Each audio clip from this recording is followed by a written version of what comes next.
Since I was born, but now I am getting youth.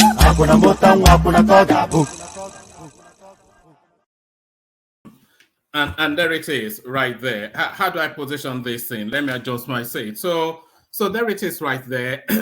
Pardon me. There it is right there. Yendeba. So there you are right there. Here I am right here. And here we are. So here we are. Good to see you again. Always a delight in your company, of course. Never taking for granted that you will turn up. So it is always with gratitude that we receive you whenever you do turn up. So good to see you. Good to have you here. How are you? How are you? Did you have a good day? What's been happening? Bring me up to speed with what is going on. Pardon me. Bring me up to speed with what is going on in your life. So bring me up to speed with what is going on in your life. You know what is going on in my life, which is that I have no life. So who has a life and spend this much hours on the internet? I know a lot of you will ask. I do pretend to have a life outside of this, but I enjoy your company so much I cannot keep away. So good to see you. Good to have you here. Good to have you here. And how are you? So how are you? So all the niceties out of the way, now to the serious business of the day. So the usual protocol before we do anything, of course, every day we ask you to click on the like button. Some of you do that as a matter of routine. A lot of you don't, not a lot of you, some of you don't do it as a matter of resistance. And a lot of you do not do it as a matter of convenience. Maybe you are not close to where you can't click on the like button and you'll say, oh, I'll do it later. Oh, I'm watching it anyway. So that like button is an essential part of the whole process. So please click on it. I implore you to do that. It's so important, you know. The like button and the subscription button, very important. And you do it free of charge. So I don't see why you would not do it. So click on like and subscribe. Is that long-winded essay that I just delivered? So click on like and subscribe. And then having done that, so those are compulsory. So after clicking on the like and subscribe, if you want to come and join us on the screen, we're forever canvassing for new and divergent voices. So if we haven't heard your voice before, we want to hear it. And if we have heard your voice before, we want to hear it again. But of course, the conversation can only really take place if people turn up. So you'll be that voice that turns up today. So click on the hyperlink that says StreamYard to come partake in the hijinks that often happens here. Hijinks. So the hijinks are, and of course, your invitation to buy your host cups of coffee, that's always ever present. So avail yourself of that. If you click on that hyperlink that says buy your host cups of coffee, it's just 3 easy steps, and then you can go wild with your wallet. Just go wild with your wallet. So go wild with your wallet. So what are we discussing today? It started off as a slow news cycle day, but the news is starting to peter through somewhat. I thought we will somewhat scramble for a conversation, but what topics have turned up? So what topics have turned up? Tinubu appoints Nuhu Ribadu, Alake Edun, others as special advisors. So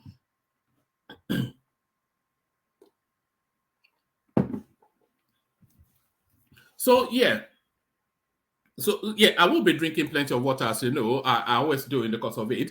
But the Tinubu team is starting to come together slowly. So this is it's coming together nicely. Let's not say slowly, because it's in his 3rd week in the job now. Tinubu appoints Nuhu Ribadu, Alake Edun, others as special advisors. So the team coming together, but there's a caveat to that. So a lot of these names, you were in the course of discussions, people were attributing and allocating ministerial posts to a lot of these names, but they are now being slotted into special advisor roles. So why is that? The headline again: Tinubu appoints Nuhu Ribadu, Alake Edun, others as special advisors. So quite why that is, you'll find out shortly. And quite why that is, you might well find out immediately. Why Tinubu changed Ribadu's portfolio from National Security Advisor to Special Advisor on Security. So what happened between the speculation and the announcement for what was being speculated to have pivoted to somewhat of a lower position? So that hopefully gets explained by this space. Tinubu changes Ribadu's portfolio from National Security Advisor to Special Advisor on Security. And this article now attempts to explain the reasons why. The article attempts to explain the reasons why. So I was saying Tinubu's team was taking shape slowly, and then I changed that to nicely. But Reuters has a different adjective for what is going on. So what is Reuters saying? Baba go fast. Nigeria's Tinubu stuns weary investors with quick reforms. So never mind going slowly or going nicely. The rest of the world, they seem to have been turned. They've been turned into a head spin. They're in a bit of a tizzy. Do you understand? And that is a word, by the way. They're in a bit of a tizzy over the speed at which the hand they shake man, leg they shake man is moving. A bit of a tease was going on globally. Baba go fast. Nigeria's Tinubu stuns weary investors with quick reforms. So start as you mean to go on. Essentially, it's what Tinubu is saying. Start as you mean to go on. So now, On to this one now. Let me just give you this one as a straight headline. Marketers' fuel cargoes arrive July as NNPCL cuts import. So I am bringing you this story because really it caps off. I might not give you the full reading. I might, but I might not. I always hate it when it's a long essay, you know, because then I'm conscious of the time. But I am bringing you this headline really to cap off that no more fuel subsidy space, and to give you the, not to cap it off really, but to give you the latest development as to what is going on within that space. Marketers' fuel cargoes arrive July as NNPCL cuts import. So I'm bringing you this because there was something that was mentioned in yesterday's conversation that the content of that headline pertains to. So the content of this headline pertains to previous conversations as well. Naira depreciates to 40.78%. That should be buy, shouldn't it? And Naira depreciates to 40.78% as CBN lifts restriction. So it's really to that space then, because it is the adjective that you choose to describe what is going on, isn't it? It's your choice of words. So a lot of people will say that that the Naira has been devalued, and there's an argument for that adjective. But the proper description, a lot of people will tell you, is that the Naira is finding its natural value. So that is it. It's not a devaluation or a depreciation, but a process really of organically market forces are finding its true and natural value. Naira depreciates to 40.78% as CBN lifts restriction. So a throwback somewhat to some of the conversations that we've had previously. So the dizzying speed at which Tinubu is moving, not only Reuters is impressed, it looks as though a lot of the opposition, they're now hopping on board and very quick to make that leap, of course, the notorious prostitute known as Reno Omokri. Reno Omokri, if Tinubu continues like this, Nigeria will reclaim her rightful position as giant of Africa. So this is Reno Omokri. And I could have given you 149,000 sort of Instagram post by Reno Omokri, all gushing and loving in with Tinubu suddenly. It will write this flowing, flowery essay extolling the virtues of Tinubu, and then in the final paragraph, you will say, yes, but I'm still with Atiku. I will reclaim our mandate. The guy has already dropped his trousers from the Jagaban of Bodilon. If Tinubu continues like this, Nigeria will reclaim her rightful position as giant of Africa, the artist formerly known as PDP stalwart Reno Omokri. So, you know, we're catching up with a lot of the storylines that we have discussed because we discussed so much. So we catch up then with the latest development in this space as well. You know, we keep using the term the night of the long knives. The night of the long knives. I think that's actually a Shakespearean metaphor. I think that actually comes out of a Shakespeare. So that's a Shakespearean metaphor. The night of the long knives. EFCC summons ex-aviation minister, Sirika. I'm not quite sure what this guy's name is, actually. In some instances, they spell it as Sariki, and another instance as Sirika. Whichever way you spend it, he's going to drink Gary in EFCC facilities. EFCC summons ex-aviation minister, Sarika, questions Nigeria air officials. So I wonder how much money they will actually be able to recover from some of these people. But certainly, I think it was World Peace, wasn't it, yesterday, that was saying this guy should be picked up. So it looks as though the powers that be are listening to World Peace. He wants everybody picked up, and everybody did being picked up. So we'll touch base with that to find out what is going on there as well. And then we'll land finally on this. So the debacle that was the Naira swap, what is the solution?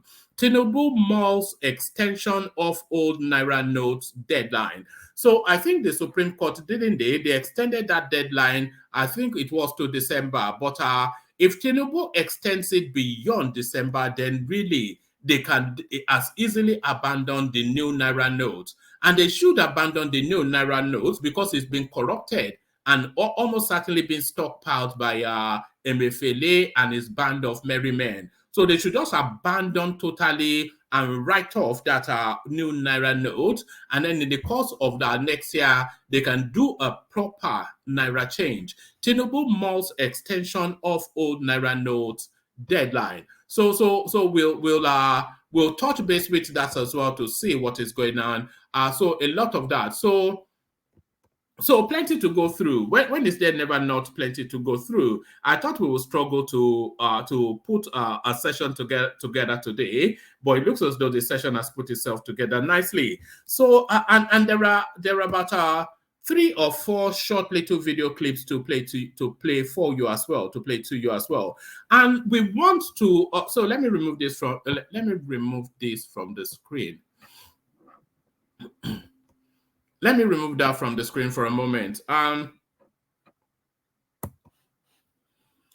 real delight. One of your favorite voices within on this platform, I think, is going to join us today. So prepare yourself for a treat. We want to introduce a section within this session. We want to introduce a section within the session which we are going to be calling Empty Head Rufai Hussaini. So listen to that. You all have my Instagram handle. So if you can see, if you come across a no more than a 4-minute clip of a Rufai Hussaini yet again, and that it shouldn't be difficult to find, by the way, because there's plenty to harvest from that space. So if you come across a no more than a 10-minute clip of Rufai Hussaini just demonstrating just how empty in the head he is, then please send it to me, because we want to introduce a section, Empty Head Hussaini Strikes Again. We'll call it something like that.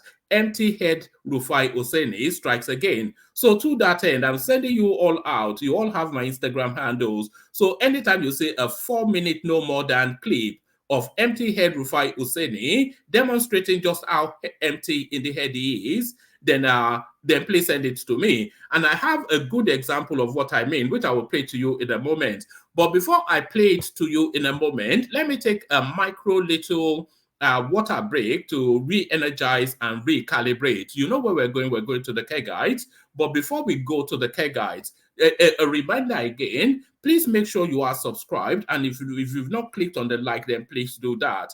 If you are watching on your big screen, on your telly, just whip out your phone, click on the like, and continue watching, and make sure you're subscribed as well. So do all those. And then if you are new, if you want to come and join us on the screen, the hyperlink that says StreamYard and all that. So do the necessary. We always canvas for it. So surprise us with one of these days, but by just showing an abundance of it, just as a matter of routine, just click on like and subscribe. But you only click on subscribe once. So if you click on subscribe the second time, you are unsubscribing. So all that, let's hear the Kega.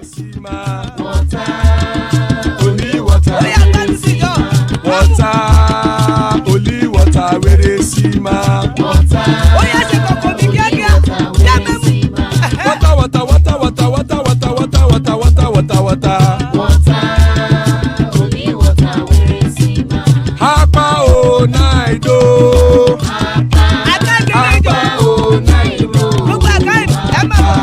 Hapa you don't come oh.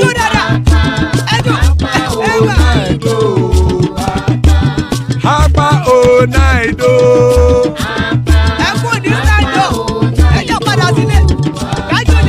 Oro keke elemu ye o. Ide shodi ya keke elemu re o. Bobby master keke elemu re o. Chief Wela ti keke elemu re o.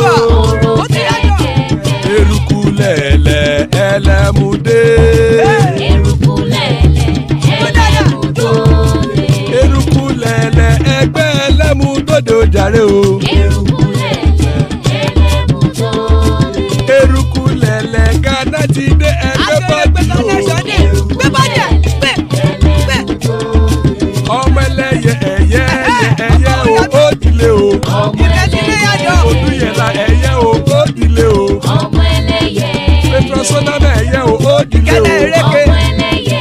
tó dùn kẹ́yẹ rẹ̀ ó dìde o. ọmọ ẹlẹ́yẹ ẹlẹ́kọ̀ọ́ ọ̀run mú ìní o. ìgbàlà tí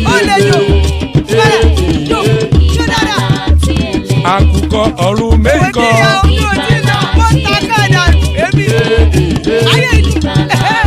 ikú kò ní ríwà gbéṣe o.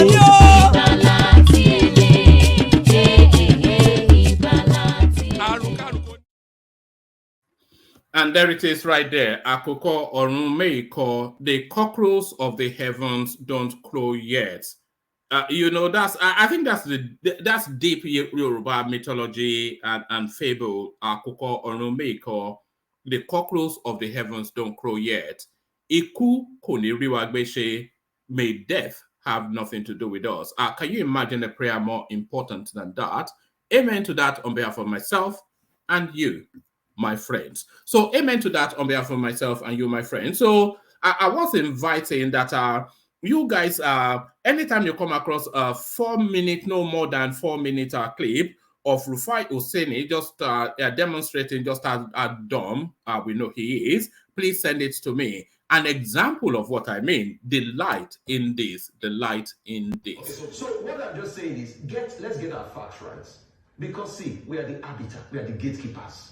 What is he backing up your facts? Okay, wait. Well, I just told you that the CBN was manipulating the rates and pushing it back at 470. Was there an official statement to that effect? That's what we're asking you. Okay, so, that's what we're asking. Was there an official statement, Rotus? Okay, so now you're saying that effect. I get you. As long as there was no official statement, then he fell flat on his feet. It's as simple as that. Is it today we know that CBN is manipulating the rates? Okay, so it's not today we know now. Fine. If you admit that the CBN is manipulating the rate, then why are you saying it's not a fact that it was trading at 630?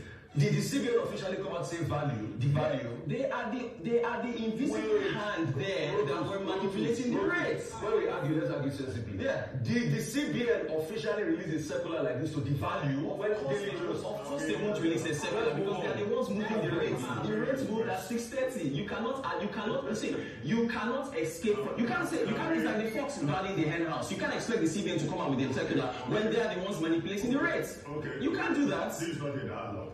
This is a panel. The Daily Trust has been vindicated. The Daily Trust was right. That's it. Yeah, go ahead. Thank you. So there it is right there. So that's a good example of what I mean. I hope you heard that. So that is, I think they are trying to build it as some sort of a duo. These are Rotos and Rufai sort of thing. So there is the guy Rotos. Explaining then that the CBN manipulates the Naira, and Rufai then asking why have they not put out an official statement? And the guy said no, they are acting in a shadowy manner, so therefore they cannot of course put out a notice on that. And Rufai doubles down that no, they have to put out a notice that they are surreptitiously manipulating the Naira. And Rotos aghast, thinking, am I having this conversation? I just explained to you that so if you have something like that, Rufai demonstrating just how empty in the head he is, please send it in so that we can all point and laugh at him. So let's point and laugh at Rufai, but I'm going to play you 2 more clips. This is Lamido Sanusi going to pay homage to Tinubu. So this is how it goes, of course. The great and the good going to pledge their fiefdom to the new Tsar, to the new king. So that's just how it goes. The great and the good going to pledge their fiefdom. So pledge his fiefdom. And there's nobody that knows how to pay is it fealty or fiefdom or whatever. He's going to pledge his allegiance. Let me put it that way. There's nobody that knows how to pledge an allegiance more or better than the eminent former Emir of Kano. And by the way, you only have a temporary window to continue to refer to Lamido Sanusi as the former Emir of Kano, because they are going to reverse, they're in the process of reversing all of the things that Ganduje did to reinstall this guy back onto his ancestral throne. But we'll wait for that to happen and we monitor that space. But watch this. Okay.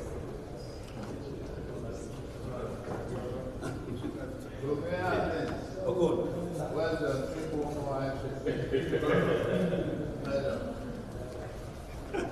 Excellency. Mr. Mr. President. Monetary policy. Mr. President.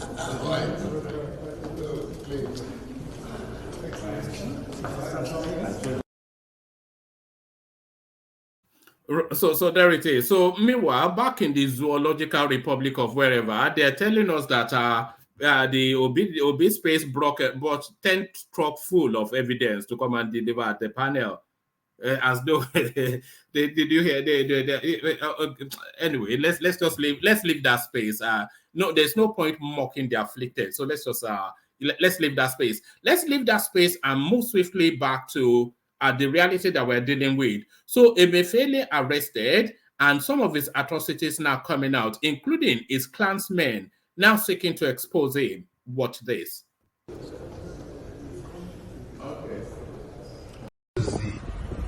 Where your CPM governor of the last 10 years has built us his house in the village in Abu. He has his own mast. Isn't that incredible? One man.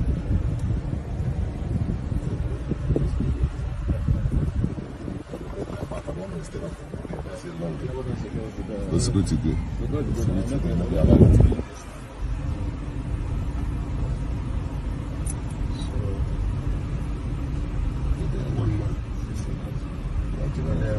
Some other guy, probably his cousin, has decided to match him.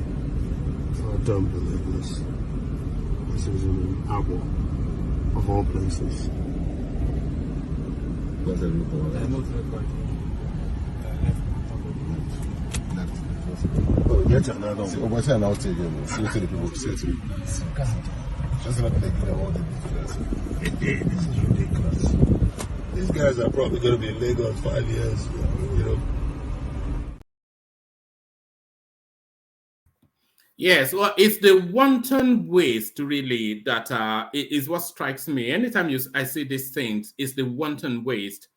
Look at that. That was bigger than most universities. What this guy built as acres and acres and acres of land. Just he put some edifice on it. He probably visits that place maybe no more than 5 times in his life. Maybe a couple of Christmases, he'll go down and feed the whole community. They'll give him a chieftaincy title. He'll rub them on the head. You know, it's just a wanton waste. But that is what the salary earner, governor of the central bank, Godwin Emefiele, built in Agbo. That's according to his clansmen. So that's according to his clansmen. So enough of the clips. Let's go straight to the readout. So I'll try and speed through it as quickly as I can, because I know, of course, you are all here for the conversation. But of course, let's set the backdrop for the conversation with the readout. Let's kick it off with this.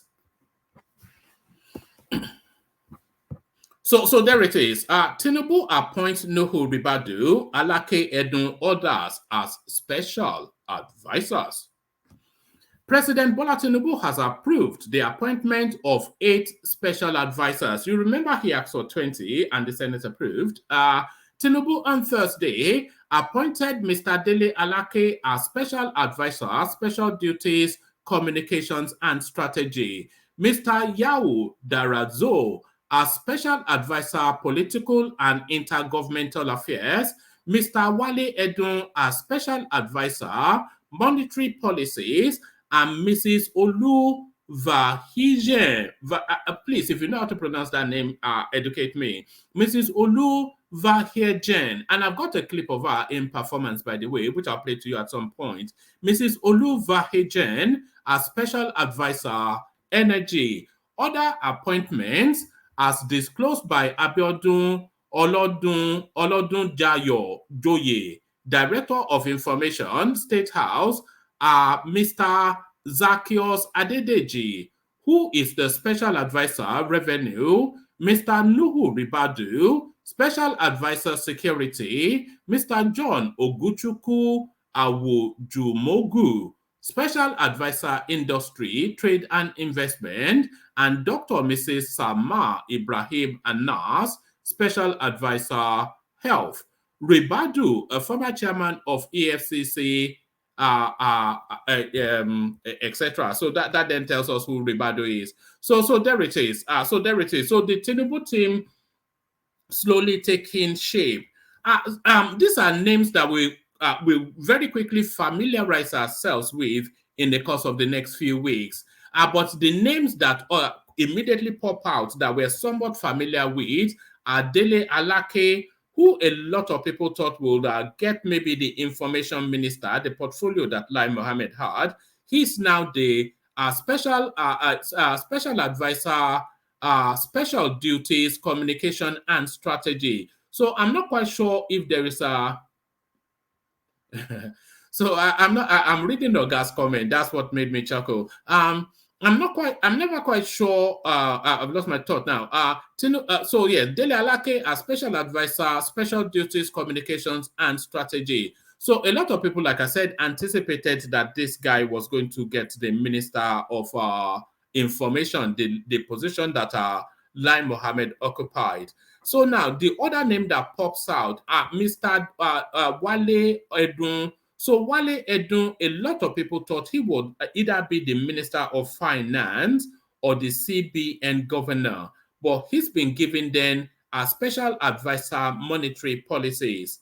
So that's that. And then of course Nuhu Ribadu. A lot of people thought Nuhu Ribadu will get the national security advisor position, but then he of course gets the special advisor on security. So now there's a lot to read and unpack from this. So a lot of these names that we had thought would get specific ministerial portfolios because they seem to be the natural fit, they've gotten special advisor positions instead. So what does that tell us? It is either they are not as rated as highly as we thought they were within the hierarchy, within the powers that be. So it's either that, or the special advisor position is going to get more preeminence than a ministerial portfolio. So the special advisors then, they are more in close quarters working relationship with the presidency, and therefore more potent and more immediate to decision making than a minister.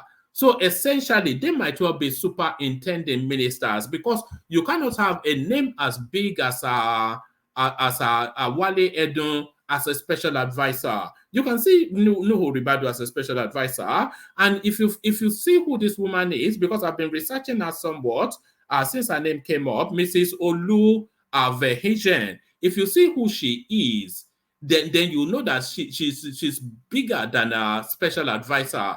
So that is to then tell you then that they might be rebracketing and pivoting that special advisor in its importance. But let's expand on that. Let's expand on that with this piece.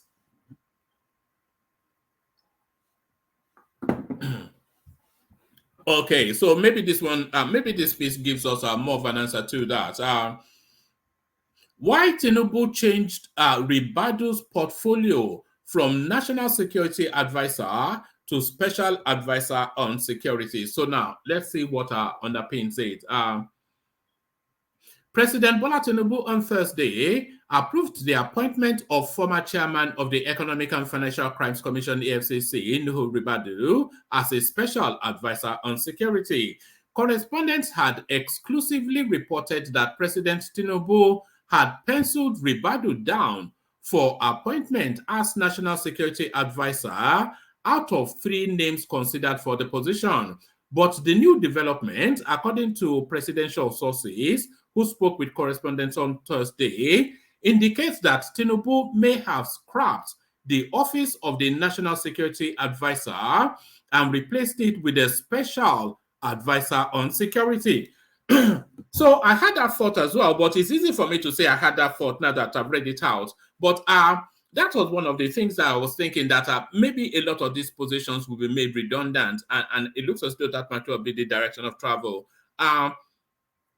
The new development, according to presidential sources who spoke with correspondents on Thursday, indicates that Tinubu may have scrapped the office of the National Security Advisor and replaced it with a Special Advisor on Security.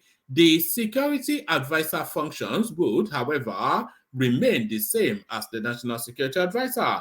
The presidential source revealed that President Tinubu may have opted to name Ribadu as special security advisor instead of national security advisor to avoid hurting the nation's military chiefs, who may not consider a retired police officer as a competent superior.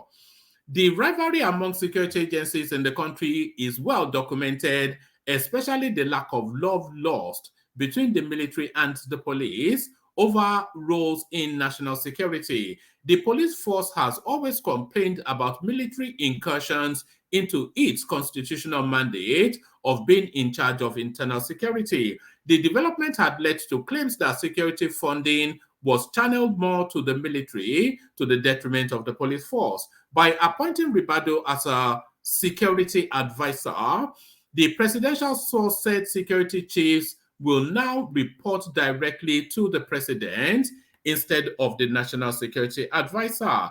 The decision to bypass the traditional appointment of an NSA, if unaltered, will confirm concerns about the silent rivalry between the police and the military. Another presidential source echoed that the decision to do away with an NSA was due to Ribado's background in the police force, which might lead to perceived bias in favor of the police, etc. So, Ribadu is widely recognized for his remarkable track record as the EFCC chairman. So it goes on to eulogize about Ribadu. So it looks as though to fray delicate sensibilities might well be why that decision has been made. But we'll see how that space plays out. Let's go on from that to this. Let me speed through the readouts and then bring the panel on board.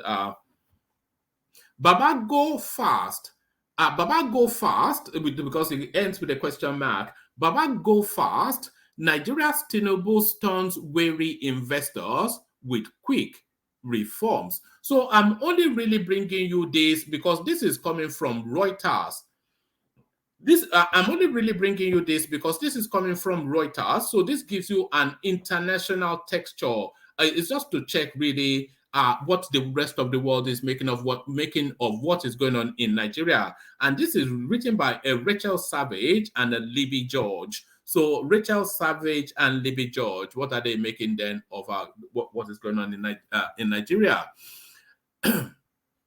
Nigeria's new president in office for less than a month is, let's take that again. Nigeria's new president in office for less than a month is pushing to put Africa's largest economy on a reform track that investors have eyed for decades, fueling excitement that money could flow to the nation that many had deemed uninvestable. President Bola Tinubu's bold actions, including removing restrictions on the Naira currency that allowed it to hit a record 790 to the dollar, and subsidy removals that tripled petrol prices, could take stress off the battered finances of Africa's largest economy. But investors, burned by previous reforms that ultimately proved hollow, says it will take time to build trust, and listed a myriad of questions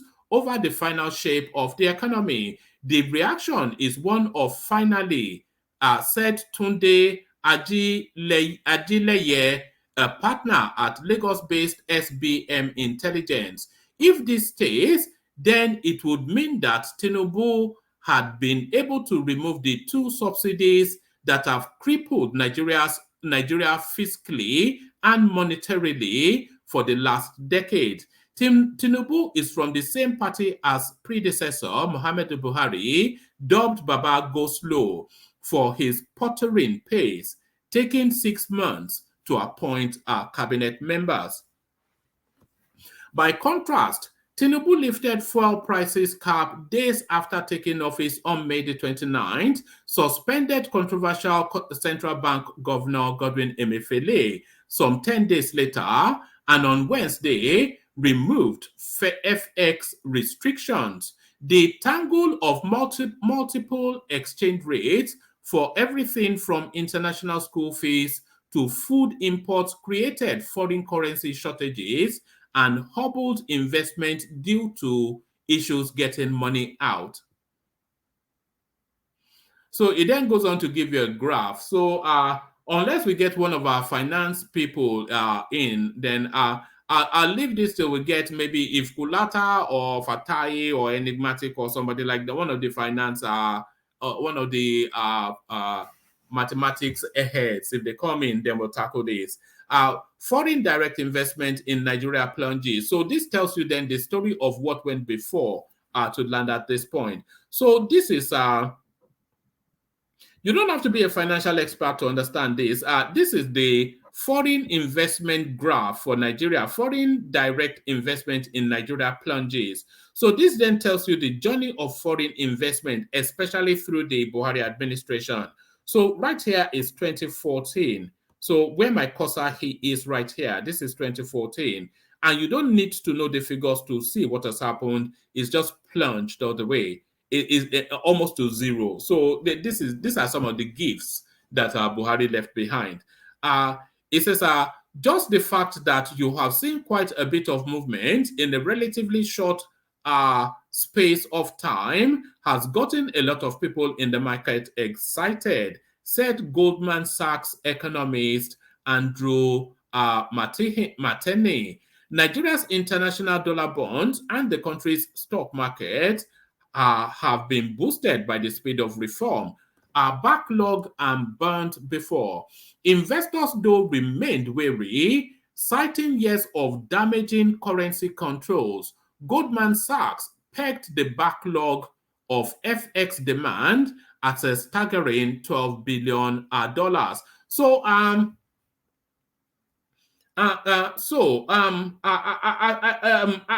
somebody, one of our financial people will probably explain this better, but I have some understanding. I've worked in banking previously as well. You may not know that, but this paragraph, investors though remained wary, citing years of damaging currency controls. Goldman Sachs pegged the backlog of FX demand at a staggering $12 billion. So this backlog of FX demands, so monies outstanding to be gotten from the foreign exchange spaces is pegged at a 12 billion backlog. So that is to tell you that all of those airlines that are wanting to take their money out of the country and its stock, all of these international companies, the oil rigs, the XYZ and the ABCs, that all have money stuck within the Nigerian system that they're looking to repatriate, but they cannot due to the economic climate of Emefiele and Buhari. The culmination of all of that is at $12 billion. So with Tinubu opening the gate now, you could well see a wind rush of monies out of the country to the point that it could actually hemorrhage the economy. If they don't manage this thing carefully, it could backfire on them. If they're saying there's a backlog of demand to the tune of $12 billion, then that's a heavy hit. But we carry on. We are still to see whether this will allow the FX backlog to clear, where the new market rate will stabilize, whether this will catalyze inflow into the country, and that there will be no issues pulling money out of the country, said John Momo, a partner at Blakeney, an Africa-focused equity fund management firm. Joe, then it goes on and on. We'll probably revisit it, but essentially, cautious excitement from the international community, and especially excited by the speed of movement. The speed of movement, let's go quickly to this. Marketers' fuel cargoes arrived July as NMPCL cuts import. So what does this mean? Let's find out. The federal government on Wednesday confirmed that other marketers have joined in the importation of premium motor spirit, popularly called petrol, following the recent removal of subsidy on the commodity. So it revealed that about 3 mega oil marketers were currently expecting PMS cargoes in July, while many others have applied for licenses to import the product. As the Nigerian National Petroleum Company Limited, the sole importer of the commodity, was cutting down on its PMS import. This came as the Natural Oil and Gas Suppliers Association of Nigeria expressed optimism that the new foreign exchange policy of the Central Bank of Nigeria, as revealed by deposit money banks on Wednesday, could lead to a reduction in the pump price of petrol. So I'm not quite sure what that means. Because if the Naira is more expensive relative to the dollar and the petrol is already more expensive, so how then is this now new monetary policy? How is it likely to translate into reductions at the pumps? I don't understand that. So let me reread it. Maybe my brain is not calibrated to that function. The federal government on Wednesday confirmed that other oil marketers have joined in the importation of premium motor spirit, popularly called petrol, following the recent removal of subsidy on the commodity. It revealed that about 3 mega oil marketers were currently expecting PMS cargoes in July, whilst many others had applied for licenses to import the product. As the Nigerian National Petroleum Company Limited, the sole importers of the commodity, was cutting down on its PMS imports. This came as the Natural Oil and Gas Suppliers Association of Nigeria expressed optimism that the new foreign currency policy of the CBN, as revealed by deposit money banks on Wednesday, could lead to a reduction in the pump price of petrol. So I hope they go on to explain this. Speaking to journalists after a meeting with oil marketers in Abuja on Wednesday, the Chief Executive, Nigeria Midstream and Downstream Petrol Regulatory Authority, Farouk Ahmed. Why is it always Farouk Ahmed or Danladi? I hope the country wear its natural face going forward. Not to say that Mahmoud or Danladi don't have a space, but Chukwuemeka has a space too, as does Gbadebo. So all this Danladi ahoy that we had under Buhari, I hope that we have it differently this time around. Speaking to journalists after a meeting with oil marketers in Abuja on Wednesday, the Chief Executive, Nigeria Midstream and Downstream Petroleum Regulatory Authority, Farouk Ahmed, said some newly licensed importers of petrol are expecting their cargoes in July. The NMDPRA met with members of the Major Oil Marketers Association of Nigeria, Depot and Petroleum Products Marketers Association of Nigeria, as well as NNPCL officials. Ahmed said, the market is open already. We have to follow the regulations. So we have rolled out policies that are user-friendly. Some of them, marketers, have already started putting their applications in place. This is because we don't want to create a gap. The NMPCL is slowing down on their importation. So we have to have someone who is closing up on the gap that NNPCL is creating in order not to have a shortage in the country. But the NNPCL is also monitoring the replacements that they have. We agreed that NNPCL will continue to import until such a time when we have a critical mass of other importers. So yes.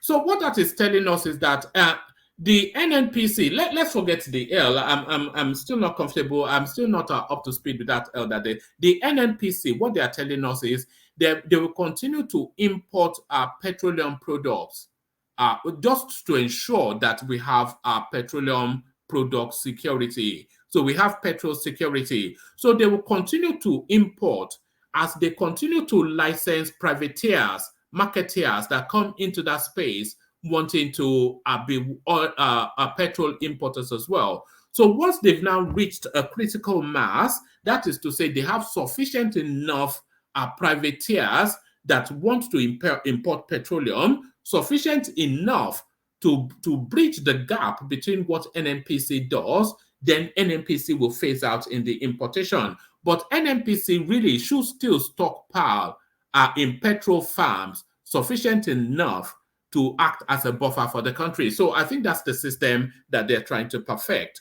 Let me take it from that paragraph again, and then we'll speed through. We speed through. NNPC is slowing down on their importation, so we have to have someone who is closing the gap. So it's all of that. On licensees, of course, we are processing them. About 2 or 3 marketing companies came to us last week to say they have already booked cargoes to come in July. These are some of the very interesting propositions that we have received. It stated that the NMDPRA was fast-tracking the process of issuing licenses to others to import petrol. Again, we are interacting every day with NNPC to ensure that the market is well supplied and there is no gap in importation. On Forex, the NMDPRA boss said the market was currently deregulated, adding that, I don't believe that we should subsidize FX. Ahmed said, those prices that the NMPC rolled out, which they sell now, took cognizance of the exchange rate of about 650 to the dollar. So if the Naira improves, then the price will change.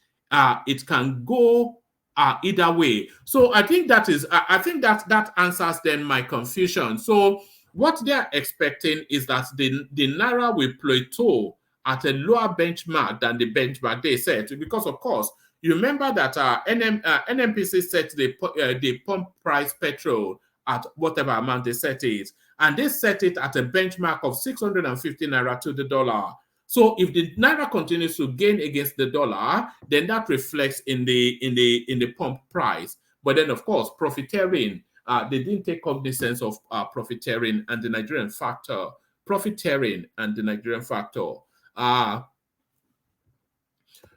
right. Should we move on, or I think we'll move on. Maybe we'll come back to that as well. So maybe we'll come back to that. But I think we get the gist of what's been said. So let's get the gist of what's being said with this one as well.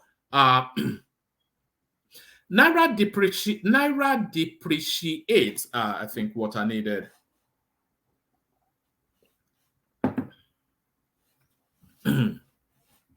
Naira depreciates to 40.78% as CBN lifts restrictions.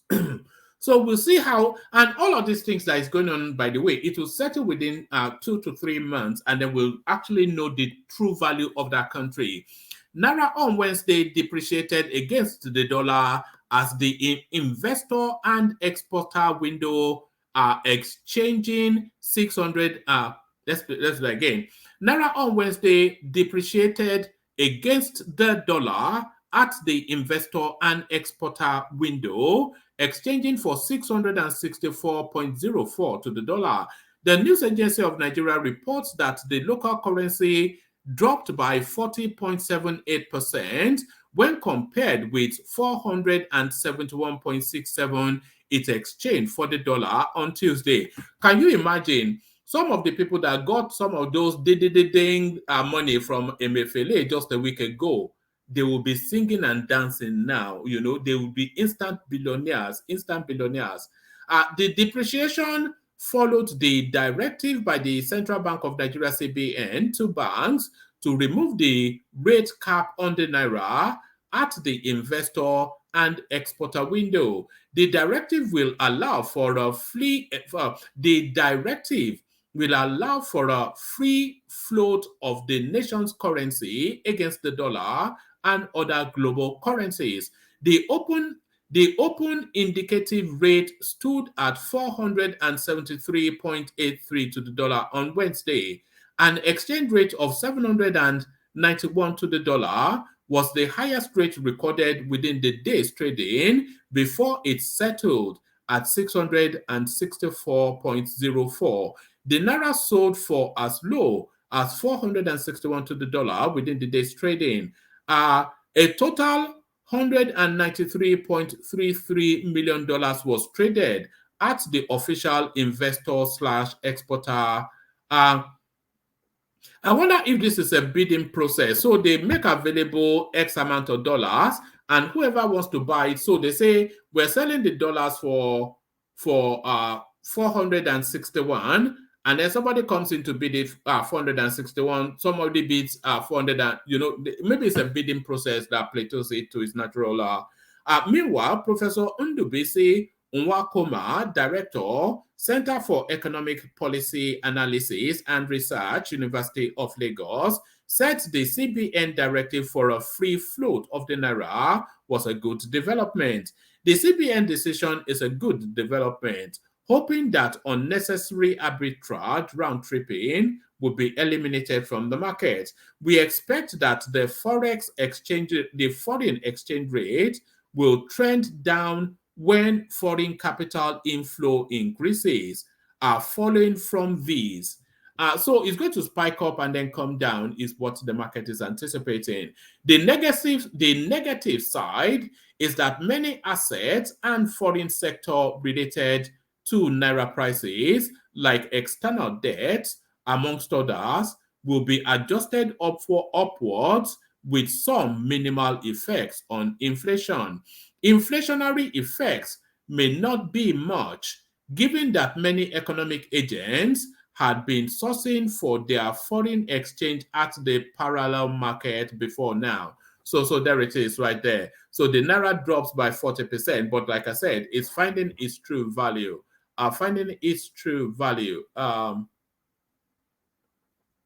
Okay, let me give you three more, but I will try and speed through them though, because I was going to abandon, but there's none of them that I feel that I should abandon. So this one is short read. So let me give you this. This is Reno Omokri dropping his trousers for the looter from Lagos. We can't call him the looter from Lagos anymore. The Jagaban of Bodilion. If Tinubu continues like this, Nigeria will reclaim her rightful position as giant of Africa. Reno Omokri. Reno Omokri, on his Twitter handle, has said that if Tinubu continues like this, Nigeria will reclaim her rightful place as giant of Africa. Nevertheless, let me add that if President Tinubu continues like this, there is no way that Nigeria will not reclaim her rightful position as the giant of Africa. Recall that correspondent has it that Reno Omokri had appraised the president that has appraised the president that has fulfilled more electoral promises in 2 weeks than President Buhari has in 8 years. Reno listed Tinubu's recent deeds and promises to Nigeria. So Reno, a man that likes to he likes to imagine himself some sort of intellectual, and he likes to document things. So these are the promises that Reno insists that Tinubu has already made. No matter what you say about Bola Tinubu, you must admit that he promised to hit the ground running, unify the exchange rate, get rid of the fuel subsidy, revisit Naira redesign, assist indigent students, open up Nigeria to foreign direct investment, be an accessible president, and work for a private sector-led economy. So all of that already achieved. There's no equivocation about that. as repulsive, and as I always say, this guy, he'll be gushing in his praise of Tinubu, and then he will feel then that he has to add something article. So I suspect that's what he's about to do now. As repulsive as I find some of his past, I must say that the man has fulfilled, and he is fulfilling these promises in just 2 weeks. Reno further said, despite Tinubu's good works, he believes Atiku would have done better and praised Atiku to succeed at the tribunal. So do we really believe that Reno praised that Atiku should succeed anyway? What he really praised is that Atiku should go back to his kingdom in Abu Dhabi, the Waziri of Abu Dhabi. I am convinced that Waziri Atiku would have been better, and I pray for our petition at the PEPC to succeed. So he always adds that one as a jara. So forget that, Reno, we see you. Reno, we see you. So I'll only really give you the headline for this, and then I'll make the last one the last readout. So the headline for this: EFCC summons ex-aviation minister Sarika, questions Nigeria air officials. So they have to go after these people fairly quickly because the money trail is still fresh. If you give them 2-3 months, then the monies are gone. But let's go on to this one as the final readout. So let's go on to this one as the final readout. Tinubu moves extension of old Naira notes deadline. President Bola Tinubu is thinking of extending the validity of old Naira notes. The Central Bank of Nigeria, CBN, had redesigned the Naira last year and set a deadline that was extended after outcry. However, ruling in a suit filed by some aggrieved governors, the Supreme Court shifted the deadline to December 2023. But in an advisory report released by President Bola Tinubu's Policy Advisory Council, chaired by Senator Tokunbo Abiru, a December 2024 deadline is set to be considered for the old Naira note. So it is that's an 18-month extension. So that's an 18-month extension, not December this year, but December the following year. So that's an 18-month extension. Abiru, who was the chief executive officer of Polaris Bank before he was elected into the Senate to represent Lagos East following the death of Senator Gbenga Oshinowo, his predecessor. Also on the council are Dr. Yemi Cardoso, a strong ally of the president, who played a key role when Tinubu was governor of Lagos State. The policy also outlines the planned achievements of the incumbent administration within 8 years, revealing Tinubu's plan to seek a second term. So they are planning for 8 years. So as I often say, this is your president for the next 8 years. And after that, your next president, so note these names now, your next president after Tinubu, that will be in 2031. So your next president after Tinubu in 2031 will be either Kashim Shettima. It was either going to be Kashim Shettima or El Rufai, but I think El Rufai may be playing himself out of the equation now. So it's either Kashim Shettima or Kwakwanso. So that's the next 16 years of your life already scheduled and booked in. The policy also outlines the planned achievements of the incumbent administration within 8 years, revealing Tinubu's plan to seek a second term. Tinubu currently has a 4-year mandate, having been elected on February the 25th, 2023. Listed amongst the plans are doubling the economy to $1 trillion, achieving 7% average annual GDP growth. So they were talking about 6%, and that was poo-pooed by KPMG, but then they've now added an additional digit. Listed amongst the plans are doubling the economy to $1 trillion, achieving 7% average annual GDP rate, lifting 100 million. I think they should abandon this thing of lifting people out of poverty. I don't make that as a promise. Just do it and then we see it. Because this was how Buhari mocked the space for 8 years.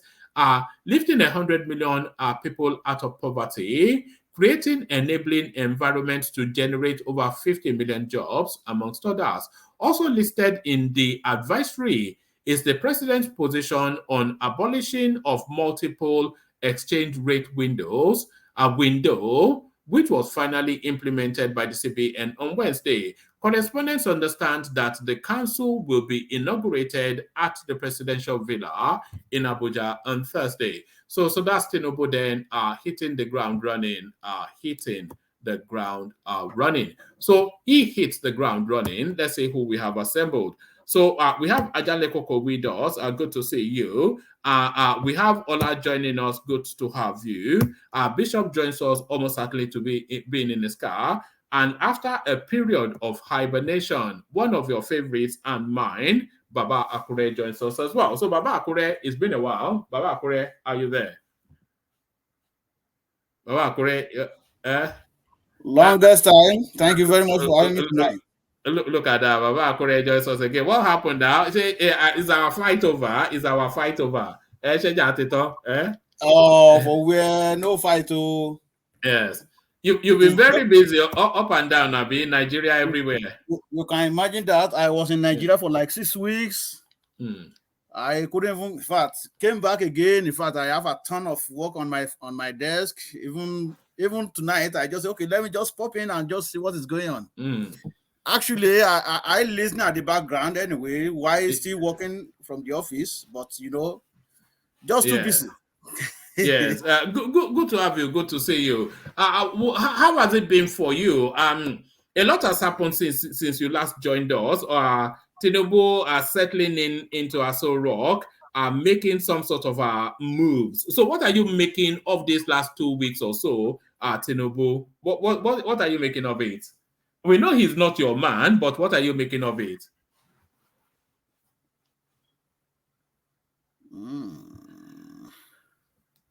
Are you there, Baba Akure? I think it's frozen. Are you frozen? Are you there? Can you hear me? Yeah, I can hear you. Go ahead. No. I was asking. I was saying that yes, I can hear you as well. So if you can hear me, then it's fine. I was saying that just since the last time we saw you, a lot has happened. Tinubu has been settling into Aso Rock. But we know he's not your candidate. We know he's not your preferred choice. But what are you making then of the last 2-3 weeks or so, the moves he has been making and the waves that he has been causing?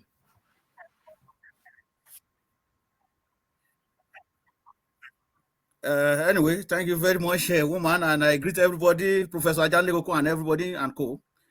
Well, to me, I was listening to you yesterday when you argued with somebody anyway that are you too carried away with what he has done? And somebody was saying that, well, I'm not going to really catch myself in that manner, that I will wait until when the dust settled. That was one. That is, I just paraphrase what that person said anyway. Well, I give him kudos anyway for what he has done so far. And if everything goes well and the court case over, I'm going to tag him as a rebel government. Why did I say that? Because he has done a lot of things that we have not seen in the last since we moved back to democracy in Nigeria. I'm not going to be surprised because the way things are going, I'm not going to be surprised if the country is restructured before he finishes term anyway. Are you hoping it will be? Are you hoping that he will? Because a lot of the things that he's doing, a lot of people will say that a lot of people will say that it's a child of necessity. Because we could not really sustain the Naira at whatever rate we had it anymore. So it was somewhat forced to float the Naira, and there is no money left for the subsidy. So what can he do? He will have to end it. So a lot of people say that his hands were forced in some of these decisions. Or do you agree with that? Or do you think I don't believe that. It is what he intends to do. I think, when you are not in the government, there is nothing you can really do, right? You cannot force government to do certain things, but when you are there, you already have in your mind that okay, this is what I want to do. I think when he was campaigning, I think there are some certain things that he didn't really do that he's doing right now. Like, you know, he kept away a lot of things that he want to do. He has this in his mind. Because if you look at him and Awolowo in between 1978 1983, you will see that Obafemi Awolowo said exactly what he exposed all what he want to do, and that was the reason why they shortchanged him and he couldn't get to the presidency. And I think this one hold back some secrecy that what he really want to do, and he is carrying it out now when he has the power. And I think that's why I'm tagging it as rebel government. I'm not going to be carried away with what he has done so far. Do you think it's moving too fast? Is it moving too fast? No, it is. When you want to do things like me, that's how I do my things too. If I want to do things, I do it sharp. I don't waste time, because wasting time it can cause another thing. I like the way he move already. Just do things sharp, and then you settle down, and then you start do a lot of other things, not just lingering and just waste time. So we need somebody who has action. But am I carrying away with what he has done so far? No, I appreciate what he has done, but I am not really going to cut up in that because I don't want to be disappointed. I have supported a lot of people before, and they disappointed us.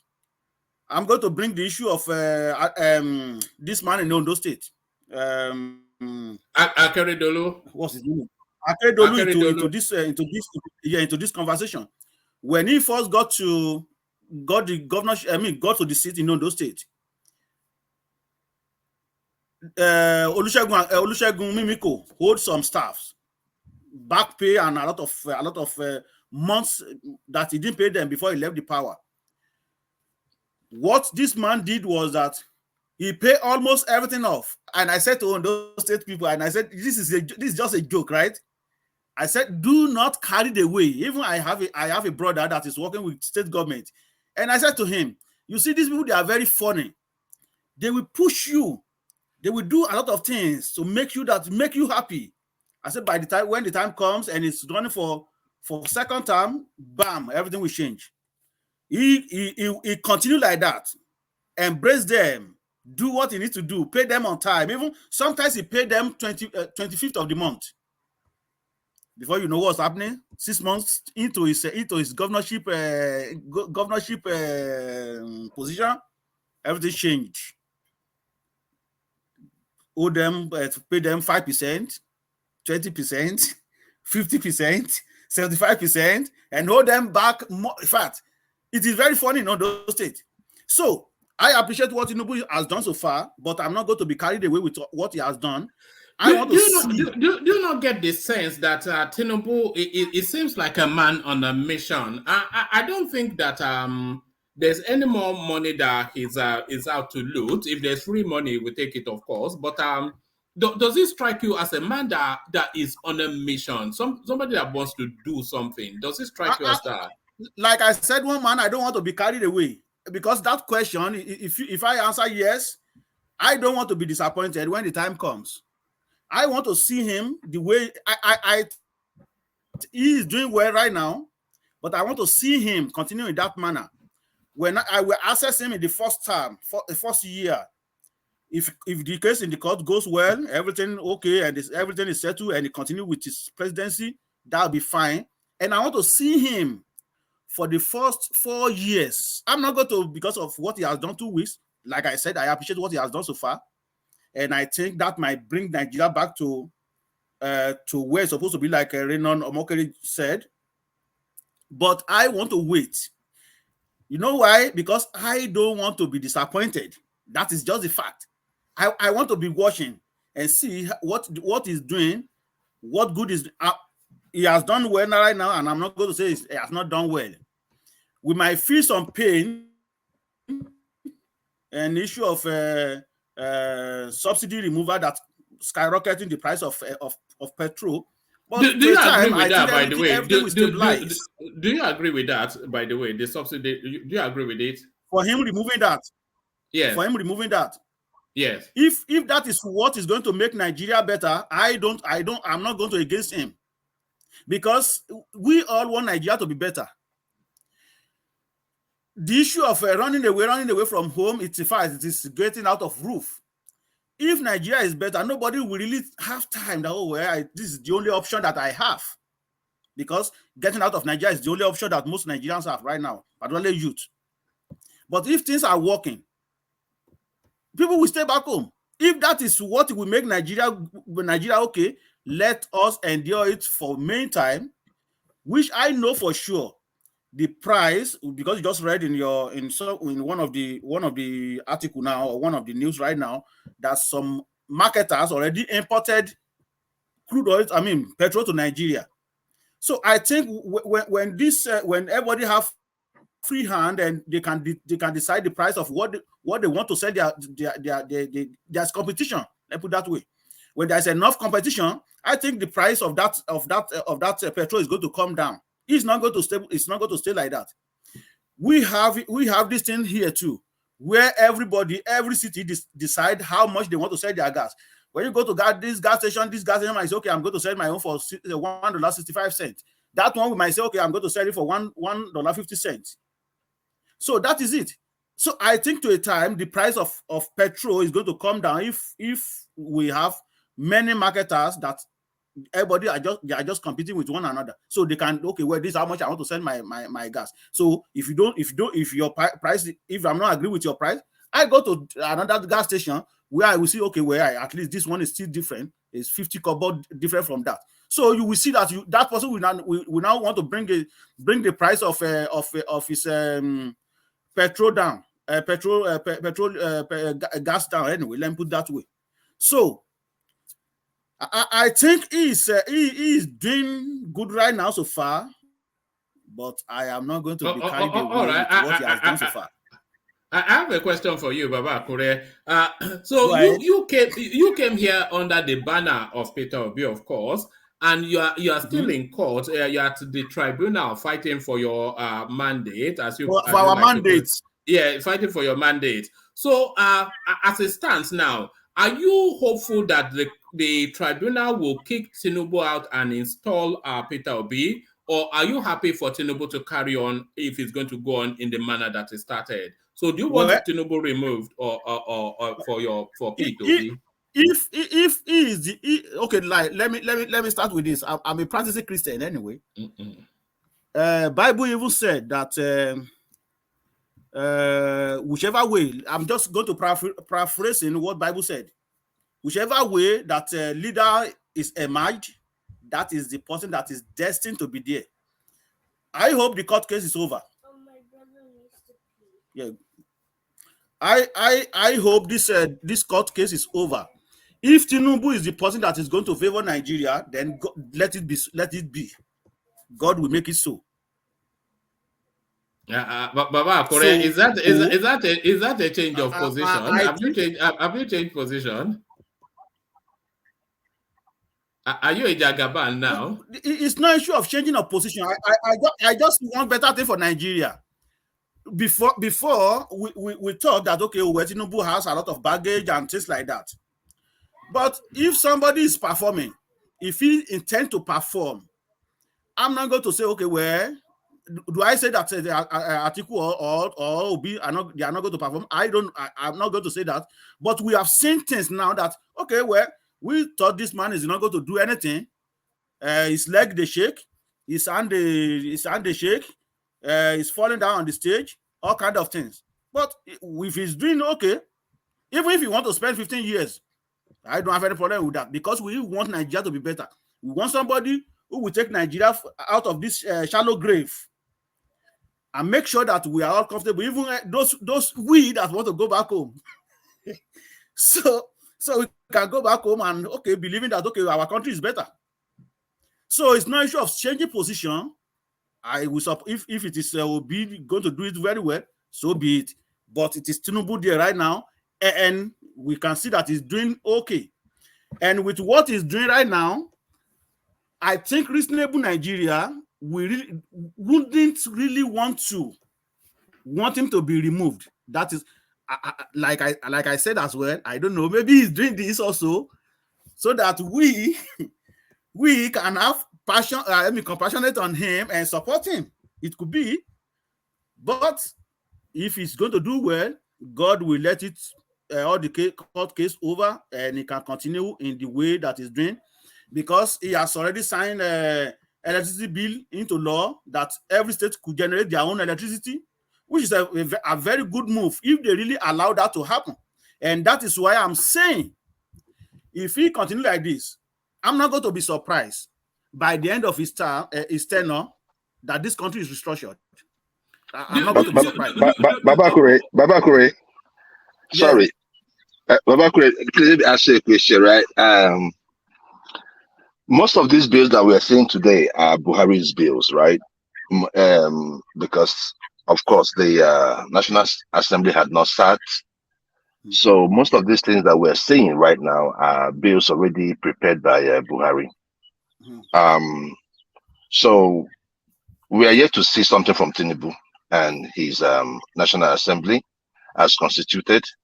But giving him kudos for even going ahead to sign those bills into law, because I mean, let's face it. Even in the past, we've had bills that have sat on president's table. Sorry, was the floating of the Naira, was it a Buhari bill or the oil subsidy removal? Were those Buhari bills? Well, I wasn't hearing you, one man. I don't know what is going on. I was asking that, was the floating of the Naira, was it a Buhari bill or the oil subsidy removal? Yeah, let him remove it. What's going on? No, is Baba correct giving the instructions? Okay. One man. Yeah. Most of you agree with me, because I mean politics is over, right? You agree with me that 95% of the bill Tinubu is signing were sitting on Buhari's desk. No, we're not talking about we're not talking about bills. The electricity decentralization, that was very much a Buhari initiative. Buhari had actually, he just assented to it. I mean, of course, like you said, he will pass through all the readings at the parliament and all of that. So, but what the really impactful, and that is impactful, by the way, Buhari initiative, but the really impactful floating of the Naira for it to find its natural value and the removal of the oil subsidy, those are Tinubu policy positions, nothing to do with Buhari. Well, even with the policy, see, one man, look, I just think that Tinubu, Baba Kure, I don't want to take your time, please. So probably when you get to my time, I will talk. But just to make it a short one, Tinubu played to the gallery with the subsidy. You understand what I'm saying? Tinubu played to the gallery with an anti-people policy. He played to the no. He played to the gallery. Look, nobody was saying that subsidy will not go, right? But the thing there is that if you could remember during the campaign, sometimes we don't give credit to who credit is due. Peter Obi came out and said, "How much fuel are we consuming?" And we said it. They said, "Oh, everybody said it, though." No.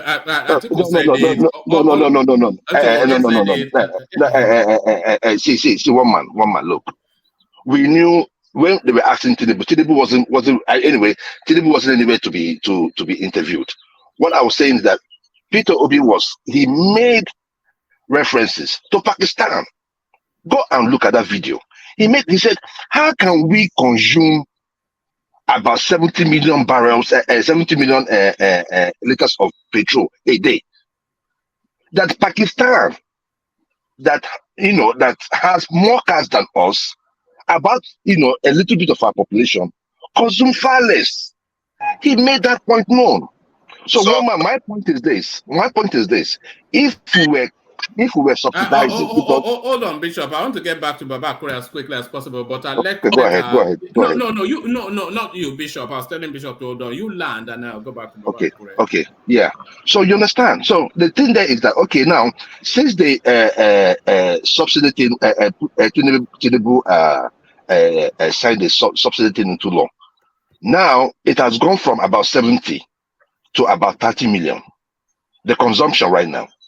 from 70 to 30. Now we know where these things were going to. So if we were actually subsidizing about say 80 to 20 million for Nigeria, are we going to lose all those monies we're talking about? So that is the issue. I don't want to go far. Sorry, repeat what you just said. Are we going to lose which money? I said if we were subsidizing, because we were subsidizing now, if we were subsidizing like between 18 to 20 million of petrol as against 70 million, the difference is huge.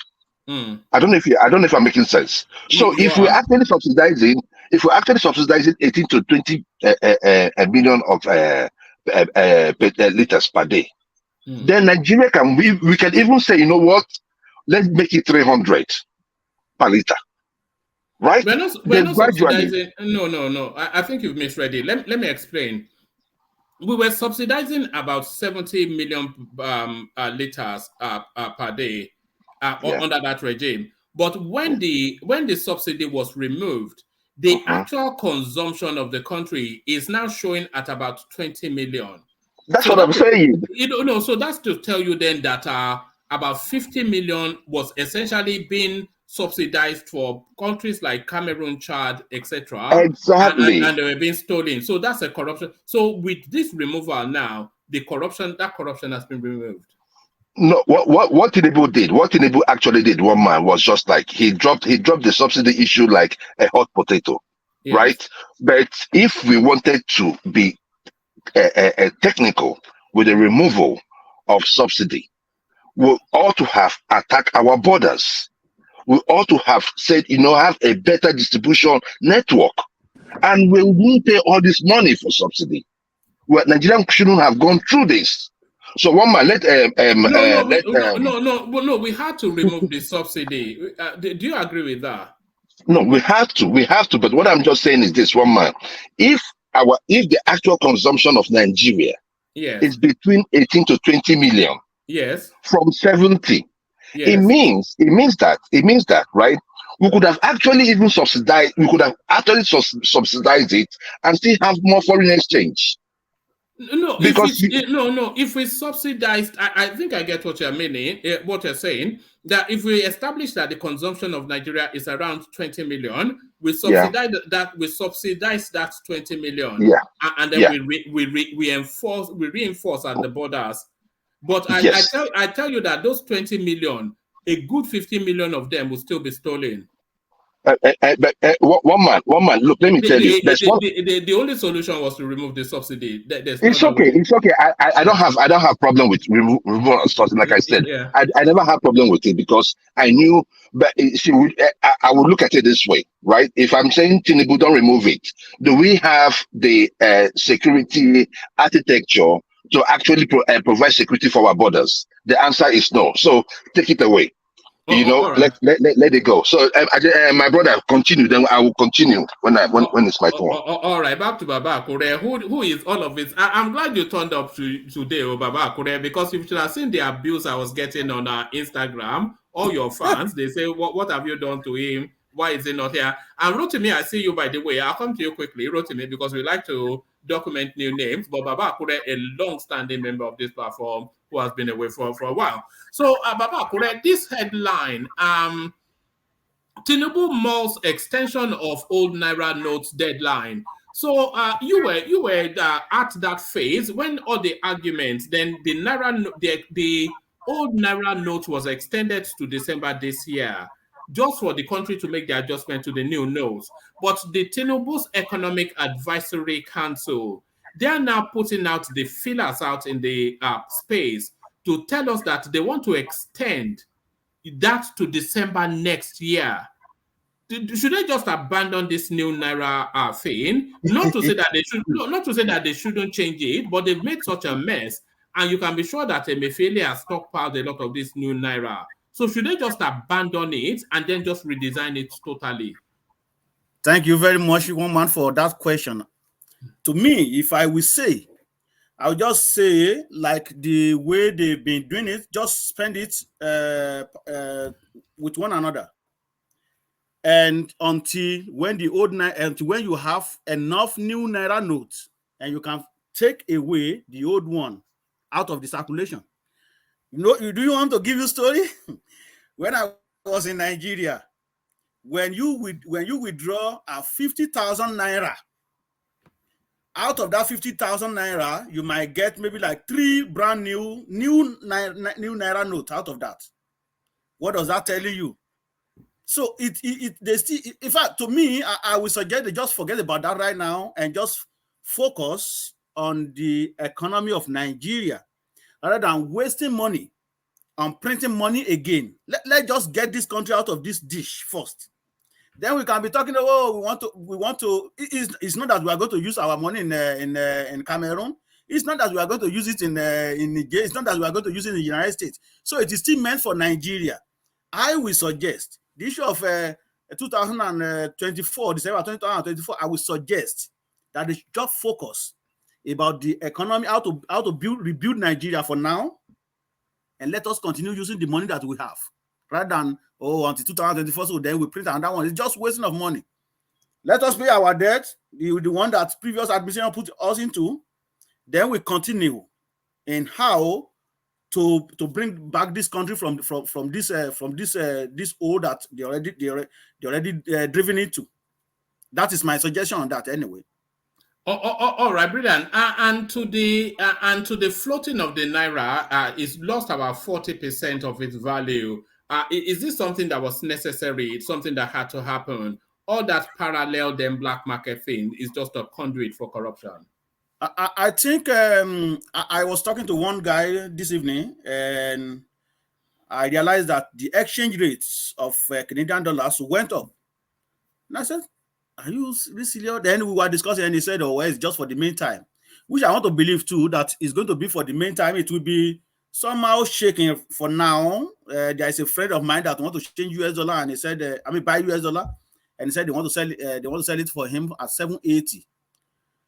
So I believe to a time, since he gave them power to change in any rate they want right now.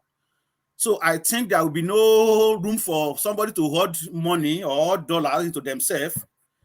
And it's just going to be like subsidy, like the way he removed a subsidy something. Now, when you go to the bank, so the bank might display, okay, we are going to change US dollar for 550. And you get to you get to Senate Bank. Senate Bank say, okay, we are going to change it for 540. Oh, you get to GTB. GTB say, oh, we are going to change it for 530. So you will see that to a time they will have the same, I mean, almost the same price. Rather than market forces. That's what you're saying. Market forces. Market forces exactly. will determine the price. Yeah. So then you will now see that everybody will now come in line with one another, and there will be no scarcity of. To me, that is my own belief anyway. The way I read into it, there will be no this issue of scarcity of dollar and things like that. And I think our economy is going to be much more better because we are not really going to too much depends on US dollar at that time. All right. It looks as though you are excited somewhat by the Tinubu administration. Are you excited by it, Baba Akure? Are you willing to admit that? Like I said, if it is him, can you hear me? Yeah, perfectly. Carry on. Can you hear me? Yes, we can. Carry on. Can you? If it is him that is going to bring Nigeria back to the way it's supposed to be, so be it. It is just like when this sinner went to Jesus and he said, your sins are forgiven. If he did great, and if he does well in Nigeria and bring Nigeria back to the way it's supposed to be, well, we will forgive his sin, because this is you remember before Buhari left power, some people are saying, even if he can restructure the country, they said that all this insecurity, all whatever is going on, will be thing of past. They are not even going to put it on his name, and they will believe that he did a tangible thing if he could if he could have done that restructuring. If this one is the person that is going to make Nigeria better, that we can go back home and last ourselves. Even if he said he's going to be there until when? Can you hear me? It's not going to give you your Yoruba nation. It's not going to give you your Yoruba nation. No, if that's what you are, it's not going to give you Yoruba nation. I don't. Okay. Forget about because you are talking about restructuring. It's not going to give you Yoruba nation. For carry on. Is restructuring Yoruba nation? The restructuring is not Yoruba nation. It's just a matter of each maybe each state.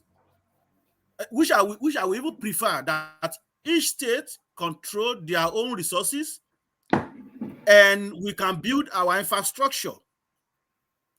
There will be competition. If each state they can depend on themselves rather than go to Abuja and get money. Whatever we have in Ondo State, we manage it and we build our road, we build all our infrastructure, we subsidize or we make our education better. Then Ekiti State, we want to copy us because they see all that we are doing good. So this is not an issue of Yoruba nation. And I can tell you, majority of Nigeria will not even want Nigeria to break up. When Nigeria was good, do you see anybody talking about breaking up? It is just this young kid that they don't really know when Nigeria was Nigeria. That they don't, because they don't really know good. They've been experiencing all the bad things about Nigeria. If you have already tasted Nigeria, the way Nigeria was nice and the way it was recognized around the world, nobody will really want Nigeria to break up. The country might be restructured, and everybody depends on their region, but nobody will really want Nigeria to break up. That's just the fact. If Nigeria is working good, it is just that because some people are sidelines, or people are shortchanged, and the issue of nepotism and things like that. That is why you see everybody clamoring, "Oh, we want to go." So that is it. I'm not talking about Yoruba nation. No, Yoruba nation is not in my agenda right now. It's not what I'm talking about. Yeah, but is it still in your is it still in your dreams though? Yoruba nation? Are you still holding? If Nigeria can be better, and we understand ourselves, you're abandoning a lot of position. You've abandoned Peter Obi. You've abandoned Yoruba nation. What else are you abandoning? One man, don't push word into my mouth. I'm saying the reason why I supported Peter Obi is that for justice and equity, and believing that he is very young, that he might be the person that will bring Nigeria out of the dish. So if somebody is there and is trying to see or trying to do it, what do you expect me to do? I just have to support him. But like I said, I'm still not going to be carried away with what Tinubu has done so far. I appreciate what he has done. And I think if he continue like this, majority of Nigeria will not really care about it, even if you want to die there. That is just it. But president for life, Tinubu president for life. Because we have not seen majority of these younger people, they have not seen any good president in Nigeria. So if Nigeria is good, as far back as the way it was in 1970s to early 80s, nobody will really care about government. If you have something to do, you have food on your table, and you can open your door and nobody come and boggle your house, and nobody come and cut your head off. And for ritual, if things are working good, nobody will really care about who's president. Nobody will really care about that. I can tell you something, one man. There was a day I was talking to one guy here, and he said, our government, they are very corrupt, right? You know that? I just laugh. Say your government are very corrupt. He said there is too much money to steal. I said, how do you mean? He said, because these people are stealing money. I said, well, I will appreciate if you can change government. Let your government come to my country and let my government come to this place. So then you will see the difference. And I said to him, I said, in my here now, you see, if it is 100 million they want to spend, they will steal 1 million and they will put 99 million on in the project. I said, but in my country, they will take 99 million and the 1 million that is left back, they will still leak out of that money. So which one will you prefer? I know he said I would prefer this one.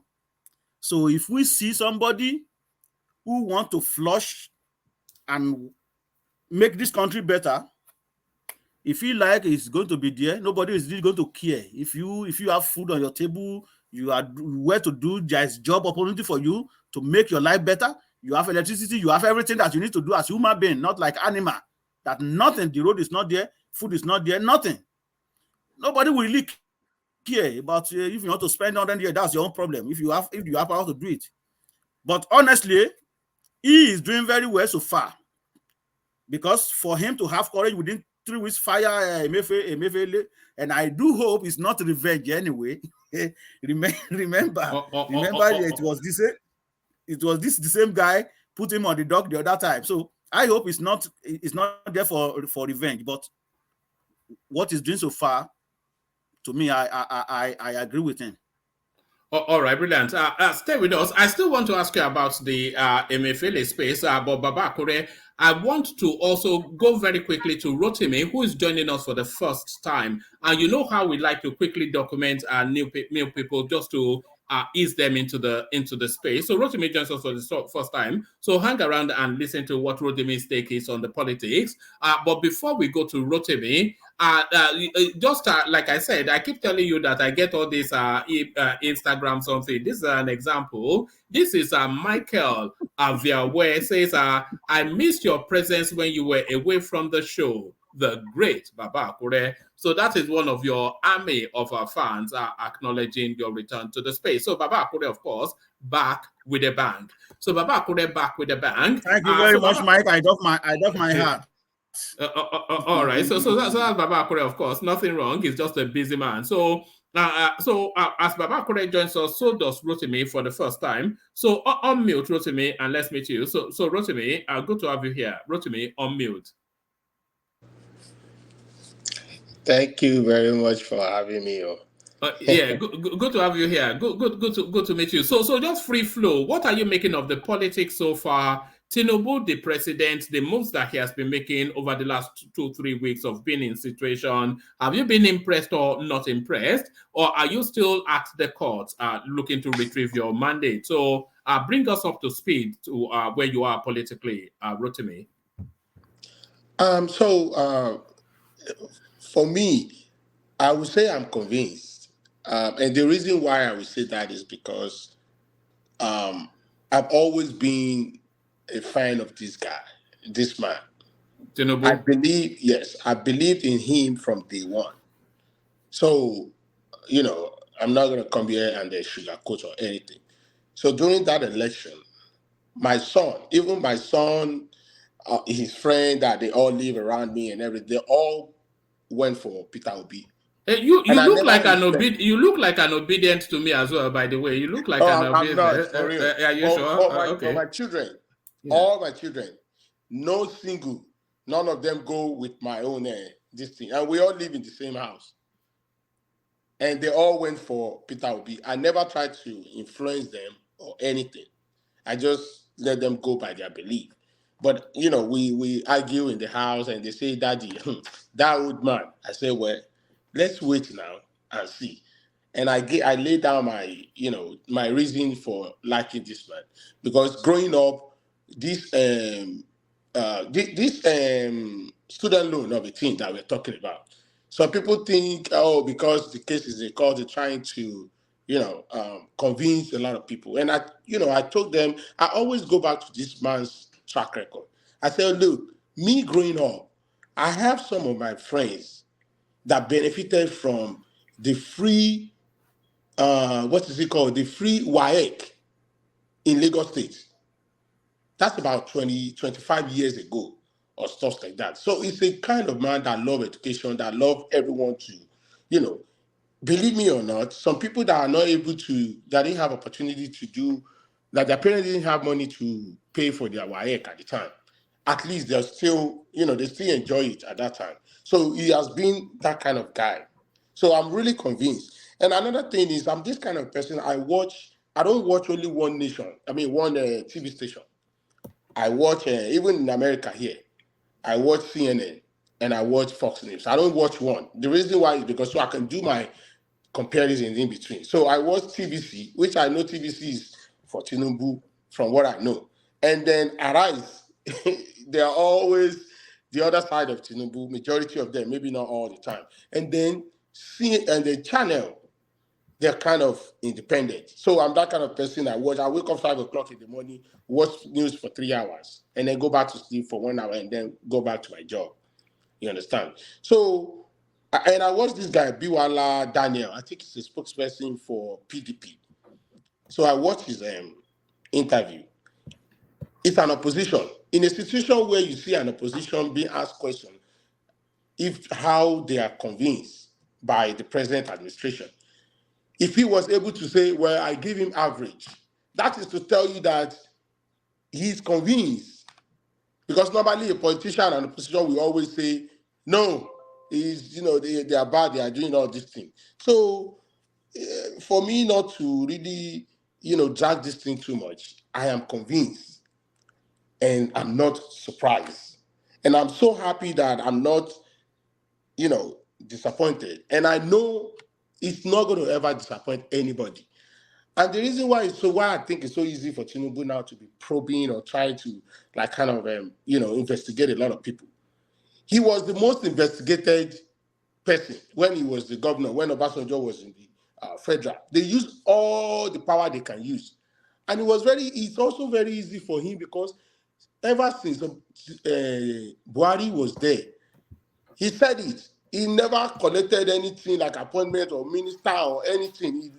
He gave the whole thing to Buhari to do this thing. So it's easy for him now to come out and start doing different kind of investigation because none of them ever do anything with him or start any business with him. You understand? So from my own point of view, I am convinced with everything that he's been doing so far, and I still believe Nigeria will really, really enjoy this thing. A lot of people come online sometimes, they just start something and talk about the student loan. A lot of people don't understand what the student loan, how it works. There is a benefit that comes with that student loan bill that not even United States, that we live at, not even United States, not even United Kingdom, because I have my brothers that are based in United Kingdom, that does not have that same benefit. They don't have it. I've seen a lot of people in United States here that are stuck with their student loan to the rest of their life. And it's not like they didn't find a job. The only problem is they were not able to pay that student loan because of the interest rates. And this man signed a bill for a student loan with free interest rates.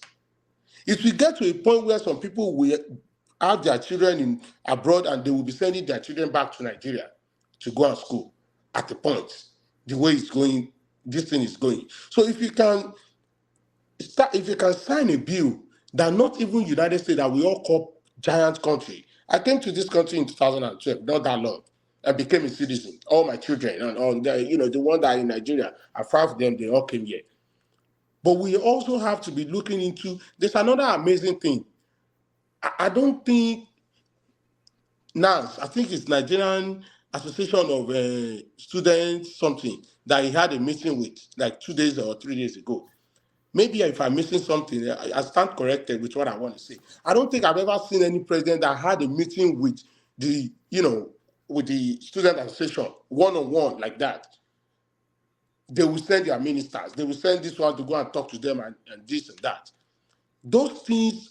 It's a different style of. And by the way, we're only 2 weeks and a couple of days in. So, but it's a different style of governance that we're seeing. It's a more hands-on sort of approach. Because of course Buhari, who even says even Aisha Buhari was booking appointments to see him. Never mind anybody else. So, but this guy, he makes himself accessible. He did say he was going to be an accessible president, but is he just doing this for this petition phase? Is it after the petition, when it's fully secured, then it will disappear into Aso Rock? So maybe we shouldn't give him too many accolades so quickly. Thank you for that question. I really love that. And like I said, Rotimi. and like I said, that's hold on for Joel, Rotimi. Coming Joel, a quick interjection though. Just a quick one. Just a correction. Rotimi, in the United States, you have a free financial aid. Then you have the subsidized loan, the unsubsidized loan. So just a correction there. The financial aid is not repayable, but if you take the subsidized loan or unsubsidized loan, that is when you start having those interests. Thank you. No problem. All right, all right, but let's not go too deep into America. I'll go back to Tinubu and carry on with your thoughts, Rotimi. Right. So, but can I interject 1 minute? Yeah, come in, Ajahn Lekoko. But this accolation now for this student loan bill is not his bill now. He just signed it. So we can't give him praises for this. It's not his own bill. So all these praises for him. Oh, Tinubu has done. Oh, Nigerian students can run away from America and start go and read book in Nigeria or this like that. This is not Tinubu bills. He has no effort in this bill, so we don't give him No.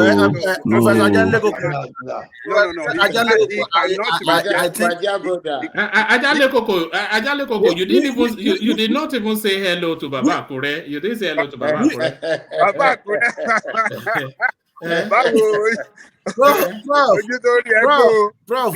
Prof, thank you very much. But thank you very much. But I have something to say about what you just said now. Tinubu can decide not to sign the bill. We understand it might not be his bill, but he might. So now, why did Buhari why he did not sign that into law before he left? But they can rush. They can rush to go to Ethiopia in the last day and bring plane to Nigeria. One man. Hold on, Baba Akure is speaking now. Hold on, sorry. So why is that very difficult for Tinubu to sign rather than go to Ethiopia and bring plane to Nigeria in the last day of the administration? So he could decide not to sign it. So that's it. No, Baba Akure, this is it.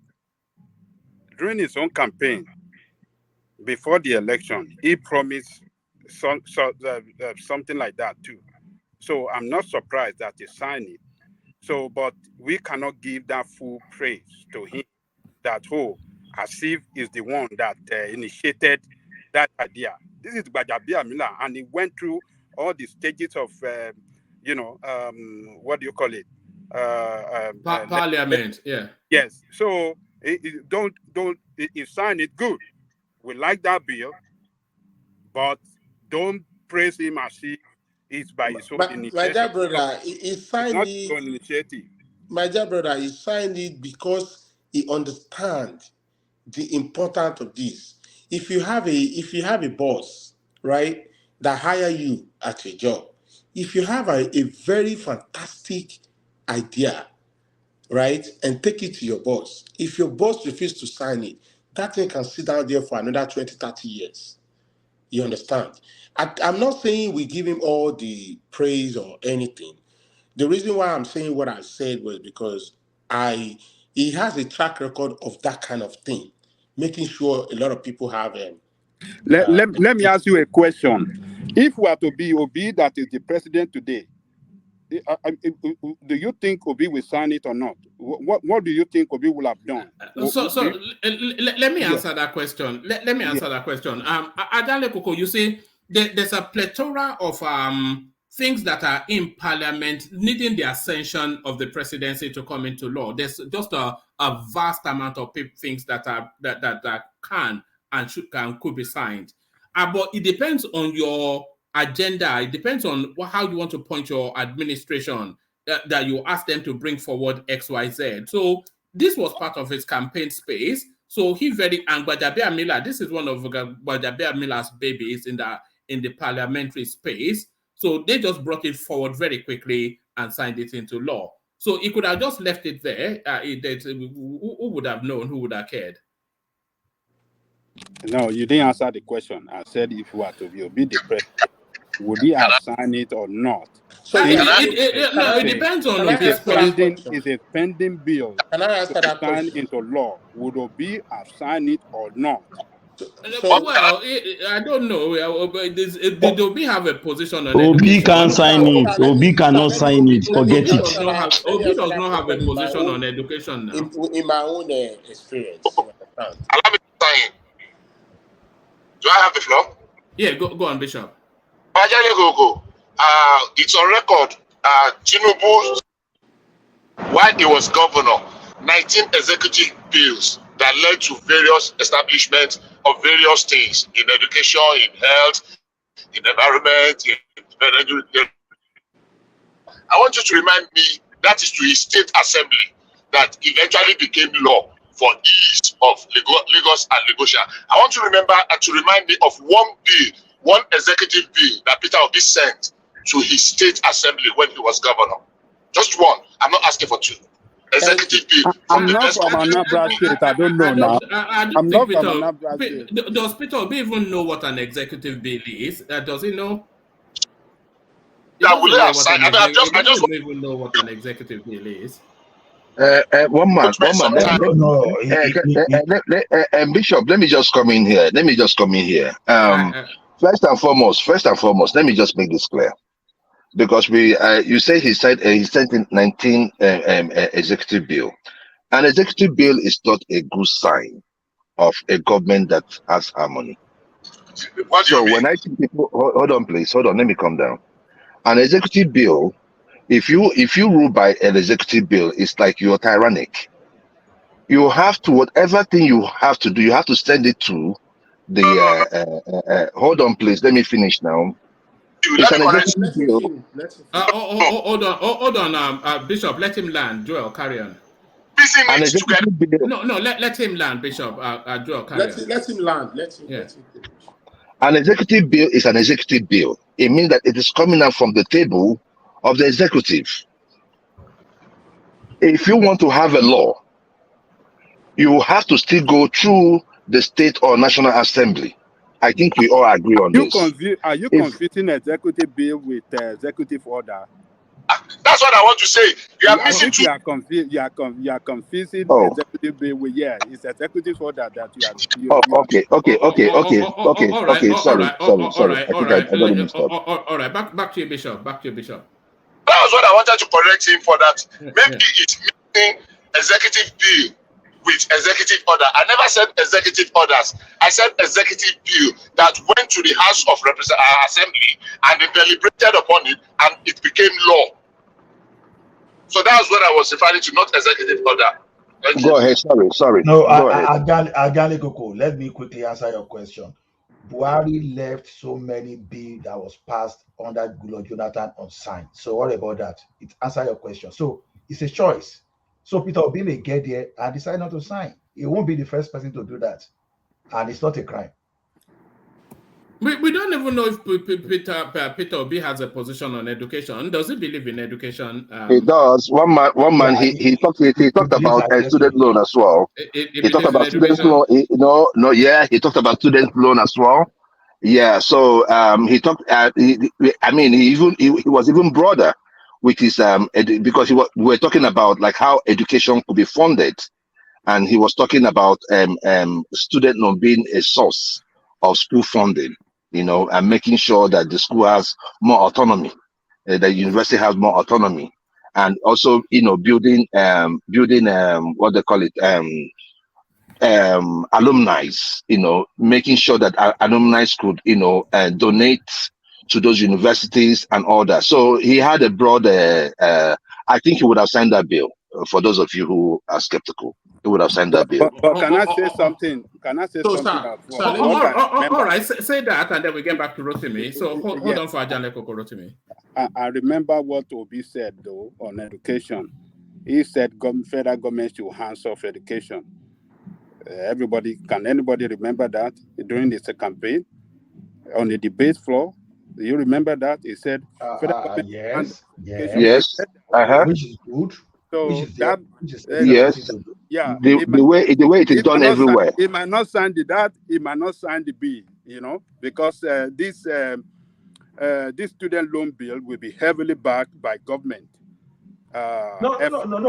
That's one of the way to achieve it now. All right. I want to get back to Rotimi quickly, but I'll have that conversation and we get back to Rotimi. Yeah. See, that's the way it is done. Even here, even in the United States, the states and province in Canada, they handle education, but you still have some national student loan that you still have some federal backing in terms of loan to facilitate. So Obi is likely to back it up because I believe it was the same model that he was talking about. So yeah, all right, back to Rotimi. Yeah. So Rotimi. From my own perspective, I really want to go back to that student loan thing, because I have a child in University of Arizona. So talking about the grant for students can never pay off the total amount of the school. This Nigerian new student bill is going to cover the whole thing. And then even if you get a grant in the United States, the remaining amount will still go on the regular student loan. The main thing that we can never take away, which is the highest benefit there, is the free interest. If you get a grant in the United States, it will be like partial of that thing. The remaining money, by the time you finish your school and wanted to pay back, that interest on it will still kill you at the end of the day. So we still don't want to take that part away. And then in the area of whether Obi will sign it or not, as far as I believe, I think Obi will sign it. And the reason why I say that is because Obi is also, a person, for masses. But one thing that I might take away from there is Obi might drag it a little bit more before he signs it, because the way I think Labour Party are coming is to destabilize whatever PDP or APC has been doing. So it might drag it a little bit longer, maybe 6 months or a year before he can sign it. And he will want to bring his own people. And the way I see him is a person of me, I did this, I'm the one that did this. So it might take a little bit longer, you understand? So I really believe that. So, and then, furthermore, this bringing Ribadu back is what I also want to talk about, because I think it's bringing Ribadu back to this is a special advisor of a thing, you understand? So I think the guy is, Mr. Tinubu is also looking into the team that can really work with him and do a lot of things. So this Gbadabiamila bill that we are saying is because of Buhari, it was Buhari's this thing. Buhari refused. It's not that he doesn't want, he refused to sign it. Nobody will never want to take a glory or a praise for anything good.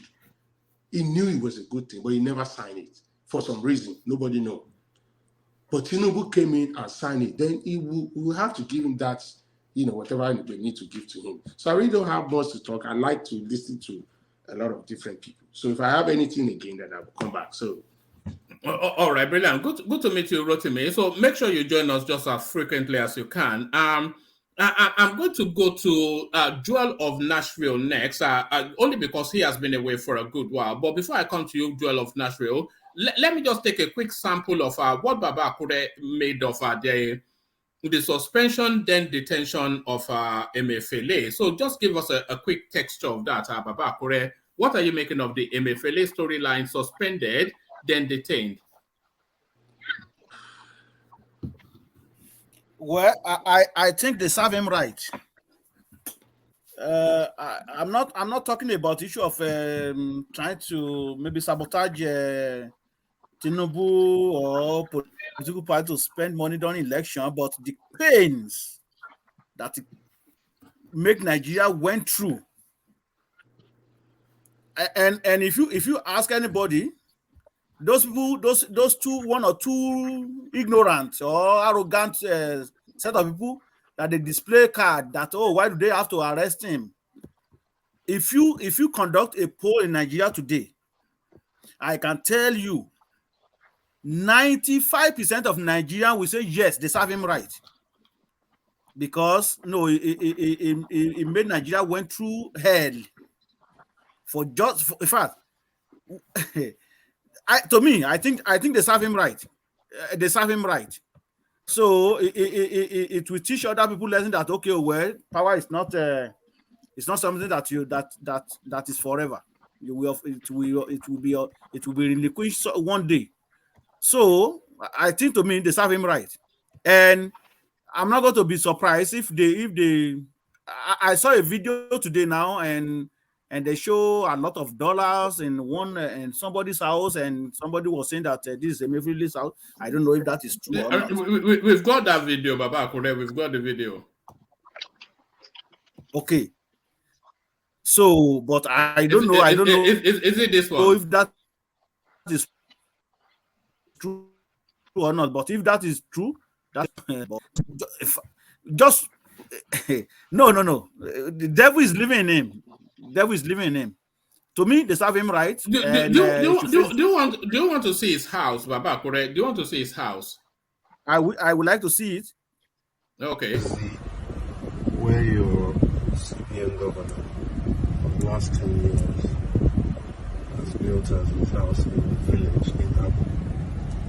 He has his own mast. Isn't that incredible? One man.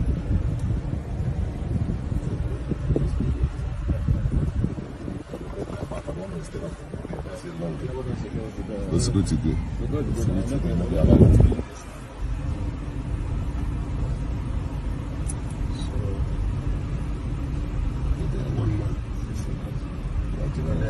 Some other guy, probably his cousin, has decided to match him. I don't believe this. This is in Abu, of all places.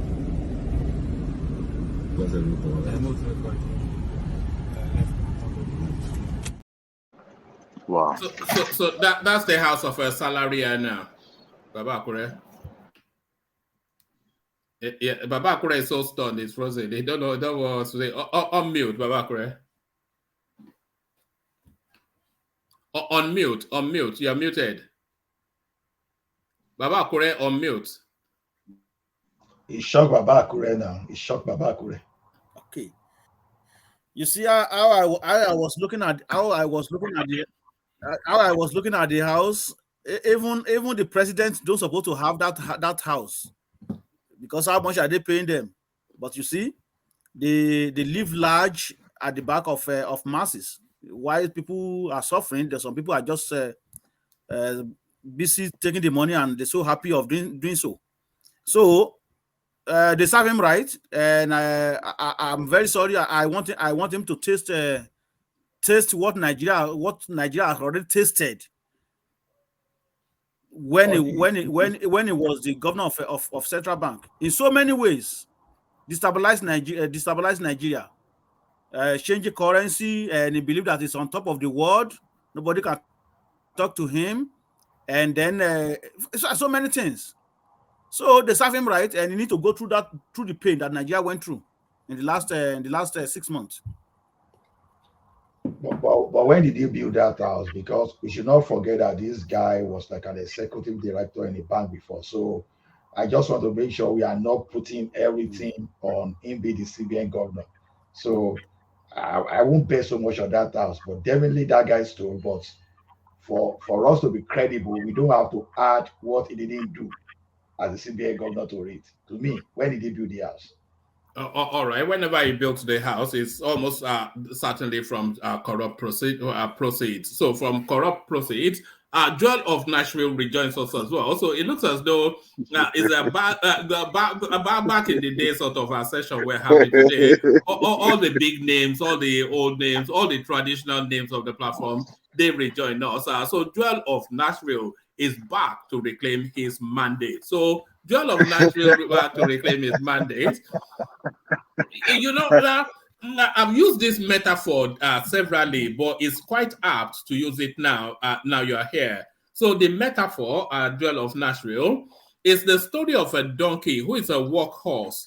So you use it to plow the fields you use it to fetch and carry, and then you encourage it with a stick to work it harder.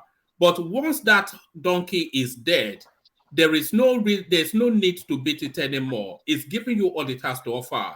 And the metaphor then, drop the dead donkey. So when are you guys going to drop the dead donkey? The elections are over. They drop the dead donkey now. Joel, drop the dead donkey. So good to see you, Joel. Catch us up with where you are politically. Good day. Good to see you guys again. Ajane Koko, I agree to good morning, Nigerians, afternoon, evening, wherever you may be. Woman, our horse, unfortunately, in this case, our donkey is still very well alive and is still pushing. And we are going to push it to the last line. If you have been following the tribunal and what has been coming out from the tribunal, we are impressed. We are not, like we said, even my principal also said, we are not really against Tinubu emerging as the president. We are against the process. The process is as important. The process is more important than the event itself or the outcome. And that is the reason why we look at it and we say, we must do this, and we must show Nigerians the reason why things has to be done orderly. If Tinubu is performing today, good and fine, we give it to him. What about the person coming after him? How do we make sure that that person that is coming after him is accountable to us? Because of course, everybody will not be Tinubu. Everybody will not be him. So that is why we keep talking about the process. We must continue to look at the process, see how we can fine tune it so that we make sure that any person going into government is going into government based on the people, through the people. If anybody going into government knows that the person that put them in there were the people, we will start having good governance. What Tinubu is doing today is not rocket science. It's not rocket science. The bill that he has signed today is not rocket science. Some people refused to do the right thing, or decided to, postpone the ugly day. We know how Buhari went through his tenure. He happened to be the worst because even the simplest of things Buhari could not do. I was listening to Mr. Edwin Clark the other day, and he was lamenting that Rotimi Amechi did not build a railway to his place, but he built a railway to Maraba, Niger State. That is what we are talking about. Niger Republic. Niger Republic, sorry. Yeah, carry on. So these are the things that we have to start looking at. The process that brought Tinubu in must be checked. Look at in order to be called excellency, the process that brings you in must be excellent. Must be excellent. There you are. It must be excellent. So you understand what I'm saying? So my own thing is just this. Come on in. Yeah, are you done? Yeah, okay. So my own thing is this, one man. We have to get to a point of in Nigeria where we hold our political office holders accountable. Not only while they're in office, but how they come into power. So we are not going anywhere. We're in the courts, and we have a very good case in the court. Mahmoud, your boy. I was reading that they brought about 50 truckload of evidence today, and everybody was overwhelmed by the volume of evidence. But the issue there is this, one man. We are not bringing. The evidence we are bringing is something that was given to us by INEC. You said go to court and prove, and we are now in court to prove. We have the ECHA, which is the polling booth results certified by INEC. Now we are having access to the IREV and the Beavers machine. So let us go there. If Tinubu wins, we know that Tinubu won. If Obi wins, we know that Obi won. Then that will start correcting certain anomalies that we have in Nigeria. So most of the bills Tinubu is taking credit for, I will give him credit. I will give him credit. For what? Are you going to give him credit even though they are Buhari's bills? Are they not Buhari's bills? Yeah, I'm going to give him credit. Because if you remember, when we were doing this when we were still politicking for our preferred candidates prior to the election, I said one thing. I said that the problem is not the availability of law, but the willpower. The willpower. So I am celebrating Tinubu not for anything, but the willpower to even do it. We have to tell ourselves the truth. Like Baba Akure said, Do you think Peter Obi has the testicular fortitude to have done it? Does he have the balls? Definitely. Oh, definitely. Peter Obi was coming. Peter Obi wasn't coming to play, and they know. They know he wasn't coming to play. Like Rotimi said, he may not have put signed the student loan program into law immediately, but it was in his plan. It was in his plan. Like there was no two ways about it. He was even more elaborate when it comes to education, because he believes so much in education. So that is that. So I give that to Tinubu. The willpower to even consider it is what I'm celebrating. Remember, we have the bills like Orosari reports sitting there. He said before Jonathan. Did Jonathan sign it? Jonathan did not sign it. So if somebody does it, I give that person kudos. All right. Is Olisa Agbakoba, is he an obedient Olisa Agbakoba? I wouldn't say he's an obedient, but he's a disciple of good governance. All right. I'm only really asking because I'm asking because sorry, I was putting something on the screen. I'm asking because I was inviting you to drop the dead donkey. It looks as though he may well have done exactly that. So this is Olisa Agbakoba, Dr. Olisa Agbakoba, SAN. I am very thrilled to see that this government has embarked on a technical and structural correction of our corruption-ridden economy by removal of subsidies and allowing the Naira to find its true value. We will face tough hardship in the short term, but in the long term, this is the only way to go. So that sounds like an endorsement from the obedient space. Drop the dead donkey. Is that drop the dead donkey? And one man, you ought to understand too that the obedience that you see around, obedient are very cerebral people. We are not here for a do or die affair. I am sure if Peter Obi was not in court today, he will congratulate Tinubu. Obedient, and we are not. We want to see Nigeria work. And I told you that the reason why we are in court today is not because of Tinubu himself, but the process that brought him in. That must be checked, and that is that. You understand what I'm saying? So no. One man. Do you permit me, please? Yeah. No, carry on. I have to give Joel, my brother. Hello. Long time. How are you? They're fine, my brother. Good. Yeah. What is the meaning? I still don't get the meaning of the process.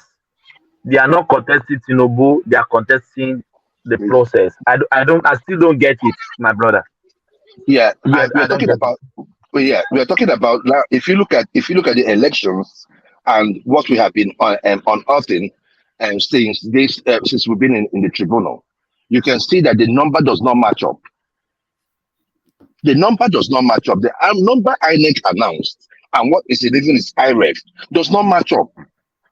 So what we are only saying is this, like Festus Okoye said, elections are won and lost at the polling booths. We are presenting results certified by the police, by the INEC officials, and the agents at the polling booths.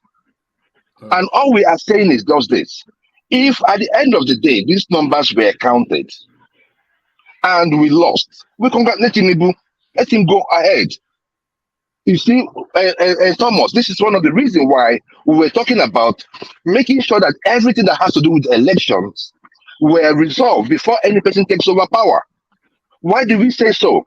No matter how you look at it, we are not seeing the real Tinubu. No matter how you want to look at it, because right now, he is not even sure of his seat. Anything can happen. So this executive bill right now could have been, oh, Tinubu did this. But now people are having this, okay, probably he's just doing it because his case is in court. So these are the issue we're talking about. No, these things were in his campaign promises. So all these things that he's doing, they are all part of his campaign. Thank you. Yes. They are not new. They are part not of new. What I'm saying is this, right? What I'm saying is this. It is not new. But let me tell you, I promise you, if this election was between APC and PDP like the old ways, the output of Tinubu would have been different. Oh, all right, hold on. Let's say hello to Baba Akure's son. Were we there when he was born, Baba Akure? Were we here when he was born? We were here when he was born. Baba Akure? Oh, all right, carry on, Joe. So you understand where I'm coming from, one man. So yeah. That's where I do that. So honestly, I support, part of where what Nashville, Joel, call him Joel. Joel, thank you. Yeah. So this process of a thing needs to be challenged. Because for the future reference. Yeah, but it's not his place of sorry. If Peter Obi is not challenging the election, then it's not his place to challenge the process. The process has nothing to do with him. Right. So, but one thing I know for sure that I believe about 98% is that Obi know that he did not win the election. You know why? Of course he knows it. Everybody knows he didn't win the election. Because how could he has his own. My brother Joel. Let's not defeat ourselves. He has his own situation room. Every party has their situation room. Yeah. You understand? And they all know.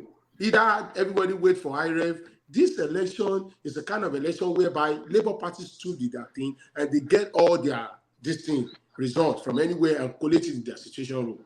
The result in their situation room has really showed them that they did not want. The result in our situation room shows that we won the election. That's my point. That is where you're not getting it. And that is why we say that we're in court to prove that. That's the point I'm trying to make you understand.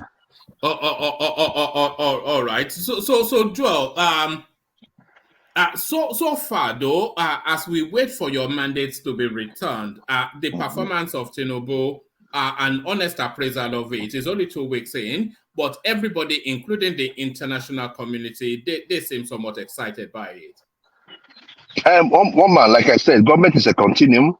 Whoever it's expected, if you find yourself in that position, it's like a factory, right? You do not just stop. You don't just stop the factory because the machines in the factory, because it takes so much money and so much resources to restart a factory. So Nigeria is a factory. So immediately he comes in, he has to, get in and do his job. Now, how he does it with the things that he's doing so far, is it good or bad? I will tell you, it is good. What Tinubu is doing right now, even I was talking about is this guy, Dedalake. I said I was listening to him. I was looking at his body language when he was mediating between the NLC and the TUC. And I was so impressed by Dele. I didn't know I was going, I've not really took my time to listen to him, but I really like his disposition. Unlike what the other one, what that Agboro, what they call it, Onanuga, what's his name? No, or Festus Keyamo. No, these people are these ones are wild. Then Alake is well calculated. Whatever he says, unless he disappoints tomorrow. But for now, whatever he says, I can look at the Leleka and say, okay, I can listen to him. So far, I will tell you, Tinubu has been reaching out. Tinubu is loyal to the people. so far from what I've seen. And he has to be. He has no choice. You see, but the thing there is that He has a choice because Buhari administered the country differently. no, He treated us like our subjects rather than citizens. one man, he has a choice. It's still a choice for him to say, I want to continue with Buhari or I want to do it differently. And if you say you want to continue in the way of Buhari, we would have shown him the way, they would have shown him the door earlier than now. Right? But the thing there is that what he's doing right now, we are saying, okay, he's doing well. For the meantime, until this mandate, this presidential election is determined, keep doing your good job. That's all I can say. When it's time for us to take it, I know that we're going to do better. We're going to do far more better. Because in all of this, we are looking at, which people are we looking at? It's appointments. That is because the real governance has not really started. Appointment of who? Ababio. Now, if you have a log of wood, you're carrying a log of wood of corruption, because you know that Akpabio cannot be reversed. That's an act of parliament. You know that cannot be reversed, and Abbas that cannot be reversed as well. You know no. I'm not talking about reversal or anything. I'm just talking about the character of the person Akpabio. Somebody that the EFCC is investigating. I would have thought, in my own thinking, I would have thought, no matter what it is, it would have gone for someone else. Hello, woman. Without someone that has that baggage of corruption. Like whom? I mean, it could have been any person. I mean, even now they zoned it to the south. I would even prefer an Oshomole. Oshomole is under investigation. Well, I don't know, but at least you cannot tell me that amongst them they don't have somebody. That's what I'm talking about. So a Nigerian politician that is not under investigation. Name one. No, there are. No, one man. There are. Name one. No. There are many of them. So there are many of them that are not under investigation. So the thing there is that we know the issue of Akpabio. We followed Akpabio. Akpabio is corrupt. It's a corrupt man. It's a corrupt man. Even the process that brought him into power, into the Senate, we know all of this. So my own point is just this. Hey, woman, can I make a comment, please, or interject, please? Go ahead. Oh, thank you. Hello, woman. Hello, everyone. Yeah. If you continue to give Tinubu's opposition the chance to talk, they're always going to minimize and nitpick everything he does or says. So the Joel just saying that a government is continuum, sure, but if that was the case, how come things don't go the way they should go, like perfectly? It's not about government being a continuum. We all know that, but it's the will of the person in power to do what is right. Woman, also, I think you may be guilty of this because you're saying, well, this were Buhari's bills that he didn't sign. So what is the benefit of Buhari not signing those bills and giving all the credit to Tinubu? Well, it doesn't make any sense. It's the will of Tinubu to know what is good for the nation. But not Tinubu's initiative, though. It did not birth the bill and then send it to Parliament for review. Well, yeah, woman. But in the last days of Buhari, they introduced Nigerian airline. How come they didn't do the same thing when it came to the student loans and the other things? How come they didn't do it? Why did they have to wait for Tinubu to get the credit? So it doesn't matter. It doesn't matter what they wanted to do or what they tried to do. It comes down to the person that had the fortitude and the will to do it. And Tinubu is on display right now and is being judged because he's the one getting the job done. So all this minimalist talks about, Peter B would have done it. Peter B had an idea. See, we all know Trump kind of had the same problem, so to speak, when it came to power, because why? It was an outsider, not an insider. Therefore, he didn't know a lot of people that he could work with. see, out of all the candidates, we all know that Peter B is the least qualified because he's gonna have a failure for government. Why? Because he doesn't know that many people. He doesn't have relationship in the north and across the country. So he's more likely to employ people or people appoint people that would be recommended to him. Okay, unlike Tinubu, that strands the entire country.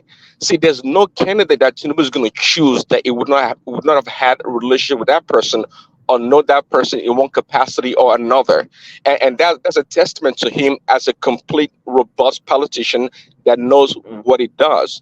See, this Peter B is a candidate. If he had won to fail, he couldn't have succeeded anyway. The man is so, No, as a but politician. you can't say that because that is speculative. You cannot say what he could not have done because he's not in a position not to do it. Well, the same reason Joel and other people are saying what Tinubu, criticizing what Tinubu is doing right now, and they're giving credit to that man that does not even have the opportunity to show what he could have done. At least My Tinubu right now we see him on display doing something. But to my point again, we all know that Peter B is not well rounded. My point is that he would not have been able to select like good candidates from the northwest or the northeast or across the country, even the southwest, maybe just a few in the southwest. But him being able to rule the country in a balanced way, I don't see that success coming from Peter B at all. But Tinubu, on the other hand, so far, people don't have to give him credit. They can try to minimize what he does or what he tries to do, but at the end of the day, it's going to be judged by what he actually signed into law and the things that he put in place to govern the country. Not hearsay, not what he could have done. All right, fair comments. Joel, is that fair comment though that Peter no. B it did not have the expansiveness in terms of reach within the country to have formed an all-inclusive government, not robust enough to be the president is what our prince is suggesting. Well, everyone have their whole perception about people. I'm not going to go back and forth with him. I think elections are over. But the issue there is that Peter B has a reach. If you the problem of Nigeria is not the absence of good hands that can do the job. I think you're still stuck, in the past, the way we do things in the past. Everybody must know me, the big manism of Nigeria.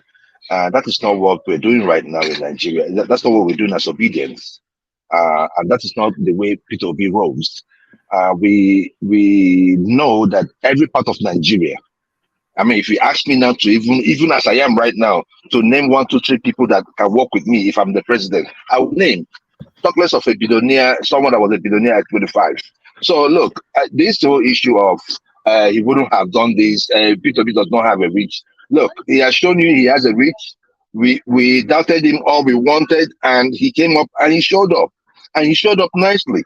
So I don't think you have a point, in trying to say, hey, Peter B wasn't going to do this because he doesn't know so and so people. Come on now. You're talking about the president of Nigeria. Even if you want to get David Axelrod from the United States to work with you, they will come and work with you. Come on now. All right. Let me take you to this space just finally, and then I'll go on from you. And I'd like you to hang around. So I suspect you are waiting to drive. But hang around just for as long as you can, because from you I want to go on to Prince Daddy. But before I go on to Prince Daddy, let me take you to the space. So this is how the voting turned out in the at the Senate to emerge Godswill Akpabio as the Senate president. But what is striking is the voting pattern from the Southeast. So again, the Southeast abandons to go to the North.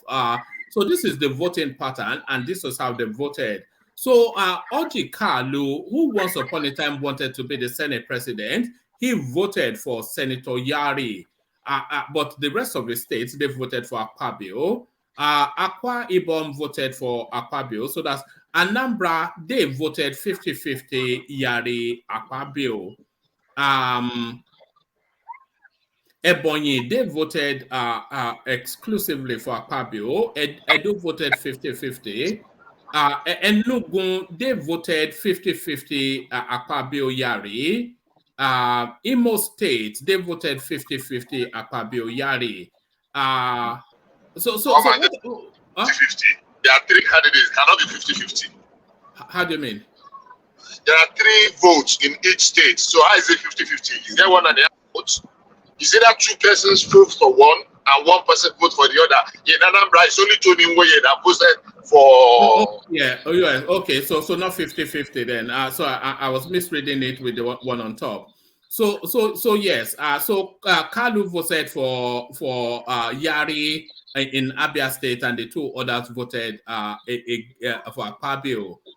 In Anambra State, only Tony Nwoye voted for Akpabio, and the rest voted for Yari. So what are you making of this? Does this make for depressing reading, Joel? No, it is. Only Osita voted for Akpabio. The other 2, Chukwu, Kelvin Chukwu, and Ezie Chukwu, both voted for Yari. So what are you making of? Is this depressing reading? One man, that is the democracy. The people in the house chose who they wanted to vote for. It has nothing to do with the Southeast. And the thing there is that you should also know that the Southeast was also laying claim to the Senate president. So naturally, you're going to see. Is Senator Yari a Southeasterner? Senator Yari, the former. No.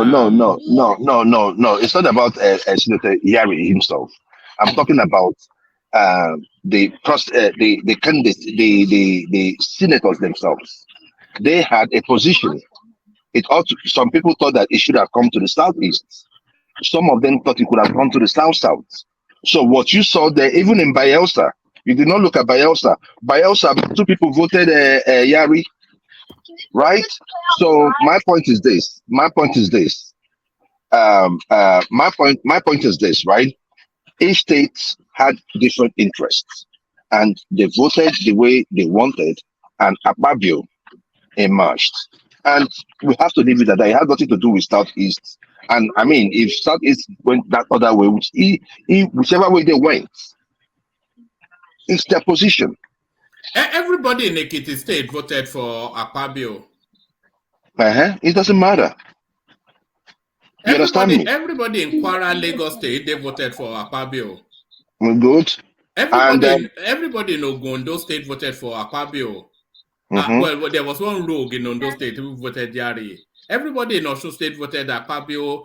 Everybody in Oyo State voted Akpabio. The whole of Yoruba land, bar one person, Jimo for Lorenshaw, the whole of Yoruba land, bar one single senator voted Akpabio. Yeah, I mean, and it is expected, because those are Tinubu stooges, right? Tinubu had played a way in how they came into power. So it is normal that they're going to go with the position of Tinubu. So that's the point. That is wrong. That is wrong. What about PDP Osun? Osun State is a PDP controlled state, and they even lost all the They lost all the Senate seats and the House of Assembly seats. So I don't think that is correct. My brother, okay. If you take Osun out of the picture, what about the other? What about it was the other just ones? politicking. It was just politicking. And my point is this, right? Everybody made their choice. The Southeast ought to have better than the people of the Southeast, or the representative from the Southeast, chose a different person, and I think that choice should be respected. It's the time of saying, "Oh, I voted this person." No, we mustn't be in the same. Party. After all, in what they call it, in the House of Rep, what happened in the House of Rep? Didn't they all voted for APC's choice? So let's leave it at that. I think we have this thing about that is the Ibophobia thing. Everything that starts is not. It's not about that. It's not Ibophobia though. It's a concern. It's not Ibophobia. No, no, it's not. No, it's not a It's not concern. about Igbophobia. All I no, was the just issue saying, I was just trying to correct that something. It's not about that. You know, we saw it at the primaries of the PDP as well. When they voted off script. Off script, yeah. So Yeah. the issue there is this, right? Orji Zokalo had people that he could, bring together, right? Because he felt that he should be the one. Now, I said he was going to present himself. Then until I saw him now saying, "Oh, I'm going to be a deputy to Yari," I was like, "What the hell is wrong with this man?" Like, he's neither here nor there. So look, we know these leaders. We did not vote these leaders. These leaders are. What about the religious balancing that we were hearing all the way through the electioneering? That there was an overabundance of there was an over preponderance of Muslims in the hierarchy. So Senator Yari is a Muslim. So why then did the Southeast go for him? Because they made great play about the Muslim, the Islamization, something or the other. So are they voting for Islamization? No, the issue there is this one man. The Muslim ticket is in Aso Rock. That's what matters. Right. All these ones you are seeing right now, Ababio, these ones are just arms. We know how it is in Nigeria. Senate President. Senate President. We know one man. Senate President is Lawan not Senate President. Yes. Please let us not go there. Lawan not a rubber stamp Senate President. One man. Look, the issue there is this, right? We have seen enough of these characters in government, right? We just hope that Tinubu does, things differently. And on the note, right now, the way he started, he is doing good. And to the last person that was talking about, we give him credit. No, we gave him credit for his willpower. But the fact remains that is not his bill. And am I going to give you any knock? No. We have many bills on this on the presidential table that never saw the light of the day. The president did not pen down to. So for him to have done what he did, we praise him for that. And we are saying that because he's doing what he's doing right now, does not mean that we are going to, stop pedal in the tribunal. No. Look, let me tell you one man. Every one of us here, if any of us got into power after Buhari was the lowest of the lowest. Any of us could have done better than Buhari. That is the point. And one man, before I leave, I wanted to bring your attention to the IPMAN. We were talking about the subsidy, and I was talking about, the way it was removed and all that. Yes, it was removed, and we all supported that, but it wasn't properly thought out.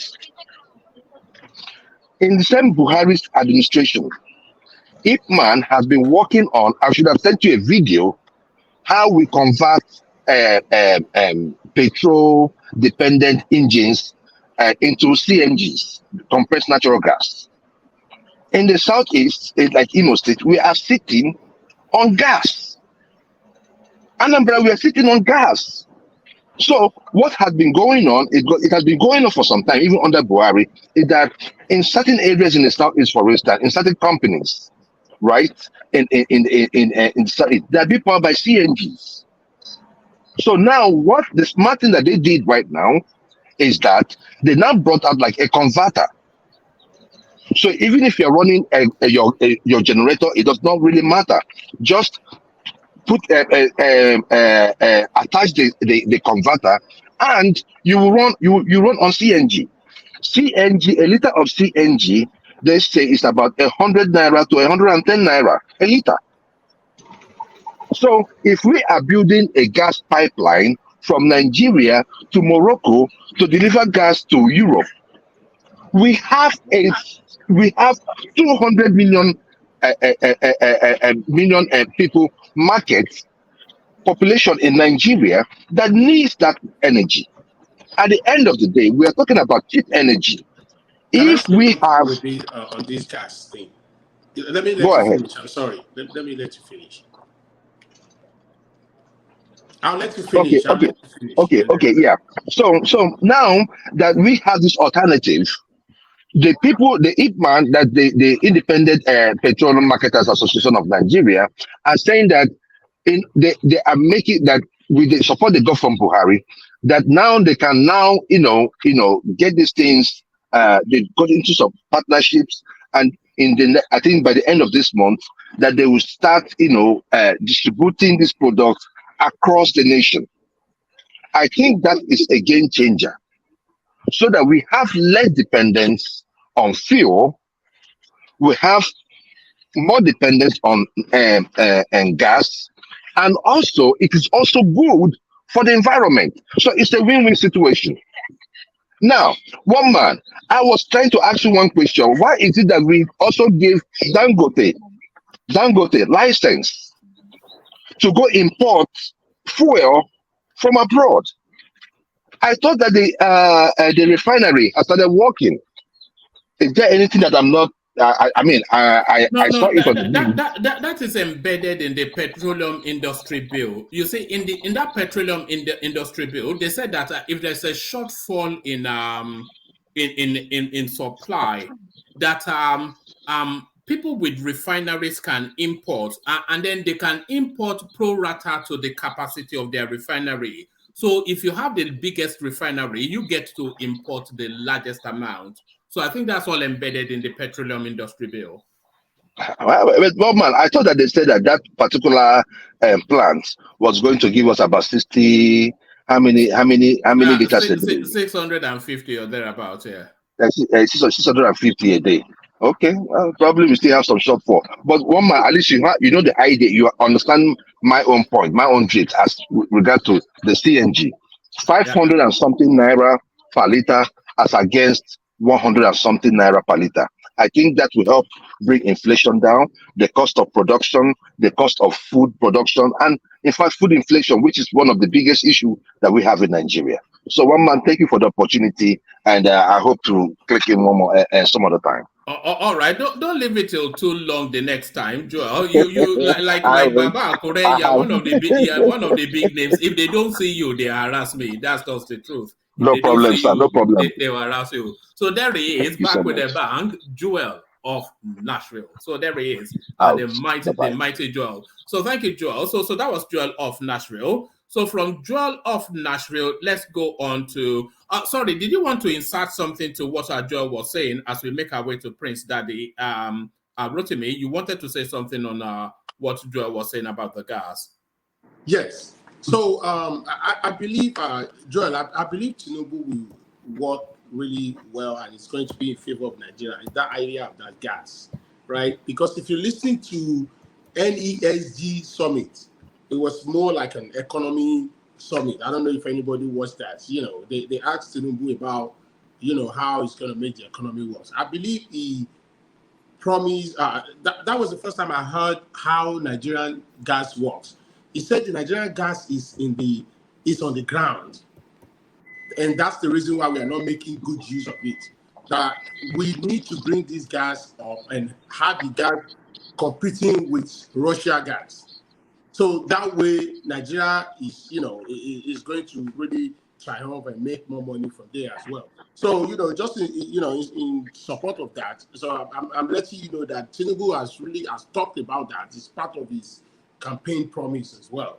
So Nigeria is coming, to come in with good things from that aspect of gas. So that's all I want to say. All right, brilliant. Always good to insert information into the proceedings. So let's go. Let's go from Joel then to Prince Daddy. So Prince Daddy, you sound as though you're driving, Prince. Prince Daddy. All right. Do we have your Prince or not?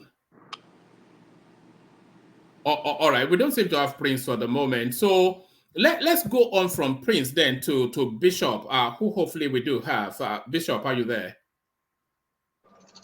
Yes, please, I am. All right, brilliant. Good to have you, Bishop. So Bishop, I was really I knew he wouldn't budge, Joel, but and by the way, we've had well in excess of 200 people watching us at some point. Only 5 people clicking on the like button. So if you want to help us out with the like button, please do. Bishop, I was trying to push dwell on this, but I knew, of course, how he would respond. Is the voting pattern at the 10th Senate to elect the new Senate president. So the Senate president has been elected, so that's all done and dusted. So we're now auditing then what happened. But the voting pattern, very interesting reading. Almost universally, 80% of the parliamentarians from the Southeast, they voted for Senator Yari. It cannot. It's not a coincidence, is it? Really, it's not a coincidence. With the exception of Abia State, 2 out of the 3 of their complements of senators, they voted for Senator Yari. Orji Kalu, who was part of the Power Must Transit to the South narrative, he voted for Senator Yari. It was that sour grapes. If I don't get it, then nobody will, sort of a thing. Anambra State, with the exception of Tony Nwoye, the remaining 2 voted for Senator Yari. And on and on it goes. Yes, Ebonyi State, I think Ebonyi State actually gave the full compliments to Akpabio, but Enugu State certainly did not, with the exception of 1 Osita. The remaining 2 voted for Senator Yari. Imo State, they went 50. They went 2 Akpabio, 1 Yari. So what are you making of this voting pattern from the Southeast? With the exception of 1 person, the whole of Yoruba land, they toed the line. Well, thank you once again, woman. Good evening, compatriots, or patriotic Nigerians, wherever you may be listening from. Thank you for joining us once again this evening. Please, like woman just said, we appreciate if you can click the like. At least if we have 200 people, we should be able to get at least minimum of 100 likes. So please kindly do that. To the needful, click on the like and share. If you have not subscribed, kindly do so. Thank you. Woman, I'll confess that when I read that voting pattern earlier in the day, I was really disappointed. I was sad. Maybe I took it a little bit too far, because all the things we were saying, imbalance, Muslim, religious balance, Islamization, and people had the opportunity. And I don't know if their anger is justified, that if we cannot have it, just like you said, then nobody should have it. But if we cannot have it, Akpabio is there. A day will come that Southeast will need South-South. We need their vote. Most things that you do in politics is not immediate gratification. Sometimes you rub people's back so that when the time comes to you, it's not just like a Godfather kind of an arrangement. And when Tinubu believed he had really served people and they needed to, it's payback time. Some people felt that it was an entitlement mentality, but it is not. There's a saying that says, to whom much is given, much is expected. I don't know how a voting will now be in favor of.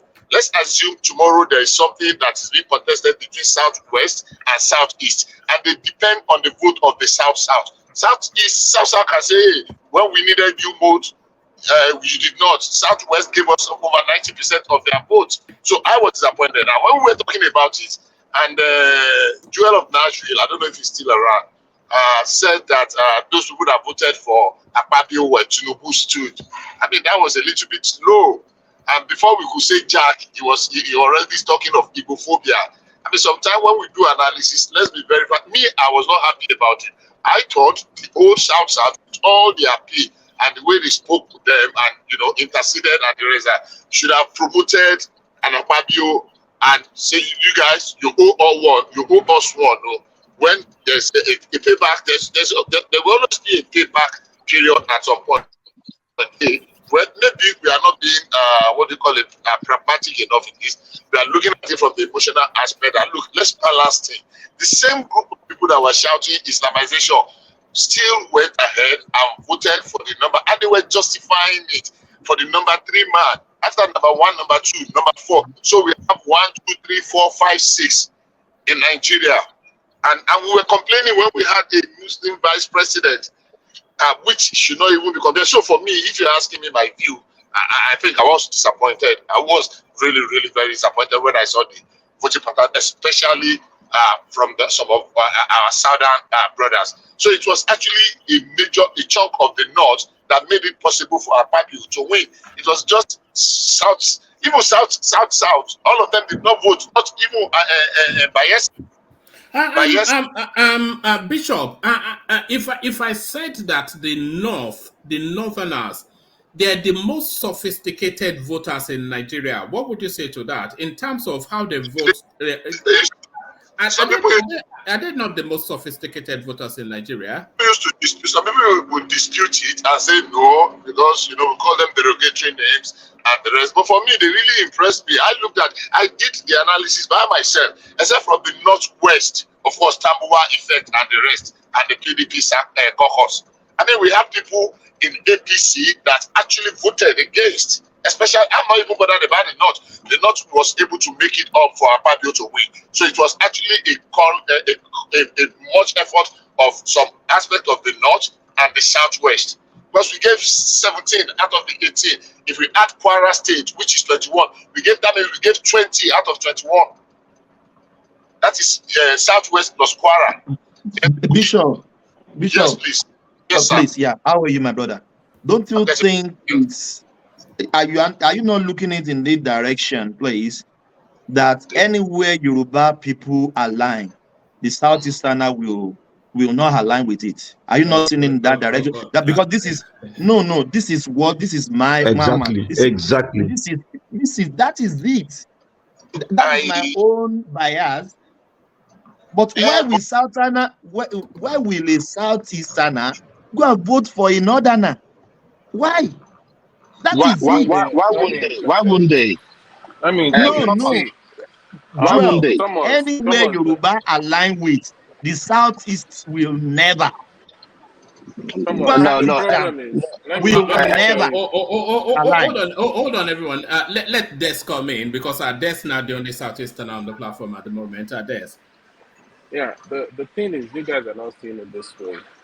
In the presidential election, there was an issue, right, that the Southeasterners just almost 100% voted one pattern. And now, in the Senate president, they voted in two patterns. Not really, you can't say it's one pattern, because you can see 70-30%, so please you can see, vice versa in the other end. So they're playing a smart move.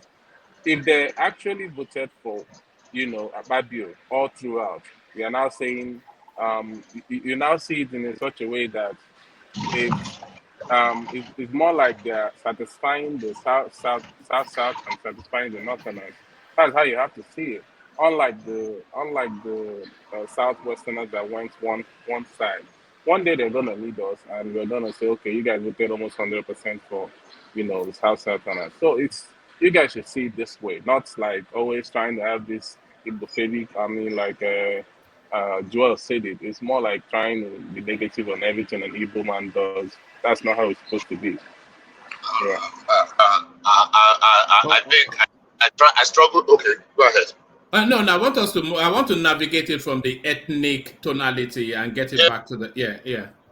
I hate hearing this Igbo-phobic, something. So let's just navigate it out.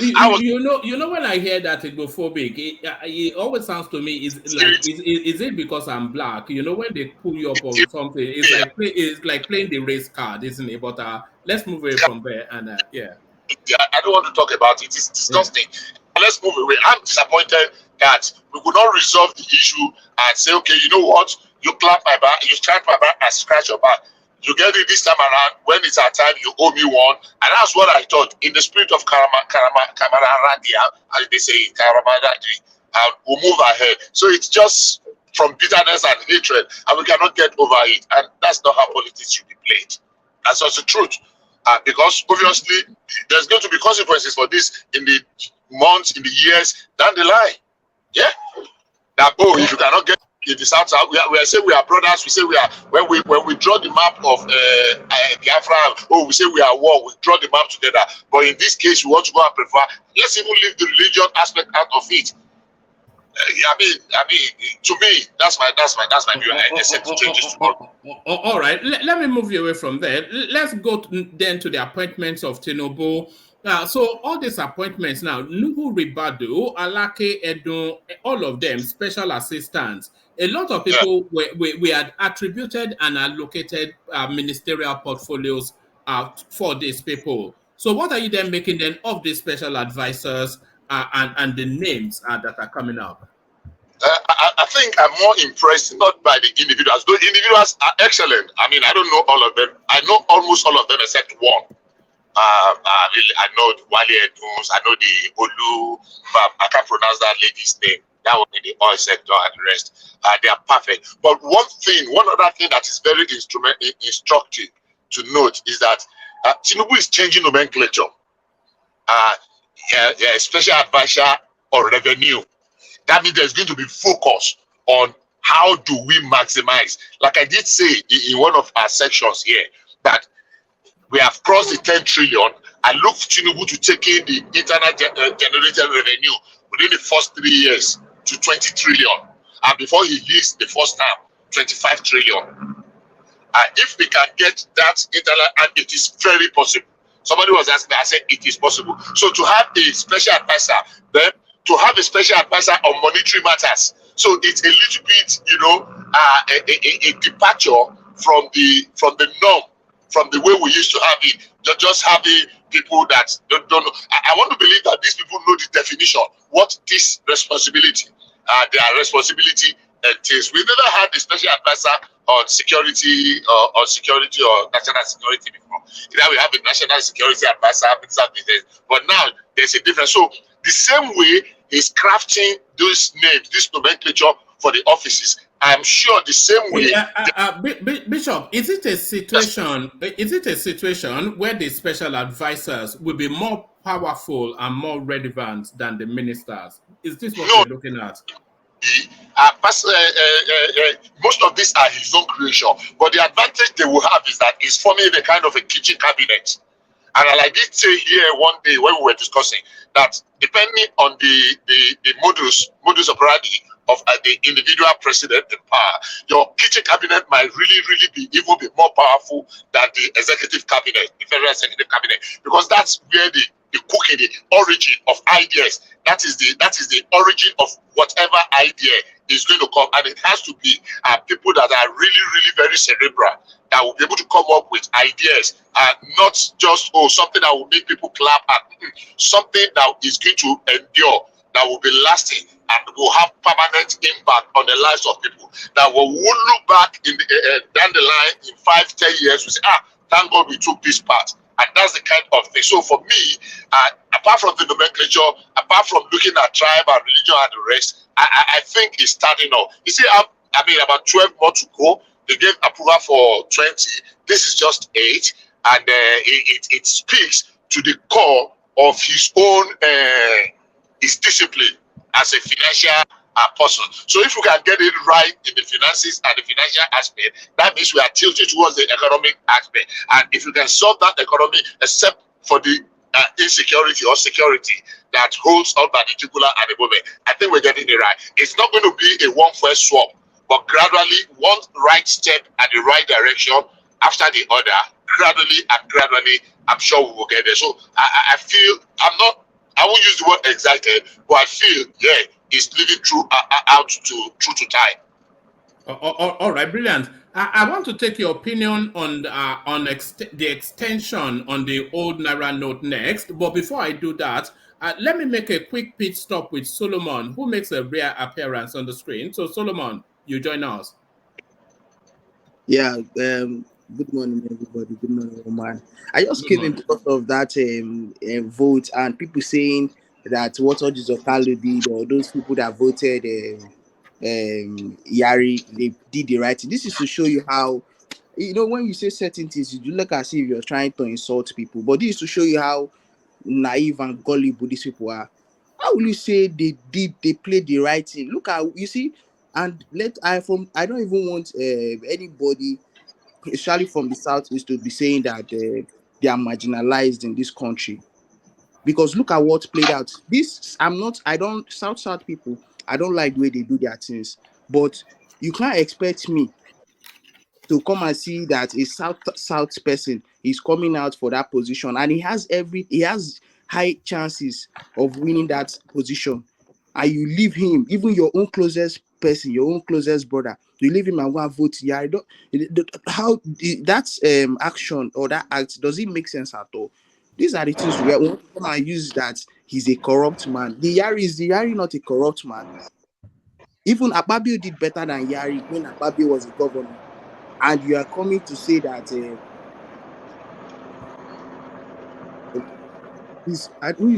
can the person mute?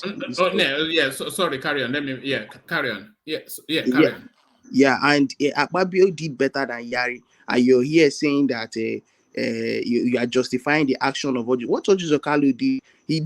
I have been looking at this guy closely in his political movement, and I've just discovered that truly he's a selfish person. You know, when somebody cannot have something, selfish people, when they cannot have something, they will say instead of that person that that is their opposition to have it, let another person have it. Like, and it's a very wicked and stupid act. That is what this guy just, the action he exhibited. I don't rate it. This is to show that there is something somebody told me, an elderly person told me that knows the Southeast politics well, or that knows Nigerian politics well, told me that most of the people that came in 1999, most of them were opportunists. This guy is an opportunist. He just used because of maybe his relationship with one or two persons to come inside. He doesn't know politics at all. And people that supported this action, this is to show you how naive they are. They don't know politics. How will you say this guy, what this guy did? The only person that calmed me down was, I think, this guy, Abaribe. These are people that knows what is going on in Nigeria, or that are really honest with themselves and know that how the politics should be played.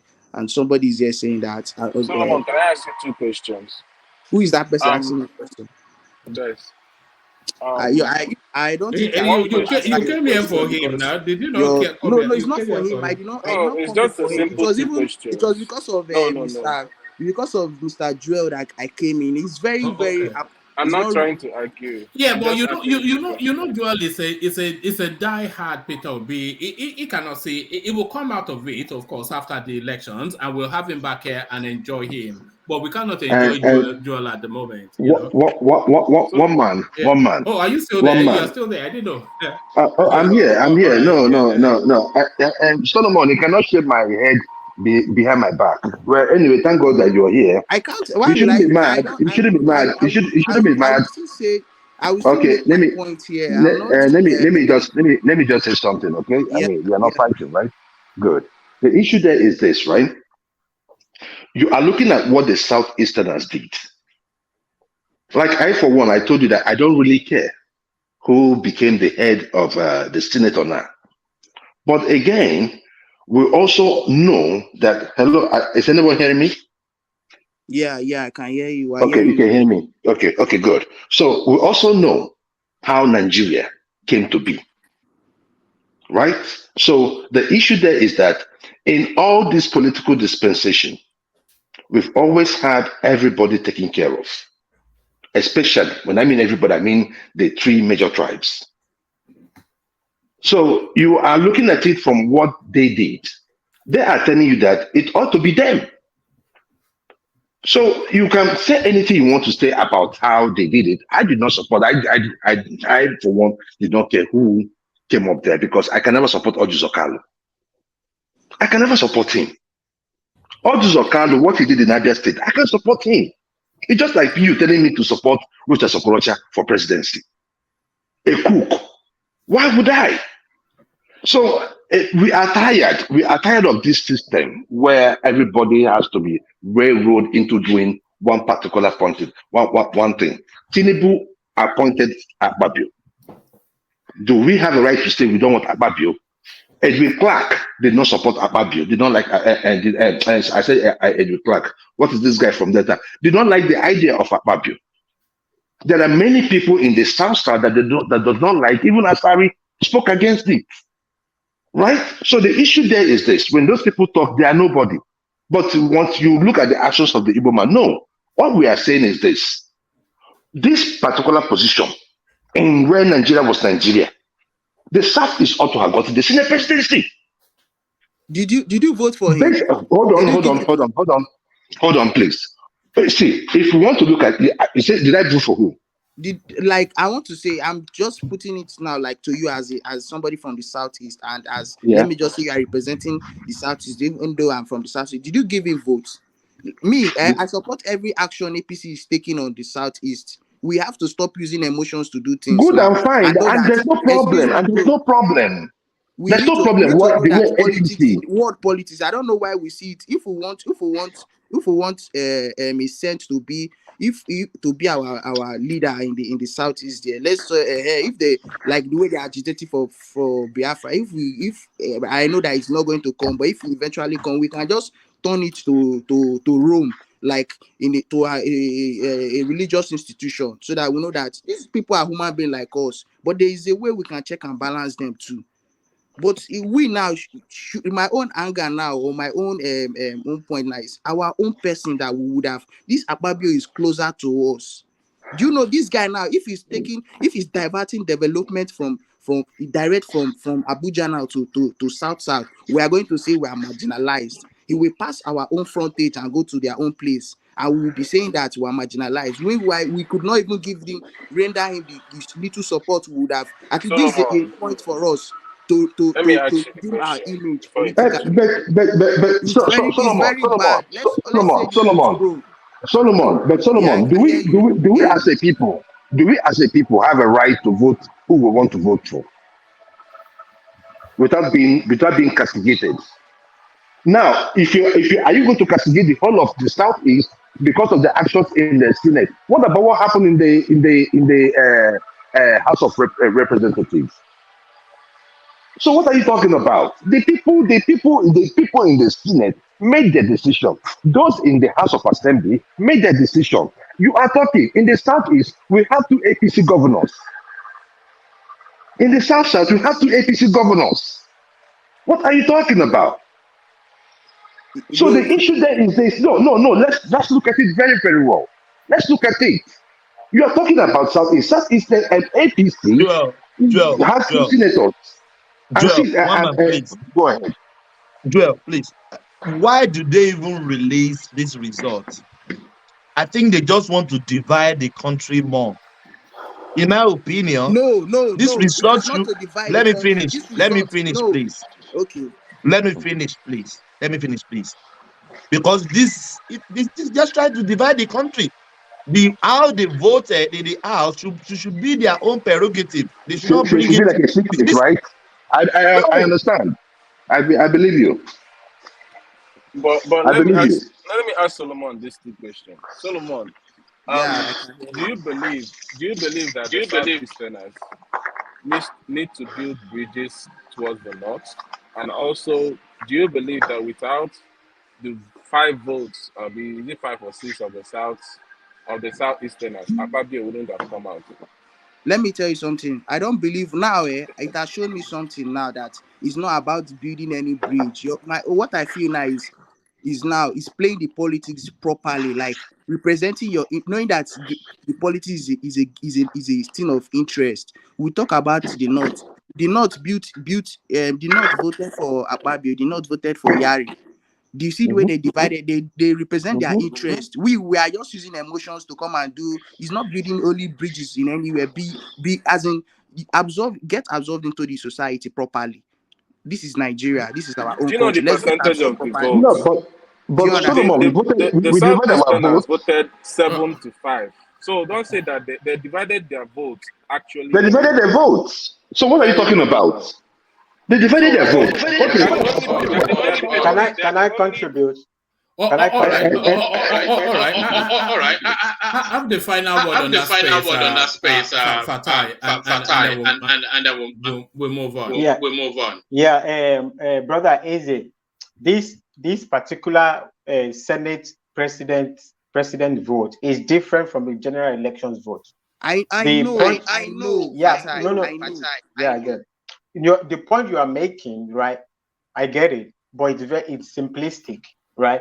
This is not about Southeasterner, right? Even me, from I'm not in Nigeria, I'm not in the Senate. So even Akpabio himself did not have the consensus of the South, right? So it's Southwest people that gathered up, right, gave consensus to Akpabio, right? So, and that was the problem of this Senate vote, started from some people in the APC gang up and writing names on paper. So originally, they say in Yoruba, originally it was supposed to be free. It's not supposed to be people putting their thumbs on the scale. That is why I never got why people were so when Tinubu came back from Paris that time, he said South and Southeast go and contest it, right? And so some people went to go and put names on the paper. This is where the old problem started, right? So now the reason Yari Ojus or Carlos and Southeastern voting pattern came about because Ojus or Carlos made an alliance with Yari, right? And the alliance was, they didn't, was the alliance, we will see how the momentum is building. So it was either going to be Kalu Senate President, Yari Deputy Senate President, or Yari Senate President, Kalu Deputy Senate President. And that was the option. So they already agreed. Let me come in. Sorry, one man, please. There were some things that I put in the presentation. Can you hear me? Yeah, I can hear you. Yeah, there were some things that were put into consideration. We're talking about religion. And if you watch now, in this thing they did, they narrowed this thing in a way that now is going to in a religious way, way, yeah, that now the president is a Muslim, the vice president is a Muslim. Then the Senate president now, we all see these things are common sense. It's not, let's forget this thing we are saying that these things are common sense. We know that the number 3, the Senate president is going to be definitely a Christian, and that was how they were championing. So Yari, now we've seen that, and truly this is to show that it is hypocrisy that is our problem. And I think that hypocrisy now, I don't like when people come here and talk about side is that I'm trying to brother, I get you. I get the point you are making. I get the point you are making. The point I am making is this, right? There was already 2 camps, right? Akpabio and Ojus Okalu, right? So, but when the names have not been written, right, it weakened Kalu's camp. So it's Kalu was looking for votes, and Yari, then they said, oh, okay, which we can go for it. So he made alliance with Yari.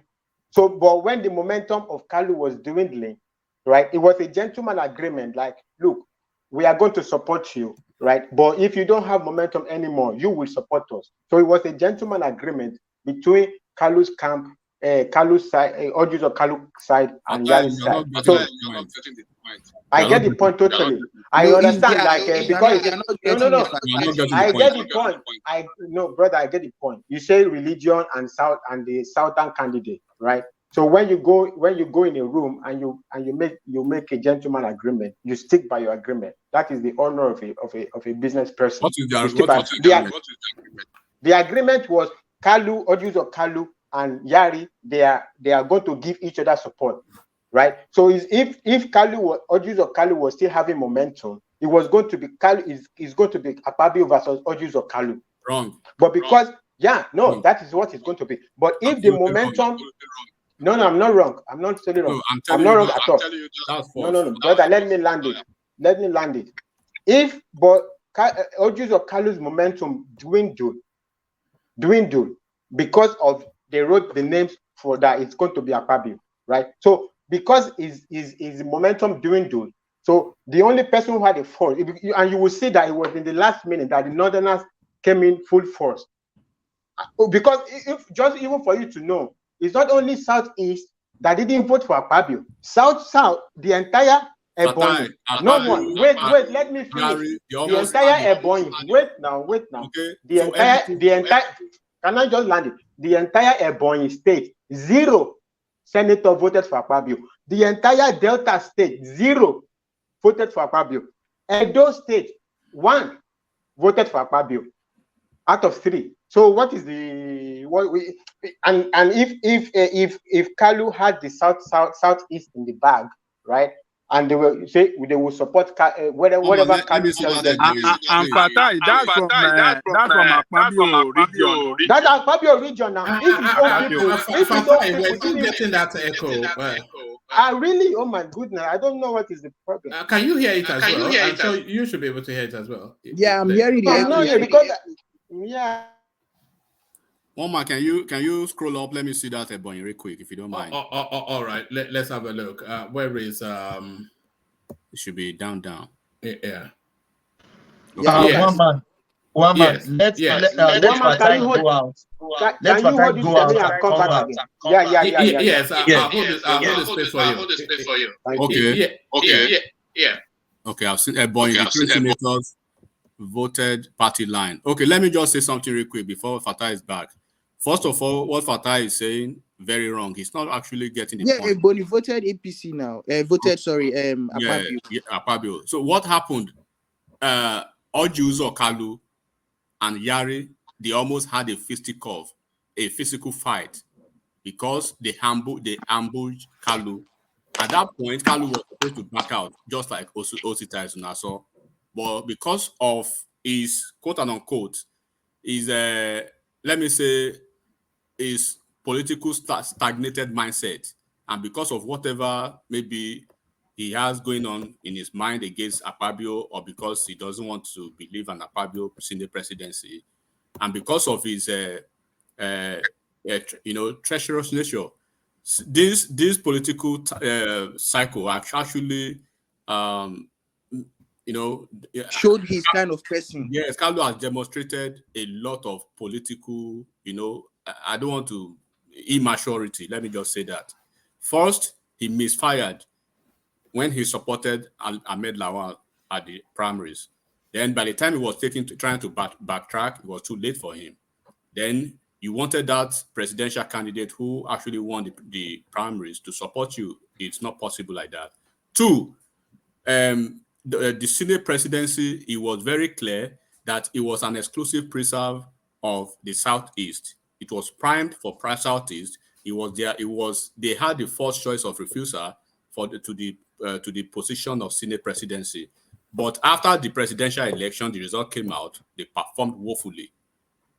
This same Kalu, in his region, in his senatorial district, he was alleged to have worked closely, right, against the candidate, against the party, and for Peter Obi. And the same Peter Obi's people, they are not supporting him now. Two. Number three, it was very clear that you do not have the numbers, but PDP's articles candidate, the Kabas candidate, very known to APC apparatchiks, Yari does not stand a chance. Yari broke every rule. Yari broke every norms, right? It's his first-time senator, not a ranking senator. The first time this will happen in the Senate, that the guy who is coming to the Senate for the first time, right, is having that power to contest the Senate presidency. Why? Because he has the Kaba behind him. He has the PDP behind him, right? No, because he had the option. The option, if you came from the... Okay, hold on, finish. Hold on, well, yeah, I know. One man, you see, am I still echoing? Am I still echoing? No, you're not echoing anymore. No, you're not echoing anymore. Yeah. Okay. Continue. I come after you. Yeah, it's an opposition candidate, which it was very clear to the party apparatchiks, which it was known to people, to insiders. They tried to placate him. They did everything. Tinubu paid him. You remember, Aliu Dume said Tinubu sneaked out. Tinubu, snuck out 3 times to meet Yari one-on-one. All the like 4 governors, the 4 governors in the Senate now, Danjuma Goje, Adamu Alero, and Dakwambo, the former Gombe governor, right? He met all of them one-on-one. They tried to find ways to make Yari understand this is we are still battling this issue of the ethnic, the religious, whatever. Let's leave it to the Southeast and South to dig it out. Now he wouldn't listen. They left him alone. They started doing their own game. But they were trying to work on Ojuzo Kalu. If Ojuzo Kalu is gonna back out and break his rank with him. But Ojuzo Kalu instead vehemently, right, continue that is lethargic political game. continued like that. When it was very clear that Ahmed Lawal, who was the henchman, right, for that group, and the APC chairman, who was part of the guys in that group, and some other folks, the arrangement was Ojuzo Kalu was going to be the candidate of their group, while Yari is going to be the number two. Number two, right? Ojuzo Kalu or Osita Izunaso, if it was very clear that issues were not favoring Ojuzo Kalu, Osita Izunaso was the backup for them. So that was the arrangement. But all of a sudden, right? It wasn't a case of his popularity was dwindling or probably his fortunes were eroding or whatever. He never had such. All of a sudden, the whole group turned against Ojuzo Kalu, being a Southeast person, being a Southern person, and they started championing the Northern agenda. And this guy saw it, and he continued. That was when he came to cry on the floor. He did not cry because of Nigeria. He was crying because of the game that has turned against him now, against people that he trusted. At that point, Osita Izunaso, if you check very well, one man, that very day that Ojuzo had that enigmatic, please. Enigmatic, you're not talking all point. Look, hold on. You're not talking all point. You're talking all point now. I mean, how can you say? Hold on. How can you say? Hold on for me. Let me land my point, please. Okay, land. That very day that Ojuzo Kalu had that outburst, if you notice very well, I think 24 hours later, Osita Izunaso, I think he went to Aso Rock to have some meetings, right, with the Aso Rock folks. So that was when the day that Osita Izunaso, came back to the middle. Now, Ojuzo Kalu was going on with after he cried, he went on with Yari. Now, would you want to be number two to Yari, having be championing the Southeast and the Southern agenda? But because of the fact that he has misfired all over the place, it was too late for him, and because of the ego, and because of his pride, and because of probably the whatever he had against Akpabio, he couldn't back up. That was why actually he had to continue with Yari, right? So now. Okay, Enigma, let us respond now. Let us just talk small now. Let us just talk small. No, I'm not saying. I'm putting. You can say your own. I will not counter you. No, I don't know. I just want to ask you a question. No, John, ask question now. Give me 1 second. Let me go ask ahead. You. Okay, you said Ojuzo Kalu's fortune is not because his fortune was dwindling, that he never had any fortune at all in the first place. But you also, at the same time, you said the Southeast had the first right of refusal. If they had the first right of refusal, it meant it's your statement I'm quoting now. You said they had the first right of refusal. So which means he had a fortune. So it cannot be the case that he never had a fortune. Don't twist it that way. Listen to me. I'm not twisting it. I'm just quoting you. Hold on. What I mean by they had the first right of refusal prior to the election, it was very glaring to everybody that the presidency after Atiku is coming from the north. And Ashwaju, right, is coming from the southwest with his ticket. It was very clear that what everybody in Nigeria were expecting, at least people reasonably enough to read the politics, that if Southeast could actually come back with a very good number, and that was why they were actually prepared, ensuring that some of us were monitoring the elections of Nnamdi Kanu. Of Ojuzo Kalu, of some prominent of Nnamani in Enugu State. What is going to be the outcome? Because we're anticipating that at least APC is not going to win in Southeast, but they will come back with some good numbers that they can actually have a good negotiating tool to have that Senate presidency. It was very clear that the North Central will either come with the speaker, right, or the SGF. But the Senate presidency would have been it was their position by default. But because of their political languor and inertia, right, and the cavalier moment and attitude they had, that default setting automatically obliterated. So they have to go back to the. Sorry, Enigmatic. Are you there? Enigmatic. No, sorry, I muted you. I was wanting to mute somebody that was crackling. Carry on, carry on. Yeah. So what I meant by that was that by default, right, as the arrangement was going into the election, it was very glaring that if Southeast had come back with a very prominent number, right, it would be by default that Senate presidency was for Southeast, right? Then they could have some challenges from South-South, but the challenges wouldn't have been enough. They would have pacified South-South with some other prominent appointments. But Southeast, they do not have the presidency. They do not have the vice president. The SGF is primed to be in the North Central. We said it over here, right? And then, or Northwest, because we're tipping El-Rufai then. But it was very clear that if Southeast, like I said again, right, if Southeast, because of their political inertia and the political languor and the cavalier attitude they demonstrated during the election, they lost that default setting. So they have to go back to the to what Nnamdi Kanu was doing now. Then South seized the moment.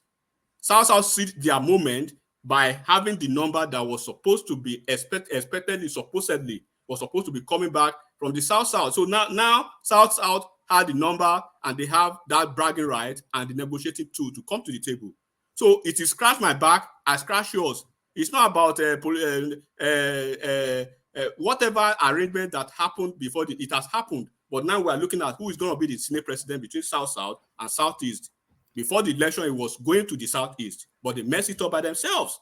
So now, after the election, the actors, the major actors in the Senate presidency election, Ojiuzo Kalu and Osita Esunaso, all eyes were on them. How are they going to play this game? How are they going to retreat when they see there are no roads forward? Ojiuzo Kalu saw the wars, but he chose to go to hit his head against the wall. So first of all, he betrayed his party during the primaries. One. Second of all, he did again during the Senate presidency election. What is the way forward for him? Is he going to go back to Abga or Labour Party? Labour Party does not love him. They don't love him. They don't care about him. So Osita is now this man from Ebonyi State, Dave Umai, they are the one they'll be looking. So Ojiuzo Kalu has played himself out of the game. Yari came out today crying that he was betrayed, that he had 61 numbers some few hours to the election. So what these guys did was when Yari came to the Senate to that building around 3 a.m. 30 minutes later, 3:30, 4 o'clock, all APC members were there because they learned their lesson with Saraki's situation. So it was a very high political game. But what everybody is saying now that people are not understanding is, one, there was a misfired shot during the election by the Southeast folks, right? Going with Peter Obi. We understand that. Everything is gone. But now, again, in the Senate presidency, look at the way they've gone with the election. Their closest neighbor, South-South. Forget about what South-South did, right? But Southwest and North again came to carry a unified, a party adopted candidate, and the Southeast were there voting against the South, and they went as far as the North to vote for Yari. And then, how do you want to rationalize that? It's all politics played wrong all over again. Yeah, enigmatic. I get your point. Nobody is missing the point you are making. The point you are making is very clear. Here is the point that I am making. So, it's the Senate election had nothing to do with the presidential election, right? So because it is the stand narratives of number that brought Yari into the game. Because when everybody started shouting number, the Northwest then said, okay, if it's about number, we gave the number, we should get it. Because no matter how much number came out of Akpabio, it didn't change the election one way or the other. The number that changed the election was Northwest and Southwest. Okay, so maybe also North Central. So here is the point. You cannot expect Akpabio, right, to do anything about this election from Southeast. You have Kekere Kobi. When you have Kekere Kobi, Akpabio, Ojiuzo Kalu is not going to take out the machine gun and say everybody go and vote for APC. That is very little. I understand. No, I understand. Let I me understand. No, just finish up, it's not. Fatai, so that I can No, go off, please. yeah. Let me just land it and leave it. It's my opinion. Okay, let me just express it and just let it. Right. So it's not about this. The Senate election is different from the presidential election. Akpabio won in the last minute. Akpabio was going to lose it until it was Wike. It was Wike that rallied the South support. The ones that they got in the South, right? Akpabio was not the South consensus. So if Akpabio didn't have a consensus of his own region zone, how do you blame other zones? He didn't have a consensus from his own region, so you can't blame another zone. If even in his own home, he didn't have it. I'm not even saying like 2 people from Southeast, big and Southeast. So and also when you say South, and when you say South is very complicated. It's many different people. Edo is different from Rivers. It's different from Cross River. It's different from Ebonyi. So he was supposed to gather his own people first, right? Have the consensus of his own people, but it was the consensus of the Yorubas that put him on the list. And look, if I also was I was running for the race. If somebody go and write a name on a paper, the last time somebody write a name on a paper for me, I was like, maybe I was in primary 3 when they said I should go and buy something. What is the gain? Tell me this. What is the gain of the Southeast to vote against an Akpabio who is their neighbor? Tell me the gain. Tell me what is their gain. It's not about gain now. They were going to vote for Kalu. I am telling you, the decision. Wait. Can I just make my point? Can I just make my point? The Senate presidency, the decision, either way it went, it was last minute decision. Nobody knew it was either going to be Ojuzo Kalu, Senate president, Yaris vice deputy Senate president, right, in the last minute. When in the last minute, the Akpabio was forced. You are not getting Ojuzo Kalu played out. The day Ojuzo Kalu was played out. Hold on, enigmatic. Hold on, enigmatic. I'm not quite sure you fully heard what Fatai was saying. There was an arrangement between Yari and Orji Kalu for Yari to run for the president and Orji Kalu to be his deputy. So the voting that you're seeing for the Southeast is aligned with that. Is what Fatai is saying. That's what I'm trying to correct, one man. Kalu, right? The arrangement with Kalu's group was they were going to focus on Kalu being a candidate from South, and they could negotiate with all the South, and Southeast senators in all opposition parties, LP, Labour Party, YPP. Yeah, but once this Wike already got once Wike got involved. I know. All right. In the course of that, once Wike got involved, in the course of that, hold on. In the course of that, Ojuzo Kalu was played out, completely played out. Yeah, I know. Once Wike got involved, and there was a committee that was set up. It was an arrangement. Can I just make it was a long-term arrangement to have Yari, but they wanted. I understand you. They used Kalu and dumped him. That's what I'm talking about. No, I understand you. In the last all right. Hold on. Land the point, Fatai, and then Solomon have the last word on that space, and then we move on. I think we've labeled it. Yeah. So in the last minute, once Wike was visiting Tinubu 1 million times, right? So and also Tinubu asked that a committee be set up, which was headed by the Imo governor, whatever. So these two arrangements were the thing that shifted the vote, and you could see it was so close. It was 46% against Akpabio. So there was no certainty Akpabio was going to win it. It is these two forces that ensured that Akpabio won it, because by that time it was not going to be good for APC if Yari won it, because of them everybody was Muslim, right? So it was like, okay, at this point it is now clear that Akpabio is no longer Kalu is no longer in contention. So the only person standing from the south was Akpabio. So they had to engineer between Wike and this committee headed by the Imo State Governor to ensure that Akpabio got it, right? But prior to this, right, Oje Kalu fighting for himself to be Senate President and had arrangement with Yari, right, that I'm going to get a block vote, your block is going to vote for me. Like my and so when everything became complicated, it's like, okay, either way it goes, either I be President Kalu and you be vice deputy, or you be a president and I be deputy. That was the arrangement. It's a negotiation. Two blocks come together and they negotiate. Yari also know I have a block vote. I can't just say I will be your deputy. If you are no longer having momentum, I have to be Senate president. And he agreed to the deal. And it was until last minute before it was so certain that Kalu, and that's why he was weeping on the Senate floor.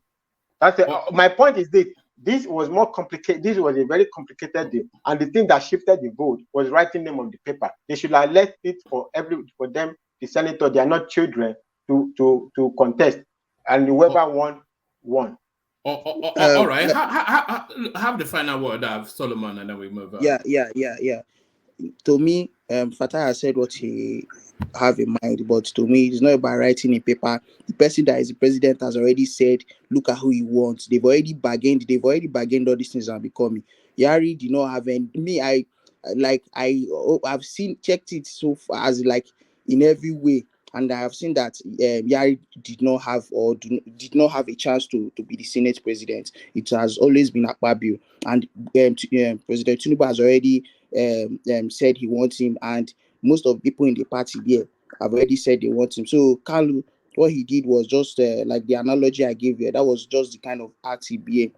And I have to give it up to David Umahi. You see, the next national leaders we have from the southeast, David Umahi, Hope Uzodinma. I don't like Hope Uzodinma the way he came in, but see, they are the future, they are the leaders, the national leaders of in this administration when in the southeast. There's nothing. Even this guy that did not come back, this Chimaroke, I know definitely they might find a way to put him in the national level.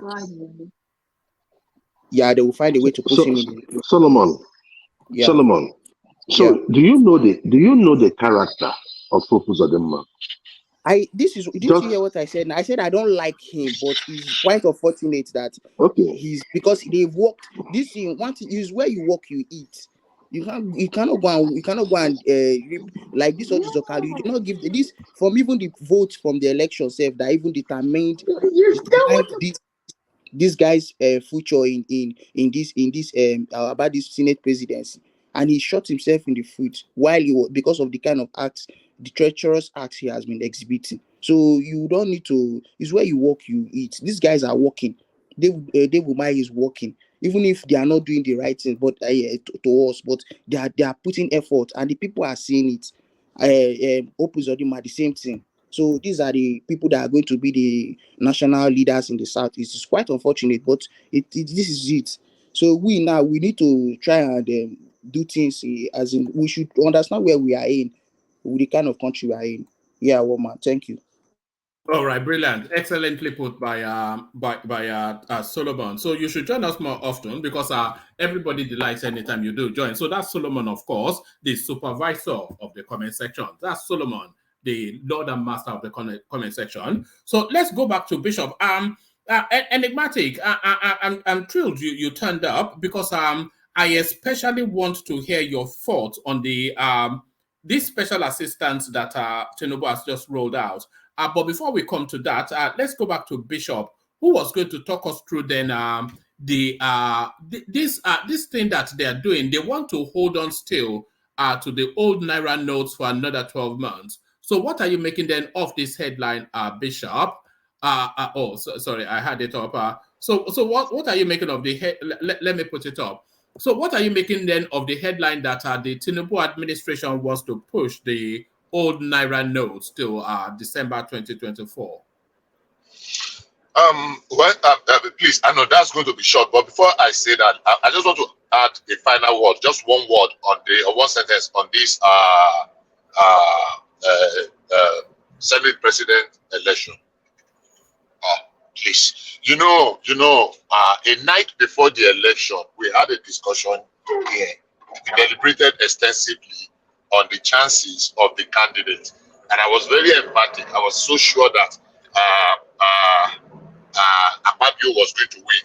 Now, I'm not surprised that he won, but the level of treachery that played out, because whether we like it or not, Tinubu has a say in how his administration is going to run, and the people that are going to be pivotal and instrumental to the success of his administration. And what Yari and Kalu did was to play the kind of card that Saraki and his other PDP something played against APC. If they had succeeded, we would have had a completely distorted administration, just like we had in the previous time. And it was really a saving grace that we were able to get out of it. Otherwise, it should have been really a terrible experience. Having said that, so it was a good thing that there's there. I was surprised that the number Yari was. I was thinking he would get like 30, 35. I looked at the play, but I was so sure Akpabio was going to win. But I never knew as much people will betray their party, APC, and knowing what is at stake for their personal and selfish reason. And that's just my final word on that. Now, Bishop, please, what was the number? What was the number? Sorry, please. What was the number? 63-46. It didn't come close. That's 46 was close. 46 was, was a lot. You were 46 was you did very close, so you did very close. anyway, okay, I see what you're saying. Anyway, you're right. Okay, yeah. All right. You know the first thing. You know the first thing that Akpabio did when he got that thing.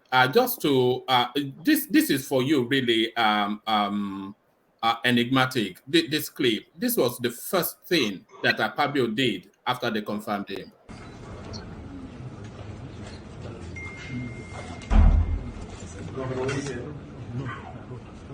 But I'm not qualified to thank him. I need to call our leader, the brand new God's will. They asked me what's the impression of this election. I say it's God's will. So let me, on behalf of my colleagues, invite His Excellency, Mr. Senate President, to please thank our brother on behalf of all of us. His Excellency, sir.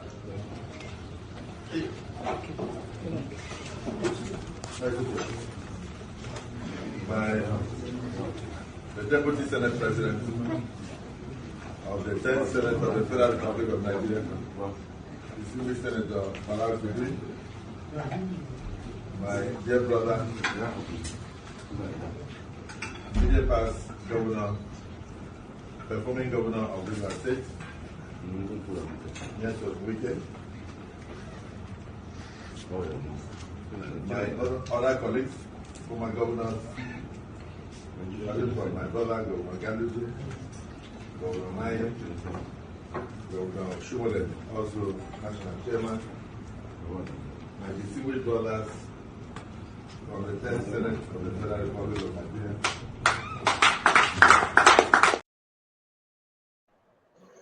So there it is. That's on thank you visit. The first thing he did. There is nobody that knows how to throw an agbada and bask in self-importance more than a gospel like Akpabio. You will think he was the king of the universe, but there he is. Going to say thank you to Wike. All right, Bishop, to the Naira extension, brief thoughts on that, and then we move the conversation then to the special advisor, which enigmatic came on for. Bishop, to you. Yeah, I mean, the Naira issue was definitely going to come, but when they were fighting tooth and nail, what's his name?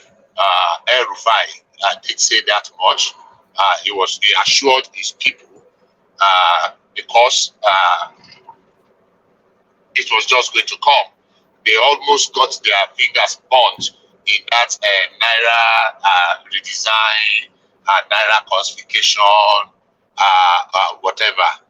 It was just by stroke of luck that they were able to come out. They were able to come out to survive that onslaught.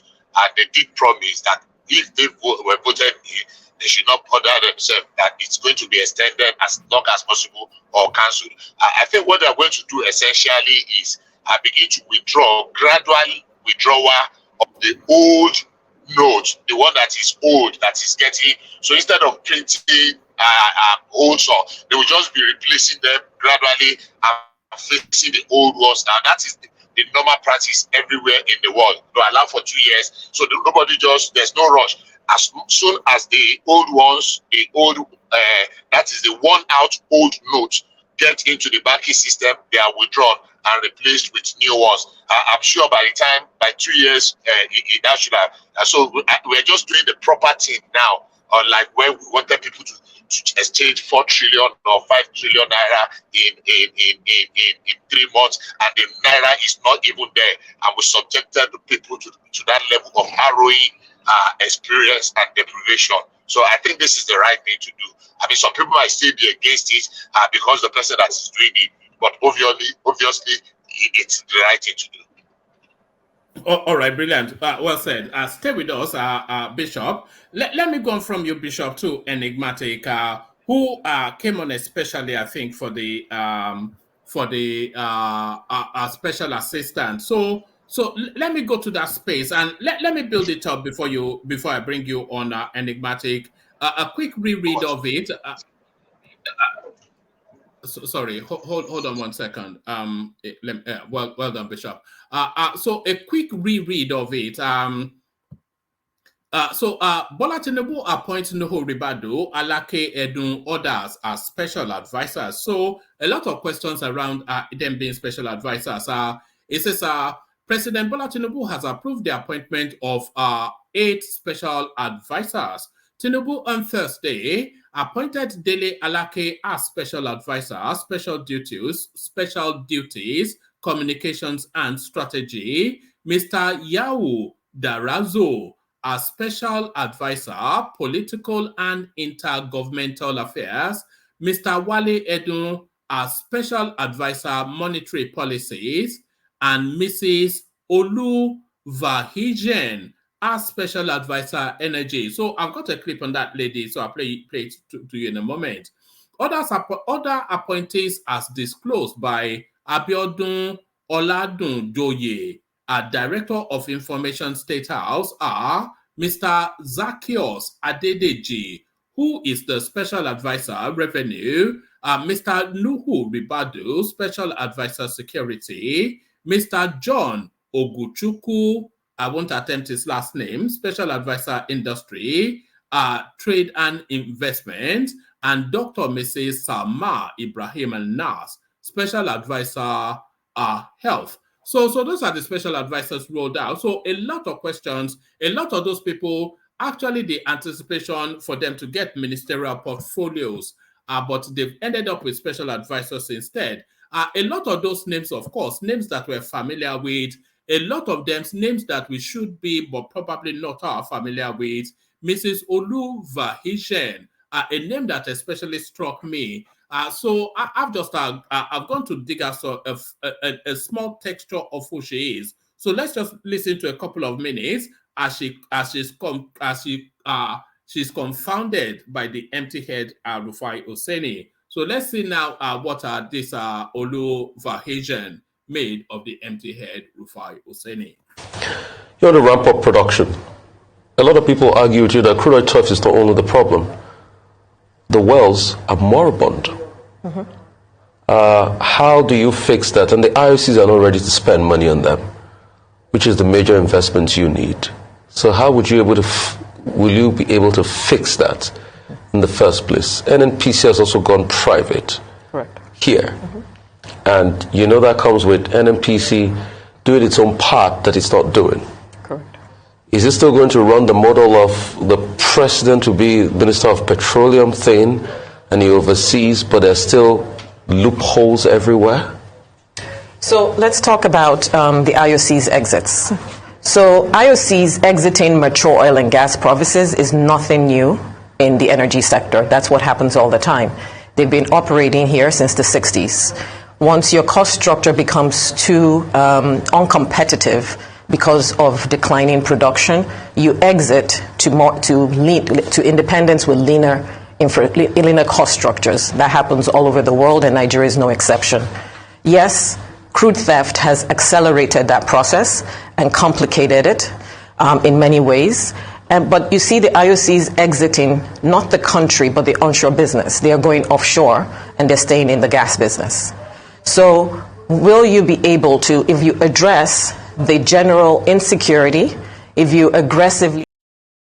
Right, so that was the woman, Oluva Hijen, maybe you tell me how to pronounce her name, contending with Rufai Seni. So Americano sort of a woman, but enigmatic. So these now new advisors, their names and slots, and more so the names that we thought would be ministers. Wale Edun, everybody thought he would either be the CBN governor or Minister of Finance. NSA was penciled down for Rufai, not Rufai, for Nuhu Ribadu, all of that. What are you making then of this list, enigmatic Hondi? Thank you, one man. Appreciate the time. So, as we can see, fantastic, and then absolutely brilliant. These are eminently qualified and Nigerians, professional of indefatigable, professional character and ebullient understanding of what they do. Of course, people probably may be surprised why Ashwaju has gone this route. The folks that were expecting to be appointed as ministers, being appointed essays. I said it maybe my last time here, right? I said this is the first president we will have that is American trained in the corporate executive structure of the US. And then you will not be surprised if you start seeing some American style of governance in his approach. So this is what you are seeing. If you look at those folks, Olu Arolo Vehigen, Zacchaeus Adedeji, Uwa Jumogu, that one is from Zacchaeus Adedeji is an Oyo man. Olu Vehigen, Arolo, I think is from Ondo State or Ekiti State, but I think he was married to a Dutch or something like that. And then Uwa Jumogu is from Imo State, from the prominent Uwa Jumogu family. So his family, his uncle, his big brother was the late Uwa Jumogu that died the other time. So they were in their 40s, their mid-40s, and they're professionals in their, they have bona fides to the understanding of what they do. So what is the departure from what Tinubu is doing? When you look at Wale Edun, for instance, essay monetary policy, we've never heard that. We've never had that type of, I don't think we had a portfolio like that in the past. And then when you see this Olu Arolo Vehigen now, essay energy, and I was very sure that he was going to be within that sphere, either the energy or something that has to do with NNPP on the Petroleum Ministry. So what you are seeing now is these guys, they are subject matter experts. It's like if I get an appointment as maybe legal advisor or essay legal advisor and maybe political strategy, or essay on information technology and maybe digital economy that has to do with anything cybersecurity or stuff like that, or essay in maybe finance and business, stuff like that. So those are core areas that they can attribute to my professional and academic forte, basically. So what you are seeing with these guys is Tinubu is trying to run a cabinet devoid of distraction. And for you to actually have a full grasp and appreciation of what he has done or what he's trying to do, I will advise everybody to go and see Tinubu's presidential advisory policy. If I find it again, I'll shoot it to you so probably people can read it. Then you understand what Tinubu is trying to do. And before I continue, I would want people to understand that in Tinubu's cabinet, by the time he forms his cabinet and he has his ministers, do not be surprised if you see ministers being fired after 2 months after being hired or 5 months on the job, right? Before he gets the right people. Because what he's trying to introduce into the administration now is they are going to create a department. So the department, they have it in the US here. They have it in most North African countries and some, even Rwanda, Kenya, Morocco, and some few African countries. They've copied that because that is the global realities now. And is basically, what is the duty and the job description of that department? So the department is going to be spearheaded by a ministerial level individual. So whoever is going to be appointed to that position is going to be at the level of a ministerial level. But do not forget to, by every capacity, SSA and SA in any cabinet level is at ministerial level to the same level. So this department is going to be a department that will be in America. Sometimes in a certain department they call them OIG. So they are going to be like an administrative portal for the whole administration. So that individual, we establish a certain KPI, we establish a certain supervisory policy, maybe quarterly, maybe monthly, maybe like the way it is done over here. When you get hired on the job, you know what you are doing, you know your deliverables, what are going to be your expectation. Every month, every 2 months, you go back to do your PAVA and everything to see what you are doing, and probably you are on track, right? And after maybe 6 months, they have to see your KPI. They are still setting, KPI, they will be watching you. And that individual too is not just going to be having the overall latitude to do what he wants to do, because there's this contemplation that ministers, right, who actually want to corrupt that person to give them a pass mark so they could continue in office or whatever. There will be no checkmate, balance, or controls, basically. This person is going to be the KPMG, PwC, and one other of these consulting firm is going to be conducting quarterly and annual audit of the jobs of that department. So it's going to be a holistic and all-encompassing department that will be directly answerable to the president. President in there's the suggestion that they are trying to reposition these special advisors as being more powerful than ministers. Is that how you're reading it as well? Yes, I'm actually building it up there, one man. Yes, carry on. Yeah. Yes. So this individual will be answerable to the president alone, right? So the president will have the power to have the chief of staff, the SGF, and any SA to be on that meeting whenever they're having the meeting. Now coming to the essays. The essays, like I did say, subject matter experts. We can now have a certain Ganduje, for instance, a certain Ganduje as Minister of Finance. So Ganduje is going to be the Minister of Finance. Let's close our eyes and say this is Minister of Finance, Ganduje, right? Ganduje would not bypass Wale Edun to see the president going forward with this arrangement. So Ganduje will have to have a synergized let me say, policy idea before they get to Mr. President. So if Ganduje is going to see Mr. President at 7 p.m., right? Mr. President would have informed Wale Edun, this is what's going to happen. They would have discussed. Then when Ganduje will be coming at 7 p.m., Wale Edun will be there. So it's not going to be a situation where the president will be ambushed by some nocturnal policies or some obsolete policy or some very corrupt-laden policy, just like Emefiele did, the way they hoodwinked Buhari. It's not going to happen because you have to cross the bars. So when you are coming to the cabinet meetings, you are coming prepared as a minister going forward to meet somebody like Wale Edun, who is going to be interrogating you, right, one man, or to meet this Oluvejen, who is a subject matter expert. Enigmatic. If that is the arrangement we're going to have, you cannot.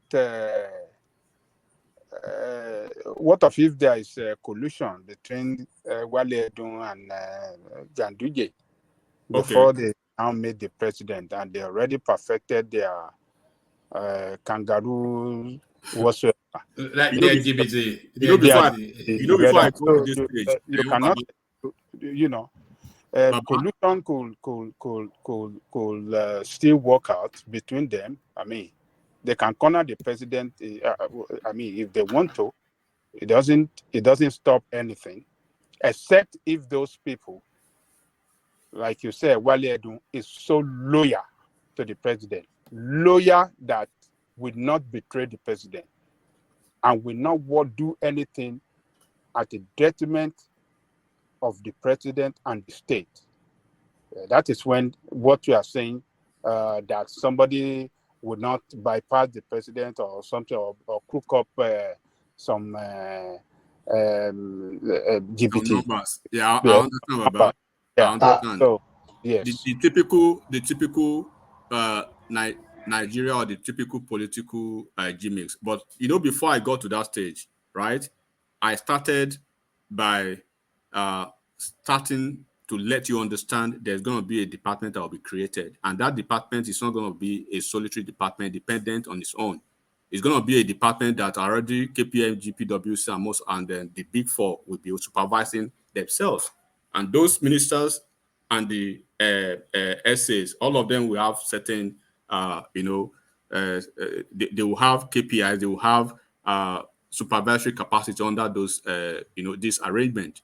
But what you are seeing now, this guy will be the buffer, right? They will be the buffer now.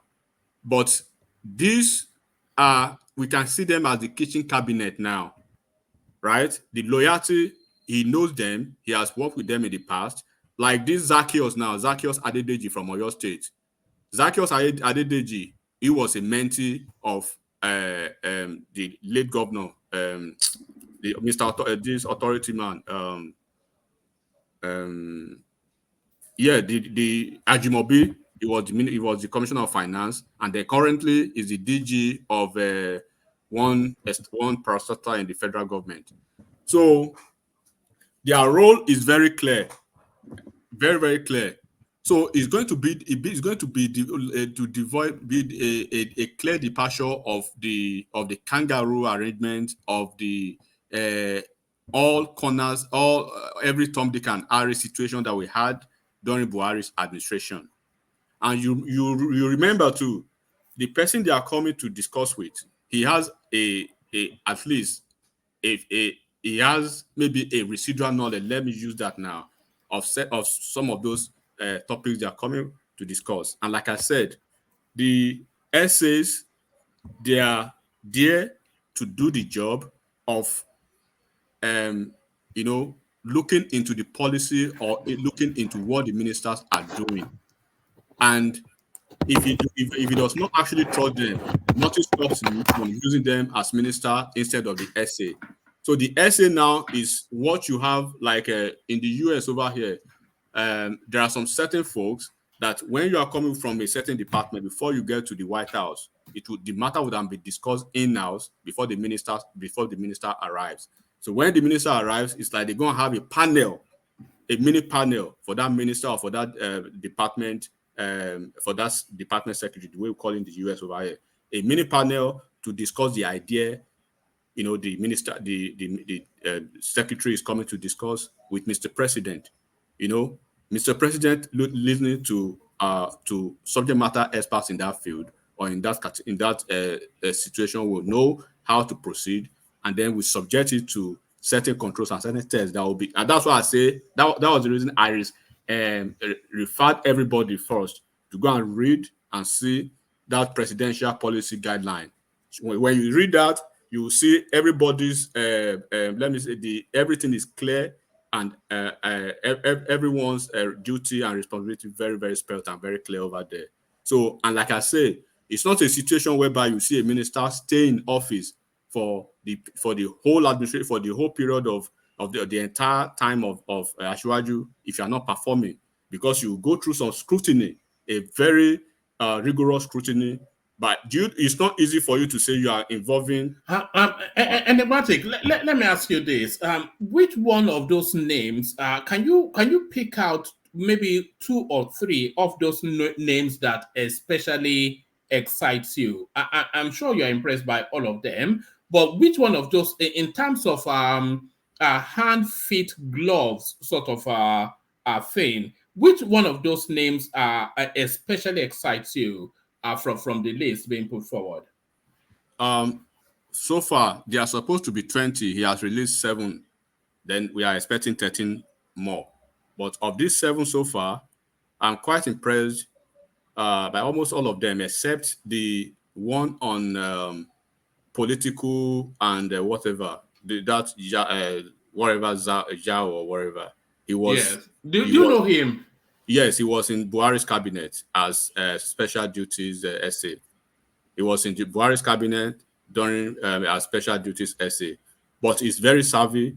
He's a technocrat, politically very strategic. He knows how to work the inner politics of the National Assembly.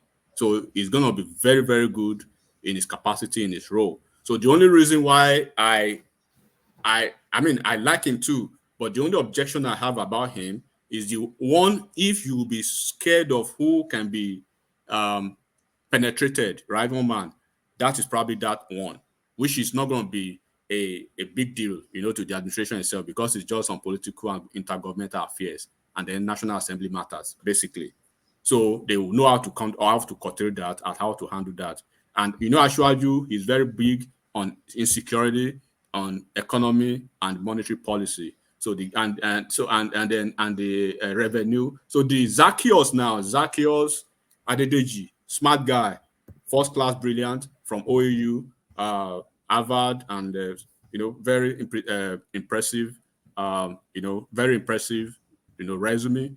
Dele Alake, who doesn't know him, he was Abiola's media person before he died. He was one of the chief editors at Abiola's company, then Concord. It was then that he met Ashwaju. He looked very young, but he's already 68, and he's almost 70 now. So Wale Edun, his trajectory. Wale Edun was commissioner for 8 years under Tinubu. Dele Alake was commissioner for 8 years under Tinubu. They've been with them. Do you think a lot of these people are living off past glories? They were young and trusting back in those days, but they are old. Are they old and decrepit now? And are they coming off the back of reputations of days gone by, and they are not at all attuned with contemporaneous realities? Don't be an apostle of absolute and residual mindset. Don't be a political simplicist. One man. Everything that you just said now described how Ashwaju was presented, right, to some few Nigerians who doesn't know him. At the point people could believe Ashwaju wouldn't be able to, put 2 sentences together. But look at what he's doing now. So then if I have to put this question back to you, were you impressed by what Dele Alake did during the election, stemming the tide of the vicious and the media guillotine of the opposition cabal? And then would you even Enigmatic even Joel of Nashville was impressed by him, so that's a high commendation. So that answers the question: is he good on the job as going to be the person who will coordinate the communication? Don't forget, his role is special duties. So before now, look at the role he played post inauguration day of Tinubu, when he made that statement of subsidy is gone. He swung into action. He has been a prominent player. He has been a prominent member of every decision Asiwaju has made before this announcement today, since he was inaugurated into office. Right? You could see him during the during the NUT, NUC, the NLC, all the prominent meetings they've had, all the negotiations they've had. He has been playing his role before he was officially confirmed as special duty. This is the guy that is like the N'Golo Kante of the administration now, because he could deploy him to any ministry to do oversight. This time, Mano. We don't know. N'Golo Kante is in Saudi Arabia now. He's in Saudi now. Yes, God. I wish I was a footballer. The amount of money they are paying those people, those Saudi people. Anyway, carry on. So, if you say you are not impressed by Dele Edun's, job and how it demonstrates, is the man that you need to stem the tide for you when things are rough. He came into the picture when things were going south for Asiwaju's campaign. So they needed people on ground. They found a way to bring out Ajuri. They found a way to bring out some very brilliant media guys to counter the political the media narrative. And they did a very good job. Just speaking of Ajuri, are you expecting him to be on that list of 20? Because that would be a waste if it wasn't the Ajuri in Galali or something like that. Yeah, I know that Ajuri is willing to come back, but he doesn't want to come back as a spokesperson or a media person. I think he wants something different. He has made it clear. But they are putting him up for something. It's going to be one of the team. So that's Dele Alake for you. Talking about Wale Edun, you are talking about Wale Edun because probably you don't know him. Anybody, I'm challenging you, go and Google Wale Edun, or on Arise TV.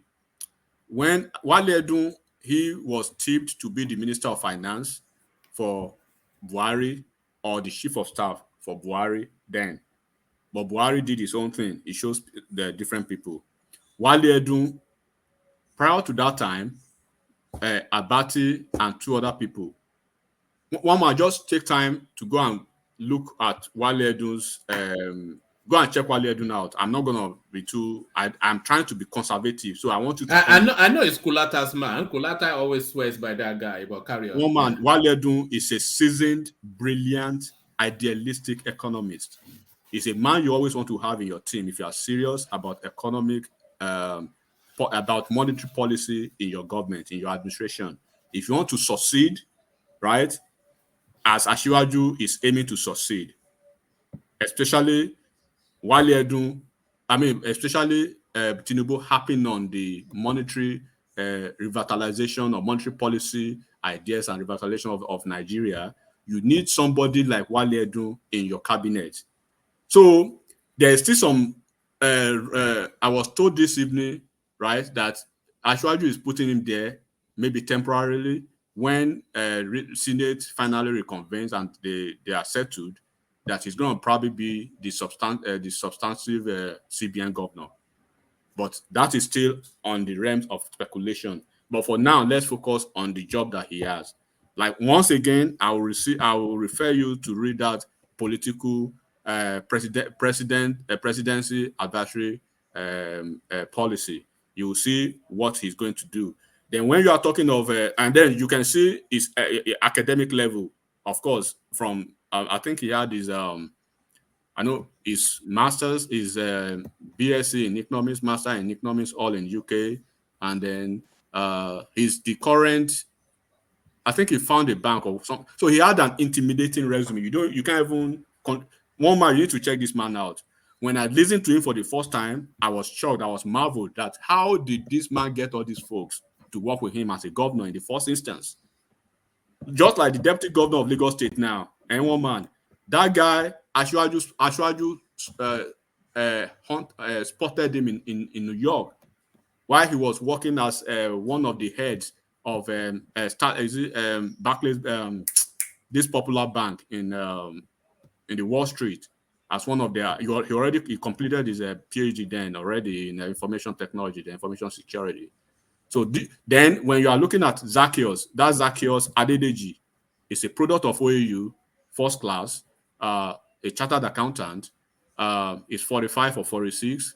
He has almost 15 or 16 years experience, cognate experience in that field.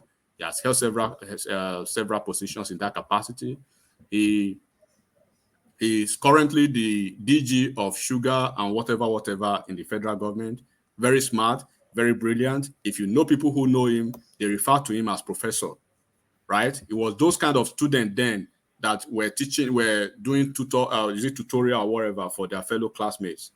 So he's very brilliant. He knows the job and is very, very, very, very cerebral in what he does. Very cool from Oyo State. Then the Verheyen, the lady from the oil and gas industry, he was with Shell or Chevron, 20 years plus of experience. He worked, I think currently is the DG or co-partner of an energy and oil and gas company in Nigeria or Sub-Saharan Africa. So, like I said, these are subject, one man, you cannot question subject matter experts. So when you are talking about subject matter expert, you are either a subject matter expert in economics, subject matter expert in finance, subject matter expert in information technology, subject matter experts. They are loaded with ideas. You cannot play them. They know the policy, they know the rules, they know the industry standard, the standard practice as expected. So when you look at the other guy too, who again, that lady among them, Salma, she's from Borno State. She was a commissioner of finance, commissioner of health under Shetima, if I'm not wrong, under Shetima. And that was at the during the heat of the Boko Haram. He stemmed the tide of their he did a very good job. And is this Salma Anas? Salma Anas, yes. Yeah. So what you've seen so far is, like I said, and then the guy from Uwajumogu from Imo State. Check his profile too. He's equally younger. I think he's 46 or 45. So he's concentrating on the youth with a blend of the experienced guys like Alake is 68, Edwin 61, Salma I think 50 something. The other three of them maybe 50 something or whatever. So far so good. And then No Ribadu, there's a conflicting report that his position is equivalent to that of NSA. I can't really speak for now, but so far so good. Is he going to do a good job as the SA security? Did you want to come in, Prince? I think Prince wants to interject. Prince. All right, carry on. I think you will carry on. Yeah. So as the security, SA security now is antecedent, his professional antecedent precedes him, and then people can check that out, And then I know from behind the scene there have been a lot of petition and agitation against him. They do not want him in that capacity because he knows where the skeletons, quote unquote, are hidden, and people are scared. So one of the mandates that I heard that he's been given is he needs to trace the funds spent on security, especially within the military or whatever, for all this while. And he has that track record. He can do that easily. So he's an ally of Tinubu for a very, very long time. They've been coming together. All these folks that you see now, this Arolo guy now. Tinubu ran in for thanks, president. Hello? Okay. Yeah. Hello, Prince. We've been trying to get hold of you all day. Are you back home now? Oh, Prince. Oh, okay, carry on. Carry on, enigmatic. Yeah. No, enigmatic. Let me quickly say something to you. That Nero Ribadu I think when this guy wanted to make him the NSA, there was a report that the generals kick against it, that because it's going to violate his seniority, that is going to be an issue. So for you to be an SA, you have to be higher ranking in the military, at least for you to command such respect that that office we need. So that's what I read on Sahara Reporters, though. Yes, that's a reason. But Ashwaju told them that what the question he posed to them, that where is it in the constitution that who say we cannot change it, and then he was referring them to the US, that the current NSA in the US does not have military experience. In the past, the NSAs they used to be political scientists. They used to be policy wonks, right? In Nigeria, they used to be folks that has knowledge of security. You could have a national, like Fayemi can be a fantastic national security advisor in a country that understands that. He has his PhD in security and whatever war, right? And he has a lot of experience in that field. He has written so many theses and stuff like that. In the Michael, okay, one minute. I'd like to interject, you don't mind. Okay, go on, Prince. Yeah, that's enigmatic, right? Enigmatic? Right. On D, yes. Okay. Oh, yeah. So I want to make sure I heard him right earlier. You said that you can't question subject experts. Is that what you said? Subject matter experts, yeah. You can't question them? Yeah, I mean, I think it means that in the broader sense. Not. I don't understand how you. I don't understand your context of defining what I meant by that. Well, that was just a statement that you made, so you can explain further if you want to. But to the point, my point, I was going to make a comment also that. To answer that, there's no even a president who you question the president. So even subject matter experts, part of the question is, even when you get to a panel, you are being questioned and you provide answers. So have you questioned them? Yes, that you've just questioned them. Then it behoves of them to actually hold their ground and let them understand that, yes, I'm actually an expert in this field, and I have the capacity to take on any professional intricacies that come my way. I see. Yeah. Well, I mean, I make distinction in asking a question and questioning somebody. If I question an expert, meaning that, hey, your proposal, I don't think is going to work, and that's questioning an expert rather than asking the question. But I mean, I enjoy your analysis. You have a solid background on these people that you mentioned. You seem to know a lot about them. Quite frankly, I don't know their background. I just know them by name for the most part. But when it comes to leadership, I mean, the reason why I like Tinubu is not because he's maybe book smart or he knows accounting or he has industry knowledge and is a good politician, but he knows how things work. Tinubu is, in other words, he knows how the world works. He knows how Nigeria works. So him being at the helm, that is fine. He can appoint people to have PhD and masters or whatever, as long as is able to curtail them, because because somebody has a industry expert or has a PhD. I personally don't believe that they are capable of not being questioned or to be able to get things right.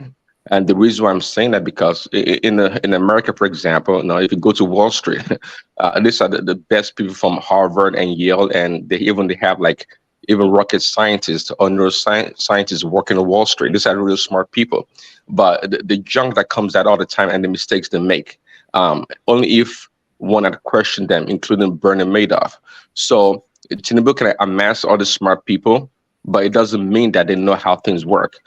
They need to be challenged and corrected if it thinks they're going out of line with their policies. Because usually in academics, if you make one mistake, where do you go? You go back to the next thing in the textbook to execute. And sometimes it goes beyond that. It goes beyond that in the sense that you have to sense the people, what is going on. You have to be more sensitive and attuned to the people. A lot of tacit knowledge is necessary, but again, I give it to Tinubu. Just like you said, these people are well qualified, and I think he's going to choose the right people to be at the helm of these different agencies. Thanks. All right, you're welcome, Prince Daddy.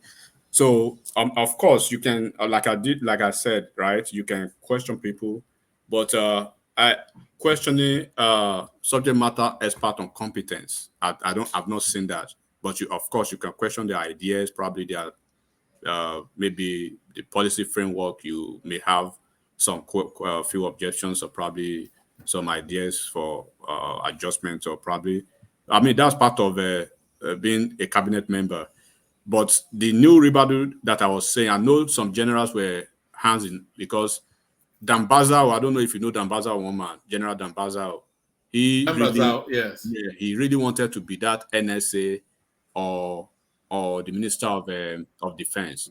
But Tinubu is being careful, you know. He wants. Actually, let me bring you this. This speaks to what you are saying, what Prince Daddy said, and what Ola came in with.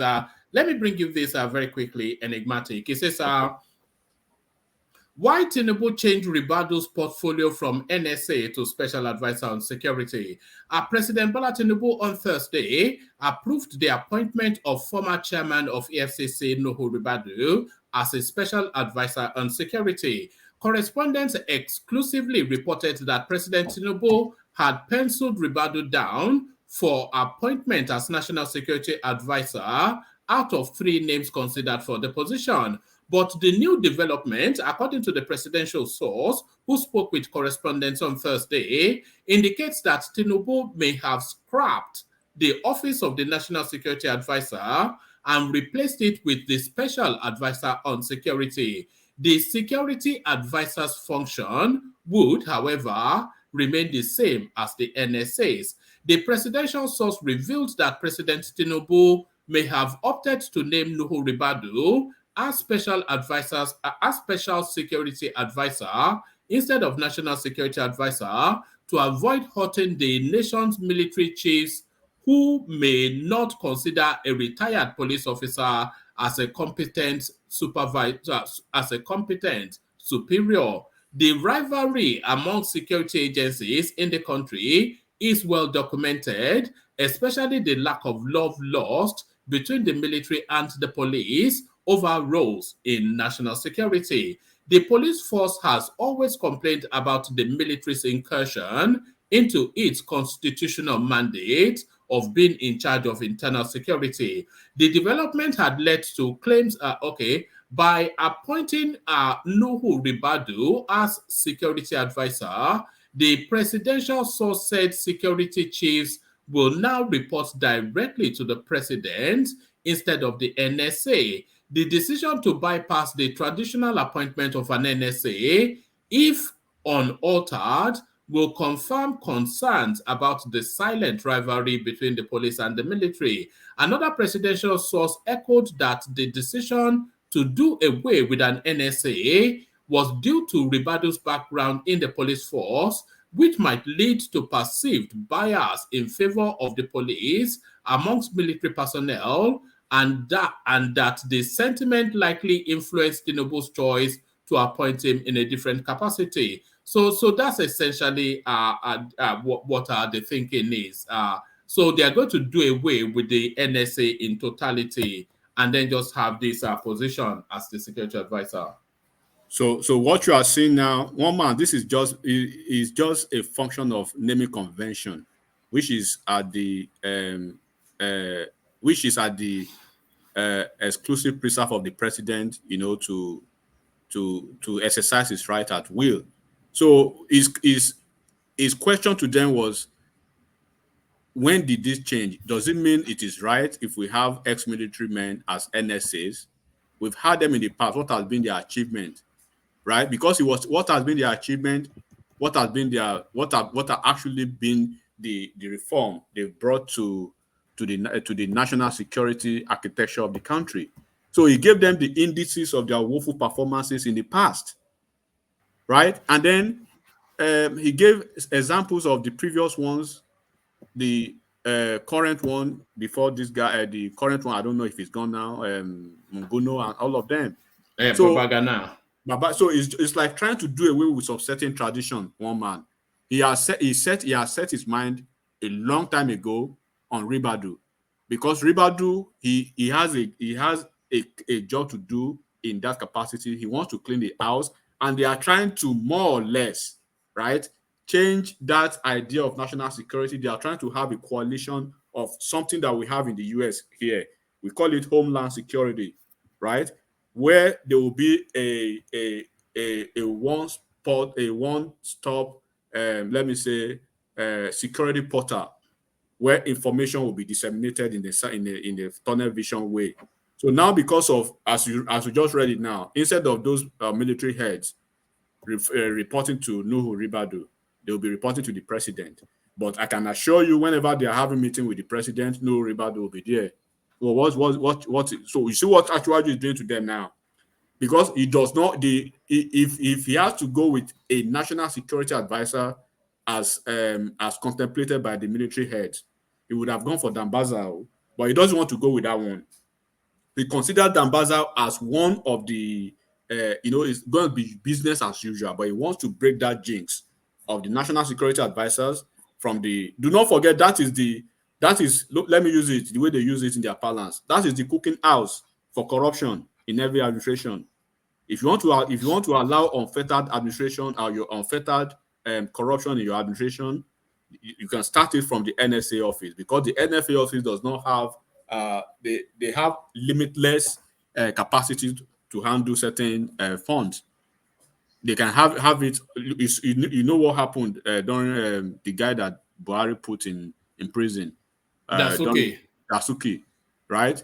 So, and this guy, he developed a policy when he came there before Tinubu, before Obasanjo started trying to abuse the process. He knows how to trace funds and recover, and then he knows how to trace funds and recover, stolen assets. He did it, and he even wrote a very a quintessential policy in that capacity to this Buhari's administration, for them to use when Buhari came with this corruption, mantra or whatever. But of course, they jettisoned it because Malami was supposed to be the supervisory ministry for EFCC. So you cannot have a thief supervise a thief. So everything collapsed. So what you are seeing now is the man, like, he does not, like I said, he does not have his apron springs. He does not have that somebody calling the shot for him. If he was somebody who had to listen to one person, that person could have probably changed his mind, and then the NSA office will remain as it is. But he has found a way. He has said it. There are so many ways you can skin a cat. If you don't want me to appoint an NSA, quote unquote, because he's a policeman or he has a police background, then I'm the president, right? I can switch the gear for you, and then you're still gonna be my security advisor, and they will still be doing the same job. The only thing is the naming convention that will be different. So basically, and then you cannot dare to try to challenge his ideas because you are a general and it's a police. Then you have to face the president, or you go or you get fired. So, like and he has given them, he was giving them the rioting order when he came in. This is what he was trying to do to ensure that they have a one-voice voice when it comes to their security architecture. He has a policy that they are going to basically reform a total reformation of the security. When he was in Paris, everywhere he has traveled to, even to Saudi Arabia, no Ribadu was there. So things will change. People who are expecting some certain pattern of business as usual stuff, there will be some changes. So, but some people are so ambivalent and they are so used to the old ways, they don't want to change. Let's pray that these folks, will deliver as expected. He has done the right thing. He has started rightly. I cannot question the credibility, the integrity, and the cognate experience and the professional balance of this team so far. We're here. If we are talking about academic exposure or whatever, We have somebody in Lagos who was an MIT graduate but had zero cognitive experience. Who's that? Is that Chinedu? Are you talking about Chinedu? Yeah. Are you talking about Chinedu or Chinedu? It's Chinedu. Yeah. Chinedu. I mean, he graduated from MIT but with zero experience. But these people, they have the experience of the job. They have the global view of things, how things work. We are not going to be dealing with a certain Malami and a certain Attorney General of the Federation who's so crude, so crass, so primitive in idea, so lackluster in even the legal profession itself, and even the profession in the legal profession, nobody respects him, because even when people found out that Malami was going to be the Attorney General of the Federation, it's like you are hearing that they are trying to make MC Oluomo the Minister of Transportation at federal level. So that was it demoralized a lot of people. That after 6 months of you constituting your cabinet, you are coming with this BS list.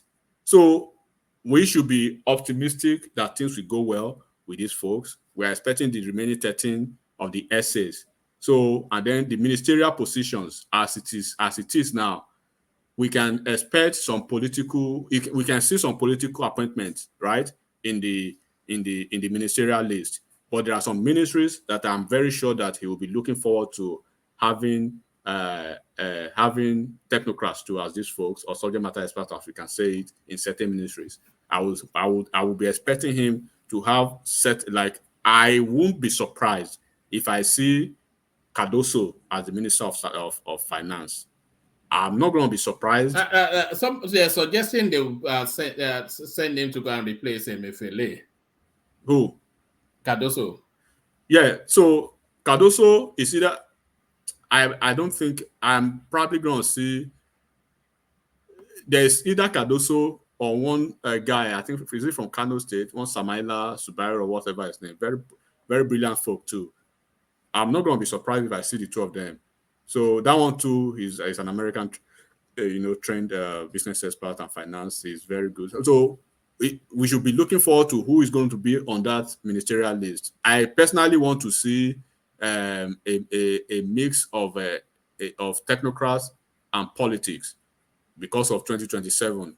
The politics, I do not want them in areas, of course, and I will be surprised if I see them in those targeted area for Tinubu. I'm not going to see normal or our typical politicians in that monetary policy, monetary economy, energy, oil and gas sector of the cabinet. I don't think I will see them, but I see somebody like El-Rufai. El-Rufai is probably going to be the next. No, El-Rufai is gone after this commentaries that he ran. The clip that he released don't say that, man. Those excessive commentaries. Don't say that, one man. No, don't say that. Don't even say that. It means you are not ready. It means you are not following politics quite well. So if you are discountenancing the chances of El-Rufai in this cabinet, then you are basically not attuned to political realities. So I'm not going to be surprised, except, right? Personally, El-Rufai does not want it. That is the only thing that will probably stop him from being a member of the cabinet. And the cabinet this man is going to run, right, is going to run a transformative cabinet. And it's going to, there will be, Fashola told them that this man micromanages. That department that is creating the presidency now is basically created to micromanage the cabinet members and all of them. So you will not see some willful, lethargic, let me say, intellectual Lilliputians now in some certain DGs. Because the ministers, they are pulling the ministers. The minister will be pulling. Look at this Abdul Latif Abdul Karim that was talking about NDIC the other time. So when you see some certain policy and what Akpabio said in his inaugural speech, right, said they will look into some certain bills that were passed. They will have to make some adjustment or completely promulgate some new bills, because at the twilight of Buhari's cabinet administration, a lot of shenanigans happened. So things will happen and things will change. Let's be hopeful, and let's wish them good health. All right, brilliant. Quickly, enigmatic, quick question. I was coming to you next, but yeah, go on, Prince. Yeah, I was going to ask, what about that lady? Last time I think Musawa, that the lady spokesperson for Tinubu during the election. Did you mention her? Yeah, Musawa. She's from Katsina State. She's a lawyer. I know her very well. Musawa is probably. I won't. First of all, I'll be surprised if I see her on the essay list, and I'll be surprised if I see her on the ministerial list. Of course, she's not going to be on the ministerial list, but I think she will probably be. To get an agency or something. An agency, a DG of an agency. That will probably be something for her. Yeah, Musawa is probably going to be a DG of a certain agency. And there are some certain agency that you will not see politicians, because it's one of those, any revenue generating agency that they are targeting, like NIMASA, the maritime agency, like NNPC, like this agency that so all these revenue generating agencies, right? They will be focused on experts, and because these guys, their eyes are red. Their eyes are red, and he has devised a means to pay up the debt. It's in that policy guide that I told you guys to read. So they are going to easily pay up the debt by certain things, and they want to ensure that one man, I think 6 months ago, was it 6 months ago or 7 months ago, they summoned 62 director generals of all the revenue agencies in Nigeria. One man, it was a catastrophic embarrassment to Nigeria. Nigeria, you will cry for Nigeria if you follow that process in the Senate that time. These guys were there doing absolutely nothing, absolutely generating zero for Nigeria. $0 for Nigeria. So things like that will not happen in this cabinet, because you, as a supervising minister, what are you doing? What is your job? You have 3 agencies under your ministry, and you are not bringing anything, and you are coming to the cabinet meeting. And then look at the custom. They are trying to change the custom. They are trying to have a different custom now, because the role of custom is basic. So, man, guys should read that policy guide, and you will see where these guys are going. And then you can have an idea of who is going to be in certain position. I'm not going to be surprised if I see Ganduje, for instance, in some certain ministry, because they know, but they will have some check and balance. Ganduje has capacity for performance. By the way, I've never been sure why people always try and mock him. Ganduje, he has infinite capacity for performance, as do a lot of them. They say the fish rots from the head. It's the sort of body language and direction that the leader sets that people follow. When Buhari just hides away in Aso Rock and not knowing what's going on, just so long as they call him Mr. President, then they will run amok. But if there's somebody that is there to actually do business, they will buckle up and perform. I think that's what we might say. Yeah, I'm not mocking. I think on the contrary, one man, I'm not mocking Ganduje, but I believe those with who can think, out of the box, who understand what I mean by Ganduje. I'm using Ganduje as a reference point now to the political wing of the cabinet now. So Ganduje is not. Can you attribute Ganduje to be a subject matter expert on anything?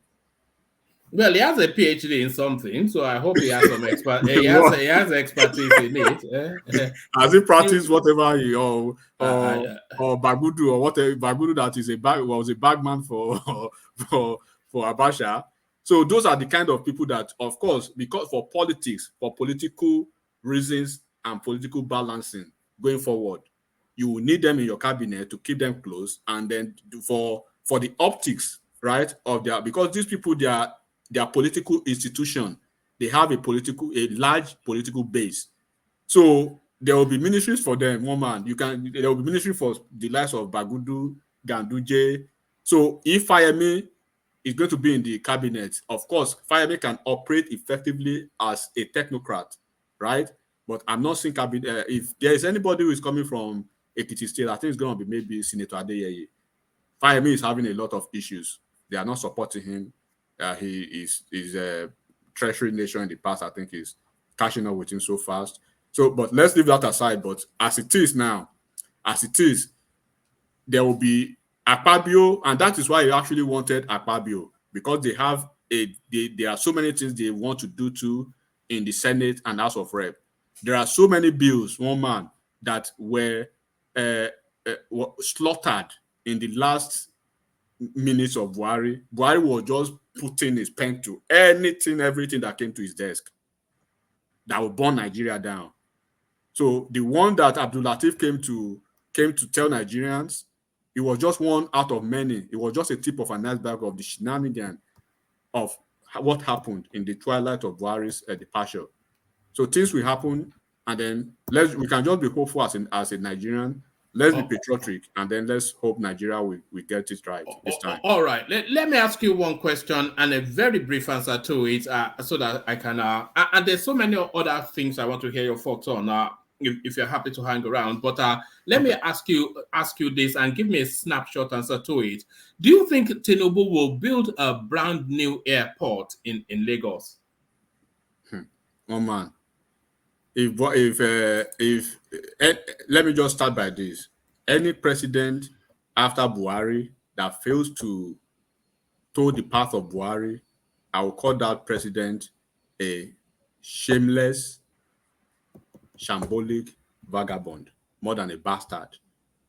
Buhari had more than almost 30 major projects in Katsina State. So if after Tinubu we have somebody from South or Southeast that is not towing that path, then you don't love yourself, you don't love your people. I will expect Tinubu, and I believe, and I think, if I'm not making mistake, I think even the airport, if not already been planned, is be planned to be sited, I think, somewhere in the island. But I can I think they are citing it in either Lekki or Ekwe. That's yes. really where, yeah. So expect major let me say major projects, infrastructural projects in Lagos State and Southwest. And then I expect Akpabio will influence a lot of things, especially in Akwa Ibom State. Go and check what Gbajabiamila did, one man, in Surulere as a speaker. So because at a point they saw what Buhari was doing, so if you are not pushing the button for yourself, it's up to you. So the only person who was there and was useless and people is Lawan, of course. Lawan does not even go back home. He stays in Abuja to win his election. The only time he had issues with election was now. He has not moved back to home to do any election. So yes, Tinubu will facilitate another airport in Lagos, and beyond that, Tinubu is going to facilitate a lot of projects. And do not forget, there are some certain projects that even Lagos Lagos, there's this thing they've been fighting for Lagos, the startups of Lagos to change to, I don't know, I forget it now. But I think Tinubu will facilitate that. And part of that implementation will be to cite certain mega projects and then Millennium, maybe development goals project in Lagos because of that status if it's implemented finally. All right, brilliant. Thank you. A quick one. An airport has already been approved for Lekki and International Airport. The approval has already been granted. So I don't know if you are talking of a different one apart from that one, or it's a continuation of that one. All right. Yeah, that's the one I'm talking about. Thank you for the clarity. All right, thank you, Enigmatic. Stay with us just for as long as you can. Let's go on from you, Enigmatic, to Prince Daddy, who hopefully is still there. Prince. Yeah, hello, one man. Hello, everyone. Good to have you. I did try to come to you earlier, but it was radio silence, so we thought maybe you were driving or indisposed. But now we have your attention. Let me take you to the space. I want to take you to the Naira space. Did you know that there are full-blood Oyinbo Nigerians? Did you know that? Full-blood Oyinbo who are also Nigerians. Did you know that? No, I didn't know that. Nationalized. Well, I don't know about naturalized or not, but full-blood Oyinbo anyway. Let me give you a flavor of what I'm saying, and then I'll take you to the headline that I want you to address. But this guy now, a senior Nigeria, all the way via Denmark or wherever he came from. But listen to this fella. Well, we have said for a long time, I think it was in 2016 and 2017, we wrote a paper which we didn't put out publicly, but we shared with relevant parties, including the CBN, where we said, as long as we don't have a unified exchange rate, as long as we have multiple markets and a lack of transparency, what's going to happen is no one's going to invest in Nigeria. We'll have insufficient investment, we'll have insufficient growth, and we'll get poorer and poorer. And what we said 8 years ago came to pass. I mean, we know during His Excellency Buhari's administration, the average growth rate was only 1.5%, and the population growth 2.7%. So what we said came to pass. So it's a necessary condition to get enough investment in the country that we have a unified exchange rate. I mean, we are a country of 200 million people. We have millions of people that travel in and out of the country every year. We have hundreds of thousands of SMEs that we want to succeed. We have tens of thousands of importers. And a system where you have multiple exchange rates, where you don't know how you have access to foreign exchange at what price, simply is unworkable. And any system where you have to go to the Central Bank of Nigeria in order to access foreign exchange or to get approval for it simply isn't going to work under those circumstances. And that's what we've proved over the last decade. And I think the reaction to the statement by His Excellency President Tinubu during the inauguration was very positive. And of course, there's been another statement to the press by someone from his inner circle this morning or last night that's come out in the press. And all those signs are very positive. So we view this as a necessary step on the road to economic recovery in Nigeria. So we're very much in favor of unification of the exchange rate.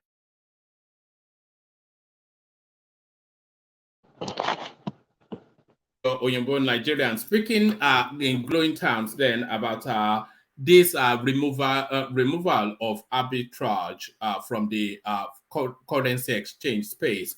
But that removal of arbitrage, wanting a unified exchange system, it comes with its own negatives. And is this a negative though, Prince Daddy? Naira depreciates to 40% at CBN lifts restrictions. So the Naira now, it took a heavy hit, losing as much as close to half of its official value. So how does this calibrate for the financial space? Having come off the Naira swap thing that hit heavily the financial market, so this heavy depreciation now, they call it a devaluation, but I insist that is the Naira self-correcting. But however it is, it has hemorrhaged 40%. How do you factor this into economic planning, Prince Daddy? Well, yeah, I mean, I think it was Coletta talking about it yesterday. The unification of the Naira exchange rate is good for the country. Naira depreciating or losing its value by 40%. 40%. Well, I think I also mentioned a day or so ago that if the Naira gets stronger against the dollar and the price of commodities, food don't change, then it's not going to be good for the country. So the price of commodities have to be adjusted also as the value of the Naira gets stronger against the dollar. So at this point in time, we can say that the dollar is actually losing its value, because again, we're using less Naira to purchase expensive things in the country. So it's losing its value, even though it's getting stronger against the dollar. And that's why there has to be equilibrium between the price of commodities and the strength of the Naira, and which at this point in time, given the high gasoline prices and general inflation in the country, it's not good right now.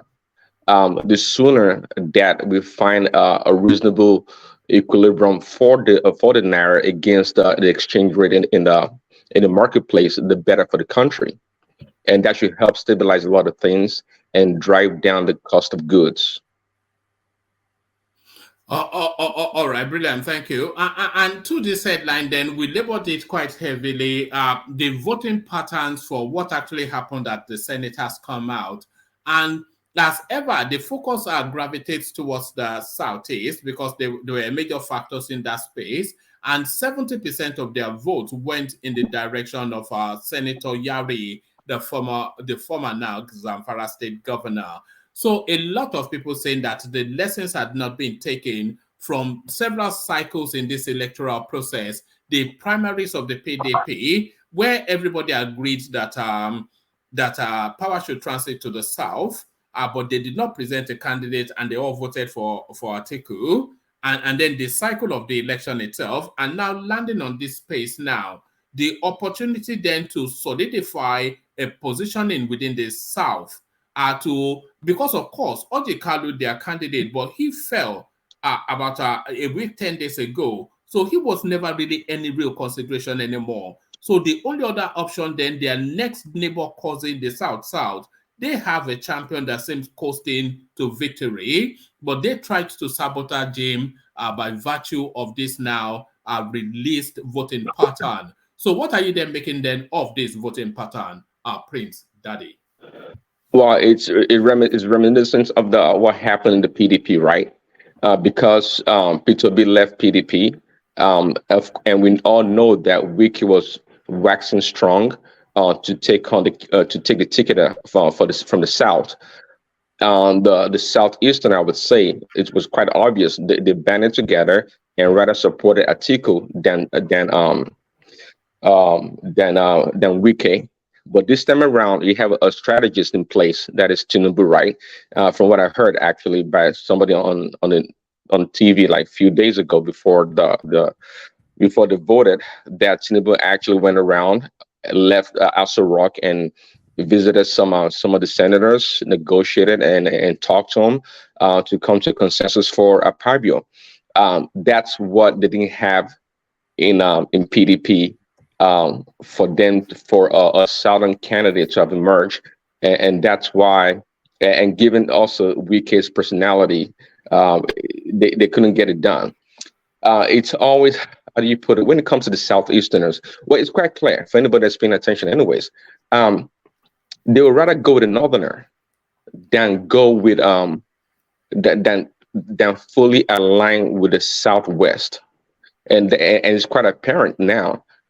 See, how can you have such a high percentage of the Southeasterner vote for a Northerner in the first place when there was so much clamoring and fighting and all kinds of stuff in this past election about a Muslim ticket? But right now, they didn't have a problem trying to vote for a Muslim candidate right now to be the third person in power in the country. Sometimes it's just like convoluted the way they go about their politics. It seems to be quite emotional and illogical in a lot of ways, and that's what happens anyways when you so emotional become illogical. It doesn't make any sense. But at the same time, of course, it makes sense because they rather, it's like, the two prostitutes in the Bible that the King Solomon had to intervene. If one of the prostitutes said if she can't have the baby should be cut into two. That's the case, I would say, for the Southeasterners. If they can have it, if they can have the presidency or have what they want, they will not give to somebody else in the Southeast.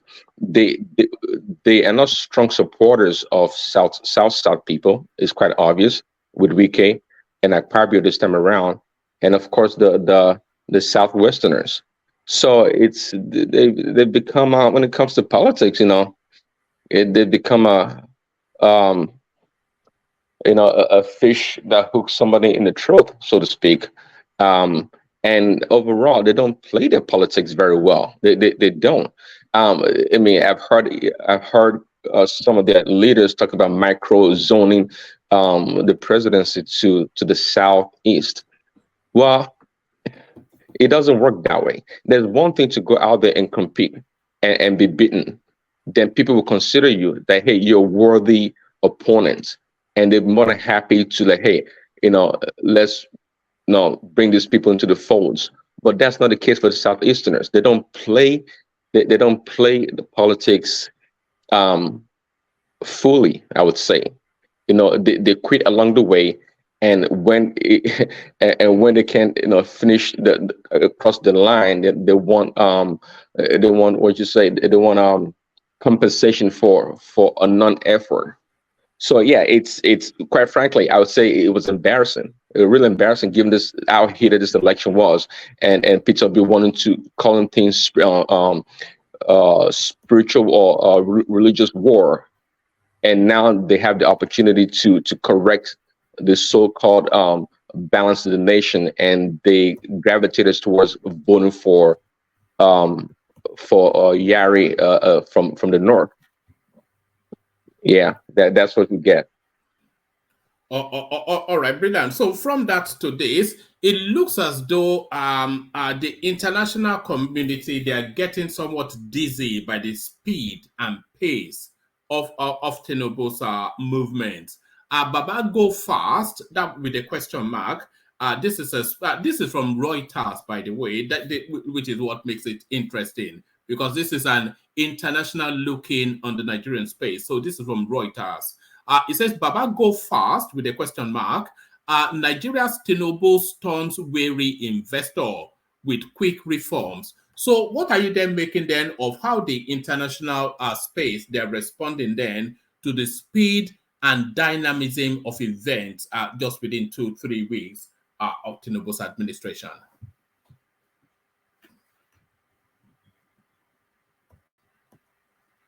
Have we lost your brains? Okay, sorry, I was talking without No, I do that as well. Carry on. Yeah, I was trying to look at the names of the writers of the article. They don't seem to be like Nigerian names, but yes, Rachel Savage and Libby George. Right. So that headline or the article is quite interesting. Well, they. And I don't know. I don't know what to make of their comments. I mean, we're investors. I don't know. I don't know. I didn't read the article, but I mean, even Sinbad, I think, yesterday also was concerned about the speed at which Tinubu is doing what he's doing, and I remember him yesterday trying to compare Egypt with Nigeria, that they did similar things and the inflation skyrocketed.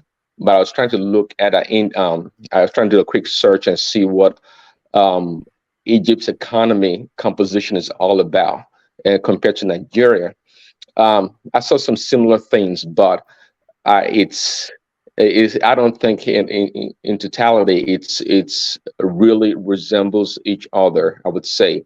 And if you ask me, 80%, I would say, of Nigeria's economy is driven by private sectors or small businesses that are not even registered, I would say. So, I don't think. I mean, people that have traveled around the world, we don't tend to meet a lot of Egyptians, I would say, and I don't think that the economy and the composition of their country is exactly that of Nigeria. With what is going on, obviously, and we expect to see some inflation or high prices in some commodities or some things, gas prices, of course, and the dollar also. But that's sometimes when you look at things on paper or textbook, you're trying to see the bottom line, or what is the conclusion of any proposal. And in regards to, I was trying to look also in regards to this, the dual or the multi exchange rates that we have for the dollars. Those people, apart from the oil importers, what other people or businesses were given the exchange preference, and what is that? What is the impact of that on the economy? See, and what I would say is that it was what do you call it? It was a payday for the inside people, the insiders, to get these favorable exchange rates to do whatever they do. And the way we are going to know eventually is that what the impact of this unification of the Naira is going to have on the economy. And as we know, that only less than 10% actually of Nigeria's foreign exchange comes from crude oil or petroleum, well, I guess crude oil. And so, in other words, about 90% or so of the economy is diversified in different areas, agriculture and some other things, of course. So the impact, the benefit, the so-called benefit that's being given to these importers or the people that need the Naira is not quite apparent so far. So, which is showing the fraud that's been going on for such a long time in that country, because we can't tell. Yeah, we can't tell. For that, so we can't really tell the benefit right now. Yeah, we can't. I mean, so in other words, the importers, they're supposed to pay a little bit more to import the oil into the country, but at the same time, the price of oil is gone up. So eventually, the market will correct itself over time, and we are gonna have a stable Naira to the dollar. But again, we have to. There has to be, we have to expedite a lot of things, especially in the agriculture sector, to get the food of commodities, food and things down, really. And when that comes down, then we are gonna get a true reflection of the exchange rate in the Nigerian economy. Because at this point in time, I don't really think we do. Yeah, it's too short of a time to know the real impact on the country. But we should not be afraid. I don't know about the investors that have been wary. We shouldn't be afraid. And I commend Tinubu, of course, for what he's doing. As much as people want to criticize him and say, well, he's too quick, he should delay, and that they should have the right measure in place, like a Reno or mockery. These are part of the shenanigans that suggestion that they're making. Now, I'm not sure what timeline they have for him to do it, but again, this is how you know the character of a strong leader, making decisions when they are tough, not when things are easy. See, Nigeria has been struggling for such a long time, and we have, for the first time, perhaps in a very long time, that wants to make changes, but everybody wants soft landing. Whereas, people are dying every day. People are dying every day from common things in the country. So Nigerians, I said it before, they don't want to sacrifice. They don't really want to sacrifice, but they will suffer. They're more than happy to suffer for a long time than sacrifice for a short term to gain, to enjoy in the long run. They don't want to do that. But so far, bold moves by Tinubu. I don't. This Router article, I don't. I wish I could have read it. I don't buy it. I don't buy what they're saying. I think so far so good. And hearing people like was it Babati yesterday also, and somebody else talking about repatriating their investments or restarting the investments in Nigeria. A lot of people are going to be encouraged. So it's going to be like a mixed bag, So people like Babati that or Kolata that knows the value of this of what Tinubu is doing, they will not be deterred from pursuing their business or economic goal in Nigeria. Of course, people from outside, and that's why I'm always worried about, the so-called maybe consulting firms of people like, from routers writing articles, catchy articles, trying to, make people feel uneasy in the country. I'd rather have somebody. See, that's why it's always good to have people with real grassroots knowledge or tacit knowledge. I mean, someone like Babati or Kulata, yeah, I would say they know They know from the inside out, not people looking from the outside in and think things are bad, it's moving too fast. I don't buy the article. I think we need time to see how things unfold. Personally, I think Tinubu is doing very well and is making the right moves. I know security is it's a big concern, but the way Enigmatic was talking about it, trying to get the right mix of maybe army people and police people to be in charge of the security in that country, I think it's a good move. Tinubu knows what he's doing. If he can secure the country, especially our food sources, I think we'd be gold, and all this panicking headlines would be a thing of the past. All right, brilliant. And to the security advisor, not security, but to the special advisors that Tinubu has just listed out now, were you impressed by the names, and did you expect them to get bigger portfolios? Yeah, down there, I was listening attentively when Enigmatic was saying. Yeah, based on what Enigmatic said, I am impressed, and because he gave a pretty good background on their qualifications and their experiences, where they're coming from. That's what I was concerned about when I was asking the question earlier. That hey, yeah, these people have degrees and PhD, but do they have the experience to understand Nigeria?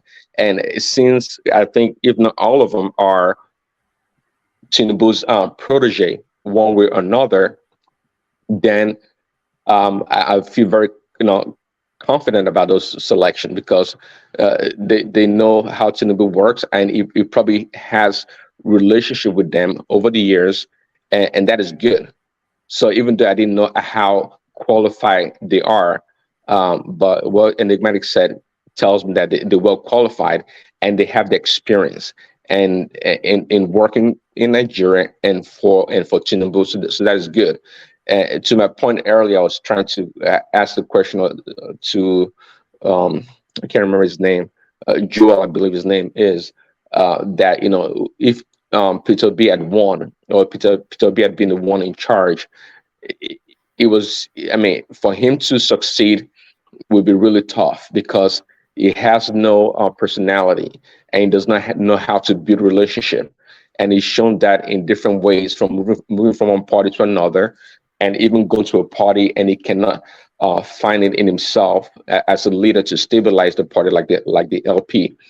So again, this is the benefit we gain from Tinubu, quite frankly, because Tinubu can fill his cabinet with all Northerners, for example, and they all will be qualified. He can fill them from the South also, including the Southeast, and they all will be qualified. But of course, he's not going to do that. He's going to have a mixed balance. I don't see Peter B being able to do that. And if he tries to do that, he will only be doing that as a result of a recommendation by some people. Prince Daddy, sorry for batching it. Can you just mention 5 persons you see in surroundings of Peter Obi that can make any change? Just 5. Anybody is surrounded in the same way, please. Thank you. Well, thanks. Well, that's what I was saying. I can't. Well, Patatumi, right? Who was Tinubu's friend or man for the most part. Can I answer that question? Yeah, you should, because I can answer that question. I don't think he does have any. Number 1, Alex Okonkwo. Then number 2, Ingenje Media. You forgot to add Mazi Ingenje. It's always Mazi. Number 4, Aisha Yusuf, Minister essay on energy. Yes. You can't be dancing like that and not have so much energy in you. Yeah, that's what it comes down to. So that's going to be a big struggle, and it's going to get a recommendation from people to say, "Oh, this person is good," and in order just to meet a quarter of the composition of the country, is going to have people that's going to be probably working against him, or people that are just going to circumvent everything he tries to do. But see, Tinubu could have been a VP or whatever in the past, but timing is of everything. And him coming to power right now, given his age, which doesn't really bother me, I think has really prepared him. He knows a lot of people by name. I mean, imagine that. I mean, I was so impressed when I heard on television that he actually left Aso Rock. I don't know if it was in disguise or, but anyway, he left Aso Rock and went to meet some other senators to negotiate and talk about it. That was super impressive. That's a leader of work. I can't foresee someone like Peter be doing that because he doesn't even know how to do that in the first place.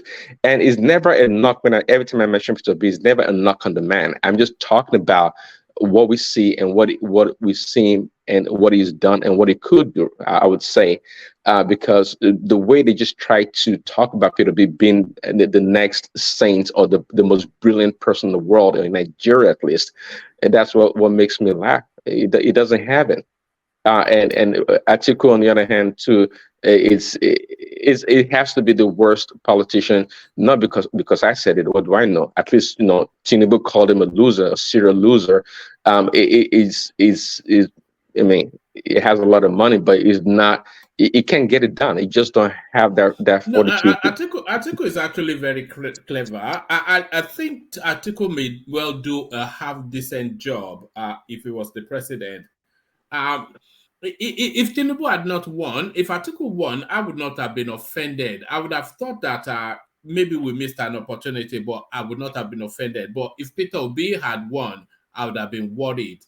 Just because he lacks capacity, that's all. Nothing personal against him. He just lacks capacity. Yeah, I agree with you. Nothing personal. Well, I don't really question Atiku's competency really, but I'm very reticent when it comes to Atiku. I mean, I don't trust him. The way he dealt with the $16 billion, the power projects, and some other things we heard about him, I just don't trust him. He may do well, but what I was actually talking about is Atiku as a politician is not good. Is a mediocre politician, I would say, quite frankly.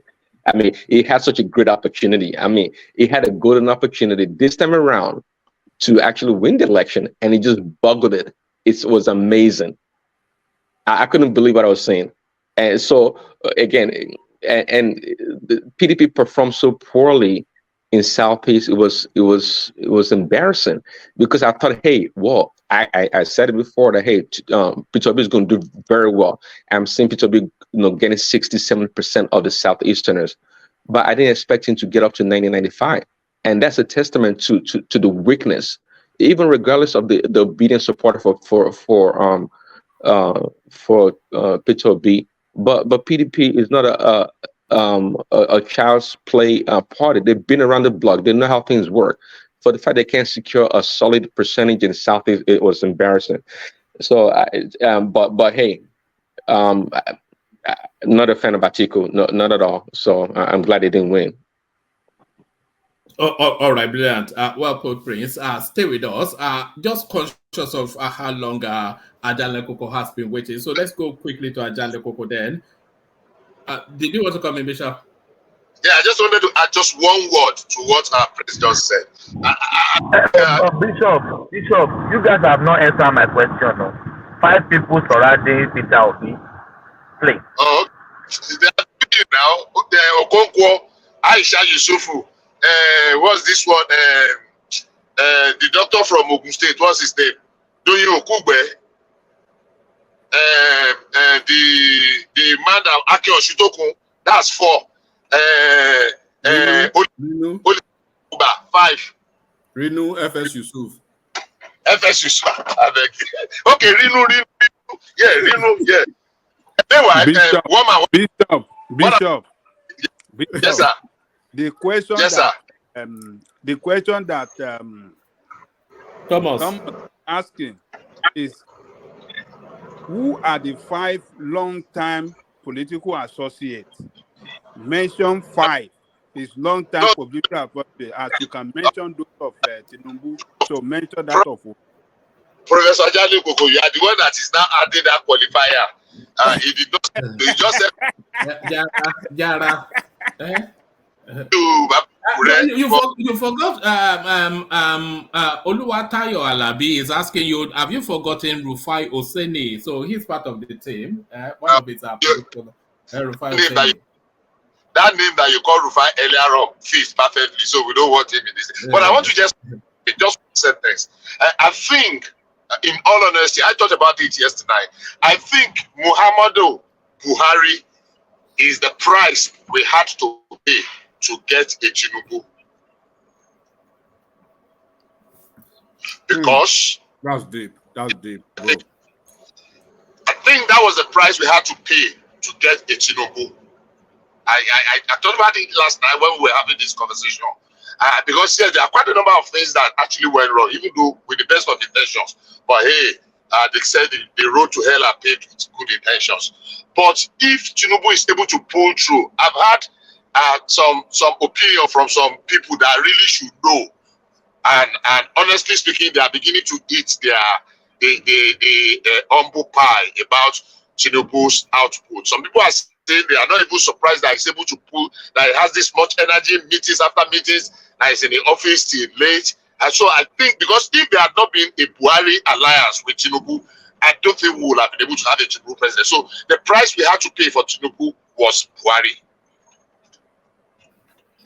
Are you talking? Is this a hand of God sort of narrative? Ajale Koko, they are taking it to celestial proportions. Our people here, Ajale Koko.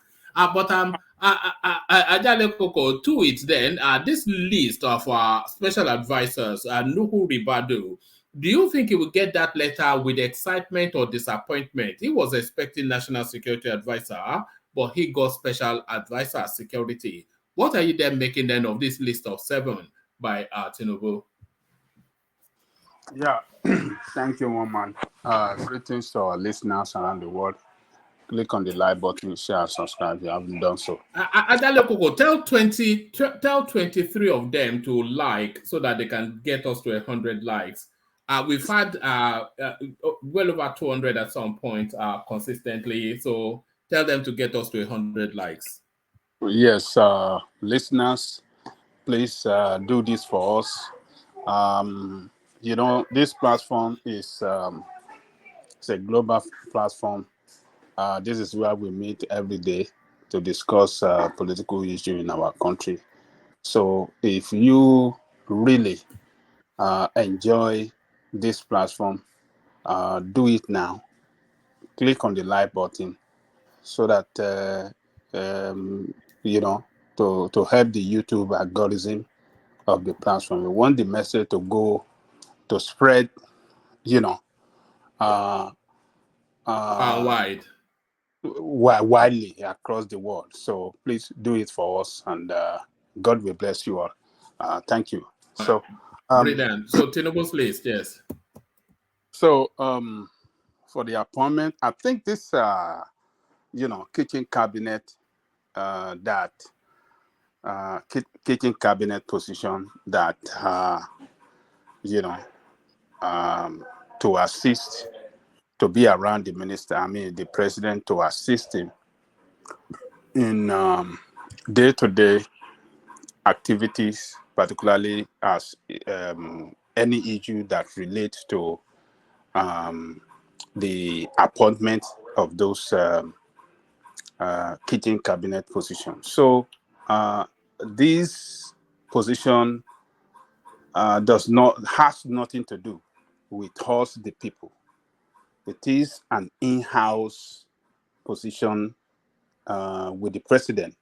They work in the presidency, and they liaise with the president constantly, and with the chief of staff as well. So it's nothing to do with us. They cannot come out to speak to us. They cannot come out to do any carry out any government activity. So those faces that we are expecting are the list of ministers. So list of ministers, I mean the ministers rather, are those ones that will be the faces of the president. Maybe I should say the face or the faces of the president, whatever I can put it. So they are the one that Nigeria can really see as people that are working for them. So all these positions, the kitchen cabinet are going to be working with the president, guiding the president on his policy position, on his ideological, what do you call it? The political ideology and his aspiration as to the direction he wants to take the country. So they are not meant for us; they are meant for him. So we don't really care about them. We don't really care about them. So those that we really care for, that we should look out for, we should care for, that we can hold responsible, are the ministers. Those are the people that we will see that will be on the street, that will be outside there talking to the people. They are the ones that will be championing the cause of the direction where the president is taking this. Those are the ones that really matter to us as people. So all this list of Edo and all these things, they are good for him. They are not for us, the people. They are just to help the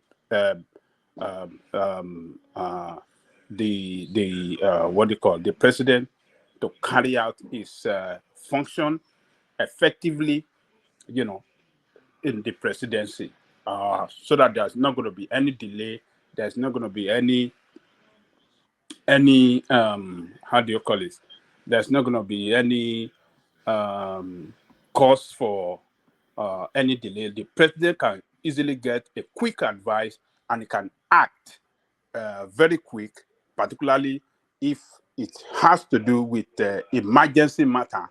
They can sit down, have a good look of any issue, look at it thoroughly, brainstorm, and then come out immediately to tell us on the direction of the nation. So, in case in the night, if the president have a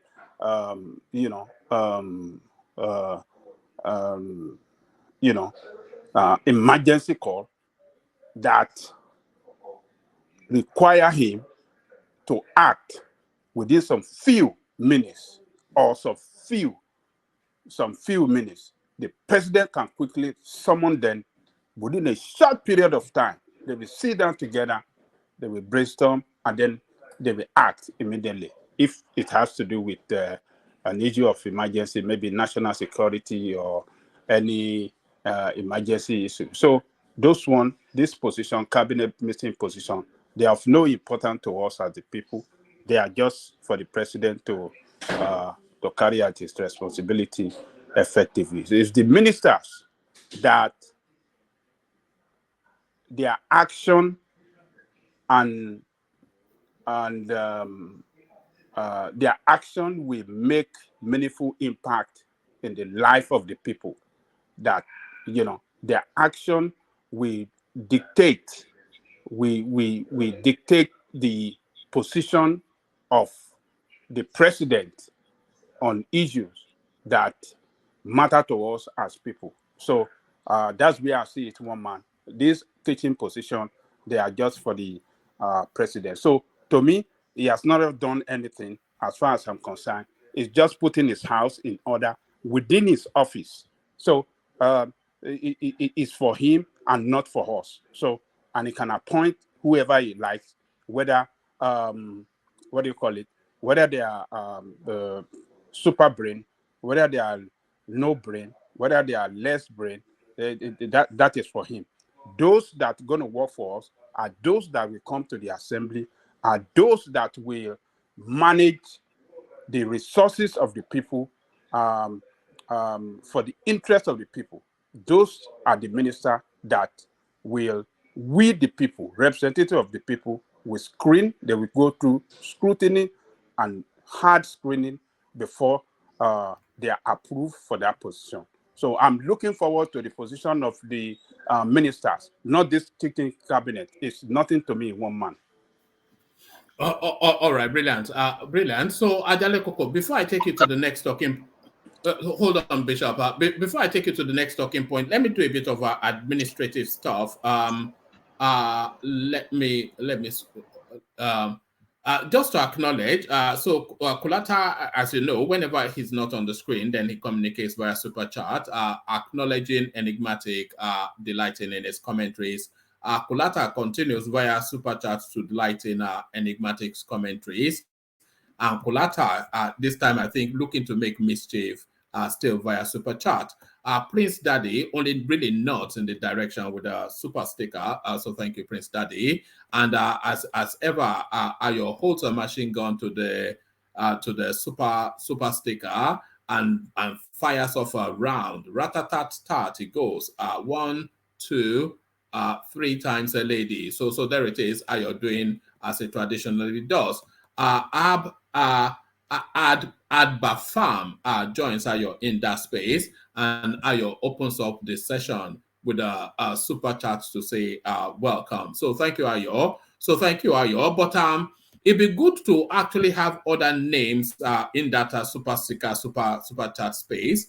It's only really a round of 3 or 4 thereabout names that we recycle every single day. It's Ayo, it's Kulata, it's Prince Daddy, and then Alexander Gomez. So the super chat, super stickers, they are not the exclusive preserves of those just 4 names. So other names can join Prince Daddy and Ayo and the rest of them in that space. But thank you for all of that. Sorry, Bishop, you wanted to come in.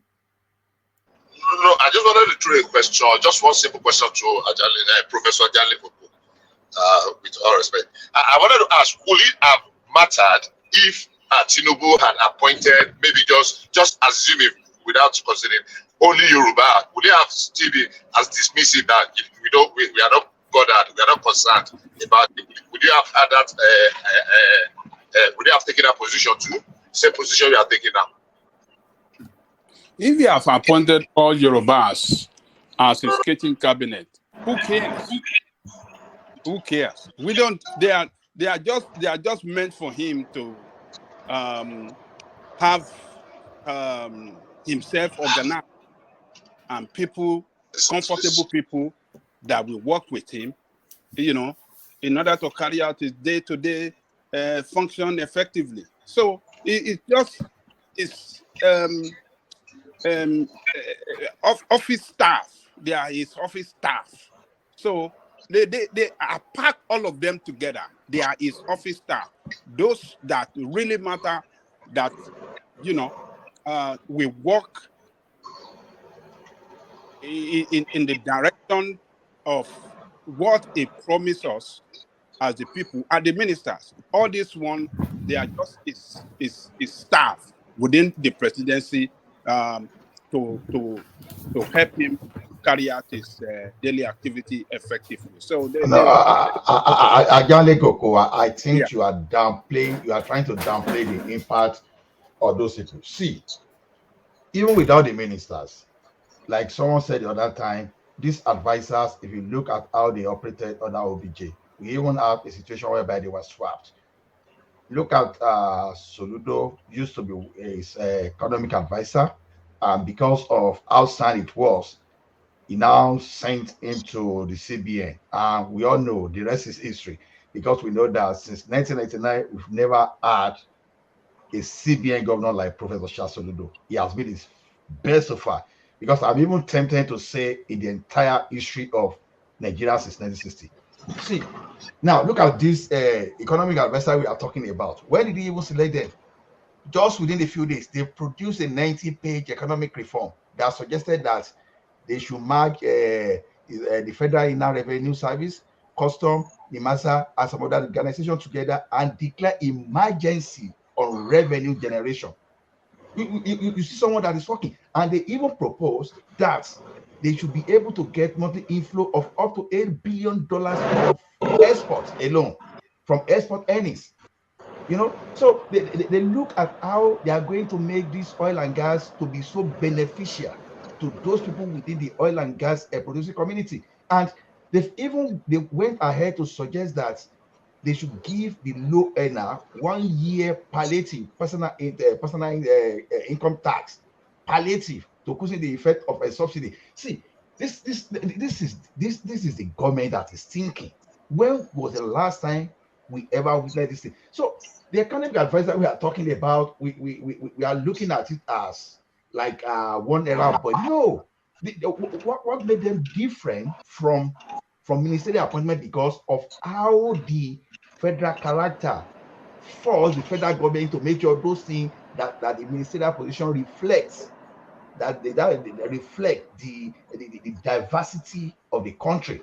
So to me, when you look at that, you can see some element of politics there, where you can even select a minister to go and manage politics. Yeah, But when you look at anybody speaking, but when you look at the special advisor, they are the one that's creating the vision, everything. Look at how these people are moving very fast. So to me, this is how I believe government should be run. And I think the only prayer I can pray now is this: may God keep giving this man the wisdom to direct us as appropriate. And you see one thing I don't even want to envisage post Bola Ahmed Tinubu is that to have someone like Buhari, or to have someone like that's so careless like Goodluck Jonathan. You understand? So that he should be able to do the right thing, that even if some people want to reverse whatever he might have achieved now, to make it difficult. Because we are looking at the government now already that they are even targeting 60 billion external reserve. These are documents I just produced within a week. So, and for people that have produced business documents before, you know that producing 90 pages within a week is not a shy play. And these people means that these are professionals that they know what they do. So you don't need a politician as a special advisor. You need technocrats. But when it comes to your ministerial appointment, you can go for any minister just for the purpose of winning election or whatever you want to achieve there. But because the president must be informed, even where are people wondering that when you lie to Obasanjo those days, you are deceiving yourself, because as you are lying to him, he knew quite well that you are lying to him, because he had some people, grounded people, that would say, "Oga, this man is lying, he's playing politics." That's the road they have. So to me, they are not just his personal staff. They are the people that are joining hands together and a partner in progress for the sustainability and for greater position of the country. That's just the way I see it. Thanks for using this space. Okay. But they cannot have whatever they are going to do, cannot have direct impact in the life of Nigerian people. Those that can have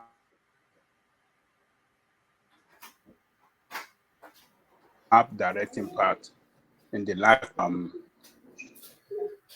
those are the ones that will carry out the function of each ministry as being directed, as in line with the policy of the president. So those are the ones that,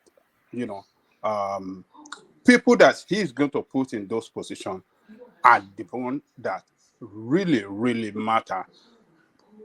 So I gotta go with all the grammar I just blew finish now. If they give personal income break to low income earner for a year, is that not impacting people? Just imagine someone on $30 or 30,000 per month. I say, okay, you are not going to pay tax for the next 1 year to cushion the effect of this subsidy. That one is totally different from, let us go and distribute money. Because this time around, you are giving this thing to people that are working. Okay, don't pay tax. It's different from, okay, CBN produce money and go and give. Because you will have payroll and you'll be able to know, okay, these are the people. Okay, we are taking like 10% or 15% out of these people money. Okay, we are no longer taking it. Just hold the money there. So it simply means that you've tactically increased the income of those people. That is what he's saying. And you don't need a minister to do that. You just need the permanent secretary of those ministries. Okay, we want to implement this as the new function of the executive president of the country. That can be accelerated, because what we are saying now is this: they can start implementing that policy as early as July 2023. That's a direct impact. So to me, that's a direct But impact. Ajale Koko, Ola, Ajale Koko, and as well, they can advise the president wrongly. It will impact on people's lives, isn't it? See, it depends on what you talk of wrongly, because the issue is this: we have check and balance in knowledge too. Because if you're an economist now, if you come here now to say what is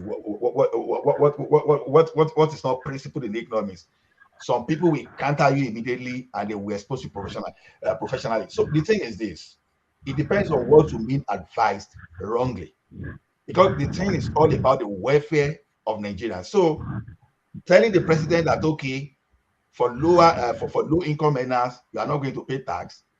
You are giving people back their money. So that's what it means. That's the form of subsidy. That you know that this thing is going to the workers, because you know the number of your workers and you are giving them tax break. Simple, very straightforward. It's not that someone is carrying money to Oshodi market and start distributing to people. No. So advising wrongly, you are assuming that others are not there to. No, what I'm saying in essence is that their position is important as a minister as well. I'm just trying to change Jale Koko's view on the yeah. Well, like I said, the way I understand it, you need the permanent secretary of those ministries to own. So ministers are just politicians. Those people that will do the job are just like the permanent secretary, and because those are the one really directing the ministry. So the politicians are only using their political power over them. That's what many politicians that's what they do. And the fact that they are very close to the president, but the president will say, okay, I will direct the permanent secretary to do their job. Don't wait for the ministers, and they will do. And nothing says they cannot even get this ministerial appointment as early as July. Even I think July is even very long with the way this man is moving. And I don't want to believe he doesn't know who is going to be his minister. Those people that have been a minister, it is possible that they must have even conducted their background check by now. So with the speed at which this man is moving, you can't blame him, because normally we know that he will have to wait for the National Assembly to be consulted before he can present. But Ola, Tinubu knew that he's going to win the election. So from my own side, I think it will have everything is ready. I think everything should be ready. Yeah, that's what I think. We don't know if he prepared the list already. But the thing is this: the National Assembly must be there to approve. That's what we're saying. The fact that you are not seeing the list does not mean that the lists are not there. You know what? If he has known the list and just decided to keep the list for politics reason, you understand, for political purpose, so that it won't create some kind of disloyalty. So that, you know, when you dare some people by picking this, you know, it's not everyone that will be happy by the time the ministerial appointment house. But when you were here to choose your Senate president and your National Assembly speaker, you may want to play some kind of politics that will still create some kind of harmony. Even if people will be grudged after this, at least he must have done something to move move ahead, to put his principal in key position. So to me, I think that ministerial position, we shouldn't bother ourselves too much. I don't think this is going to stop anything, to be honest. Yeah, I think we do it faster than Buhari. I think we do it faster than Buhari. But then, if it's not doing it as at what would they say, as at 15th of June, I don't think there's a cause for concern. Ola, I think you self you will do more than Buhari. The You as National a Assembly, person. they are on recess now until July 4th. Exactly. So So if they are on recess in July 4th, so it doesn't make any sense to even get agitated. But I know from my experience, I know that the permanent secretary, they are the one directing the civil service, and the civil servants are the one we need to execute that. So, but see, let me tell you one thing. Even not because of the position of the constitution, I can even say part of saving costs can be as well as be okay. Scrap all those ministry and reduce them as much as possible. All those ministerial appointments, reduce as much as possible, and allow your special advisors to coordinate the ministries, and they will still be functional. They will still be functional. So to me, I think this government is operating or is on the top gear already, and it's moving faster. Because let's all just look at it this way. If you really want to appreciate what we have now, see, I don't think this guy has moved in any way slower. It's not, you can't compare to even I can't remember that OBJ was even as fast as this. Because if you want to talk of someone that was a little bit fast, that should be OBJ. I can't even say OBJ was as fast as this. So this guy is, honestly, I think we should just respect the guy. That's just the way I see it. It's not that I'm praising it, but I'm excited. I can't hide it. I can't hide my excitement. So to me, I'm lucky to be alive to see this guy, and I'm persuaded. I'm very persuaded that this guy is not going to disappoint. If you want to disappoint, God no go agree. Because if this guy disappoint now, then I'm sorry, Nigeria is finished. That's the way I see it. Because I think this is one of the very last hope we have for now. Because when you look at the list of countries that forecast, there was a forecast that said, okay, one of the countries that will run into trouble in 2023. Why did you remove the best? Nigeria was listed among them. You understand? Because a country that we are using 95% of your revenue to pay debt. But we are now seeing the government now that within few days now, they produce a document that, okay, you want to shore up your external reserve to $60 billion as fast as possible, and you want multi-inflow of up to $8 billion. Come on. All right, so it simply means that even let's assume that it's even the lower part of it is what you are even able to get. Let's say $6 billion, which I believe that we will get. Because by the time, when he was doing that of Lagos, people believe that it was not going to be possible. If you put proper thing in place, honestly, that the custom, when you are saying custom and the NIMASA and all those other organizations that they should be joined together, you should smell something there. That place, the database is going to be robust there, and you'll be able to coordinate everything electronically. And when you're able to do that, all those leakages that you see before, if you reduce those leakages, you'll be shocked that maybe before the end of his administration, maybe from because this is export only, this is export related only. So maybe by the end of his administration, maybe Nigeria will probably making like $20 billion a month from non-oil related revenue. So to me, I would say we only just have to be praying for this guy, and we don't need to be panicked. That's my point. Yeah, thank you. Let's get back to Ajaleko. All right. Well, I'm not saying that those positions are not useful, but what I'm saying is that important ministers can be held responsible by the people for their ineffectiveness. We really feel and we really see the impact of each ministry in the life of the people. Look at Buhari administration. The most effective minister among them is Raji Fashola. We can see physically the job that he did. He built the second Niger bill. He's building, he couldn't complete the Ibadan Lagos Express. Second Najabi, I think is under the Amechi. Is he under Fashola? Fashola. He built the second Niger bill. The Ibadan Expressway, he built it, though incomplete. And there's another road. And so he built some housing unit, federal housing estate around the country.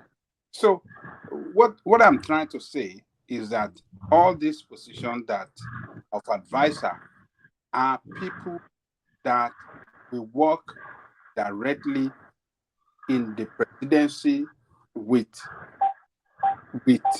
the president, and their impact in our own life is limited. It's very, very limited. Unlike that, if ministers, if they fail, if those advisors fail in there, we cannot feel it.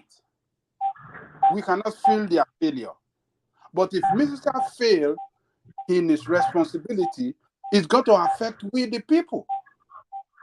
So it is the president that will feel the failure of his advisor, and the president can fire him immediately. But we the people can feel the failure badly of each minister. So that is why I'm saying that all these positions of this cabinet position, they are just for the president to, to enable the president to carry out his presidential duty within the president, the office of the presidency, to carry out his presidential duty effectively. And that's it. They have nothing to do with any, they cannot give instruction to the ministers because they are not, the ministers are not responsible to them. They will sit down with the president, perfect their what do you call it? Their policy position. Their policy position, and it is the minister that will go out there to effect it, to implement it, to make sure that it works with the people. And the minister will go all in,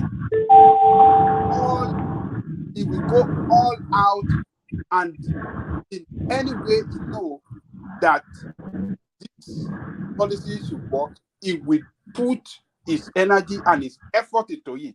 If he have to go and beg some people to make it work somewhere, he will go and beg. If you have to go and dobale somewhere, if you have to go to the king's palaces or the Obi or the Maya palaces to make sure that this thing works, he will do it. The advisor will not do it. So he is the one that really carry out the job. The policy of the president. He is the one that will really go outside to effect that policy, to make sure that policy works and push it hard to the people. And when it succeeds, the president succeeds. When any minister succeeds in his own responsibility, the president succeeds. So that is why I'm saying the job of the minister are more important than the job of these people. Those people, they are to work with the president, and they have nothing to do with us, the people. They have nothing to do with us, the people. So it is good for the president. Fine. He has appointed the best of the best brain to get himself in his office, surrounded with the best of the best way to carry out his responsibility effectively as the president, so that ministers cannot lie to him. Ministers that that is not doing well, this advisor can, let him know, Mr. President, this is not good. Let us do it this way, and then the president can order the minister, okay, this is the way I want it. My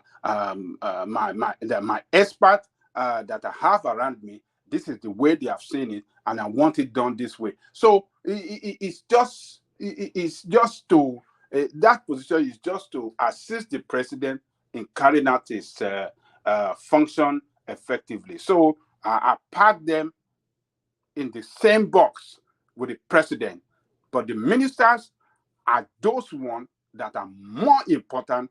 They are those ones that will be responsible, that will be screened by our assembly. They are those ones that will be thoroughly checked by our assembly. They will be thoroughly screened for us to know their competence in different responsibility that are assigned to them by the ministers, by the president. So those are the ones expecting the least. I don't give a damn about this, the people he got surrounded as his advisor. I don't give a damn if he like it. So if he want to fail, he can get himself surrounded with people with less brain, and if he want to succeed, he can get himself surrounded with the best of the best. That is for him. They work for him in his office, and they have nothing to do with us. It's the ministers that will carry out his directive and his policy. Rather, policy is the minister that will carry it out effectively in such a way that will make a meaningful impact in the life of the people. So it is the minister's name that I'm expecting, and I hope that he will not waste no time to roll out the names of his minister, because he said he promised us from before the election that I will hit the ground running from day one. So far, he has done good, but he needs to move further quick, because Nigeria cannot wait. We cannot. Nigeria must function and function well. So the people that can drive his plan effectively to the betterment of the people are the minister. So it shouldn't waste no more time. The assembly is well constituted now. So I'm giving him next week, roll out those names, and let us start knowing those that I really want to work for him. It is the minister's name that I will comment upon. Those are the ones I'm expecting. This one, they are no use to us at all. They are for him. So he can appoint anybody. Good. He has appointed those that is serving with him or have been his political associate for a very, very long time. And, on that aspect, I think he has done well. He have trusted people with him, trusted associate, trusted, trusted aides Ally. and ally, rather, or aides or ally around him. He has done good, and that is the way. That is the way that a politician can succeed, when you have your political aides that remain with you for a long time, and that means that you have they have a common goal, they have a common objective, they have a common ideology, they have a common aspiration for the people they want to govern. So good for him. I give him credit for that. That most of those names that are in this cabinet meeting are people that have been coming with him since he was the governor. So good. I believe the they be able to assist him well in order for him to succeed, in order for him to carry out his job effectively as the president. So that's my take. Thomas, or is it one man? Yeah, Thomas? thank you. Johnny Coco, what do you think about the appointment so far? The Daily Alert case, all those names that was Like I put said, out. these are people that have been coming with him for a long time. So look, Tinubu can go to bed. Those people know the way he thinks. They know what he can say. They know what he can do, and they can do it on his behalf. These are the people that these are his very close associates that they don't need to knock on his door. They don't need to call him before they come to see him in his office. In his house. They don't need to call. They don't need to book appointment. They can walk in anytime. Alake can walk into Tinubu's house anytime. The same Wale Edun, they can walk into his house, into his residence anytime. They don't need to give Bayo Nonuga. All of them. They can walk into his house anytime. These are the people that have been coming with. They are like his brothers. They've been coming a long way. Gbajabi Amila have been coming with him since the SDP days. We used to be in the same political camp. That primary, I always reference it. He went to Tinubu straight and just tell him. Tinubu just went back and greet Oshibaju. Straightforward. I told you. No argue at all. Argue, okay. These are the people that have been coming with him for a long since he started politics. Since he started politics in SDP, he has been there with Gbajabi Amila. They have been doing it together. So Gbajabi Amila can tell him, go down, and he will listen because he trusts him, and they are very, very close. So he show leadership that when a political leader must be a person that of Tinubu status. A political leader of Tinubu status must be able to have political associates that reliable political associates that be coming a long way with him. And that is what we can see in those appointments.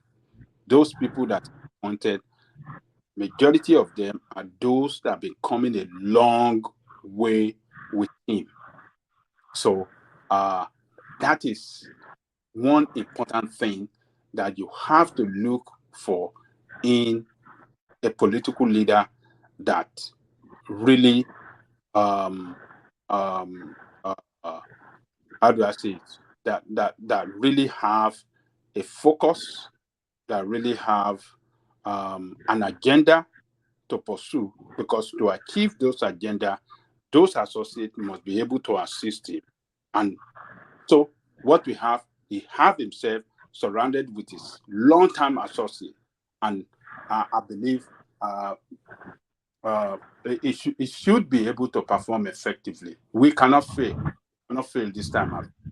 So it should be able to be effective. So that. Oh, thank you. What of the fight of this guy, Rufai and the Rotus? they nearly blow themselves on a rise. What is your take about that? Oh, that one, look, that is this thing. It doesn't matter to just their job in their in studio. So that shouldn't be our. I don't see anything.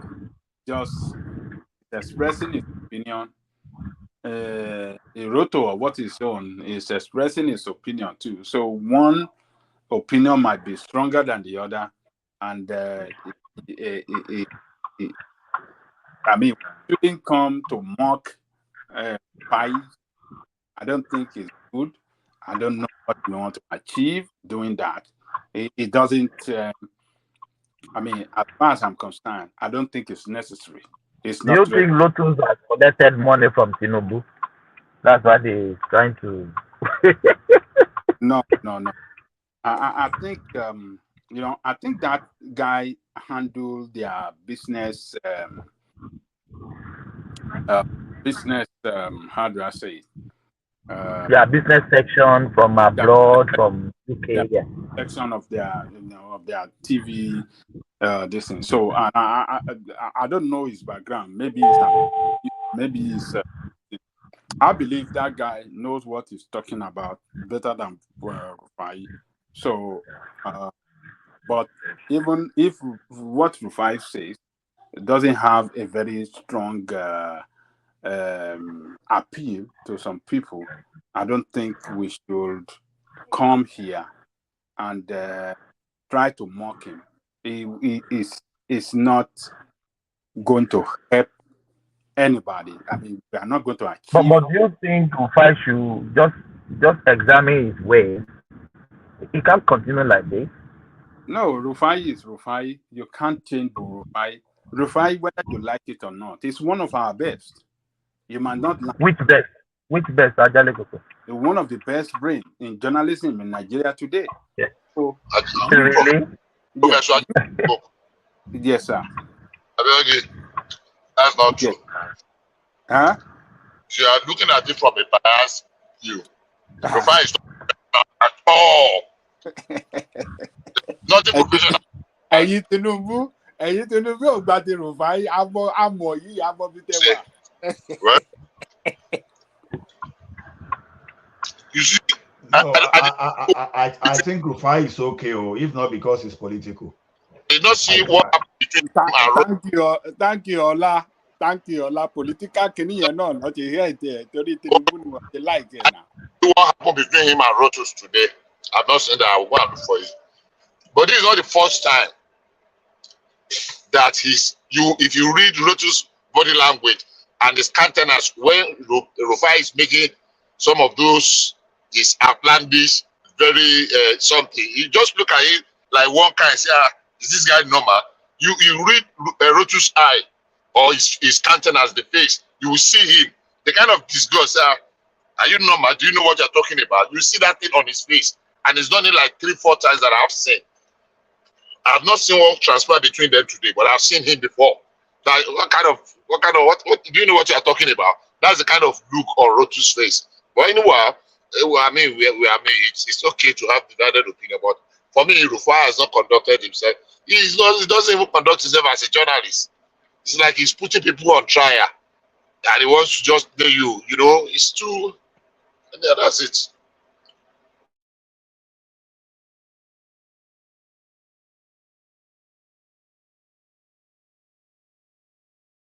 Why is everywhere quiet? Bishop will drop ni or kí ló ṣẹlẹ̀? Me drop. So, no, I said what I concluded what I said, except maybe you stop hearing me midway. Well, anyway, for me, I think Rufai is one of our best, whether we like it. We might not like his politics. We might not like the way he's the way they attack Tinubu and APC on their show, but that doesn't mean that. I mean, if you guys are very, very objective and you don't want to take that politics in play into consideration, or look, that guy, I think, is a smart guy. He is sharp, and it should be encouraged. It should be encouraged. So, but must we expect him to do better? Absolutely. Yes, he can do better than the way he's doing. It's, every human being have his own. Every human being has his own. How do I say it? His own. How do I say? What am I trying to say? Every human being has his own shortcoming. So it cannot. No human being that is perfect. So Rufai is not perfect. We should look at him that is not perfect. Even Dr. Abati, that is very smart, that more analytical in his presentation. Sometimes you listen to him, you can say, Kiloshi Abati, why is Abati talking like this? So that's to tell you that we are not perfect. Rufai is not perfect. But to want to mock him or to describe him as a guy that doesn't have anything up here, I think that is I think that is not good. Well, if I can interject real quick, Angelica, if you don't mind. Yeah. Yes, come in here. Rufai is well, he tries to be smarter than he is. I think that's the problem, really. He knows. I mean, he has a lot of information, but eventually, when he draws his conclusions, they tend to be off. They tend to be off. He has this. He has a syndrome. I don't know what to call it. Trying to argue with Ruto that happens to be a real financial guy, it doesn't make any sense.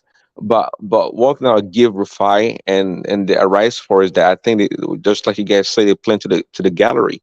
They know what they're doing. They know what catches the headlines. And I think somebody also suggested that perhaps Ruto and Rufai, they're doing it on purpose for clicks. Maybe that is the case, but Rufai is in terms of quality journalism is not our best. I don't know. Our best would be, let's go to Seun Akinbaloye. To me, Akinbaloye would be our best, really. Rufai is just a sensational guy. That guy is amazing, man. That guy, Akinbaloye, that guy is amazing. That guy is amazing, man. You can't compare orange and apple together. Say Ote Ibadan, Okogun Wajalu. It's just a gag up. See, let me tell you one thing. There's nothing wrong with Rufai. It's just his own style. It's just going to offend some people. But doing that, is he really delivering value within that space? Personally, I think so, because everything is not about politics. Because sometimes you may not agree with what the guy is saying, but you still have a way of bringing some people to talk. So to me, I don't see anything totally wrong with Rufai, to be honest. It's just a style. Rufai, not Rufai. I didn't say Rufai, I say Rufai, Rufai. That's one Yeah. That's one now. Ajale Goko, did any news catch you? Did any news catch your attention? I think there's no much news this today. What do you say? I said, did any news catch your attention at all? Did you see anything? No, I don't say. What else? What do you have on there? That is Babami. Yeah. About Ajale Goko. Alaji Fatai. Ekaro. Alaji Fatai. Fatai, do you want to interject? I have a topic for Ajale Goko. He hasn't speak on this. Okay. Yeah. Awobi. Economic advisor to Ajale Goko. Like you are. I will Peter Obi. Economic advisor. Like you are. Treasury advisor to Obi. You'll be my friend, Peter. Will be my friend. No, he's not your friend. Your boss. He's your boss. Come on, stop it. My honorable. No, my uncle now. My friend in like street language now. I mean, my uncle now. And my uncle. No, he's not my boss. So I don't. They give shishi. So he's not my boss. They give shishi. But I'm my uncle. All due respect, Rufai Oseni. Yes. Well, the way me I see Rufai Oseni is Omaburuku Lojoti Lotto, right? Rufai Oseni is an attack. I think is a model is like that of an attack dog. It has his strength, it has his weakness, right? So what they were talking about today, I think they had a misunderstanding, because both of them were essentially saying the same thing, right? Because Rutos was saying like, I reported that the exchange rate closed at original whatever 400 and something on that day, right? So but actually the people were trading for 600, right? But it's just said, look, the CBN closed at 400 and something, and I reported that, but which is contrary to Daily Trust, the newspaper report, Daily Trust. So Rufai was just saying that, since there is no what is this? The CBN circular. Since CBN circular didn't issue a circular, then it remains 400 and whatever, the one that you said. But I don't know, along the line, then they had a miscommunication. Their message were essentially the same thing. Let's just listen to them. Let's listen to them, please. Okay, so what I'm just saying is, let's get our facts right. Because see, we are the arbiter, we are the gatekeepers. What is it backing up your facts? Okay, wait. Well, I just told you that the CBN was manipulating the rates and pushing it back at 470. Was there an official statement to that effect? That's what we're asking you. Okay, so that's what we're asking. Was there an official statement, Rotus? Okay, so now you're to that effect. I get you. As long as there was no official statement, then he fell flat on his feet. It's as simple as that. Is it today we know that CBN is manipulating the rates? Okay, so it's not today we know now. Fine. If you admit that the CBN is manipulating the rate, then why are you saying it's not a fact that it was trading at 630? Did the CBN officially come out and say value? The value? They are the invisible hand there that were manipulating the rates. When we argue, let's argue sensibly. Yeah. Did the CBN officially release a circular like this to devalue? Of course they won't release a circular because they are the ones moving the rates. The rates moved at 630. You cannot escape from, you can't say it's like the fox invading the hen house. You can't expect the CBN to come out with a circular when they are the ones manipulating the rates. Okay. You can't do that. This is not a dialogue. This is right ahead. This is a panel. The Daily Trust has been vindicated. The Daily Trust was right. That's it. Yeah, go ahead. Thank you. This refine Amadu. So they were saying the same thing, that the CBN was manipulating the rate, and they hadn't issued an official circular to say that this was a method. This is what I said. Look, Emefiele went to meet Tinubu. And after meeting Tinubu, he continues to do the same thing he was doing with Buhari, which is you manipulate this thing, you confuse the market, right? You have already devalued the Naira. Everybody already understood. It was having a sense that the Naira was already devalued. Then you issue a contrary statement saying, no, it still remains at this and so and so. So the whole market is confused. So both of them are saying that the CBN was manipulating the rate, right? So, which is what Rutus was saying before. So I don't know where along the line, both of them,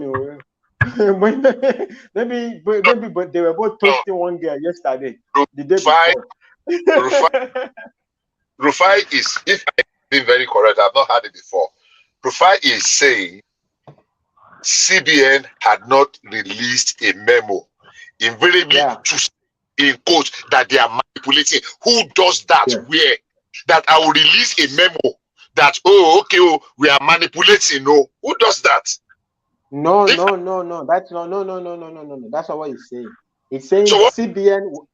No, that's not what he's saying. What he's saying is that CBN, both of them are saying CBN was manipulating the rate. Great. The circular was recently issued after firing of Emefiele. So the circular was issued that CBN has officially freed the exchange rate. It's now it's now free for the market to operate in the market. That was the circular. So this circular was recently issued. So they are saying that the CBN was manipulating the rate before, right? But now the circular has just recently been issued. This is the bottom line of what both of them are saying, right? So along the line, then they got miscommunication, and I don't know why they were fighting each other. The question I'm asking you is this: which circular is Rufai insisting that CBN had not released? Maybe Thomas Shipley. There is only one circular, and that is a circular saying that the Naira is now being thrown to the market. There is no more multiple exchange. There is only one exchange. That's the circular. So, but on the day, Rutus was correcting an earlier report. The beginning of the conversation is Rutus was correcting an earlier report because there is the discrepancy between Rutus report and a newspaper called Daily Trust. The Daily Trust reported that the Naira they have floated the Naira, right? So Rutus said no, the Naira closed at 400 and something, the original price. But the Daily Trust disagreed with Rutus.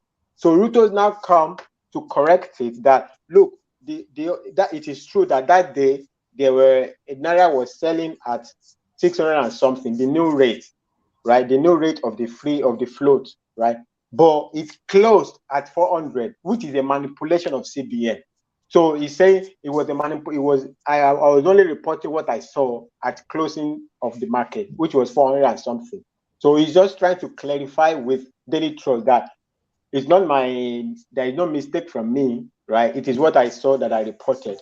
So so that's what led to it was a manipulation of the central bank.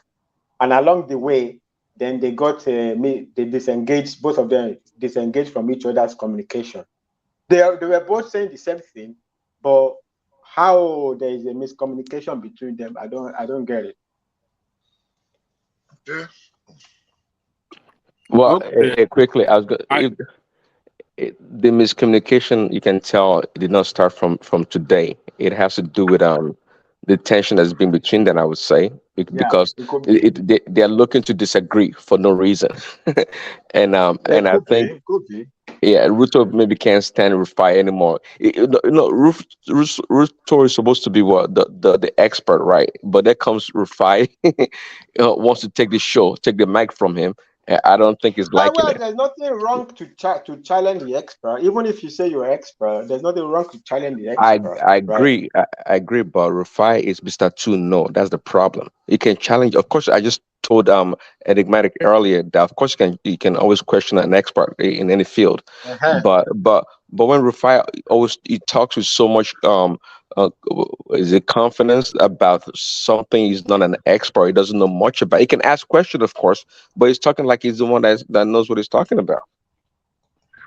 Yeah, he always believe he knows everything.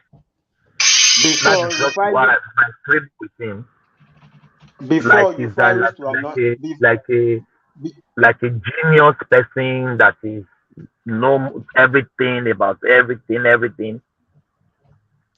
Before, Rufai used to annoy me, right, in the beginning. But after a little while, I got to understand his style, that maybe he wants to be, or maybe that is his natural nature, an attack dog, right? So, and for me, anything that is beyond what we used to NTA of before. You remember NTA? The government say like anything, anything above NTA for me is a plus, right? So I mean, it used to be NTA. When you listen to NTA, it's like state news. Toronto, so whatever.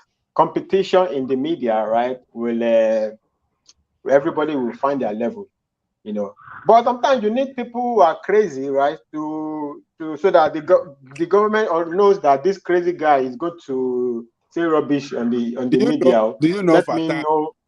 Do you know Let that me put my Fatai, house in order. Yes, Baba. every politician in that country know Rufai, and every politician, they will always have second thought before go to sit down before Rufai. But no, they know Rufai. Okay. I'm a Why you she almost cry? Ruben, I told you before you call me that I don't want to deal with this boy. Oh my God.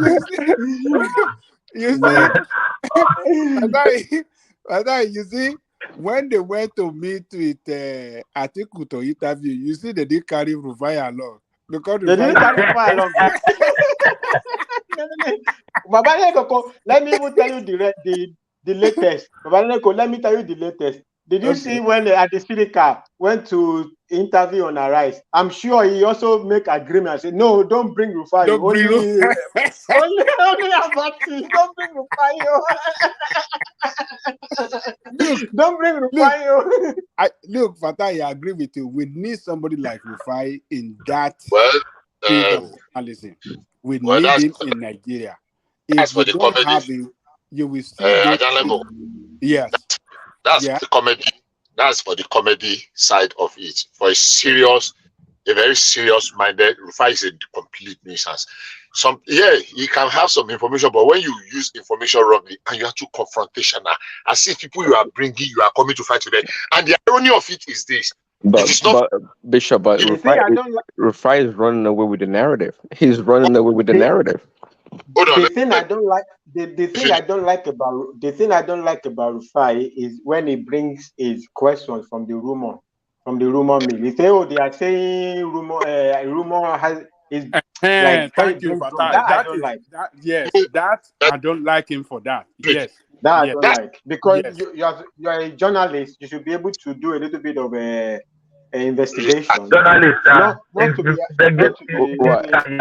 rumor. Exactly, Fatai. That's why I just said it. He runs away with the narrative. So if he brings all these sensational questions or things on the internet, social media, and if you don't challenge him, well, he's going to run circles around you. That's the problem. I'm sorry. Imagine. Okay, let's even assume. Let's give him a fair chance. Now, one of the major problem is that when he likes you, when he brings people that are his favorites, you see how he party around. Imagine that it was a Tinubu or somebody else that Rufai was asking, where is your manifesto? And he said, I don't have a manifesto. It's my word of mouth. What I'm telling you, that is my manifesto. As at that particular time, Peter Obi has not put up a manifesto. Imagine that it was somebody else that said that to Rufai, he will make it a mantra for a whole 1 year. He will be talking. Imagine they even came here, they don't even have a manifesto. There's a way, he does not treat people the same way. If there are people that he has... I'm waiting for the day Rufai will interview Tinubu, the president. That will never happen. No, that one will not happen. No, that one will not happen. But in that same interview with Peter Obi, it's not news. Everybody knows that Rufai is a little bit one-sided towards the obedient, or let me say towards the youths, right? But in that same interview with Peter Obi, people Peter Obi doesn't like to have Rufai asking him questions, because he asked Peter Obi the question, say, what are you going to do about subsidy? Are you going to remove subsidy or not? And Peter Obi was saying, I will see if I find a program to replace, then I will see. That was the first stumble of Peter Obi in the campaign, and they had to issue correction later. His team had to issue correction later. No, we are going to, because Peter Obi was going, it's a scam. So Rufai asked him, okay, so now we know it's a scam. What are you going to do about it? Like, I will. So I don't have a problem. It's not really his confrontational style that is really my problem, right? My problem is like rumor mill, bringing things from the rumor mill, and number two, the fact that sometimes it goes so Like the other day he was questioning this lawyer. What is this lawyer's? What is Kayamo? He was saying, "You are a failure." No, that's judgmental. No, ask a question. Give not to. I mean, if you want to give a judgment, you are not asking me a question. Ask me a question, whether confrontational or not. Like all those people, they are not children. Why do I have to pity that somebody wants to be confrontational with one minister that or is stealing all the money or whatever? So ask him the question, but don't be judgmental and don't bring things from the rumor mill. But at the same time, also, Rufai is not exceptional. He's not unique in the Nigeria, especially in this. I don't know. You see a lot of people have the same characteristic of Rufai, right? A lot of people say it's not a trained journalist. Is it? It's not a trained journalist. Rufai is not. It's just someone who just. Journalism is not an easily defined profession field, right? What makes you a trained journalist? No, I mean a trained journalist. People actually. Akim, one man we even did a great job more than Rufai. Oh my God! It did not go to study journalism. So if you have only the people that study journalism doing journalism, then it's not going to be interesting, right? That's why the professionalism.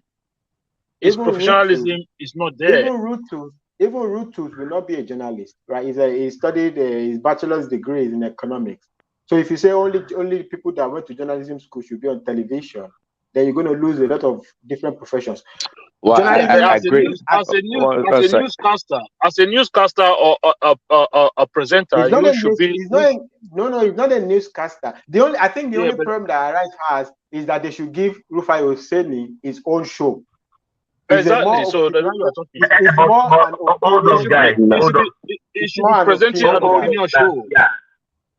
What is Rufai? What is his qualification on that show? Is he a newscaster? Is he a journalist? Is he a news broadcaster? What is the role? What role can we give him? They are all journalists now. They are all journalists. Even you see journalism on YouTube. Somebody have a YouTube, right? Like Dr. Damages is not a journalist. He's not a. I don't think he studied journalism, but you can call him a journalist, right? Well, there's one thing to study. There's one thing to study and be trained. And be trained to do. You can get training. You can get training from experience. Right? Yes, exactly. A lot of people study different things, but they end up working in different areas, right? So if you listen to the way the interview when he was involved with Ayo Fayose, right? So he was definite in his question to Fayose. Meanwhile, Fayose was never arrested nor convicted of that accusation, but he put the question as if it was somebody that had been found guilty. Okay, Fayose might have done what he was talking about, but there was never any form of conviction. So you cannot be categorical to say, "Oh, you was involved in this or you did this." Right. Exactly. That is what I was saying. That is where the training. That is where he lacked the training to be a journalist. He's just doing what you and I. Even if you went to journalism. Even if you want to school of journalism, one voice. Yeah. One voice. Sorry. Even let me just Akim Landing. I give it to you. Even if you went to school of journalism, that is his personality. School of journalism will not change him. That is true. Yeah, it's very judgmental, and I don't like that. You are supposed to be. I mean, objectivity requires you not to be that judgmental. But Fatai, one day he interviewed one of the surrogates of Tinubu. You know how they normally do all these surrounding questions. You know, Tundu will do his own, Ruben Abati did his own. Then they always do it round. Rufai asked the guy, "How did Tinubu make his money?" The guy said, "I don't know. Go and find out from Tinubu." Tundu did his own. Dr. Abadi had his own. When it's the second round, he was still asking the same question. They did the third round. The third round, he was still asking the guy said, I am not Tinubu. Tinubu, I entitled Tinubu to know how he's made. You just see a level of bias, partisan, somebody that just wants you to trap you to say something that they like. No. You understand what I mean? Yeah, Thomas. I understand what you mean. You see, this is where we're talking about journalism, right?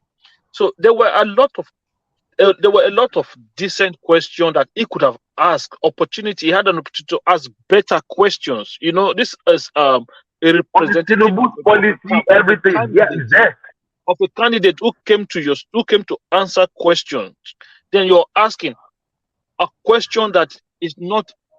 Look, even if that guy knows how Tinubu made his money, right? But the guy is not Tinubu, so he should not be answering that question on behalf of Tinubu. I don't know if you understand what I'm saying. So in the first place, that question didn't even make sense. But Rufai asked that question because that was one of those information or rumor that has been going around on social media space. And that is where Rufai has issues. Because a lot of the things that Rufai will bring into the studio are things that are popular among his followers within the social media space. And that, for me, is the stupidity of it all. If I can interject real quick, please. Yeah, that's part about Rufai's. Those kind of questions are the questions that get attention, right? No, everybody wants to know how Tinubu made his money, about Alpha, Beta, all this stuff. Just to get the obedience or the people that watch Arise News, all excited. The Rufai is not stupid. I know everybody agrees that he's not a stupid guy. He's actually very smart. He's very smart. He likes to. He does a lot of his interview, like some of the American journalists that are very combative, but which is not common in the Nigerian or African space. You always see an African reporters always respectful to the politicians or the people they're trying to interview. But the problem with Rufai is that he always asks his questions in error, because he asks questions that he already has an answer to, which are wrong, like what he was asking Fayeshe last time he interviewed him. Not because Fayeshe did not engage in that thing that was the question was asking him, but the final result or the outcome of the event, Rufai didn't know any better. And so he's always asking questions in error. But his combative nature, I know he rubs people off in the wrong way. Just like Fatai said, it doesn't really bother me. You should be able to stand up to Rufai. Who is him? Come on. But he has his way of getting people upset. He does. Brother, Rufai, one thing that delighted me, one question that delighted me, yes. The group CEO of NNPC, right, when he went to, after that subsidy is gone statement of Tinubu, he was there. He asked him, he said, this 500 Naira that you people usually circular about, how did you come about the 500 Naira? How did you arrive at 500 Naira? The guy was like, I can't talk technical here. Why you cannot talk technical? I think great question. How did you come up with the money? Only Rufai would ask him that question. But Fatai, would you be willing? Fatai, would you be willing to divulge such information on national television? What? How you arrive at? Why not? It's public information. You are charging. How you arrive at 5? After you collect subsidy, and then you now jump the price from 100 and something to 500 and something. This is public. So how did you arrive at the number? If you are one of the independent marketers, you will go on national television and start, itemize. It's different. No, it's different because they have collected subsidy. I understand. But even with that, with political correctness, would you, as an independent marketer, give that answer on national television? It's not an independent marketer. They collected our money. They collected public money. Look, wait. What was Milikiari, right? Despite that, would you be willing to answer him on the national television by telling him how you arrive at your price? Of course, if I was doing the right thing, in Nigeria? Adewale, the Fatai was not did not put the guy's response in the right way. He didn't say he did not want to answer the question. He just said the time the things that are put together to arrive at that price is complicated. Yeah. It's not something you can explain on air right now. He didn't say, Right. "Oh, I cannot answer He that." didn't say he's hiding. It was Yeah, a I know. It But was a I gotcha get it. question. If he had But he also said mentioned that we he also needed said that gotcha question. no, You can't just jump the you price on needed the it, public but like that. but you also need to understand that it's not operating alone. There's some other independent marketers, oil marketers that No. are involved. but not It's to not an mention independent also that marketer. It is NNPC that set that price. It's not Yeah, but independent marketer. NNPC came around and put that figure and put that price up when probably they noticed other products, petroleum sellers also putting that same price around that 500 No, too. NNPC is the original. Actually, was But they actually the didn't change original their price setter. pump price until others are now selling at that price. But They you are have the to driver. They are the factor in driver of the also price. quickly. He also said, if I'm not mistaken, that they've not collected the funds for this last quarter subsidy on the fuel. This is No, this is what I was trying that to one. explain. This is No, what I was that trying to one is explain to Fatai. that one You is Bobo. see the That one is subsidy. No, you see the brother. subsidy money. The subsidy money that they were even talking about. That money was being paid by NNPC, right? And he's saying that as at the time, the federal government still owe them over 2 trillion naira that they have not paid back to them. Brother, So that one is Bobo now. That one is Bobo Another now. thing is Hold on. One second. Let me clarify something to you. Say you are a businessman, right? If they want to remove subsidies, and then say the subsidy removal is ending of June. So if a government turn around and say, okay, by the end of June, we're going to remove subsidy. By June 20th, every filling station in Nigeria will stop selling petroleum products. They will hold it. Because you're not going to sell at 190 something. I will ask. Hold Okay, on. You're not going to sell at 190 something. Hold on 1 second. You're not going to sell at 190 something or 200 on June 30th, and then go and buy in the market at 500 the following day. Who is that? Who is that stupid? Do you want me to answer the question? Yeah, answer the question. Exactly. Thank you. So here it is. That is what they call fraud. If you have taken money for something, right? The stock you have taken money for, right? You sell it at that. If you change it because of future, in the future, it's another business, right? You have taken money. I will answer you by giving you this scenario. So you log on the internet and you buy a laptop from Amazon. You buy a laptop. You already paid $1,000, paid shipping, paid everything. And Amazon now gets a report that in 1 year's time, microchip is going to be scarce, and the price of microchips are going to be expensive. So, are you telling me that you will say this thing that you paid for yesterday, you pay 1,000? In order to send it to you, you have to pay another 2,000. You're No, talking. You have paid for it. No. You see, this is the problem. This is your mistake now. Your example. You are using a 1 year difference. You are using a 1 year gap, which gives you enough time to trade. But if you are going to trade in 2-3 days time, you're not going to sell at the old price, knowing that you are entering the market at a 2-3 times higher rate. Who is going to pay for it? Do you understand? You are making a loss, serious loss. I don't know if you understand what I'm trying to say. There is nothing you are saying that I don't understand. If 1 year so what do you expect them to do? 1 month, okay, 1 month. You have paid on Amazon for a product, and in 1 month, listen to me. No, hold on, Fatai. Let me explain to you. They will trade till on the 25th, and then they will hold whatever they have from that 25th. Can you answer the question that I asked you? I understand your explanation. There is nothing new in your explanation. I am saying to you, you go on Amazon, you already paid for your product, right? You already paid. Yeah. You already paid, delivered everything, shipping everything. And because of the price of the ingredients to make a new product is going to be expensive in another 1 month or in another 2 weeks. So are you telling me that Amazon will call you and say pay another 2,000? Because your example is not right. It's not correct. What you should have asked, what you should have said. No, hold on. What you should have said is that if I bought something from Amazon, what about if Amazon cancels the order? Not even that. That I am going to sell. Right? Cancel the order Hold now. on. If the Hold on. If I buy some. now, oh my God, brother, I get your point. If Amazon cancel the order, they give you back your money. Hold on. Fatai, this is how you should put the question. If I buy something from Amazon, say for $500, and I'm going to sell it for $600, and next week, no, Amazon price, Amazon is the seller. Amazon is the seller. You are the buyer. But I am still selling as well.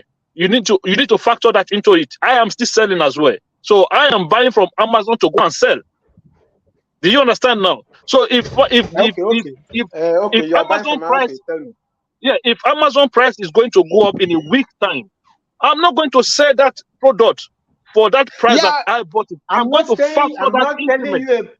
I'm not telling you about something you have not sold. Okay, you buy from Amazon and your customer already paid. You already sold it to your customer. You already paid for it. Are you going to go and collect another money from your customer from what you already paid for?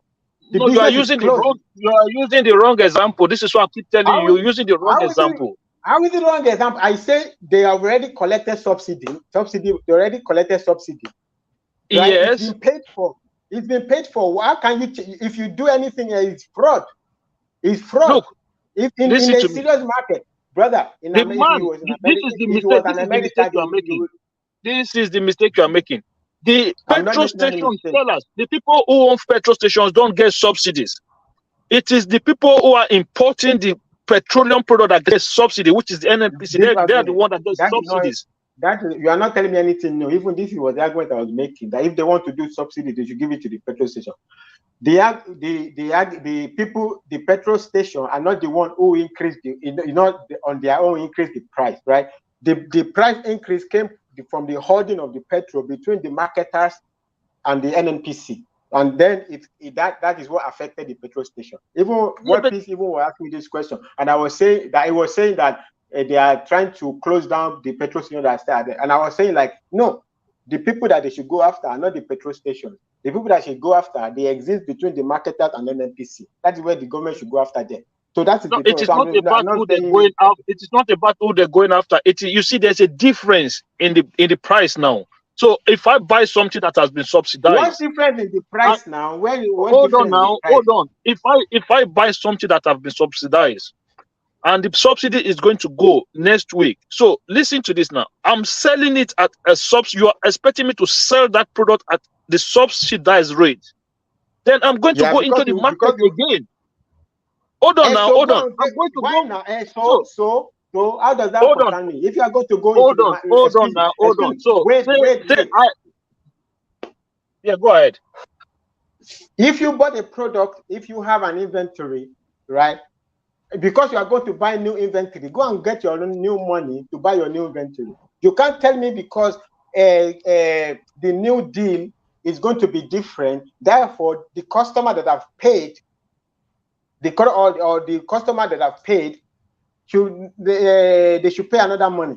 They have paid. You have collected money for the subsidy. You have to fulfill your obligation that you have been paid for. If you have an obligation, you circumvent your obligation. It is illegal. It is a fraud. You can't circumvent your obligation. Okay, a quick question. Of a new event, event in the future that is not existed yet. Yeah, Fatai, I get it, but here's the question: doesn't that expose what has been going on in the system in the first place? Because obviously, the marketers, the marketer did not feel obligated to sell at a rate that had been subsidized already. They chose to jack up the price, and the NNPC or whichever body is in charge did not tell them, no, just put down the price. We already paid for it. Nobody stopped them. They were able to do it freely. This is what I was saying now. Tinubu should have gone after them. You can't take money and buy. How could he? What kind of business-minded country would that be, going after private businesses? Look, the subsidy is going. Now you collect money from me. You are telling me because of a future event. Who imports petroleum product into the country? Is that a question? The marketers, right? It's a question.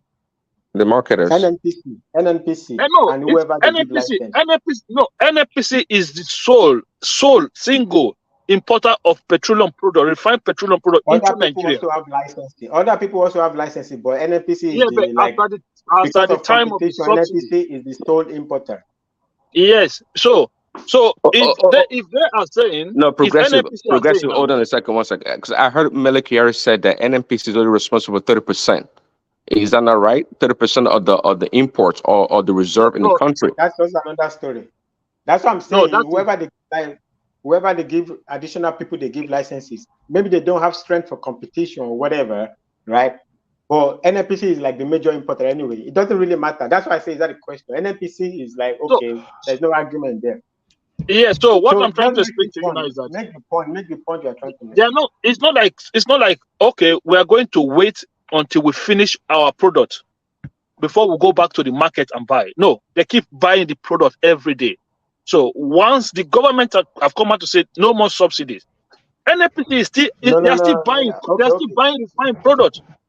Are you They are not going joking to me? wait. And then, are you joking me? So you mean Why? that the wait, you mean that the petrol that will be used in Nigeria today, it is today that NNPC went to buy it? Is No, that a that's what I'm joke? saying. They No, have this is what I'm they have saying. This is no what I'm no no saying. they No, have they have reserve. to. No, hold on now, hold Brother, on. What did NNPC say don't last talk time? like that. They said they have. Hold on. They said they have Brother, what could last Nigeria for up to a month, right? so they have a reserve petrol. It's not Hold true. on Okay, They have now, so hold reserve. on. Fatai, so you're saying that inventory control is FIFO, right? Is that what you're saying? So whatever they paid for already at the lower cost and subsidy should be what they sell to the public. It doesn't matter if the price goes up, right?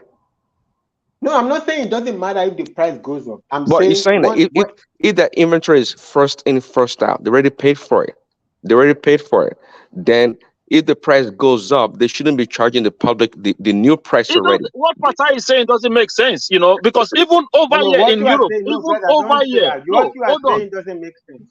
Hold on, Fatai, I'm going to tell you something now. You live, well, I don't know which country you live, right? If the price of crude oil goes up today now, come, I will show you. You will see you will see increase in fuel pump prices across the country in this country right now. I don't want to go into that argument again. So are you telling me that they are just buying those products today? I don't want to go into the argument. Hey, progressive. So what you're talking about is simply natural market forces. Of course, It's simply natural market forces. Yeah, they of course, if they know the price is going to go up in the next 2-3 weeks, they're going to hoard the fuel and create scarcity until, of course, they can make more money in the future. Prince Daddy, that argument you are making, the progressive, when you go and buy your crude oil, those people you are talking about is not subsidized crude oil. I'm talking about a market condition in which you have already collected subsidy. Yeah, but it's not different. So it's not different. Just like you said. Just like you said. Let me make you guys laugh a little bit. You guys sound you too have serious. an obligation. You have an obligation when you take money from me to do a job. You have an obligation to do that job. You don't tell me any other story. You have an obligation to do that job. If you can no longer fulfill that obligation, you tell me and return my money. And this is what I'm asking. Why do you see instant reflection on petroleum prices when the price of crude oil goes up or down? You get instant reflection. Yeah, progressive. What do you mean? What do you even mean? Guys, what do you mean instant? It's not instant. It's not instant. Let me make you guys laugh a little bit. Adewale is coming, try to come in. Let's hear from Adewale. You guys sound too serious tonight. I want to make you guys laugh. So no, I'm the one that had the floor before the Adewale, I'm coming back to you now. Let's settle this call. Let me make you guys laugh a little bit. So I'm on Tunde Note page now. So he listed all the names of the special advisor Tinubu appointed. So someone now commented that he thank God that he appointed Igbo man as for trade advisor. However, someone now commented, and this comment is so funny. He said, if Peter Obi win the court case, he go come drop all the Tinubu appointees and then appoint Fast, Macaroni, P Square, and Aisha Yusuf.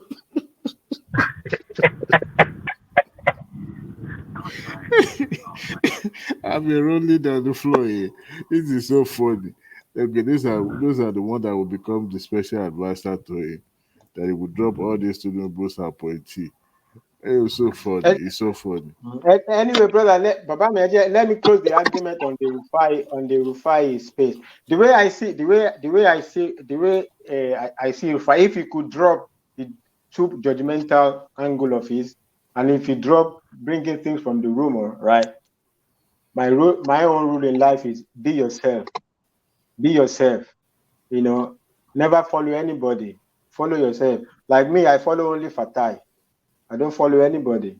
It's what I see in front of me is what I see. How it checks out in front of me is what I see. Is how I see it. I don't follow nobody. So I don't have a problem with Rufai with the style, the confrontational style. My problem is don't be so judgmental, right? Don't be judgmental and don't bring me stuff from the rumor. At least check it out first. Don't just bring me stuff because Obedient are talking about it, then you now bring it on national television, or because you saw it on Twitter. If it's not checked out, right? Or sometimes you bring this from Twitter, but at least checked out stuff, not like rumor stuff. I agree with you, Fatai, in totality. Yeah, if we can work on those two areas of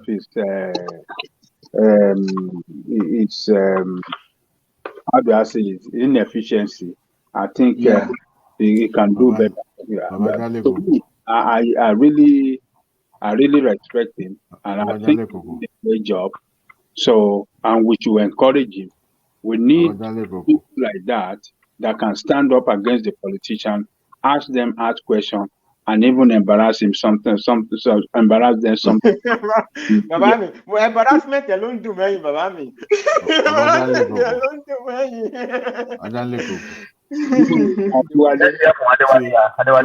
Somebody who is above 40 who never marry, and he's the one that is talking on national television.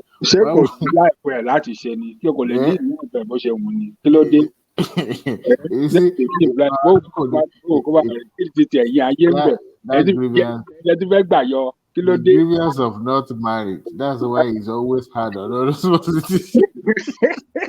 And you see all the beautiful ladies beside him every day. He was always Adewale, if you look that guy, he's up to something. I don't want to bear. I don't want to say anything. Youthful exuberance, and when you think you know it all, then you're the biggest fool. He was arguing today with his economic and trade reporter, Rotus or whatever his name is. He was arguing with him, and it was so temperamental. And I actually commented on the YouTube channel, on their YouTube channel. Is this journalism? I doubt it is. To the point that the other panelists were had to step in, and because the guy was acting a fool. That's not journalism. I listen to you guys. You guys make a very great submission. That's not journalism.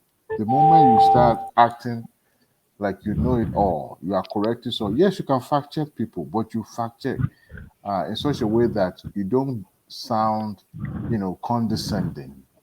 You don't sound like you're out to embarrass your interviewee.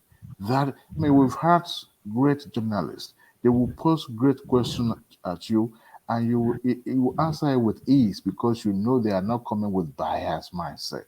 But his own is, I put it to you. You are not operating from the court. Yes, you could know something about what you read, but what about the practitioner? You can't tell a medical doctor what he does for a living. You are not a medical doctor. So how can you claim that you know it more than the professional that have been practicing for a very long time? I guess it has the backing of the owner of the television. It's easier to stay inside air condition and criticize. That is the easiest job anyone in the world can find because it's easy. But when you are put in charge to manage human beings, it's harder than even manage resources.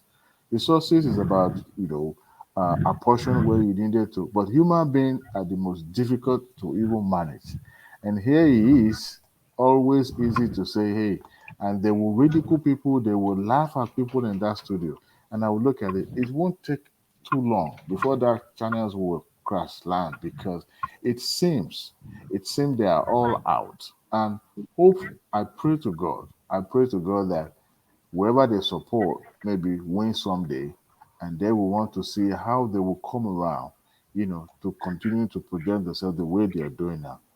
All of them, they have a talking point. It's an agenda set out by that channel that at all costs they must condemn, they must find fault, they must, and to me, I found it very repulsive. I know some of the obedience, tend to like that channel. Yes, sometimes they speak, they speak, they tell the truth, and they're trying to be impartial.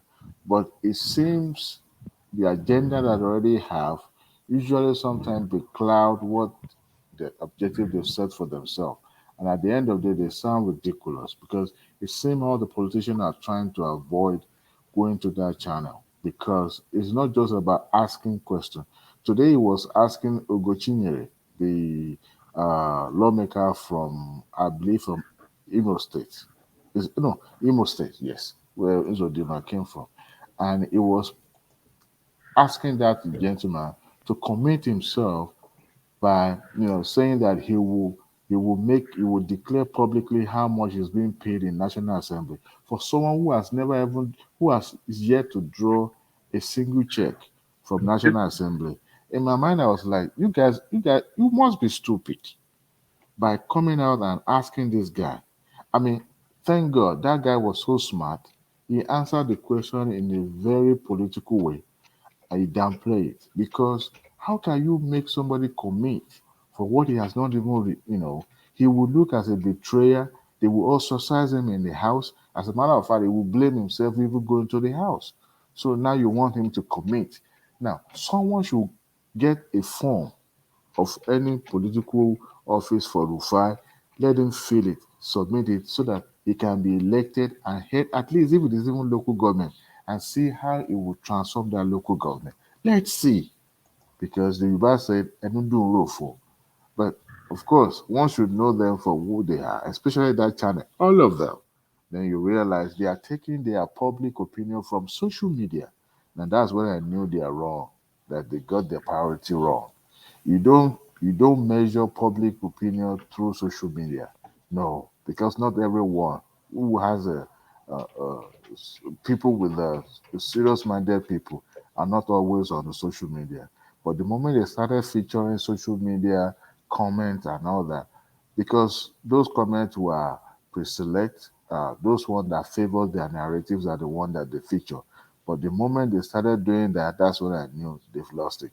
This is not journalism. This is just, Yeah, Dewale, thank you. But I just go round off your thoughts. Then I have one more question for you. Okay. Yeah, I think Rufai can he can do better.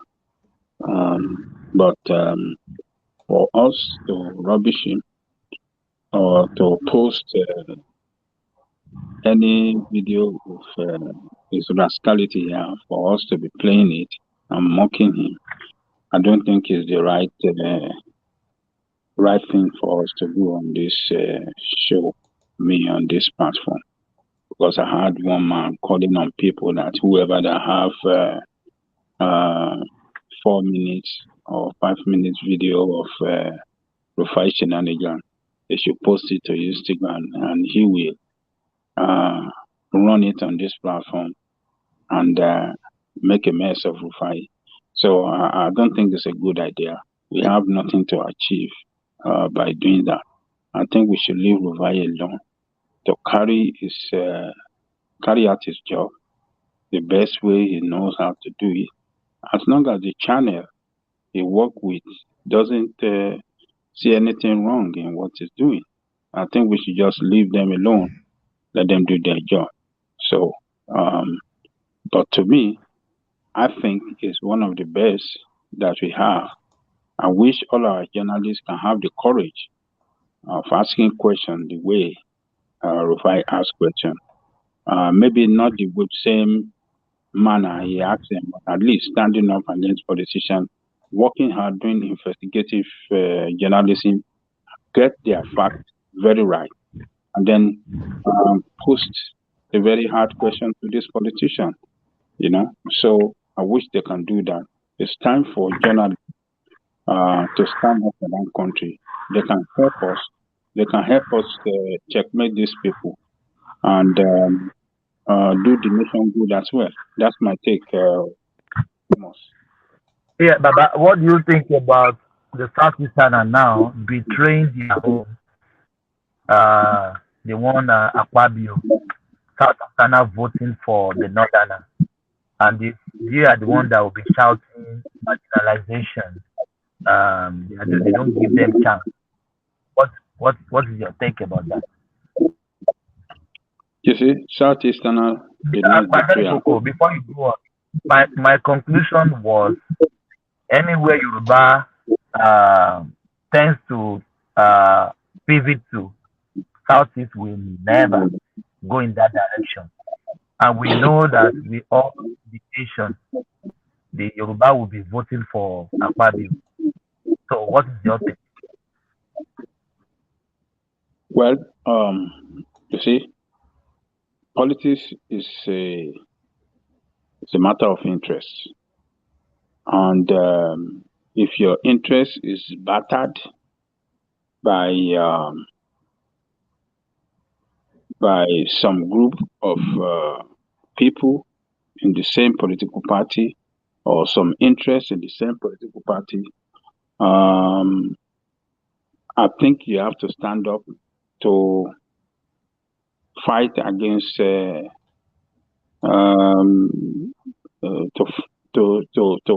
mean, you have to stand up and register you have to fight back rather to register your displeasure at the way your interest is being battered. So what the Southeast did in APC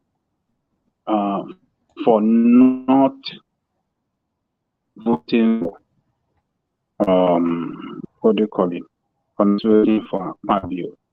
I don't think it should be described as betrayal, but it should be seen as a protest vote against the party in the party that jeopardize the interests of the East.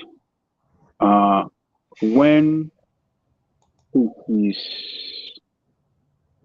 time for the party, according to the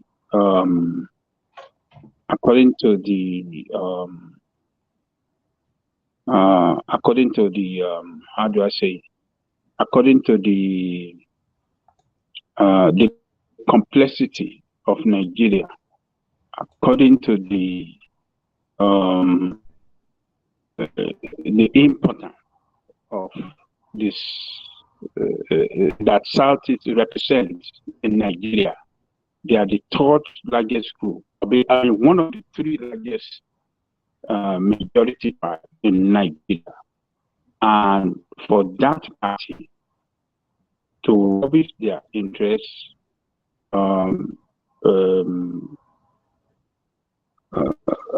and impose the interest of the minority on them for the position of state president, I think they have not done well. So, and they have to register their protest against what the party did wrong for them. And that is why I think they voted against the party. You see,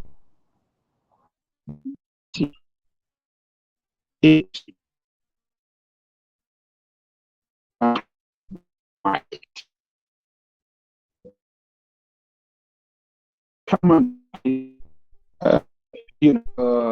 betrayed that chairman of the party. I mean, rather, he confirmed that when they went to meeting, he said that they consult widely and so I don't see it as I don't see it as a prayer.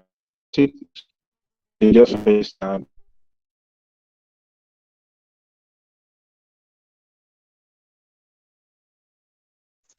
Babajani Koko has dropped. Network has dropped. Oh yes, I was suspecting that as well. Yeah, maybe we'll go to. What do you think about the congestion of the South? Well, even before the election, I think I already made the way I saw the Senate election. I already expressed my opinion a few times, right? So the only thing I didn't like about it, because my life, I don't like anything that even looks like dictatorial tendency. Right? I never agreed with writing names of adults, writing names on paper for adults, right? They can figure it out, right? But it is what it is. It turned out the way it turned out.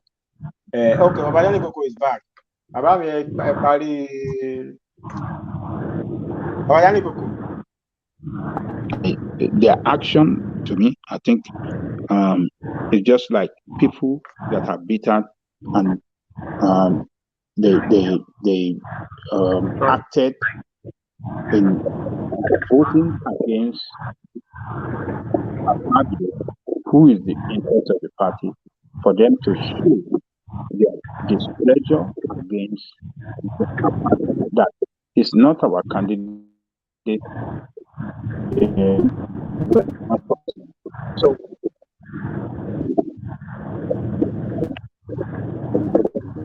can you hear me? Let me just can you hear me? Babajani Koko network is can you hear me? Babajani Koko network on break up. On fluctuate. Yes, we can hear you now. Try now. Yeah. You can hear me now. Yes, a little bit, yeah. Anyway, so the only okay, sorry. Babami, even to what you are saying, Babajani Koko. Another reason I don't even blame them is so Ebonyi State is all APC. Sorry, Fatai, apologies. Sorry, Fatai, apologies. So, Ajani Koko, are you there? Yeah. Yes. Yeah, so apologies, I disappeared on you. My little boy was playing up. He suddenly woke up and he won't go back to sleep. So I went to pick him up. I thought he would settle, and he has not. So that's where I went to. So, apologies, but carry on. So I will hand over to Thomas. But Thomas, try and mute yourself in between because your system is waffling through. But back to you, Thomas. Yeah, or somebody. Yeah, I think we can hear you.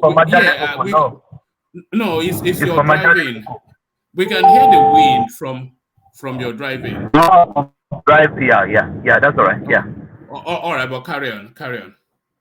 Yeah. So what I was saying is, so Ebonyi State is all APC, and none of the APC candidate Senate from Ebonyi State voted for Akpabio.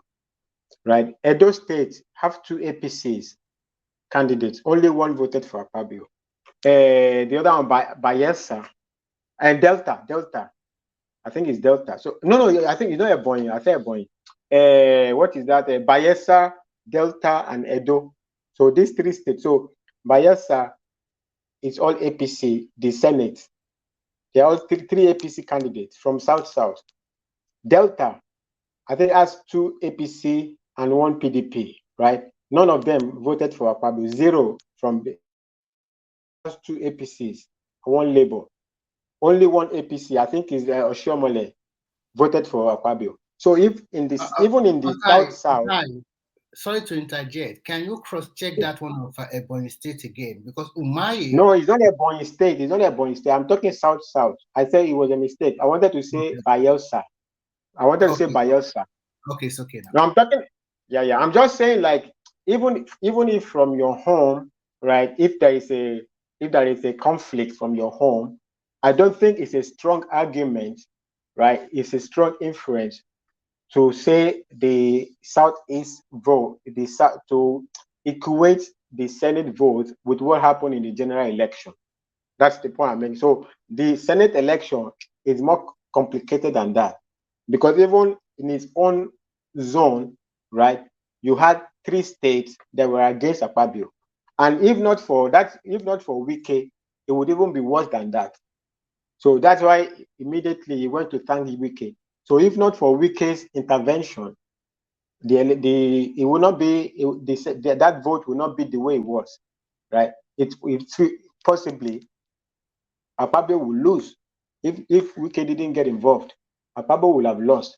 There are many people in the South, before you even start to blame other regions, even in his own South, not even like one person or 2 people, a lot of people in the South. And that's what I'm saying. Is Akpabio a consensus of South before you say you are rewarding South? And that was the point I was making. You are right, Fatai. It was not a consensus; it was an imposition of the president and the NPC. Yeah, I don't like imposition in my life. I don't like imposition in my life. I'm not a baby. I mean, not like at all. I hate it. You impose on me, I will go against you. Can I interject, please? Yeah. I think Ajalen Koko and Fatah, you are just looking at it in a simplistic way that, okay, let everybody just vote according to their conscience. But actually, in politics, you cannot vote according to your conscience because there's a lot of game in play. First and foremost, you should also remember that most of these politicians, some of them were sponsored there. They don't have the money to contest the election. And if they have the money, they don't have the wherewithal for people to vote them in. So that is why you can see that most of the people that were voted in through Labour Party, they use Obi. And some use their godfather to get them there in. Let's be frank here. Anywhere in the world, there must be somebody that will propel you. You must ride on somebody else. So in this particular election, some people voted according to party lines. Some people voted to who sponsored them to be senator or to be rep or whatever, they sponsored them. And when you are saying you do not like authoritarian something, have you forgotten so soon what Saraki did in 2015? To some of you, you might say he's the best presidential candidate. But to majority of people, he really did a lot of damage to that party that time. Notwithstanding that Buhari is also not assertive during that time. Who are the majority people you are referring to? Who are I'm trying to say my own opinion here, so you can also but I'm just asking the majority people you are referring to. Let me finish. So this is not about authoritarian or dictatorial something. You as the president, you will also want a house that you have majority to support your policies and your program in the future. Now let's just put everything on the table today. There are 2 candidates, Yari and Akpabio. If Akpabio have lost that election, I don't think Tinubu will do very well, because Yari and the people that sponsor him, they want to constitute a clog in the wheel of his progress. That I'm talking about Tinubu now. And as a good president, and as a good politician, you already seen the handwriting on the wall. Are you going to sit down and say, okay, let the forces just play out itself like that? So sometimes you have to exercise you have to cajole, you have to beg. Sometimes if you have to force, because you are looking at the future. You are the president. And in a country like Nigeria, that even when a pin drop in your room, you blame the president for it. So you just sit down like that and they just allow everything. So I don't blame him to tell some of his party to vote his candidate, because they know what they're doing. Unfortunately, First of all, where I wanted to come in also, you said if you have to force, you have to force. If you do that to me, I will be opposite. I don't care what you're trying to do. You will not force me. Sir, okay? Of course. So, what I mean by forcing you is not maybe I'm teased you, but there must be a soft threat to you that Of course, you can vote according to your, remember. It's not about conscience. Okay. Let All me right, I understand. Okay, listen, you are saying listen, the context. I want Okay, you I to get listen. it. Listen for just 1 minute. You can vote according to your conscience. One thing, if you have the momentum for yourself, if you are well loved in your community, if everything is favorable to you when you want to recontest or when you want to climb up the ladder to any other political post, then you can do whatever you want. But if you don't have all this in your favor, then you rely on this godfather or you rely on people to propel you or so many other things that you need these people. You need these are general explanation now. That is general explanation. That is a general explanation. We are talking specific in the context of this specific event, right? So, first of all, just to repeat it, look, even if you are my God, no, I don't mean the God. Okay, God does not even do that. I understand. You will never force me. There's nothing, even if it's in my interest. Yes, of course, I will never force number you. one. Yeah, okay, I'm just saying that it's a side comment. That's a side comment. Number two, you said like I am looking at it, or me and Babylon, we are looking at it simplistically. No, I don't understand from which angle you are taking that. I am saying not to look at the point that I am making is that not to look at it in a simple. You are just looking at it that I damn the concept. I just go there and vote whatever I like. I didn't tell you just go there and that is your interpretation. That's not what I said. Because the way you said that you don't like the authoritarian. What I am saying to you is that what happened there is complex and complicated. So you are saying that I said vote according to your conscience. I didn't say that. My bone of contention with you mentioned the word authoritarian, and you don't like people to be authoritarian. I'm trying to explain the dynamics behind it. Yeah, I don't like it. I will never like it. So that means you will never be a politician. Remy, Fatah is not a politician. What is imposition? He's a financial manager. He's a financial manager. So why you argue with him? No, I'm not arguing. I'm not arguing with him. Why should I argue with him? No, I don't need to do like that. I'm just saying my own opinion. Because as a politician, you are not looking at your own conscience alone. You are looking Remy, one thing he doesn't understand is that you contested under the party. It's not by your name. Yes. And you have to abide by the rule of the party. If you consider yourself a rebel, then you cannot be a good politician.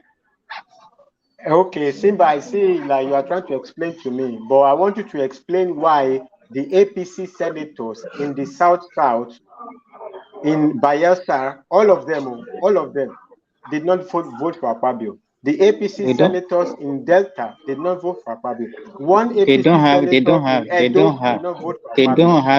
senator. They don't have APC senator in those states that you mentioned. Hello, Fatah. Can you hear me? I can't hear you. You're breaking. I said there is no APC senators in those states that you mentioned. You are breaking. I can hear you. I can hear him. No, we can hear him. We can hear you. Get your device. Senator voted in Bayelsa. This is all PDP state, so they did not vote for it. No. The senators are APC, all APC. The senators are all APC. In Bayelsa? Yes. No, can you check very well? I don't think so. No, I check, you can check. I check. The senators, they are all APC. Are you telling us that it's not true? It's not true. It's not true. Fatah is not true. What do you mean it's not true now? It's a fact now. How can you say a fact is not true? I'm damn sure that I don't think APC won any senatorial seat in Bayelsa. I am saying to you, you can go and check it out. Bayelsa State, all the senators, the 3 senators from Bayelsa are all APC, right? 2 senators in Delta are APC. Are you confusing Bayelsa for Ebonyi? Brother, don't play me prank. I said Bayelsa. Don't play me that childish game. You're confusing. Am I a baby? Brother, don't get me right. Don't get me right. Fatai is from Ebonyi State. I don't know if you guys have talked about the special advisor Tinubu appointed. Have you guys talked about it? Look. Okay. Fatai, I have it for you here. This is the three candidates for Bayelsa. Bayelsa Central, Moses Cleopas, PDP. Bayelsa East, Bilma Baraka Degi, APC. Bayelsa West, Henry Serike Dixon, PDP. So in three centrals, PDP won 2, APC have 1. It's confirmed. Boy, no. Can you pull it? No. Put it up on the platform. Send the link. Ogboju ne Fatai no Ogboju ló ń lò. Kí ló worry? Simba, kí ló worry? Kí ló ṣe? Nǹkan tí mo wò wájú mi ni sọ pé Ogboju kí ló worry? All the 3 senators from Bayelsa are APC. All the 3 senators from Bayelsa, they are all APC. No, what about data?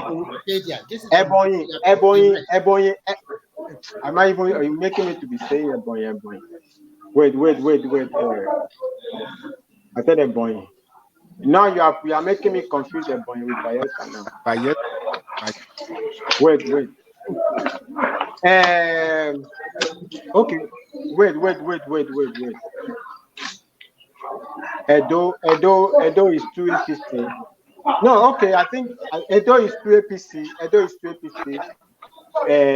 Delta. Let me check.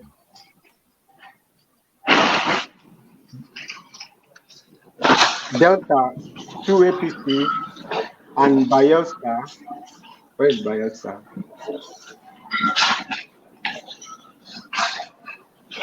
Oh, okay. I see. No. Simba. I mean, Remy. No, I think you are right. So you have, right. You have to buy 10 cups of coffee for one man. No. No. What right.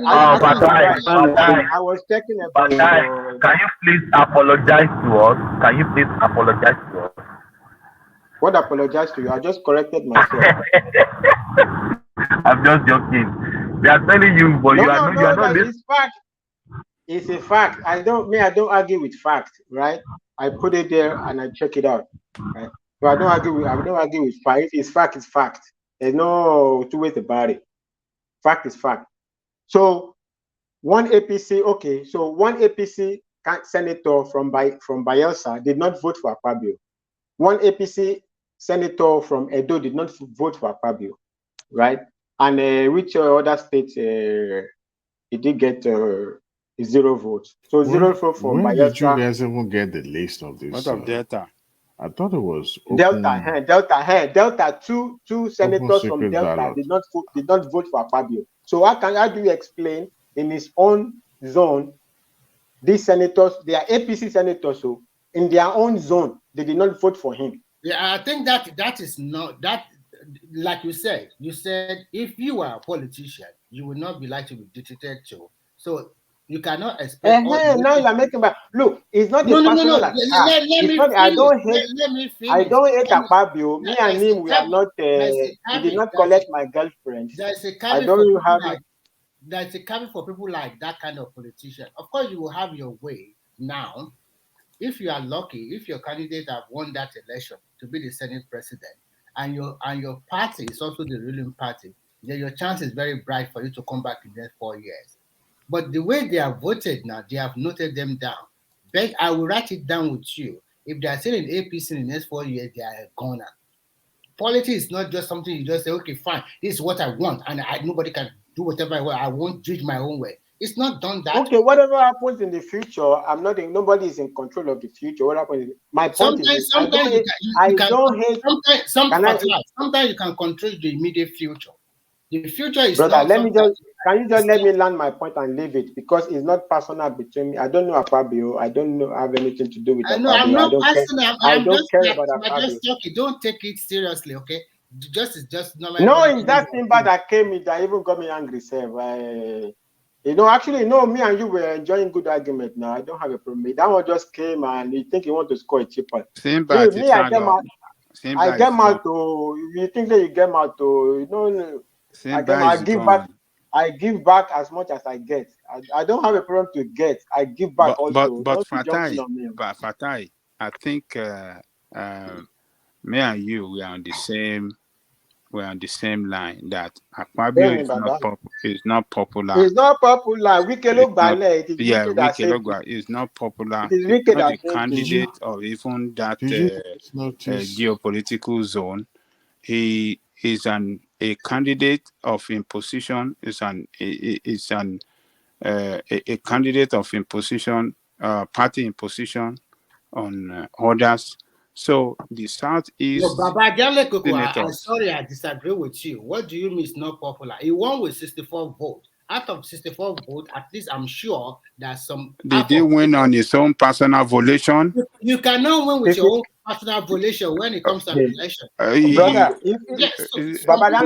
if you have the force of the party of the executive, you know how many forces he had behind him, and he just managed to win, and the opponent still won 46, was it 42 or 40 something? 46. That is a narrow win, no? If you are using that yardstick, that's a narrow win, no? People around. What about president? No, he won. He won. There's no argument. He won. You can't say that. What about he won? You win.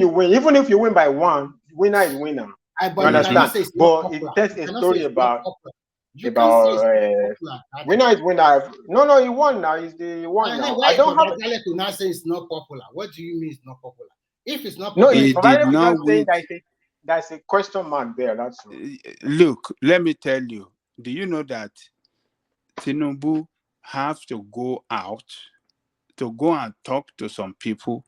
Because like 2 days before that election, the figure that Tinubu and his camp are getting is that Yari was leading. So Tinubu have to go out on his own personally.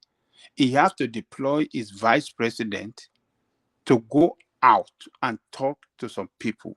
So it's an imposition Senate president. He didn't win on his own. I just think popularity. Whatever you read, you just believe it. Who can think? Yes. So sometimes it's not straightforward like that. It's not just easy straightforward like that. Remember, Akpabio need only 55 votes to become the Senate president. Initially, they have 70 people that are rooting for him. They are lying. They were lying. They have 70. They were lying. Okay, fine. They were lying. They were lying. They were lying. But that is why you know that Tinubu is a good politician and is a good strategist. This is the guy I want, and I want to be with him, and I want to protect him, and I want it to become the Senate president. So if he went all out to campaign and cajole and beg a lot of people to vote for him, I don't see any big deal about that one. Brother, we can agree. We can agree on one thing. It was an expensive Senate president. It cost a lot of efforts to make him Senate president. Yes. That is the case. That is very expensive. That is the case, Fatai. Yes. It's very expensive. Do you know, those who are saying that, those who that voted for Yari, do you know how much each one of them have collected? You don't even know.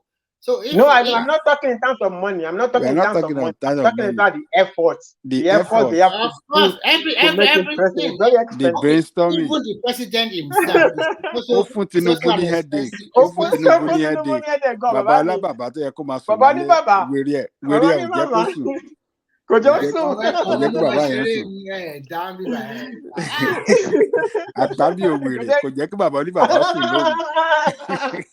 Uncommon Akpabio.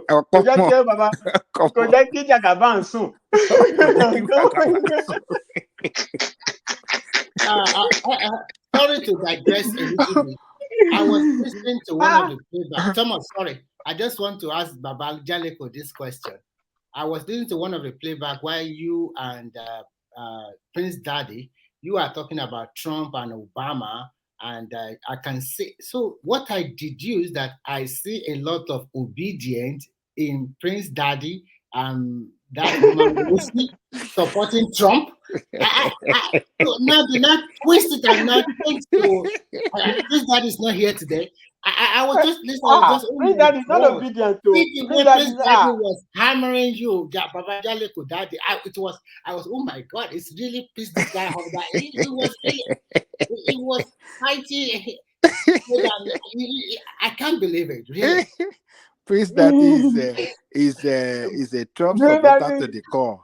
Is a strong supporter to the core.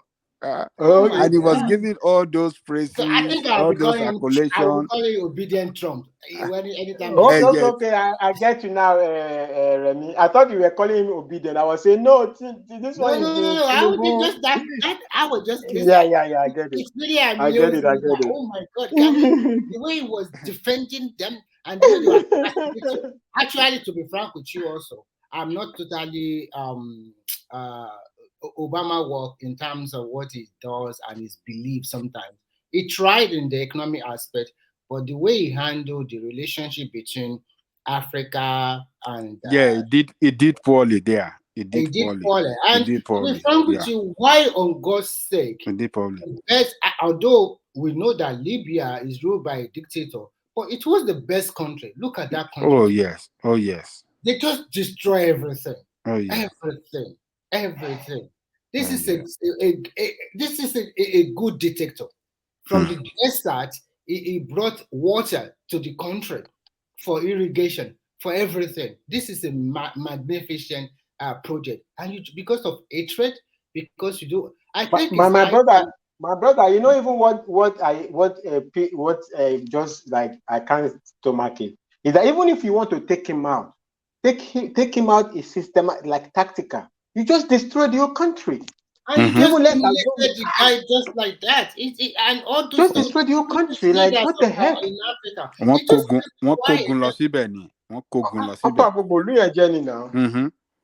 So from the handwriting, I think, I'm sorry to say this, I might be biased. I don't think the West really want Africa to develop, because they are doing everything to make sure that that continent will never develop. Look at us when Boko Haram was fighting with us. What do they do? Look at what Ukraine is fighting with Russia now. All of them are giving Ukraine all the support, militarily, financial, everything. But look at our whole. They will want our so-called people, every little thing, they always believe that, oh, I will go to United Nations, I will go to US, I'll go and report, I'll go and do this. It's high time we ourselves in Africa, we have to sit down, rethink, reorientate, and govern our space according and make our people more comfortable. Because at the end of the day, if there's a war in Nigeria, they will even put more pepper into it. Nigeria will be destroyed to pieces immediately. So anybody that is saying, let's burn the country, please, that person is stupid. Just look at that example of that Libya. Libya is almost at par with most of these European countries, even sometimes more beautiful, more organized. And what is Libya today? It's nothing. And another thing that he did that I don't really like, although we live in a world of openness, but you can't force LGBT on Africa. Why? For God's sake. I don't know about this. Why should it be a yardstick for you to help us? Why are you be careful. Idea? My brother, be careful. They will come. The West, they will come after you if you say anything against LGBTQ. They will come after you. They will allow them to be telling law. I didn't know Anthony.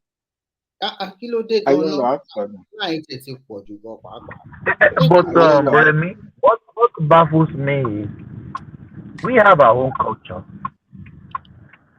We have our own culture. You can't force your own northern culture on us. No, you can't do that. This LGBT. Do you know what people are passing in this country? Oh my God! People are withdrawing their children from schools, taking their children to Christian schools.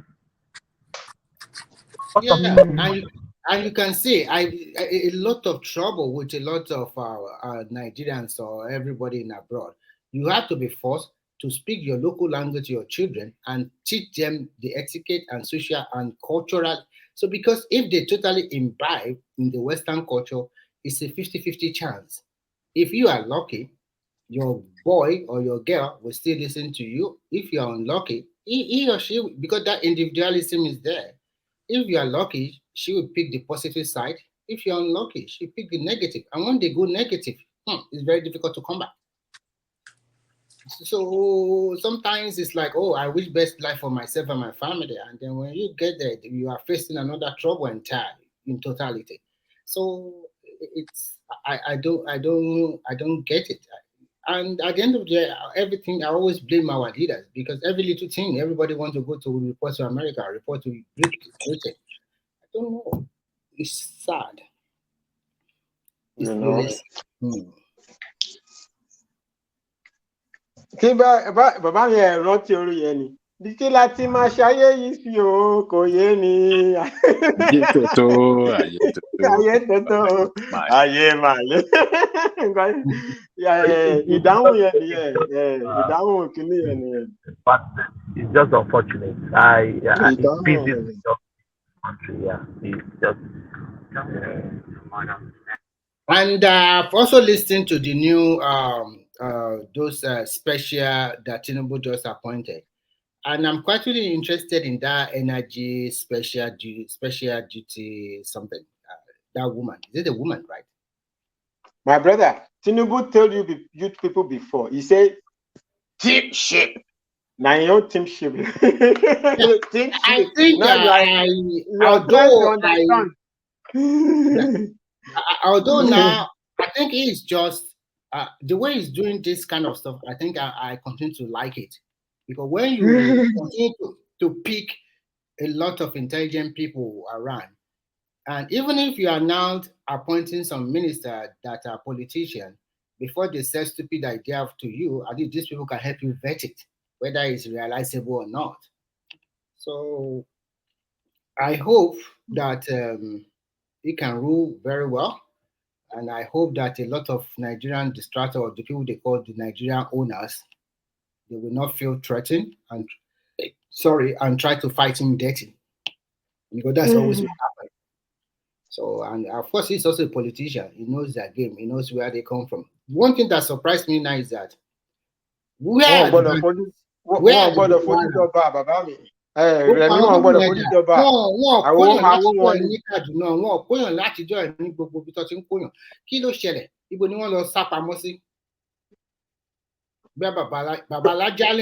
know where they are hiding?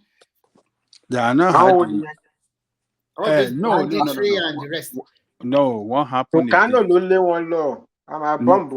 what happened is this. You see, the news item that dominated the media spaces now is that of Tinubu appointment. So those ones are irrelevant now.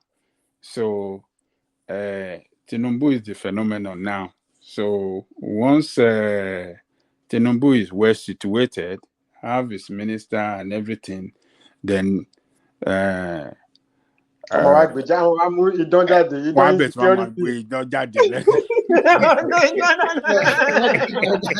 Nigerians will now focus more on them. You know the same thing happened. That Nigerian media is also another thing. I don't know. I know they say it's not good to be regulating the media, but sometimes what they spew out there is, to be frank, you guys have to talk about Rufai Oseni. When I listen to him, I always think you already have a predetermined mind to humiliate some people. It's like I'm here to humiliate you. Sometimes the way he asks the question is very, very unprofessional. But sometimes you ask questions that have a lot of logic, and it's like I want to Ijakoko ni Rufai, Ijakoko.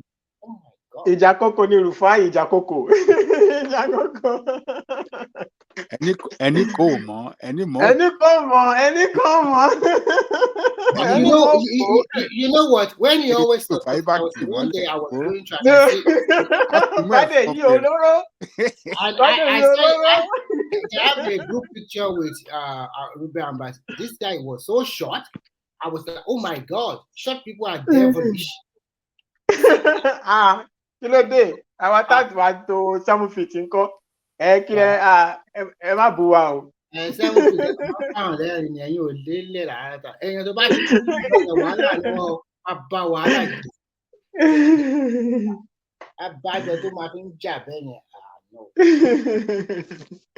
No, You Rufai. know, Abikile so talo sambe Rufai Oga. Okuru bàjẹ́ kò ju 4 feet. Really? Yes. Yeah. Okuru gan ma ni. 5 feet, something like that. Why could be 5 feet, 5'1" or be 5'2"? Wow. Rufai kekere akere koro. Akerekoro, kekereku, akerekoro. Akerekoro is anyway, it's just a nuisance.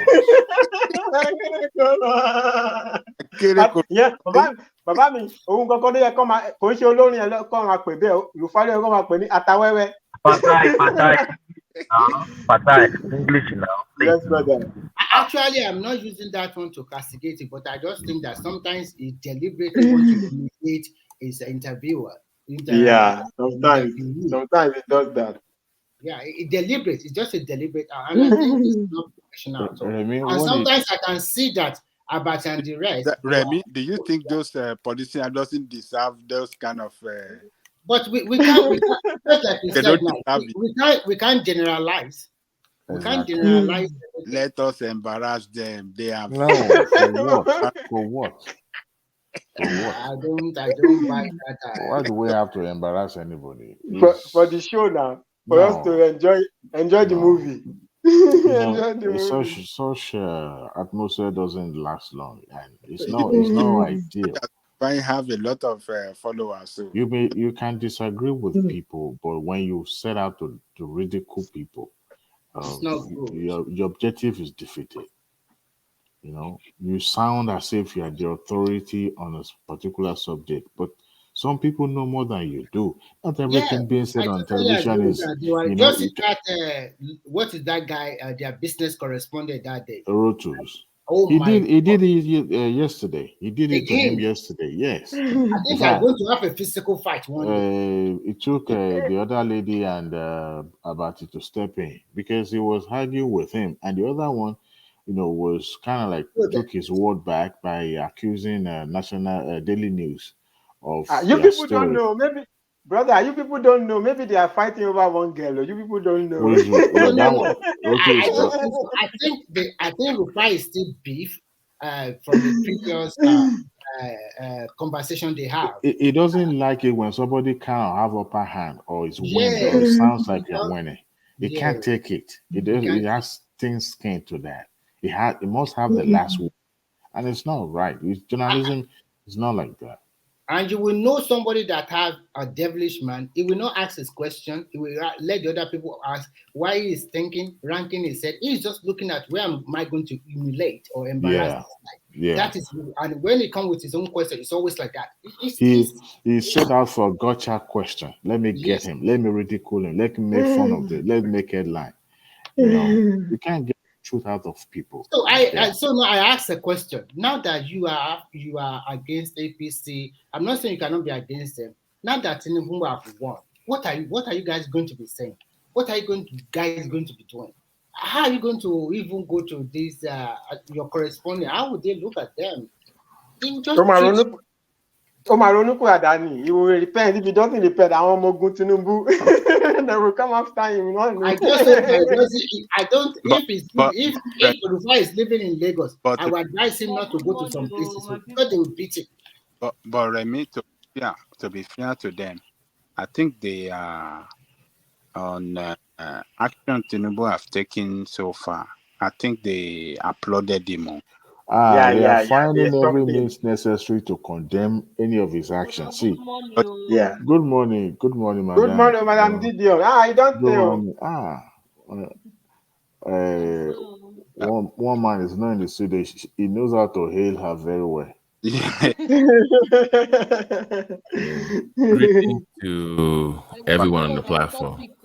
They Tinubu's action. So I think that tells me that they are looking for good Nigeria. They are not necessarily. That's a lie. They are looking That's for a lie. ways. They are looking for where he will make mistake for them to pounce on.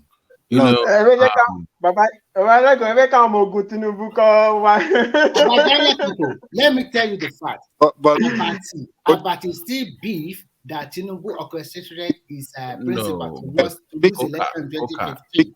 Coca, at least when Abati speaks, it tries to be objective. That Rufai guy has gone off rails. I saw a clip of him this morning engaging with the fan favorite. Wait, so Madam Gideon is saying something. Babachi, hold on. I don't see. I thought about it, still they do okay, still they try, not for you, they try. Now, Rufa, that one you're wearing a shirt, everything. I don't know what Tinubu do. You wear everything. But what did you want to talk about yesterday is that Tinubu go surprise all of them. That man, he come for Nigeria. That man, he come for Nigeria. The man only did that man come for Nigeria to come repair Nigeria for us. You don't prepare now. You don't prepare before now. But my only point is people never understand. They never understand that man, the pay of that man. What's the legacy where you want to live for grant? I talk for you one day say, what's the make Obasanjo no want to make Tinubu come before because he know say his name don't die, his name go finish. They don't go here. When I go back to tell you, Tinubu come repair Nigeria, not be safe for another thing. He come repair Nigeria. But people they say they do this thing because of this thing. Not be you. The way they that mark head since night the mark can't do for Nigeria. Now what they pay now be that one since. But as far as the Buhari no carry head for one place, he let the carry Benny head. The good man with Buhari take come, not let they not enough use that. But Tinubu not be person that they push around. Tinubu. No. I was. Even though that man, what he did in mind, what he want to do is that even though say he not for another 4 years, they don't vote for him. He not for sign us. So, Mama Gideon, just look at the surprise of what he did yesterday. We are thinking everybody is going to be the national security officer. We are thinking why he said he was going to be the finance minister. But just look at the way he's playing this. I can't believe it. When I saw this, I was like, I thought these people are ministers now. Even yesterday, they all those people they meet me say, sister, why you say no what's in this man? They say, I don't tell them. This man not come for Nigeria, comes for Nigeria. Then they say, not because of that one. The man, what is they in mind? Many things that man might do, he not talk for campaign. He not talking for campaign, but you see him. I Nigeria want to talk, but Nigeria go back feel the pain. The pain they will feel out, they will cause this man again. But from there, you see how Nigeria want to fall for pathway. Nigeria, we are happy for Nigeria. They are happy for our country where we say they don't meet the opportunity of this man. Obi, what did your Obi head? Obi, now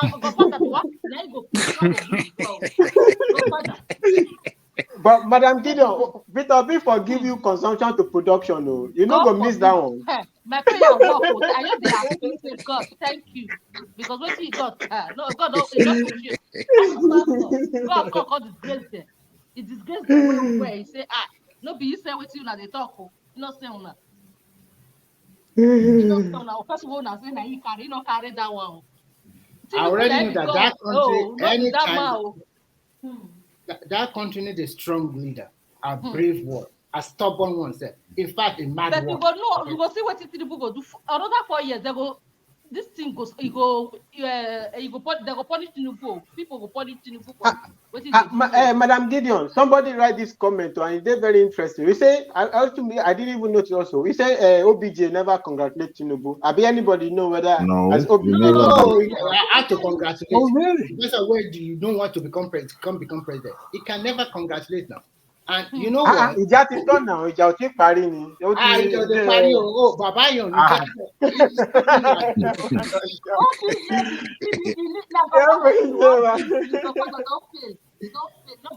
Ìjàkókò bàbá mi bàbá jáde mi ìjàkókò ni bàbá Bátànjọ́ náà ìjàkókò kò nígbà.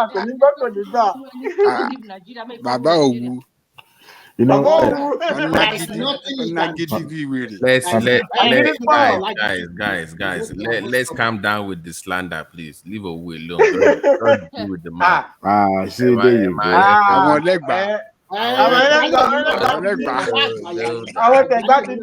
Hey, gentlemen, you remember when the Tinubu had a town hall meeting in a hotel one time, and somebody drew my attention to it, and I'm seeing on a Twitter that when a question about oil and gas was asked, energy in particular, he directed it to a particular lady in the audience, and that lady was one of those special advisors that he appointed. Olu, and 3 of the special advisors are below 50. At least the oldest is that lady 46. I mean, 2 of them 46. Right. The psychoactivity is 45. So the one he picked for health is the one I'm particularly interested in. 45, 46. I love her resume. This is I mean 45, 46 is still youth. So you can take that as youth. And to me, that's a big so far. Adewale, in addition, you can see that this assistant have been following him around for a long time ago. That means truly he really prepared for this presidency. Yeah. He really prepared for it. I mean, he requested for 20. Can you give me? Do you know what Bajali Koko? Maybe you guys didn't pay attention. Remember when he came to Abeokuta and he made this comment? It's starting to make sense to me now. When he said, "Mi ò tọrọ gàrí lọ́wọ́ wọn rí." That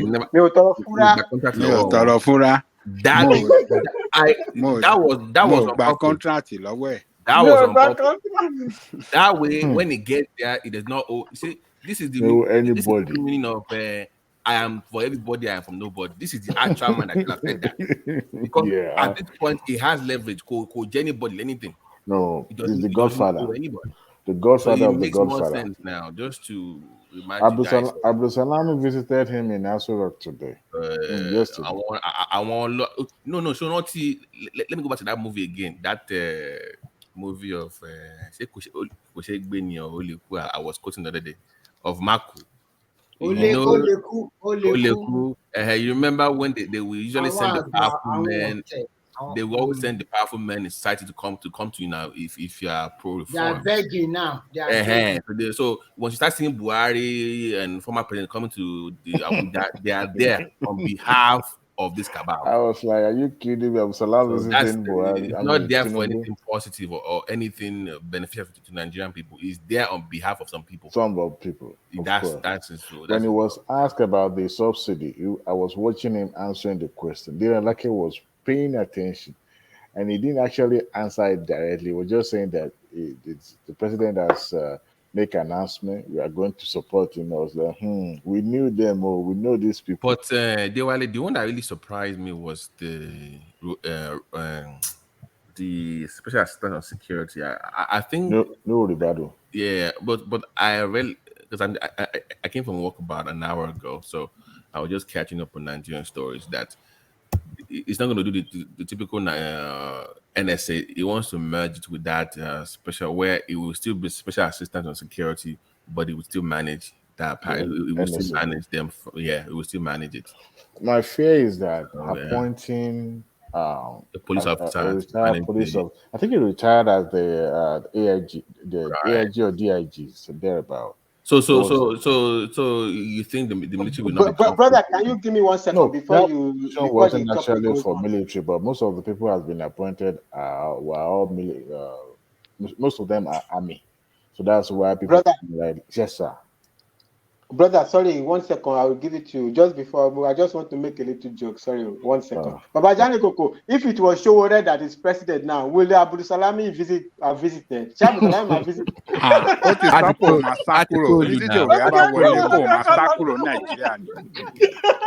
That man will have gone. In fact, Babangida will have run away. Pasajo will have first affair. So they lock all the airport down. Nobody's going anywhere. It's going to be Bàbá tó rẹ́yìn náà lè díẹ̀ o. Bàbá like Jewure is a bold guy, man. Hello. Yeah. Our pastor don't see vision again. Now they don't change matter. Tinubu go work for Nigeria. And God said, let they call the talk now. Oh my God. Nigeria politician. Remy, how you still have church members after promoting this God said will be win. I don't know how people still come to your church. I don't understand. Like you said, some of the churches also you still have members. But I know one pastor that hasn't given up yet. Dr. Bakari. What is his name? Pastor Bakari. He said he will not support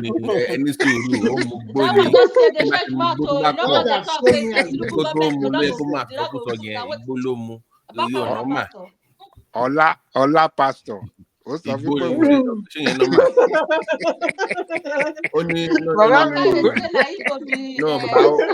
want to gbé fóun nínú ẹ̀mí ló sọ.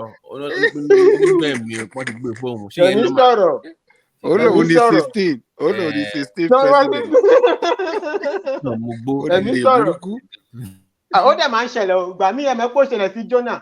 Ìgbà míì Ọlọ́run máa sọ̀rọ̀, Ọlọ́run máa tún yí padà. Bóyá gbogbo àwọn Nàìjíríà pásọ̀ ti di Jonah. She be Muslim ni ẹ. Your name is Fatai. Kí ló kó táìmù fún? Ó ti di Jonah. No, màmá mi Christian ni màmá mi. Bàbá mi ni. Everybody just wants to cash out one way or the other.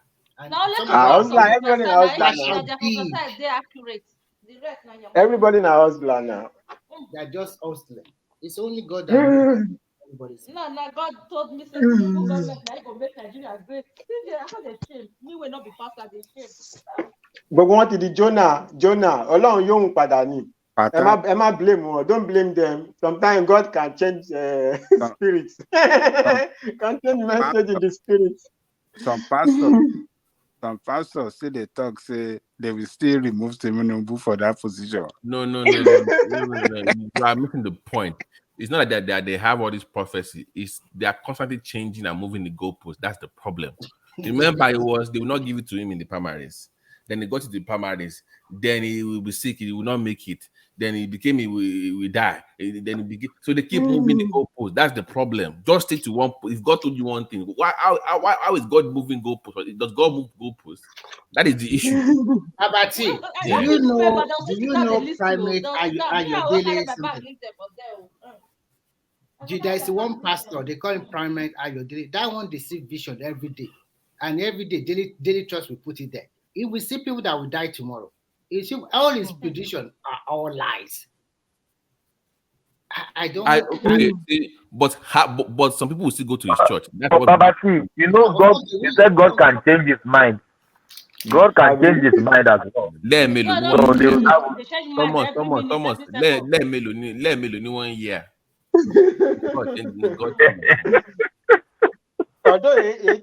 Bàbá tí èyí tí mo sọ Jonah tí mo sọ ẹ̀kọ́ lọ́lọ́run change mind o so mi ò mọ. English now, Fatai, please now. They no say person wey God talk say na person the most foolish person then you go take make people believe God. Now Tinubu is the way that they talk say na him na Peter Obi na be Jesus Christ. Tinubu na be the foolish man, but na him God the one you say deliver Nigeria. They don't know that they talk rubbish. Yeah, I feel like this. They don't see anything. They don't understand. Gideon, make I ask you one question. Those obedient way full for Unatan there, they still they talk. I've been waiting a day. My brother, for market, my own market well, the way you be obedient. Not that if I tell them say, I will not see this man, my sister. Hey, not confused, so they confused also. They say this man will die tomorrow. We surprised they never die. Then I don't open. Then I don't open now. If they do election today, my brother, they do another election. They say they do withdraw election, another election. Obina will get 2 million votes. So that they tell you say now confused, then confused where they come vote for Obi that time. They'll say the man when they say he go die, he have the trick. But please give them this. Now who fund in my opinion, I think the money came from the churches that funded the OB. Forget the money they were donating. I think no. No, some of the campaign. money also come from Nigeria owner like Obasanjo and the rest. Our market that time. Nah, I think it was the church. Obasanjo no dey spend money for anybody. No They share money. They share something. Spend shishi now. Which money, Papa T? Which money you are talking about? Money. The man no spend shishi. Peter Obi say no, they give shishi I'm now. saying So that even they the spend money. Money. I'm just joking. Money I'm just from joking. everybody all over the world. No, I'm just joking. it's my own opinion. No. I don't have any. I feel like those churches fund they put money into that campaign. In my opinion, I think they can. I don't think so. They don't put money. The pastors, what is they just deceive their member. They deceive their member with what God not talk. Because they don't collect money now. It's simple as ABC. They collect huge amount of money. So guys, who bankroll Peter Obi? Who bankroll him? Thomas Araban said is a Mefwele now. Araban said is a Mefwele.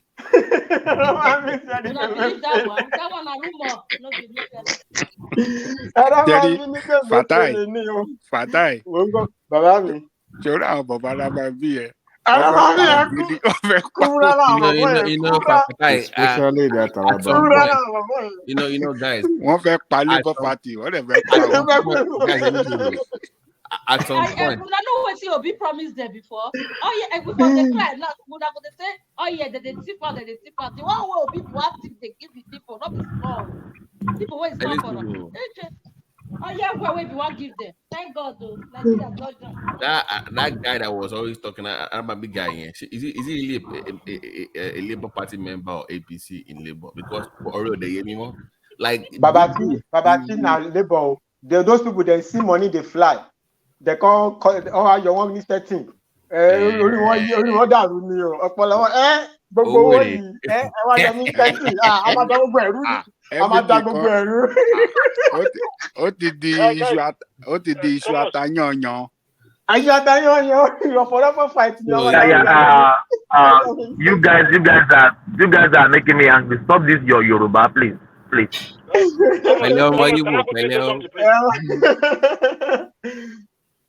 Hakim, let's hear from Hakim. Yeah, thank you. I just want to quickly ask Gideon a question because she's on ground there. I just want to know what is the feeling of the ordinary people on ground because since they remove subsidies, the fuel prices has gone up, but in some area I feel like they are still like kind of optimistic among Nigerians. But I just want to get the feelings among ordinary citizens on ground, especially you that is like locally there. For my place so better, so they are they leave them make they carry and come out because the thing not be even poor people but they now that they eat now that they gain not be poor people now rich people they gain so there are people so we never even know anything where they just point they will say no they why they suffer now that they come up to 1,000 they will the best people still encourage them they tell them say things go better not be like this will be understand. Make the mellow down with the government, everything will change. They'll say no, so okay, so people they try to adjust. That now what you mean by that now? So many people know say this thing a better thing that they tell them. Even some will come, they'll come they preach like say maybe they will preach for fact, but people say make they cool their temper, make they not the best. This thing a better thing. Now for all of us. No, but I hear say Gideon, I hear say transport money don't skyrocket. Everything don't cost for transport money. Where you they go for 500, now 1,700. You understand? But we don't say everything will do okay. Even the market we make. People go still suffer now with that one. That one is too expensive. So Gideon, like for Benin now, yeah. You know what you be the expressing when something like this happen, like governors supposed to buy like more of those comrade buses where they carry people. At least that one will still reduce the pain on people. We did for Benin. Not everybody. But that be say no many rich now because if many rich people nobody need to wait like that. But it did. They try, but still did like they were for it. Like a new Benin, they have all markets for. Okay, because at least that one will still be cheaper now. They go on shoe, they load go on shoe, all those things. They load go there. Okay, don't they go all those places now? They go all those. All right, not say not too bad like that. It's still good. Yeah, because you see, with this thing, this is people they appear. Not small. So, but Gideon, when a governor don't make it don't decide say civil servant go to work 3 days a week now. For you now, not so now, and that's what you decide. They say they talk. I don't know. I never watch them. Now so that they talk of say 3 times in a week they go work before everything they settle. Now I say go buy car give them. Make they say they go the work. They don't go buy this thing. Even if you buy car give them, they will still buy petrol. They will still buy fuel now. Not gas now. Not be gas that they use. Not be fuel now. They use gas now. Okay, they don't convert on to gas now. Many cars for Benin, so they use electric, so they use car. This thing. Do you know what is going on now? People are changing their petrol generator to gas now. You can change I think that is the future. That is the right way to go, especially in that country. It's okay. When things become expensive, you go for substitute. You go for alternative. Governor now, he vice president, he want come out to APC. They want to go back to APC now. Gideon, now even be the thing, now the part of the thing we go drag the price down, we go force the price down for the petrol. So if people they go for alternative, it go affect the demand now. So it go force the seller to reduce the price. So it's okay now. People should see alternative. Yeah, but now Gideon, true say gas price don't go down. It got like the one they buy for 8,000 before. No. That's the way my brother go back from the buy for 5,800. Okay. It's good now. But Gideon, what of cost of food? Cost of food. Food depends. Everything go up. It go up. I don't tell you like they go up. But people where they buy, where would they? If you still go there, all those IT, then they go they interview people. They'll tell they say they know say now the quest sources. As far as they know, be the first they shop the money. Now got big people first now they shop the money before. May everybody now as they remove what they like. May one of us suffer out together. Small time everything go do okay for everybody. My sister, give me 1 second. Babajale Koko, I think one news that one man maybe missed is that Tinubu just inaugurated the economic economic council, the whatever the coordination is, so which the governors of each state and this and so with that one now, it's them now that will how can I say it? They will be the economics in their own state, right? They will now. It will be the time now. It will start now. How the measures they will be taking, each state will be taking, right? It will start to come out from the National Economic Council. So I think they will start to take measures now since the next is inaugurated. I see Fatai that is talking.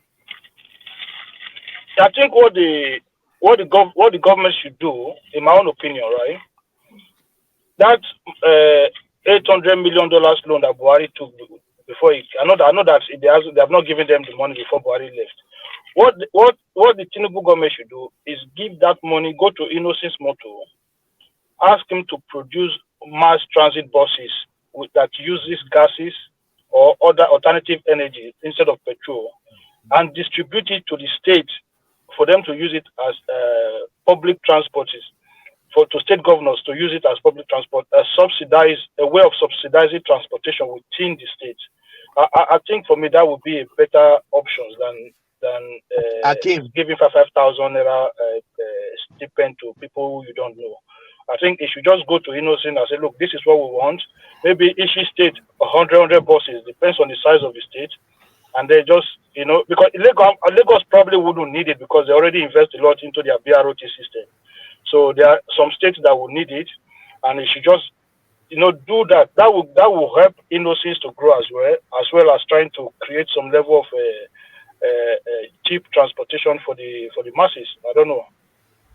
I think they would debate it. They would debate it in the next. in that neck. Yeah. Sorry, Fatai. Thomas, let's hear from Sheson, who is a new voice to this space. So let's welcome Sheson and hear from him. And then UFC has not spoken as well, so maybe we hear from him as well. Well, one man, also myself, I have been marginalized on this platform. You are being marginalized. You are the chief shareholder. Let's marginalize that majority shareholder. And they even abuse the people of Owu people on this platform. No, that's unforgivable.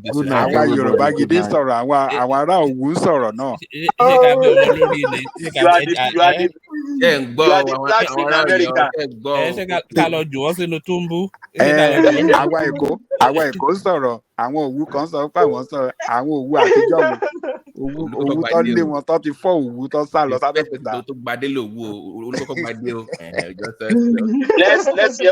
Let's hear from Sheson. Do we have Sheson in the house? Sheson. On mute. Sheson.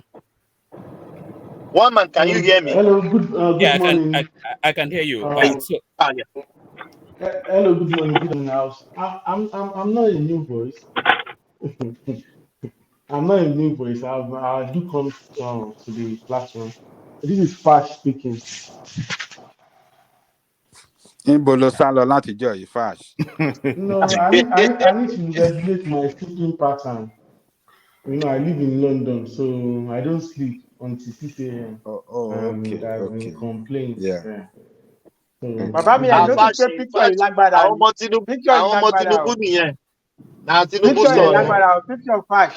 Picture Fash ìlágbára o.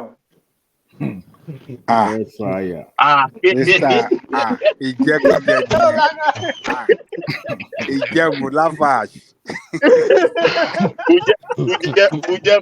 Bujebudanu. Oh my God.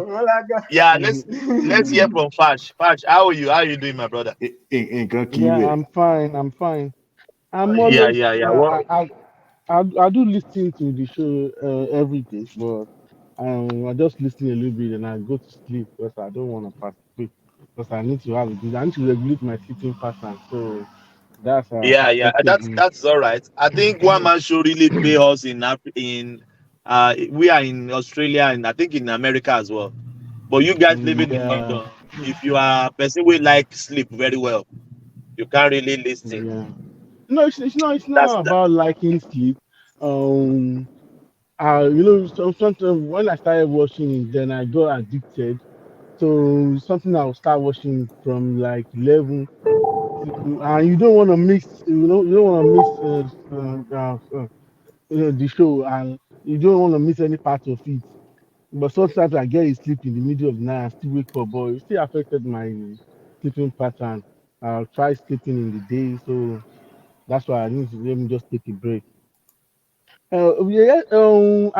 want to speak regarding to the Akpabio election. The election per se wasn't about Akpabio. It was about people trying to suppress Tinubu's power.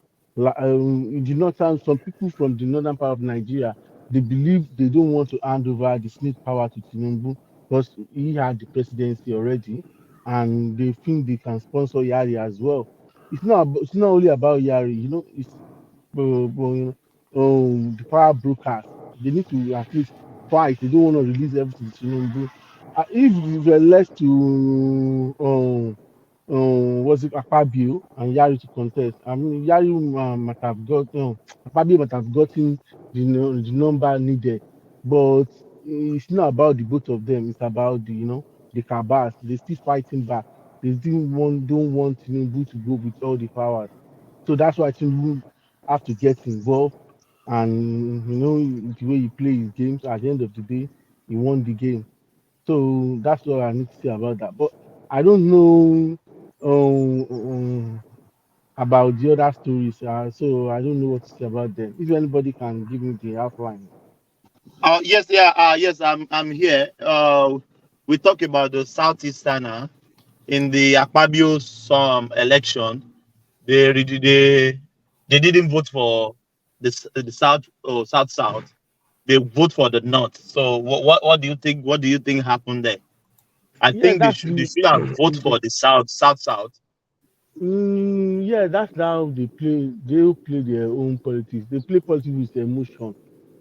Politics. Sometimes you have to behave. As if you behave like move sometimes to achieve your aim. You have to be on the queue. You have to surrender for some people. Then you can be on the queue, so it can be your turn. They play politics of emotion. That's the problem. So they should have supported Akpabio. If they support Akpabio, it will be in the book of what's it called? In the good book that okay, they've supported Akpabio. And one thing about Nigerian politics and about Tinubu, he watches every one of them. Anything you do is in his book. So in the nearest future, that will help you. And if they have done that, it will help them in the nearest future to have people support. It's not Nigerian politics is not that bad. If you support people, at the end of the day, they will support you back. So that's what Yeah, they need to do. that's That's what they should have done. they They should have done. reciprocate back. Yeah. Yeah, that's what they should have done. They shouldn't have left Akpabio for Yari because they felt they won the seat and it wasn't given to them, so they have to break the house because they couldn't accommodate them in that period. And if you break it, at the end of the day, you can't come back there anymore. So that's wrong politics. They play a very bad politics. And what they did now, we still go and wait for them in the nearest future. That's what they don't know. And they can't blackmail everybody in Nigeria. Politics of blackmail, crying, that no, it's what you do, it's what you show that you reap. That's Nigerian politics. Regardless of the cry, they cry. And some people that doesn't know about Nigerian politics, they always sympathize with them, like, oh, they've been marginalizing them. No, if you know about Nigerian politics, you stand firm. And what to me, what I always say is that me, I don't care about the crying. If they should allow them to blackmail Nigerians and be giving and Nigeria gives them power, the other region will do that again. Like, oh, can't you see what the Eastern people did? They tried to blackmail Nigeria, and Nigeria gave them power. Let's keep start doing. So Nigeria should start firm. They should learn how to play the politics. Until when they know how to play the politics, they will achieve all they want to achieve in Nigerian politics. Thank you. Hello. Hello. Yes, we can hear you. Hey, go ahead. I hear you. Go ahead. Yeah. Thank you. Yeah, I'm done on that. Yes. Before you guys continue, Dewale, please change your tag. You love Trump. You know you love Trump. Hell no, I don't like that. To join the train for Trump 24. Sure. When we bring back our leader, he's on his way to jail. Back to where it's supposed to belong. Nah. Away from all these liberals. So join us, stand with America. Do you love America? Do you love this country? I love me America. Are you a proud American? I am a proud American. I don't know at this point. I doubt it. But I'm not a proud of indicted about to go to. It does not matter. Even OBJ went to jail. Get that go to jail. No, that's OBJ. It doesn't matter.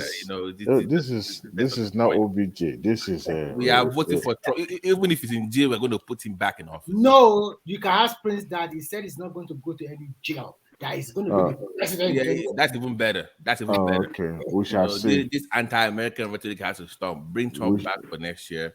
All right, we shall see. At least Biden is falling down every day. So what is going to happen? The man is not fit for office. Dewale knows it, but for some reason, because he doesn't love Trump, he's not been. Or maybe Biden is another Tinubu. Baba, where they fall down. No. What do they have? Kamala Harris? That really? Please, can I ask the position for Unu Ribadu? Is that the position for national security advisor or what? Yes, advisor. Yes, that's okay. National security advisor. Okay. Yeah, but it will still be it might not be directly in charge of the NSA, but it will still have some kind of control over the NSA, but not. Is this guy, is Mogonu going to remain in as the like? We don't know now. Maybe it's going to replace him sooner. I think it's Can I bring up a name, guys? Can I bring up the name of this former military governor of Lagos? What's his name? Marwa. Yes, yes. You know, this guy just signed the deal. Thomas, it's special advisor, not national security advisor. No, Special advisor. I won't trust him. I won't trust Special advisor Marwa on with security. such a very crucial position. No, remember what Obasanjo did. He retired all of them when he became president. This is someone who has the capacity to turn the government upside down. So I wouldn't even trust Marwa with that. What do you mean by upside down? No, they want to let me finish. I wasn't even referring to him being in that position. I brought up a story. I don't think Thomas saw my link in the private chat.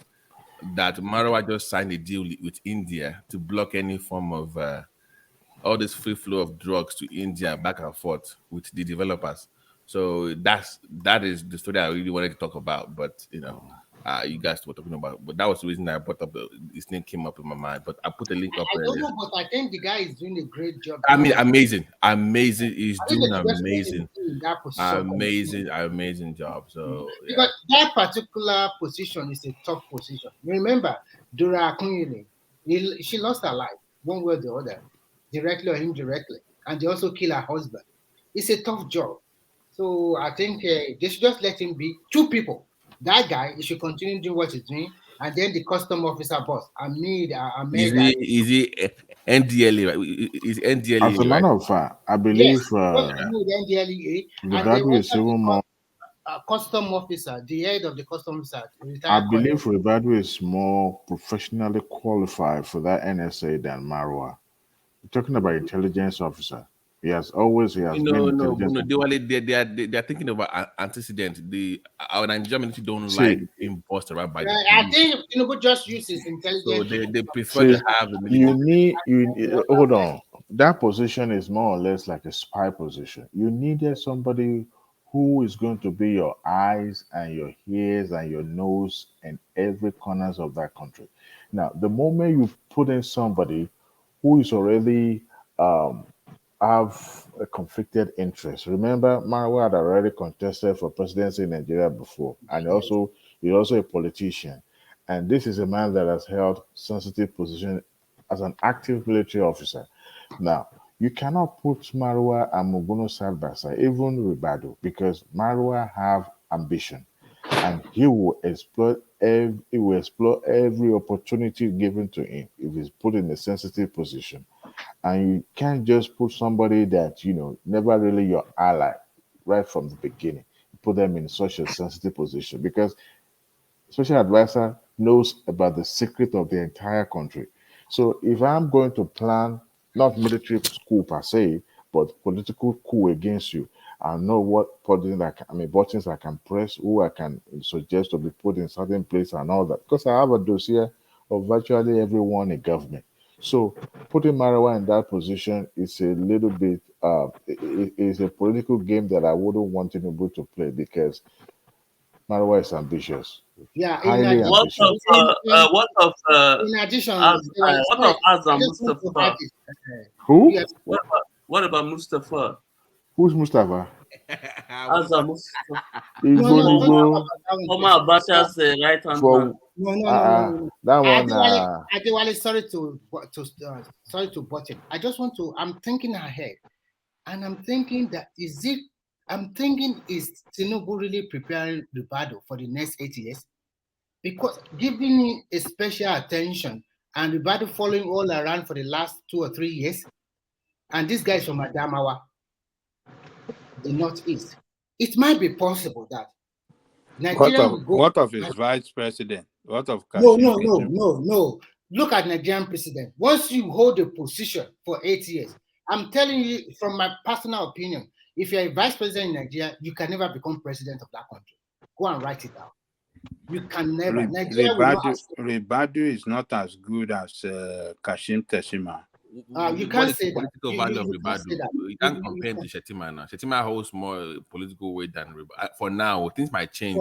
Yes. Now, But because Shetima is not the vice president, I'm thinking Tinubu might be grooming 2 or 3 people for the next 8 years. I'm not thinking Ribadu will be one of them. And if he said Ribadu very well, Nigeria will buy into it. It's still Nigeria still believe in that guy. At least still. Brother, that theory is not a bad theory. Yes. It's not a bad theory about what you said about Ribadu. Maybe it's young, it's vibrant. How old is it's not a bad theory. It's possible, but who knows? Yes. But it's not a bad theory. Because I'm just looking at all these people he's putting in position. They have been with him for the last 22 years. It seems that these people already know that they are going to win this election. And he has already mapped out everything for everybody. This is what you are going to handle and start preparing.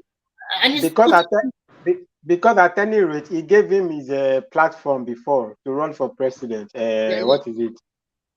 Action Congress. Yeah, I know, but I'm thinking if he sell Ribadu, Adamawa is a game changer, man.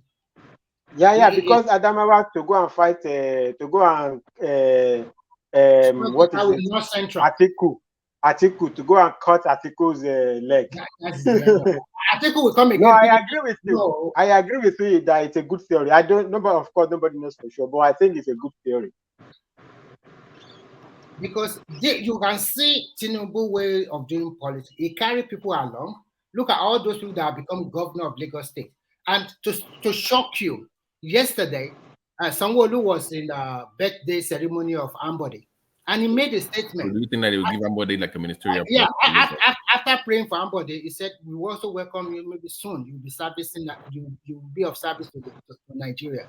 Maybe that's Sanwo-Olu said that.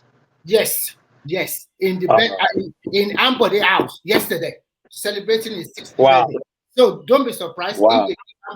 What did he say? What did he say? After praying, can you play the video, Thomas? Do you have the YouTube? You can find it. One man. There's only one man that can help. Yeah, you can send it. Yeah.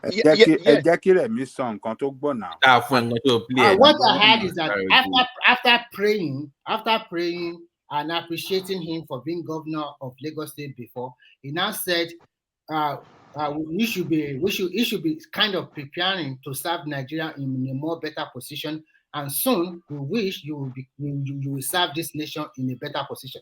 So that 1 or 2 or 3 lines he said, I'm thinking maybe they are preparing a position for Ambode soon. So don't be surprised that if he gets a position in the national government, in the central government. And you know, but that's not bad. Ambode is not a bad guy. What I'm trying to say is that Remy, that would be miraculous. That would be miraculous if Tinubu should give if he gets a federal position, that means that Tinubu was not against him. It is the generality of the party people in Lagos State that were against Ambode during that time. So for him to give him another position in the future, that means this guy carry a lot of people along. His word is his bond. This is a very good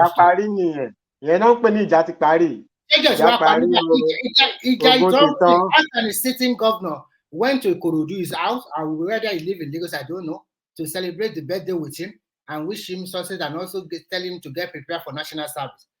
I was shocked to be asked, what is going on here? So because the guy is also good, I think he's an accountant, or I forgot who he is. Yeah. You remember the APC primary that was done in Eagle Square there in Abuja?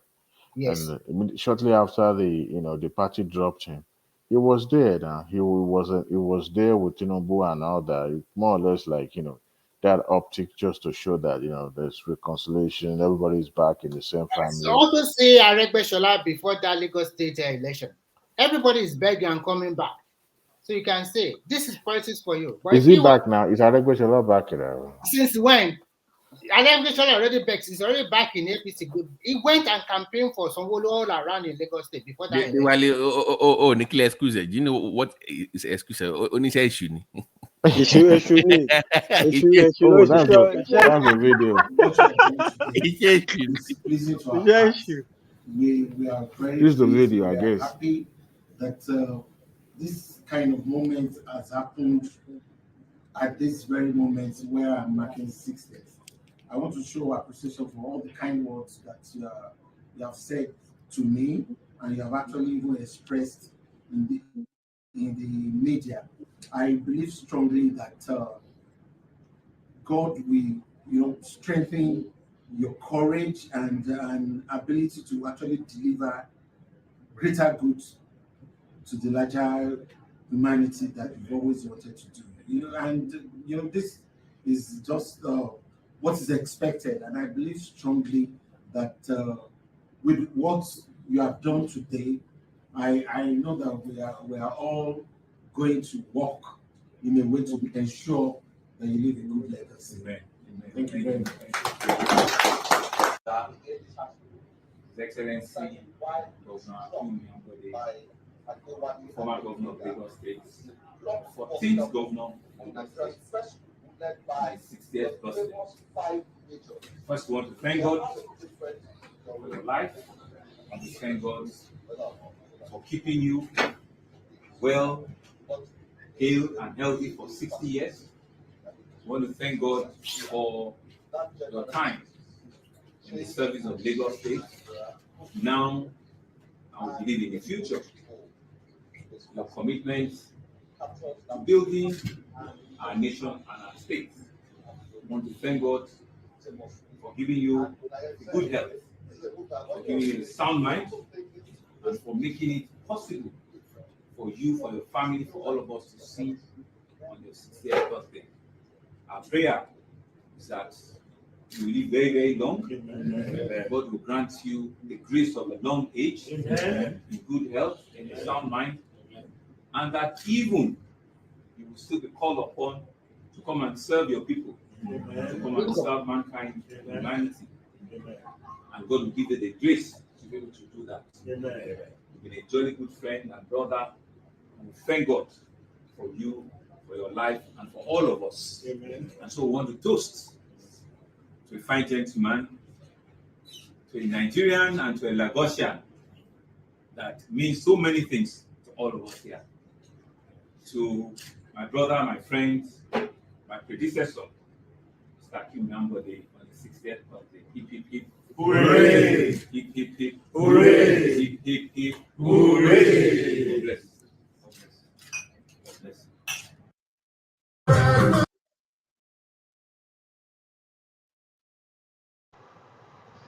Ìjà parí nìyẹn. Yeah, even to serve the nation, even you can see they know what they're doing. Yeah, but Ambode is not a bad guy. I won't object to. Yeah, I'm just trying to say that. No. I'm just saying it. That I won't object for him serving under Tinubu now. So if you are a bad politician, after he has lost that to be re-elected, he will continue to make trouble. He went solo, kept quiet, and now chances are coming back to him. But he was humiliated too. You remember they went to his house. They destroyed. That is what politics is all about. Tinubu was also humiliated in Motion. He lost everything. We're still talking about the rap. I've seen a lot of people. Yeah. Yeah, go on. Yeah, sorry, Yarim. Okay. What I'm trying to say is that Tinubu was also humiliated in Osun. At least he lost, even in Lagos. This time around, his home was attacked. His convoy was attacked. So whatever you say, Adewale, how would you feel that Lagos State, that Tinubu ruled for 8 years, put a lot of people there? He lost the presidential election. That one is even more, how can you call it? Worse humiliation. That will not happen. That won't happen again. I can assure you. But it has already happened. So it's a big humiliation to him also. No, see, this is why I think. Adewale, do you know how come the Obedient is still dragging Tinubu for losing Lagos? He knew he was going to lose Lagos. See, people don't. When you know what you're going to gain is more than losing something. It's like playing chess. Sometimes you have to let people win first. You see, during Bisi Akande's biography, he said, even when you are winning, you think you are winning the battle with Tinubu, don't rejoice yet, because the end of that battle might be different. But You don't want to fight him. You don't want to be opposite of him. You want him to be on your side, fighting the same cause. Because this is a guy that will let you have the upper hand first. I mean, come to think of it, if you win Lagos, the margin wasn't that much, but it's also significant. And at the same time, you clear the where it needed to clear. And then you make up the loss you had in your home state from other states. Then that means you are not lost. Okay, because more or less, like, okay, you think you see me here, but here I am. I've laid eggs in other places. So at the end of it all, that humiliation is more or less, I let you have your way. Why I go over there and do what I need to do. Ekiti gave him more number. Oyo State that was known to be PDP gave him more number. So the figure in Oyo State already nullified the laws in Lagos State. So any politician or any political uh, uh, person will understand the game that was played. So, and I can assure you, APC will try as much as possible, not the way they were, disenfranchising people and stopping people from voting simply because they look like an Igbo man. But No, Adewale, if they yeah. truly rig Lagos for Tinubu, nobody will doubt it. It will have been too obvious. You know why? Lagos State is the different state. This is the only state where virtually every single person that went to a polling booth have a phone in their hand. Okay, so the allegations and the evidences, that will be gathered in Lagos State will be enough to nullify the election in Lagos State. So they would not even try it. So the only thing they could resort into, or their full soldier could resort into, is to go out there and practically stop people from voting other candidates. So because they knew there's no way they could rig it in Lagos State. Everyone went to the polling booth with phone in their hand. So Every hands what on am I going to say in every essence is hands that on deck. exactly. So, and at the end of it all, you see, what he did in Lagos State shows that this is a master of the game. Yes, you can win in my home state, but guess what I'm doing? I'm going over there to consolidate and to build up my number. You think you've had me in my backyard. No matter what even INEC award will be in Lagos State, it will still not make up for that almost 2 million. Because the margin in Lagos, if you look at the president, Lagos, even when Tinubu himself was voted as a governor, hardly you will see any governor go beyond the threshold of 700, 600. During the time of him and what is it, Jimmy Agbaje, it was usually around 600, 500 that, winning numbers. So, and with this one recorded in Lagos, almost a million, a million voters. Now, there's no way Obi can claim that his margin was way above what was given to him. Even if there's any error, it won't be that significant. But the motion that has been set on the rumors, the what do the people call this thing? When you set something in motion and people are already passing it across, like that toll gate. I sent a video to somebody where some young kids got hold of Tinubu's number and they were abusing him on the phone, and he was responding. That wasn't an AI at all. That was a real telephone conversation that was recorded, and these young ladies were, abusing him, saying that he Is owns that toll the gate. one where the one when what do you call it, the Lekki toll gate? Yes, yes. This Yeah. one was somebody sent it to me, and I forwarded it to a couple of people it was very infuriating because the way they sounded, nobody will have, even if you hated this person in such a way, you dare not address them the way they spoke to Tinubu. In the middle of all that, he was calmed. He was, It was calm. he Yeah, was calm, I've listened to the and he audio. was Yeah. trying to reason with them and talk to them, but they won't listen. First and foremost, they said he owned the toll gate and he And ordered the toll Adewale, gate. Tinubu even doesn't know that they are recording him, isn't it? He was just No, speaking probably normally. he didn't. He Yeah. didn't know. But the bottom line is that for those who say well, NSAS was not politically motivated, and I differ from that argument because they knew. See, most of these people they can put one or two together and be able to calculate what will be the outcome in the nearest future, and they knew he's going to contest. So what can they do? We need to discredit this particular person, and the young people they bought into it. And at the end of the day, they believe he owns the toll gate. They believe he owns the Alpha Beta. Alpha Beta crap. I was working in the bank when Alpha Beta, I'm talking about 99, when Alpha Beta was created. Alpha Beta was created simply because they knew that Lagos State Inland Revenue would not do a good job because they are full of people that are going to embezzle. So what they did was to contract. Alpha Beta was created so that they will be able to identify and identify companies registered in Lagos State and forward it to Lagos Inland Revenue so that they will be able to audit them.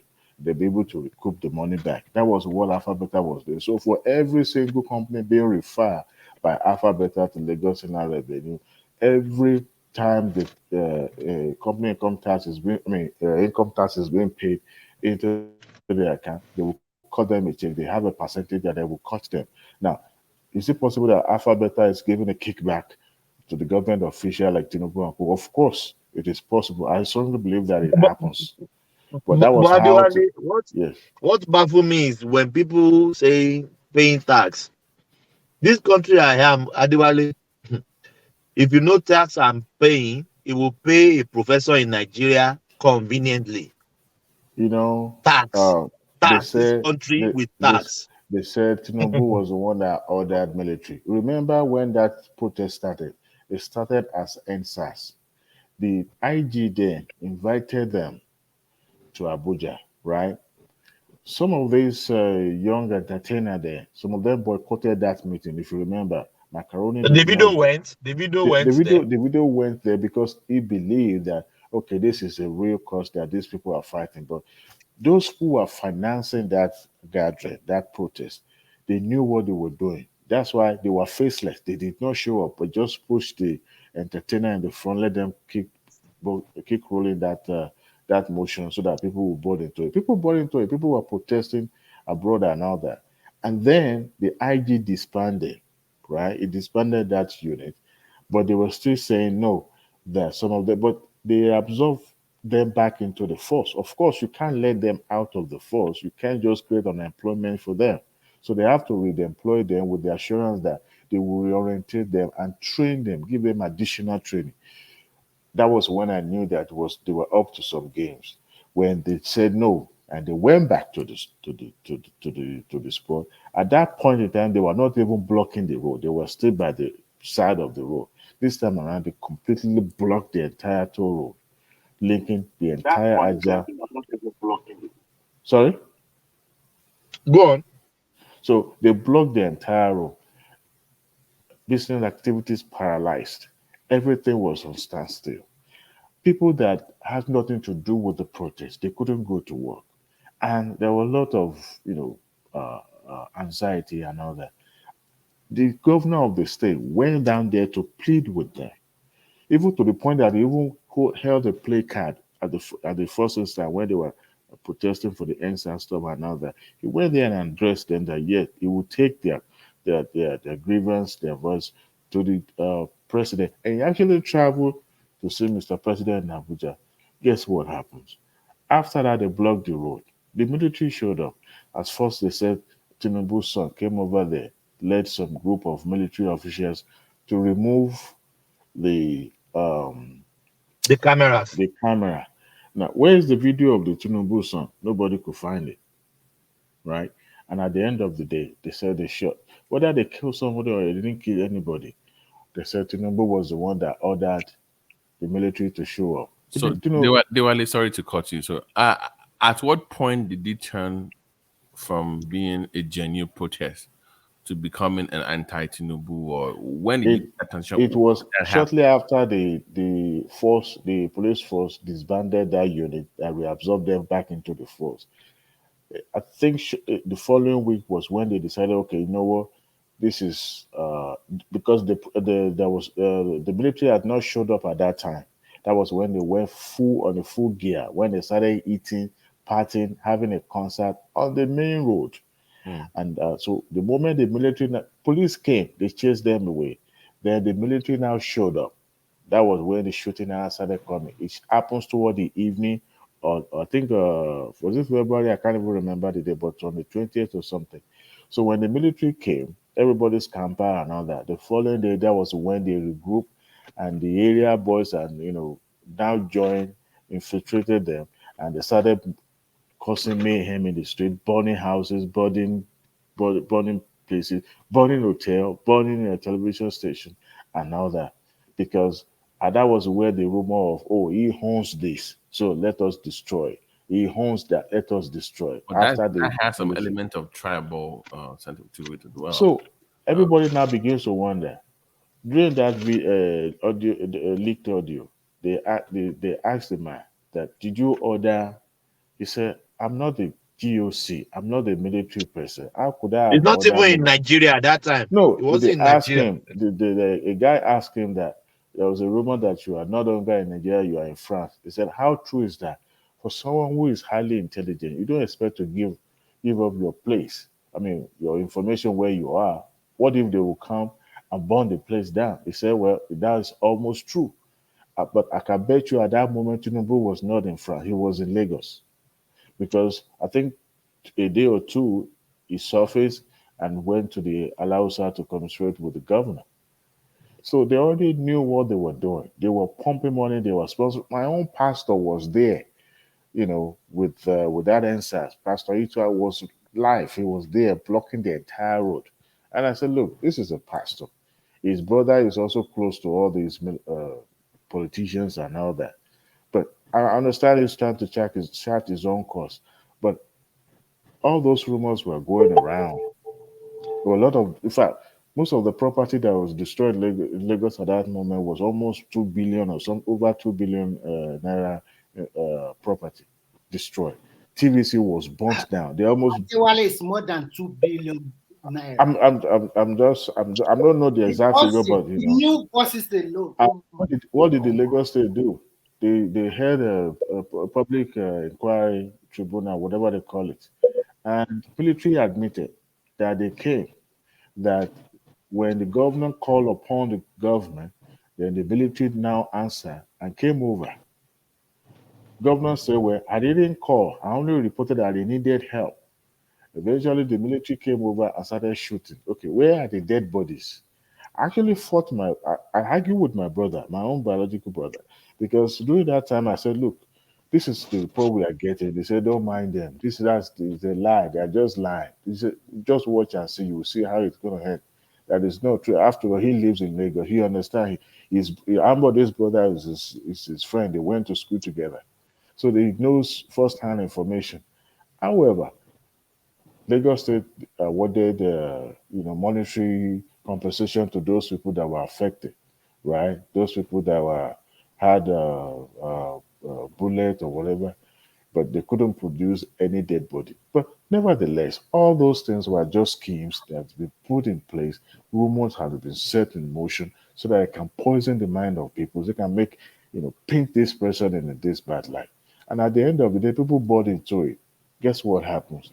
That snowballed into the political discussion and started having effect in the political arena. So the people that would have voted their conscience, now they're getting their conscience poisoned, saying, okay, this man, was the owner of this and all that. And at the end of the day, it reflected on that general election because people already bought into it that, okay, this man is evil. But when he was a governor of Lagos State, giving scholarship and giving free work to their children and all that, he was one of the most popular governors during his time in 1999 to 2007. He was highly popular. Even when he was having battles with his deputy, he was still popular. Because Lagos State, Ogun State, these are the states that you can't hide. River State, you can't hide as a governor. Dewale, can we ask you a question? Do you think that if what you're saying is true, do you think that Tinubu should open up an investigation into what really transpired during the NSAS?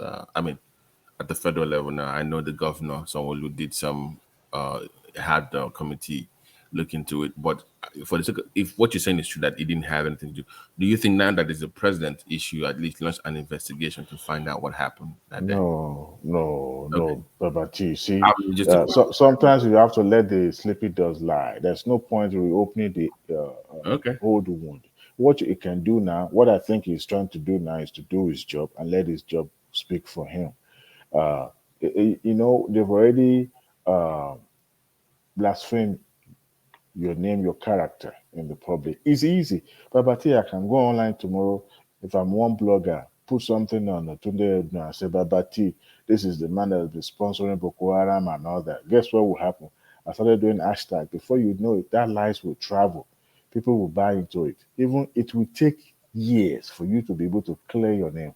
Not be able to talk of you being a public person. That is who make it worse. Now, for Tinubu okay, this is what he's going to be facing. He has gone beyond that. I mean, the travail that he went through during the election is even enough. And those are the impact of the rumors and all those things that have happened that it has to deal with. Electorate are, one. But when you're now having, multi-dimensional obstacle that you have to skate through before you get to where, you got to the finish line now anyway. So what is the point? But his work will be able to speak for him, and perhaps if he didn't have a hands in it, we exonerate him. But him being the landlord of Lagos, there's no way they will say that he is unaware of what was happening at that time. Do you understand? But at the same time, he gave his word to those young chaps by saying, "Look, how could I have called military to come and kill the younger one?"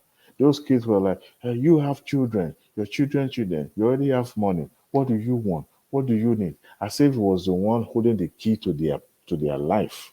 As at that moment, he was not even holding any public office. But sometimes we have. The reason I didn't want to bring that up, but it's like, but let me bring it up. Is that also at the same time, Nnamdi Kanu was also urging some of his people to join that movement to kind of, increase. It kind of inflamed. The tension went up a little bit more, I think, because he also introduced some kind of tribal sentiment to that movement as well at the same time. So, you mean they're doing that NSAS thing? Yeah, because I remember some of his broadcasts talk about support them, join them.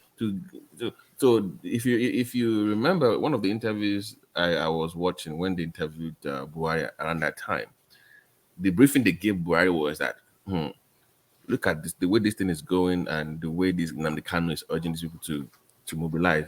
They want to take over your government. That was the reason why they moved in. It was but as at that time, they were already constituting a nuisance on that road. Right. There's no passage. Everywhere was stamped. The initial start of that movement made sense. I feel like when this tribal sentiment and all these other movements joined that group, I wasn't sure of the tribal. You know why I say so? Because I know of people who actually participated in the. No, I'm not. No. Diwali, you're missing my point. I'm not arguing that the people didn't have genuine concerns. Like any other movement, people would latch on to your movement to promote whatever they are doing. Even so, they had his own revolution join. Like, what are you doing here? Like, everybody would just come into that because that is the wave of the movement. They would join and latch on to whatever you're doing. The initial movement itself, the way it was structured, people didn't have any problem with it. What I think happened is we started having people joining from other parts of the country, but they had their own agendas as well. It kind of went down. It just kind of went out of control. It was the mechanism working, the invisible hand working behind the curtain, but they did not unmask them. Remember, federal government freezes some celebrities' account because they knew money were being transferred into their account. For those protests. People were cooking food, taking foods. They were well organized. They had doctors. They had ambulance. It was a later part of the protest that they're now becoming more organized. At the initial stage, there was no organization because they didn't want to show their hand. I want to believe later part of that protest, the government were able to identify the real actor behind the curtain. They were able to identify, but they were still using people to front, because I mean money were going through the banks and all that. They froze some people's account because they knew money were going Yeah, up but and down. Tinubu is just the scapegoat for I the mean, it was so obvious that what was done then was a calculative move to discredit because they knew it was going to contest. right. And if you move from somebody's political capital, you already make some impact that will benefit you. You already set that in motion, and people already think majority of those chaps were not probably they were there maybe in diaper when he was a governor, so they hardly even know who he was, other than they hear his name, popping up They were as a late. Lagos. I have some in my mind. I'm thinking something, but what I'm going to say now Hey, is go ahead, you can say it. just my own opinion. Yes, I it's your think I'm opinion. thinking the cabal in Buhari in conjunction with Oshibajo might have a big hand in this. In that protest. Yes. The reason why I said so is that there's a lot of activists, like these influencers and singers, that they really support Oshibajo to become Nigerian president. Most of the NSAS you are talking about, they pitch their tent in support of Oshibajo. He can play it, It's and you will not possible. see hand. It's possible. Because for all Yorubas in that Lagos supporting Oshibajo, the youth, they didn't support who is Obi is not in the. It was him at that point. It was him against Tinubu that they were like, oh, he's a young guy. Yeah, but as at that particular timing, the politics has not been even eaten up that much per se. It's possible that they were even probably not showing that, but nobody would have thought that someone like Oshibajo would be the perpetrator of that at that stage because I mean, that would be of a little bit of a stretch. Yeah, nobody will think that way. But after the primary, you can see how he behaved. Oh yeah, of course. Oh my God! My own Remy, my own concern was not so much of the protest; it was the propaganda when because they're like because the way they made it look like they kill that river is just dead bodies everywhere. Just blood. I'm like, where are these dead bodies? This like people just massacred the way they made it. No, they couldn't show any dead body. They said, "Oh, they were scared that they buried the." Okay, where are the people that were buried? Remy, hold on. If you read the report, they said the gun they were firing so much, people are jumping into the river. Go back and just look at the coverage. They said people are jumping and they could not swim, therefore they died in the river. They found all these dead bodies floating. The way they were describing to the foreign press, it was like, my God, this was some kind of massacre. Like people just that's the way they described the whole thing. Remy, I would. And it was not true. It was not like that your angle. I probably would say no because at that moment it affected Buhari's administration more than globally anybody. because it was a global story. They had CNN covering this thing on. They did a special report on it. This lady, this what do you call that lady? Amanpour. Was it Amanpour? This other it was Amanpour and this other British shows. Yeah, that British lady did a special report on that ABC because I watched it on ABC. Even the talk shows in America, all this lady, the View, they had them covering all this. It was because it was man. So if it's not in that line, can we say is the opposition from PDP? Because Obi is not deeply rooted that time. That's the one. You remember earlier when I asked you, like, if it's this murky and we don't really know where it came from, and you're absolving Tinubu of any wrongdoing, one would think that he has the power to investigate who ordered that attack or against people on that rail. Do you think I don't think he needed to investigate. I think they already know. They already know who was behind it, but a lot of things can need to be said in the public. Who did it? To be honest with you, just speculate. To be honest with you, I mean, with everything being played out, and Obi ended up inheriting the inheriting that follower. I mean, the NSAS protester. You now said who benefit the most from that outbreak of that protest the most? PDP did not benefit per se because it seems those people that protested actually hated the PDP. He didn't vote for PDP per se. So, I mean, this thing happens in the southwest. It was developed in the southwest before it started going to the southeast, and all that. So, I mean, if you look at the beneficiary of that outbreak, then you will now realize where do you think it's coming from. More or less like a scheme. Being I still believe that thing come from the cabal in conjunction with Dewale, once again, speculate. Just of course. I'm not sure about that, but I'm going at the end justify the means. If you look at the beneficiary of it, then you begin to look at it. There's no way somebody will put all this energy and effort in making sure you destabilize somebody's credibility, and then the credit goes to somebody else, right? So you find a way to redirect that glory to yourself. But who inherited that space? It was Obi's movement, right? That followed that trend all the way to Labour Party. So in my head, it may not be Obi directly. It might be people that actually believes in him and are trying to find a way, okay, this is what we're going to do. To me, you know what? That's a very interesting angle. I still believe it's from that angle. The cabal over there, in conjunction with Oshibado. But when Oshibado lost in the primary, they redirected their effort to Obi.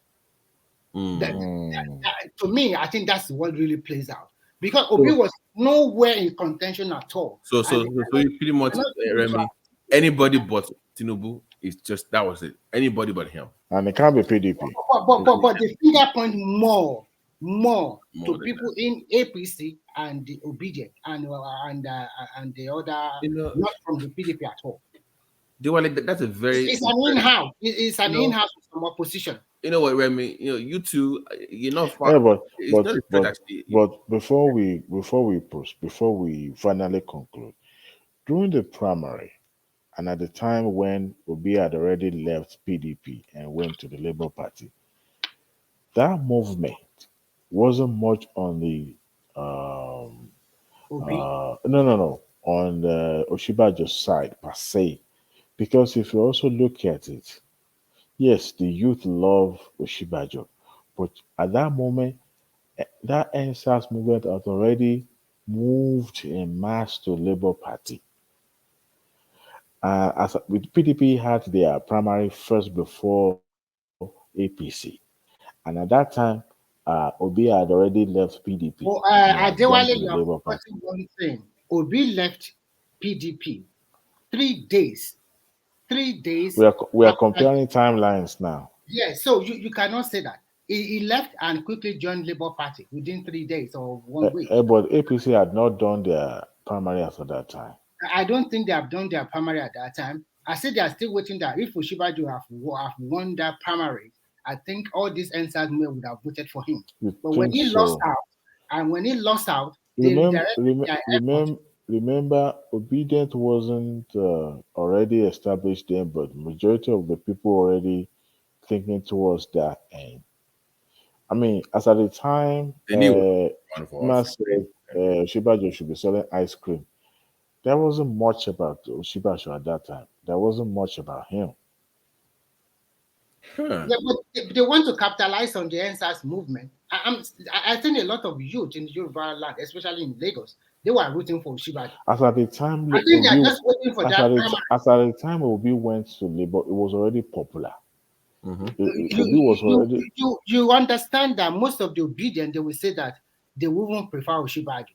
They wouldn't prefer Oshibajo than Tinubu. But they have the first choice. No, that is BS. Because push left to shove, I will still maintain that if you give him a choice between Oshibajo and Atiku, the same people will vote for Atiku over Oshibajo. The same people that you talked to that they preferred him over Tinubu, put Oshibajo against Atiku, they will vote for Atiku. That is all BS. I'm not buying that. I think at the end of the day, Tinubu be a strategist. He just outmaneuver and outplay everybody. That's what transpired. I think it's quietness sometimes. Sometimes he doesn't react to issues the way the public would have expected. So that gives room for a lot of speculations and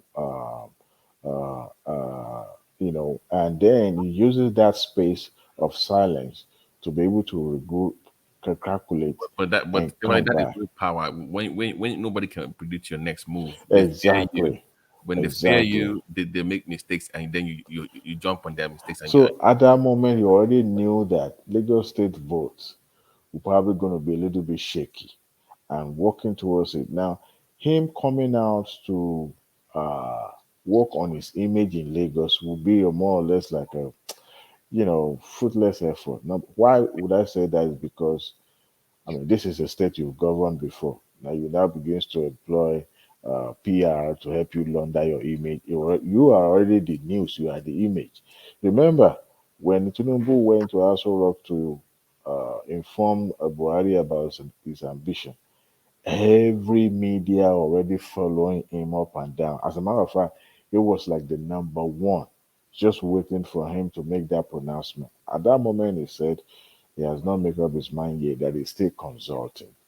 So he knew that Lagos State is going to be a battle because number one, the same religion stuff was not even in the equation at that time. It was just about his ambition. Abeokuta speech was not even included at that time. So at that moment, he knew that, okay, with this number of youth already having a different tone now, then it's a really battle, in Lagos State. But the timeline I'm trying to establish is that. Sorry to go cut. ahead. One thing that I agree about Nigerian media is that there's not enough. In America, for each campaign, there's always a documentary behind the scenes, what happened. All those so that you can document history. We don't. They don't document. They just copy and paste. You know how Obama was running for office and they had the camera following from day one. Yeah. So we need those kind of things in Nigeria. We can follow him from day one. What he was doing, all those kind of, but we don't do all those things. It just we'll do it because he should be over one. They are just looking for negative sensational. Those are the people that will go out and spray your It's even my sister that let me know this, that when you read some headline in Nigeria, they will just today 500 people killed in my sister said it's all lies. They are just selling their newspaper. And when you look at the bottom, maybe 2 people died. During the NSAS movement, they said more than 500 people died. I started calling my people in Lagos because I have a lot of relatives and also cousin and also family member in Lagos. Where are the dead body? I know Nigerian people, when it involves money, even if they want to lie, they'll bring out somebody that this person died. But nobody died. It's Remy, where is that lady that fled to Canada? There were dead bodies everywhere. Yeah, that's DJ. Look at that girl. What the hell? I think she just used that way to jack back to Canada finally. I think she's alphabet people too, I guess. Yeah. So of course. So of course they will take her now. So up to now, I'm still waiting for her to collaborate with, because they said never, because she already seek asylum or whatever there in Canada or whatever. Yeah. She just used the opportunity to jump, and I know she's not going to be the only one. That was very damaging to Nigeria because it was a global story. They were like, you have no idea. Even that they were asking me about Lekki. I'm like, Belena. I almost joined the protest. And I was arguing with my brother that, look. When one of my friends in America called me and said, look, in that protest, they are doing a lot of stupid things. They were molesting each other sexually. They were smoking weed. Oh, yeah. It was becoming. My friend told me, don't believe in it. It's all scam. He said, how can people that are protesting do all sorts of terrible things over there? And when they went to Abuja, they don't have. Who are your leaders? We don't have leaders. No leader. I don't get it. Remember when Showore offered to be the leader? They kicked him out. Because he didn't fit the what they were planning. Yeah. Some people died though. Some people died. But no, we're not. I don't think. Okay. Hold on, please. We're not saying that people didn't die. But the way they had it on the media, the magnitude, like a massacre or something, like just shooting people. They were spreading fake news then, showing people that died, the event that occurred in some other places. They try to make it seem it happened there, but some people died. I still have some videos. No, the question is, did people die on that spot that day? Yeah, yeah. So why How people many that people died? then? Okay, listen, I want to ask a very good question. Those people that died, why did they not come out that next of kin or their children died? Nobody came out. Yeah, most people that were left there are people that when you go to that exit, there are many people that doesn't not even have relative in Lagos. They What do stay you in all mean? those. Or even if you don't have relative in Lagos, a lot of your people will know you are in Lagos. I'm a Baptist, and if I tell you, so No, and this is not it about doesn't favor. Yeah, this is not I about party. We can, are talking I can, I logically can, now. I can. Let's be realistic. I can show you Okay, footage. like how many people do you think died during the protest? It can't be more than 6, 7. 6? Yeah, Did but you there are a lot of people that can I had ask you a bullet question? Did wound. you see their corpse? I saw the dead body. Do you have the video? Yeah, Can't you share it with us so that we will know? yeah. Or is I'll go and dig it out. Remy, I'll go and that dig can it be have out. you better? I have to have just. you did you ever follow with that panel set up by someone about NSAS? I think some family members Yeah, actually came I forward. followed. I followed. So on that one, I will agree with Session. Some people came forward that they lost family members, Hmm. and so but it wasn't like 100 or it wasn't even 10. It was like No, maybe. no, no, no, no. It wasn't massacre. But that's the way It's it was Yeah, described. now, politically motivated, what happened to Tinubu? This thing has started for long. Why Tinubu was governor of Lagos State doing good, those PDP governors, they weren't doing anything. All they did then, buy houses in Dubai and spend money to blackmail Tinubu. They spend a lot of money. All this narrative about Tinubu, it has been coming for long. And one thing about Tinubu, he won't say anything. He believe his achievement. We do that for him. But he left So, all those little children. That's why they growing up. That's what they heard from people. Tinubu is bad, Tinubu is this, and nobody to counter, such narrative. So that's But why they believe all those stories. if you study very closely, they've learned from that era, and is very proactive now with counter any narrative. Now that he's the president, so if you notice, correct. he has before you say one thing, he already has his boys saying 2, 3, 4, 5. They are already waiting for you. They're not waiting for you to build up any tension. Remember Yeah. that? Yeah. And if you go on Yeah, Twitter page, so many people putting out whatever he has done daily, right. weekly. So So, they You, have you a know lot of people to counter you everywhere. So so you see that how they you say some wait, that you okay. see how they wait, you see how they killed that he was born in Guinea narrative before it turns into Jubilee from Sudan. Yeah, You see what yeah. I'm saying? So that's what they're doing. They're very proactive now. They've learned from their own mistake, also learning from the Buhari experience as well.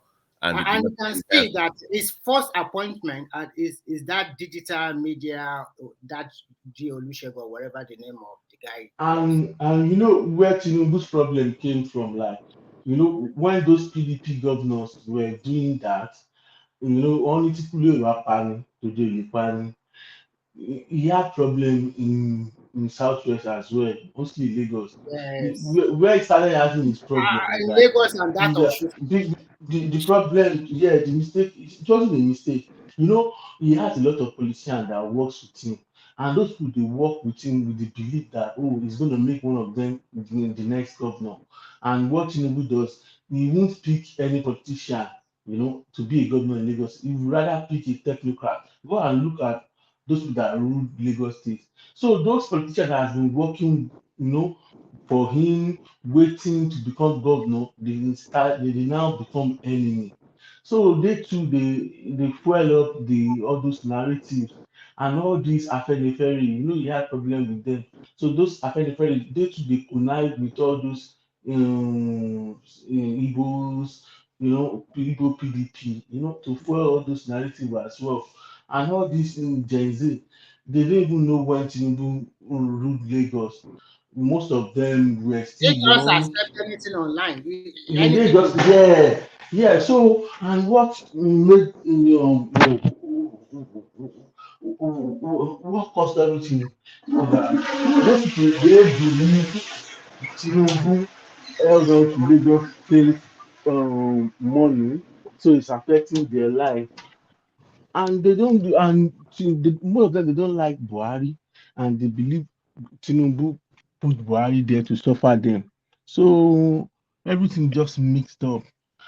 They took advantage of the protest. It's not as if they planned it. They took advantage. The PDP. Yeah, They took especially advantage of. Yeah, you know our PDP. Guys, What do you PDP know just when? knows. Do you know when everything got south? When they started shouting, "Buhari must go," and I was thinking, what the two things that can leave, let Buhari go? God forbid for him to die, or for you to vote for him at the last election, or for him to resign. I think Thomas, that is three. I mentioned three. And terrible for them that Buhari is suffering from a post-traumatic distress. They kicked him out of office the first time in 83, 84, I believe, by IBB. And like I told you, on live TV when he was interviewed, the briefing they gave him was that the whole plan of the whole project was to kick him out of office. That's what they told him. You can say that Buhari is a stickler to rules. He doesn't want the National Assembly to bring out any impeachment move against him at all. So how the hell we now wait for it to now because that thing was spreading across, I think it was Lagos, and it was moving to the middle. It was kind of Babati, when they start Buhari must go, I say, these people they don't go, they don't miss that it. Was my point to you that the initial start of it was genuine, but the people joined I'm not saying Towore, but in particular, but you get my point. They had to join it with other agendas. For example, look at Femi Falana's son, that fast. I really like him. He was saying that they will go abroad to do medical something. Recently, he went to UK for medical checkup. People were dragging him online. You said that our politicians always go abroad. You yourself, you're already in abroad doing the same thing. So these people, I just don't understand. No, Remy, let me explain something to you very quick. You see, there are people that their job is they are like that as buffers between the rich and the poor. Yeah. So ordinarily they grew up rich, but they anger around the poor. So he is not one of you. Faz is not fighting for you. He's there to calm you down. He's there to act like, if you notice, anywhere these so-called middle class, upper class join the so-called poor people, they always find a way to the top. They will always lead the movement. They will always be the face of the movement. That is their job. He's not one of you. He will act like but a lot of people won't believe he's one of them. But he's not. All the school teas, they're not really one of you. They are blue bloods of Lagos, of the rich in that country. But they've been placed there. Their job is to calm you down. They act like you, talk like if not because they're not you. Say Femi Falana went to Asura to meet Tinubu, you will never know that he went there. Last week Saturday or 2 weeks ago to meet Tinubu and discuss about. They said, "Oh my God!" And this is the same guy that he never see anything good. His own. But that's what they do. They are blue bloods. Yes. They're not really poor people. But that's the problem. People think that they're actually fighting for them. That's what makes me laugh. I'm like, hello. Yeah. Somebody said Tinubu should investigate what happened. He will never investigate. You know, I mean, you know, we don't know many things that happen. All these politicians, they know many things, but they can't say out. They can't talk. You know, you guys can remember when Tinubu went to Abeokuta to speak about this fuel scarcity and Naira, whatever. He wasn't even per se about the Naira too much. What he was speaking to that day was mainly another June 12. Wọ́n fẹ́ interim. You know, if you go to all this obedience space, you always hear military will take over, all this kind of thing. It was planned, well planned. You know, Tinubu, they got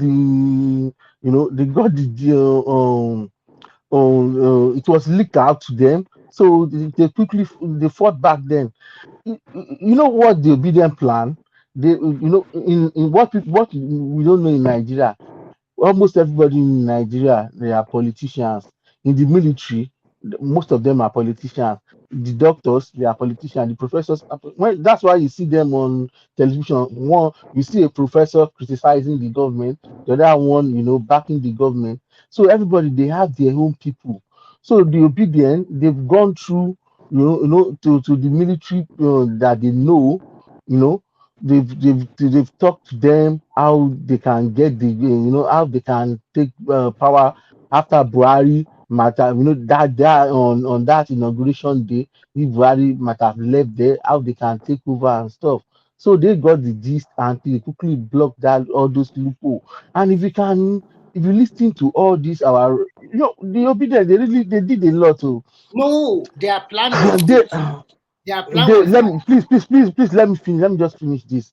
What they want to do, they want you to protest, and the way they want to do is that they went through the pastor. If you know all these PDP people, they spend most of their money on pastors and celebrity.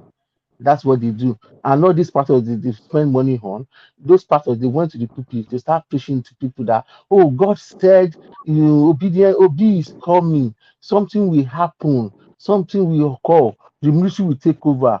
They will rig the election for Tinubu, Oh, so and so so so pretty much the pretty much vote to be or the military takes over. That's what's the bind they were trying to put people into, yeah, right? yeah. What they try to push that the youth, okay, they reached the election. At the end of the day, the youth went out to protest.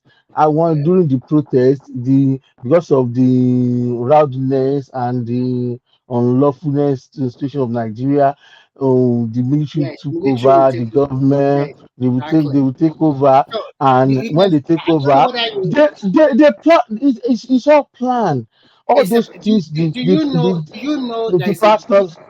do you know Let me there's let a me leak audio between Obasanjo and Charlie Boy? I know about that one. Obasanjo You was know advising what? them to occupy Nigeria. They It said is no. Yeah, doctored. That audio is doctored.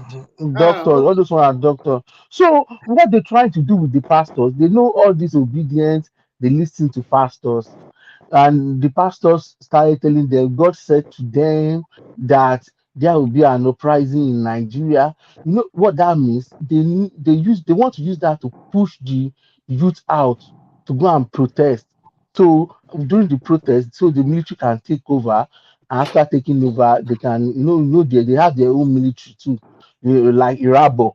When they wanted to arrest Emefiele, he had some army, guiding him all about.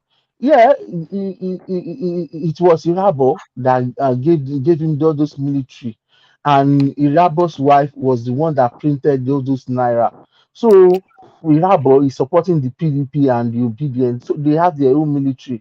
So when the Tinubu they heard about this, they have to quickly block it. But Tinubu can't come out and tell people that this is what happened.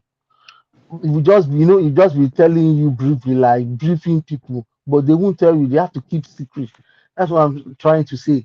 They tried it. Those pastors, they were saying the same thing. God said there will be an uprising. Oh, the youth will protest, and the military will take over. At the end of the day, they will give the power back to Obi. They planned that thing quite all right. They tried to use the pastors, the military, but it didn't work. Jagaban now is But everywhere. that was a little bit, a lot of mistake on their plan. Nigeria is not only a Christian faith; they have other faith, and in the northern part of it, all their plan is not deeply rooted there. Nobody's, and Nigerians are more wiser.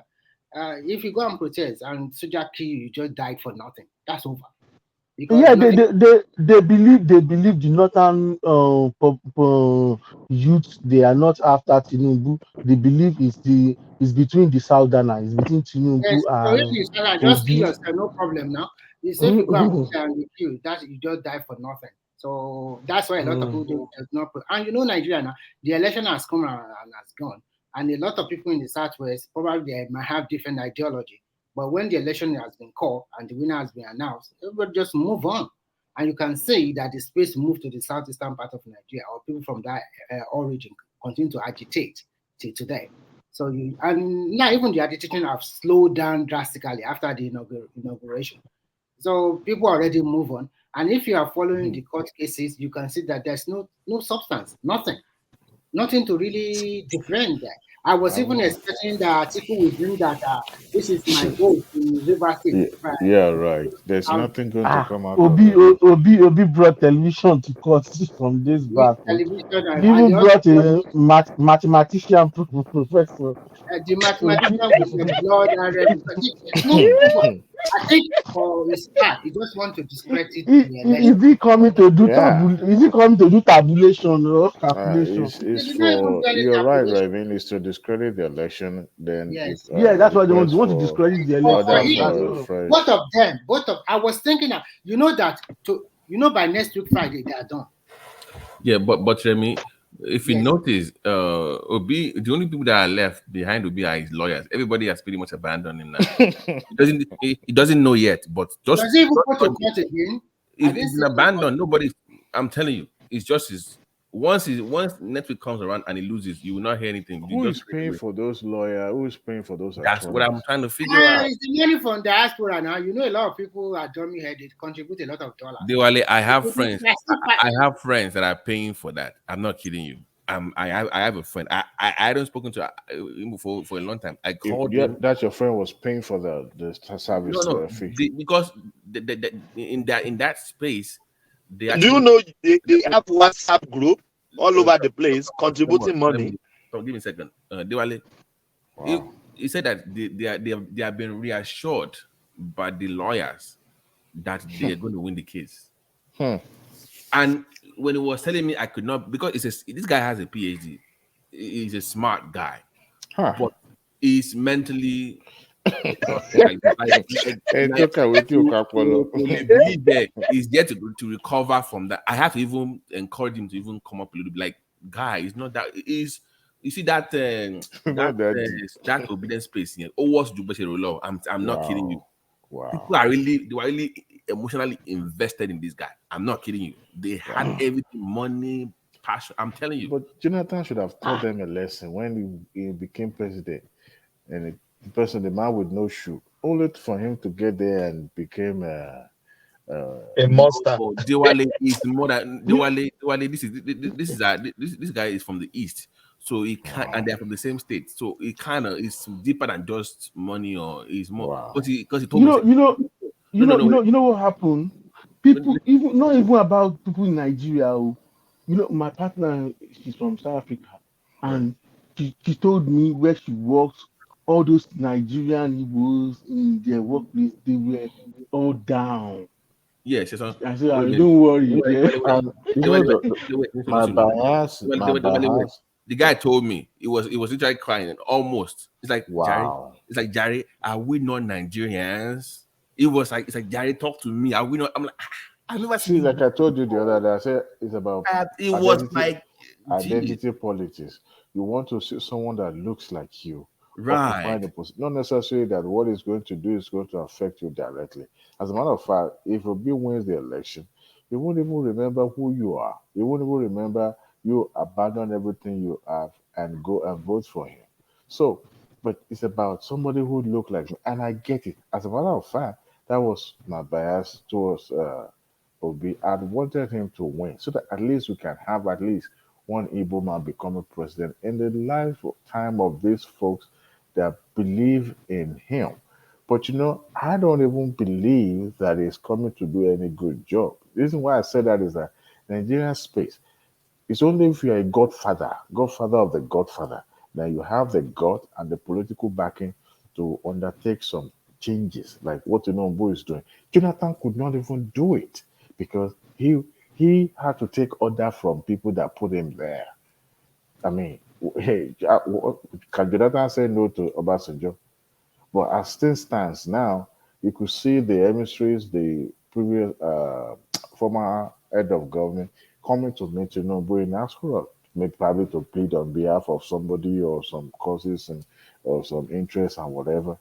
But you have to be, have the gut, the political gut, to be able to undertake some changes and all that. But I get it. It's like when the Clinton lost the election to Trump. people felt bad. I felt bad because I wanted Clinton, at least a female. I've always championed anything that has to do with female and anything. I always support it. But but that night when she lost, it was bad. I just, what, enough of this. I knew it was terrible. We talk about it, but I never for once like, okay, you have to grow up. You have to look at this and like, okay, so this player is a game to them. Yes, it's about your life. But the point you made about that anti-politics, you're right. Because do you know this guy has never even heard of what a PPP is in Lagos? Wow. He's never after explaining what was in the and he has a PhD. No. Sometimes if you're not Hello, Diwali and Babati. Can I please chip in? Oh, go ahead. All right. Good morning. Like Bishop. Is it Bishop? No, this place. Play summer. Play summer. It's been a long time. Oh. How you doing, brother? I'm good, thanks. Yeah, good morning, everyone. Yeah, I just want to chip in before we go far from what I think Session said about the outrage of Tinubu in Ogun State. Yeah, okay. Before I say that, I came across a video this morning of Dele Alake on NTA as he went to make a statement on his new appointment of national special advisor on media.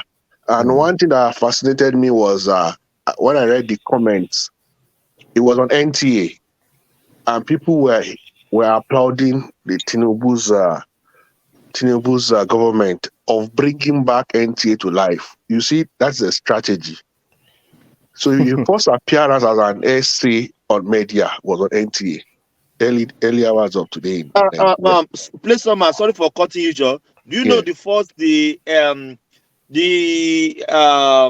Democracy Day 2 was MTA?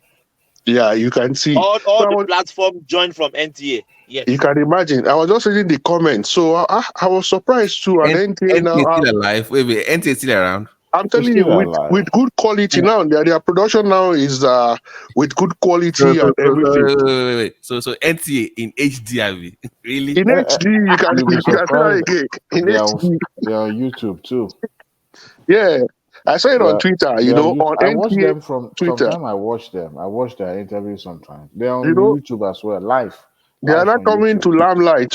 This is part of Asiwaju's strategy. That NTA is national television. How can we abandon them and be following this fake arise? You can reach more people with NTA now, with all those local. Oh yeah. Affiliates now across Nigeria, everywhere. There's NTA somewhere. Yeah. So let me come back to what Sesson said on Tinubu's outrage in Ogun State. I think he is right in one direction, but he missed the both. When Tinubu first talked about Buhari Lule, said that was why he was trying to. He is trying to remind the Yoruba people, because at that particular time he mentioned something about in Yoruba or in Yoruba or something, meaning like Yoruba nation. And the reason why he chose Abeokuta was because Obafemi Awolowo was from Ogun State. He didn't make it to be president. Awolowo was from Ogun State. He didn't make it to become president. And now it is another Yoruba's turn. So he had to go and hammer it in that place. That now the second one about the oil market act, in my own view, it was recently when he became president and the major oil marketers went to Aso Rock to meet with him. He was governor of Ogun State that leaded them there as ex-president of oil marketers. It was a chairman. Ex-chairman of oil marketers. And they were standing side by side on that day. He mentioned Odiebu and Odiowu. Yeah. The governor was close to him. So that is those things that you will know that was already supporting Oshibajo before. Well, it's not even about that, but the oil stuff. He mentioned it in Ogun State when even Dapo was close to him, because he knew if he knows those guys. If he had not mentioned, they would have thought that he also know about the monetary policy and Exactly. The people would have gone with that rumor that he knew about Buhari is going to do that. Wasn't Obi supporting that? Obi was in support of the monetary policy, the change in money, right? Yeah, he approbate and reprobate. I think he supported it. and He later did. No. he didn't support. He never said he didn't support. He supported it right from the get-go. The same thing with Atiku. Atiku supported it as well. But when it their started, members don't remember that one. I believe. But when it started hitting the impact was now being felt. So kind of like trying to appeal to the Nigerians that they should bear it, that it will be okay, but never for once condemned it. No, never. It was only Tinubu of all the candidates that condemned it. Yeah, and finally, sorry, I listened to one other program again today. Do you guys remember this Honorable Kazauri? That the economy was doing like this. The like economy was this. doing God like bless you. this. You know, Like this. he gave some expose about Emefiele a few months ago about how he used to make people billionaire overnight with this dollar racketeering. He I has been listened. pounding on that for long. Honorable Kasawiri. Yes. Okay. So something I saw that got me fascinated today in the same program I saw him was that he mentioned that since that time he came out, he has been giving report to Tinubu. He said he has met Tinubu more than 8 times. Tinubu told him to be buying document. And when Tinubu became president, he has met Tinubu twice. And Tinubu makes sure everybody leaves the villa. And he will go and meet Tinubu, only Tinubu and himself. They will spend like 2 hours. Tinubu told him to be documenting those things and be sending to him. He mocked Emefiele on the social media. No, that is not the mock. It's not mock. I'm telling you how this guy Tinubu is started. He said when Emefiele will sound, when he was doing the dollar, he will sound Jim. When he sends big money to your account, you start seeing him. No, those looks comical to you. But the point I'm making is Tinubu listens to people. He listens to people. That guy, we look at him as comedian, but Tinubu will have gotten a lot of evidence from him.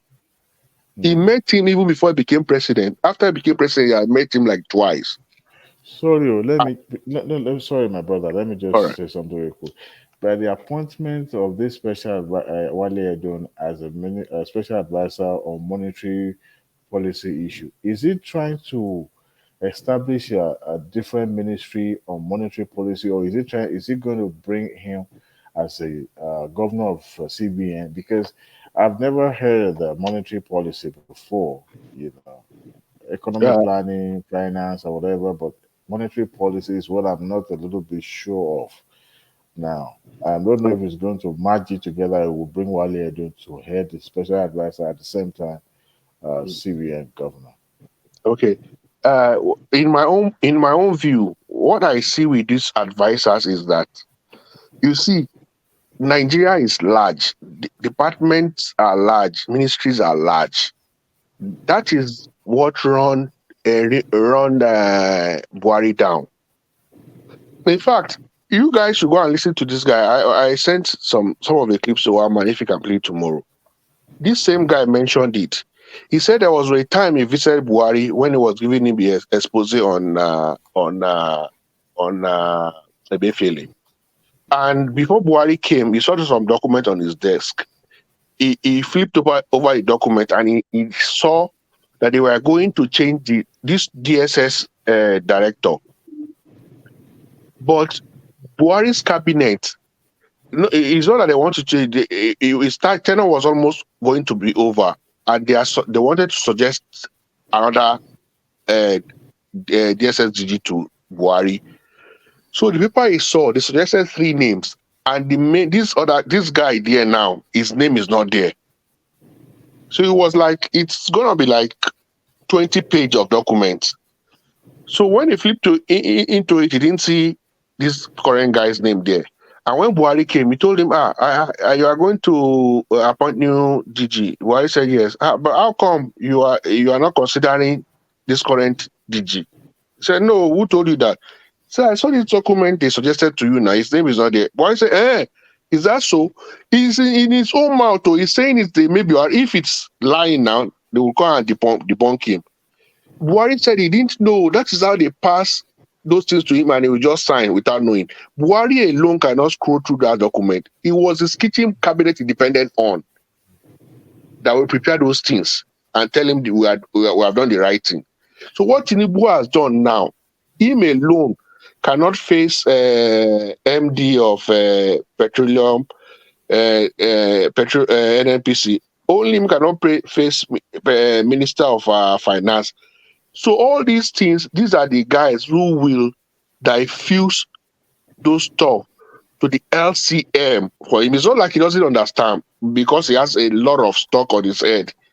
They will diffuse it to the lowest common multiple and he'll not give his idea. So that is the best way to run government. I don't know about it before, but when I begin to reflect about how he's appointing advisors, I begin, and those as his trusted ally, that he knows before this guy will betray me, that means Jesus will tell him, leave Tinubu alone. I don't know if you get what I'm saying. That is what I feel about it. Yes. Hello. Yes, sir. Yeah. Yeah. I understand what you're trying to say. Like the problem Buhari made. Buhari had his own kitchen cabinet, and so when he wants to interface with all those ministry, they support him. And what Tinubu is doing now is not just having kitchen cabinet, he's having professional. He's putting round peg in round hole. Okay, if I want to deal with monetary policy, should be in charge with me. If I want to deal with security, you be the advisor with me. So that's Exactly. what he's doing. But Buhari just had his kitchen cabinet, somebody that doesn't know about They are security. not professionals. They are It's not just our professional. family member, Yeah, friends, family long-time member. friends. That's the Yeah, difference that's the between the two of difference. them. Yeah, that's the difference. Tinubu is Okay. engaging professional. That's good. Guys, I would like to shut down now. We are now 10 hours. Well, I needed to go and It's sleep. time. It's Good time night, to go and sleep. everybody. Thomas, Yeah, thank you. Thomas Dewale could die. We are on call for next 1 hour. I have to go to Give work me my tomorrow. keep you busy on 1 hour on call. Are you going to share that? Are you going to share that dollar? I will. Are you going to share that dollar? I will send my cash app. I'll send my cash app. Send $100. Maduramakas. Okay, Thank you. Yeah. Thank you, Thank you guys. See you guys later. You guys are amazing. I will see you on the other side. Thank you guys. God bless you all. Yeah. We have come to the end of the service of the service today. This is our own church service to talk about politics. So we are end of this today. One man always say, another day, another dollar. So thank you guys for listening to us. You guys are very amazing. What can we do without you guys? Yeah, thank you so much. May God bless you. We'll catch you the next time tomorrow. Stay tuned. 9:45. I think that's UK time if I'm right. So we'll catch you later. One man, I will fight you. You have deleted my Tinubu video. Let me find. I always find something to end the section. Where is Dino? Where's Dino? Dino, where's Dino? Yeah, thank you so much to all of our super chatters and Colata, Prince Daddy, Alexander Gomez, the chairman, Ayo, the one man always said the sponsor of one man platform. Thank you guys. May God richly bless you all for for all what you are doing. Thank you, guys. I will catch you later. I will leave you with this. Thank you. Country people, make una come here tori o. Say Dino carry money, give talk. Say make you go buy gun to Fiakwa. They say Dino carry money, give talk, carry gun, give talk. Say make dem go dey prepare for 2019. Ọlọ́run má jẹ́. They say me meet them for airport road. Alakiaye. My brothers, the venom of a viper cannot do anything to the back of a tortoise. I don't waka.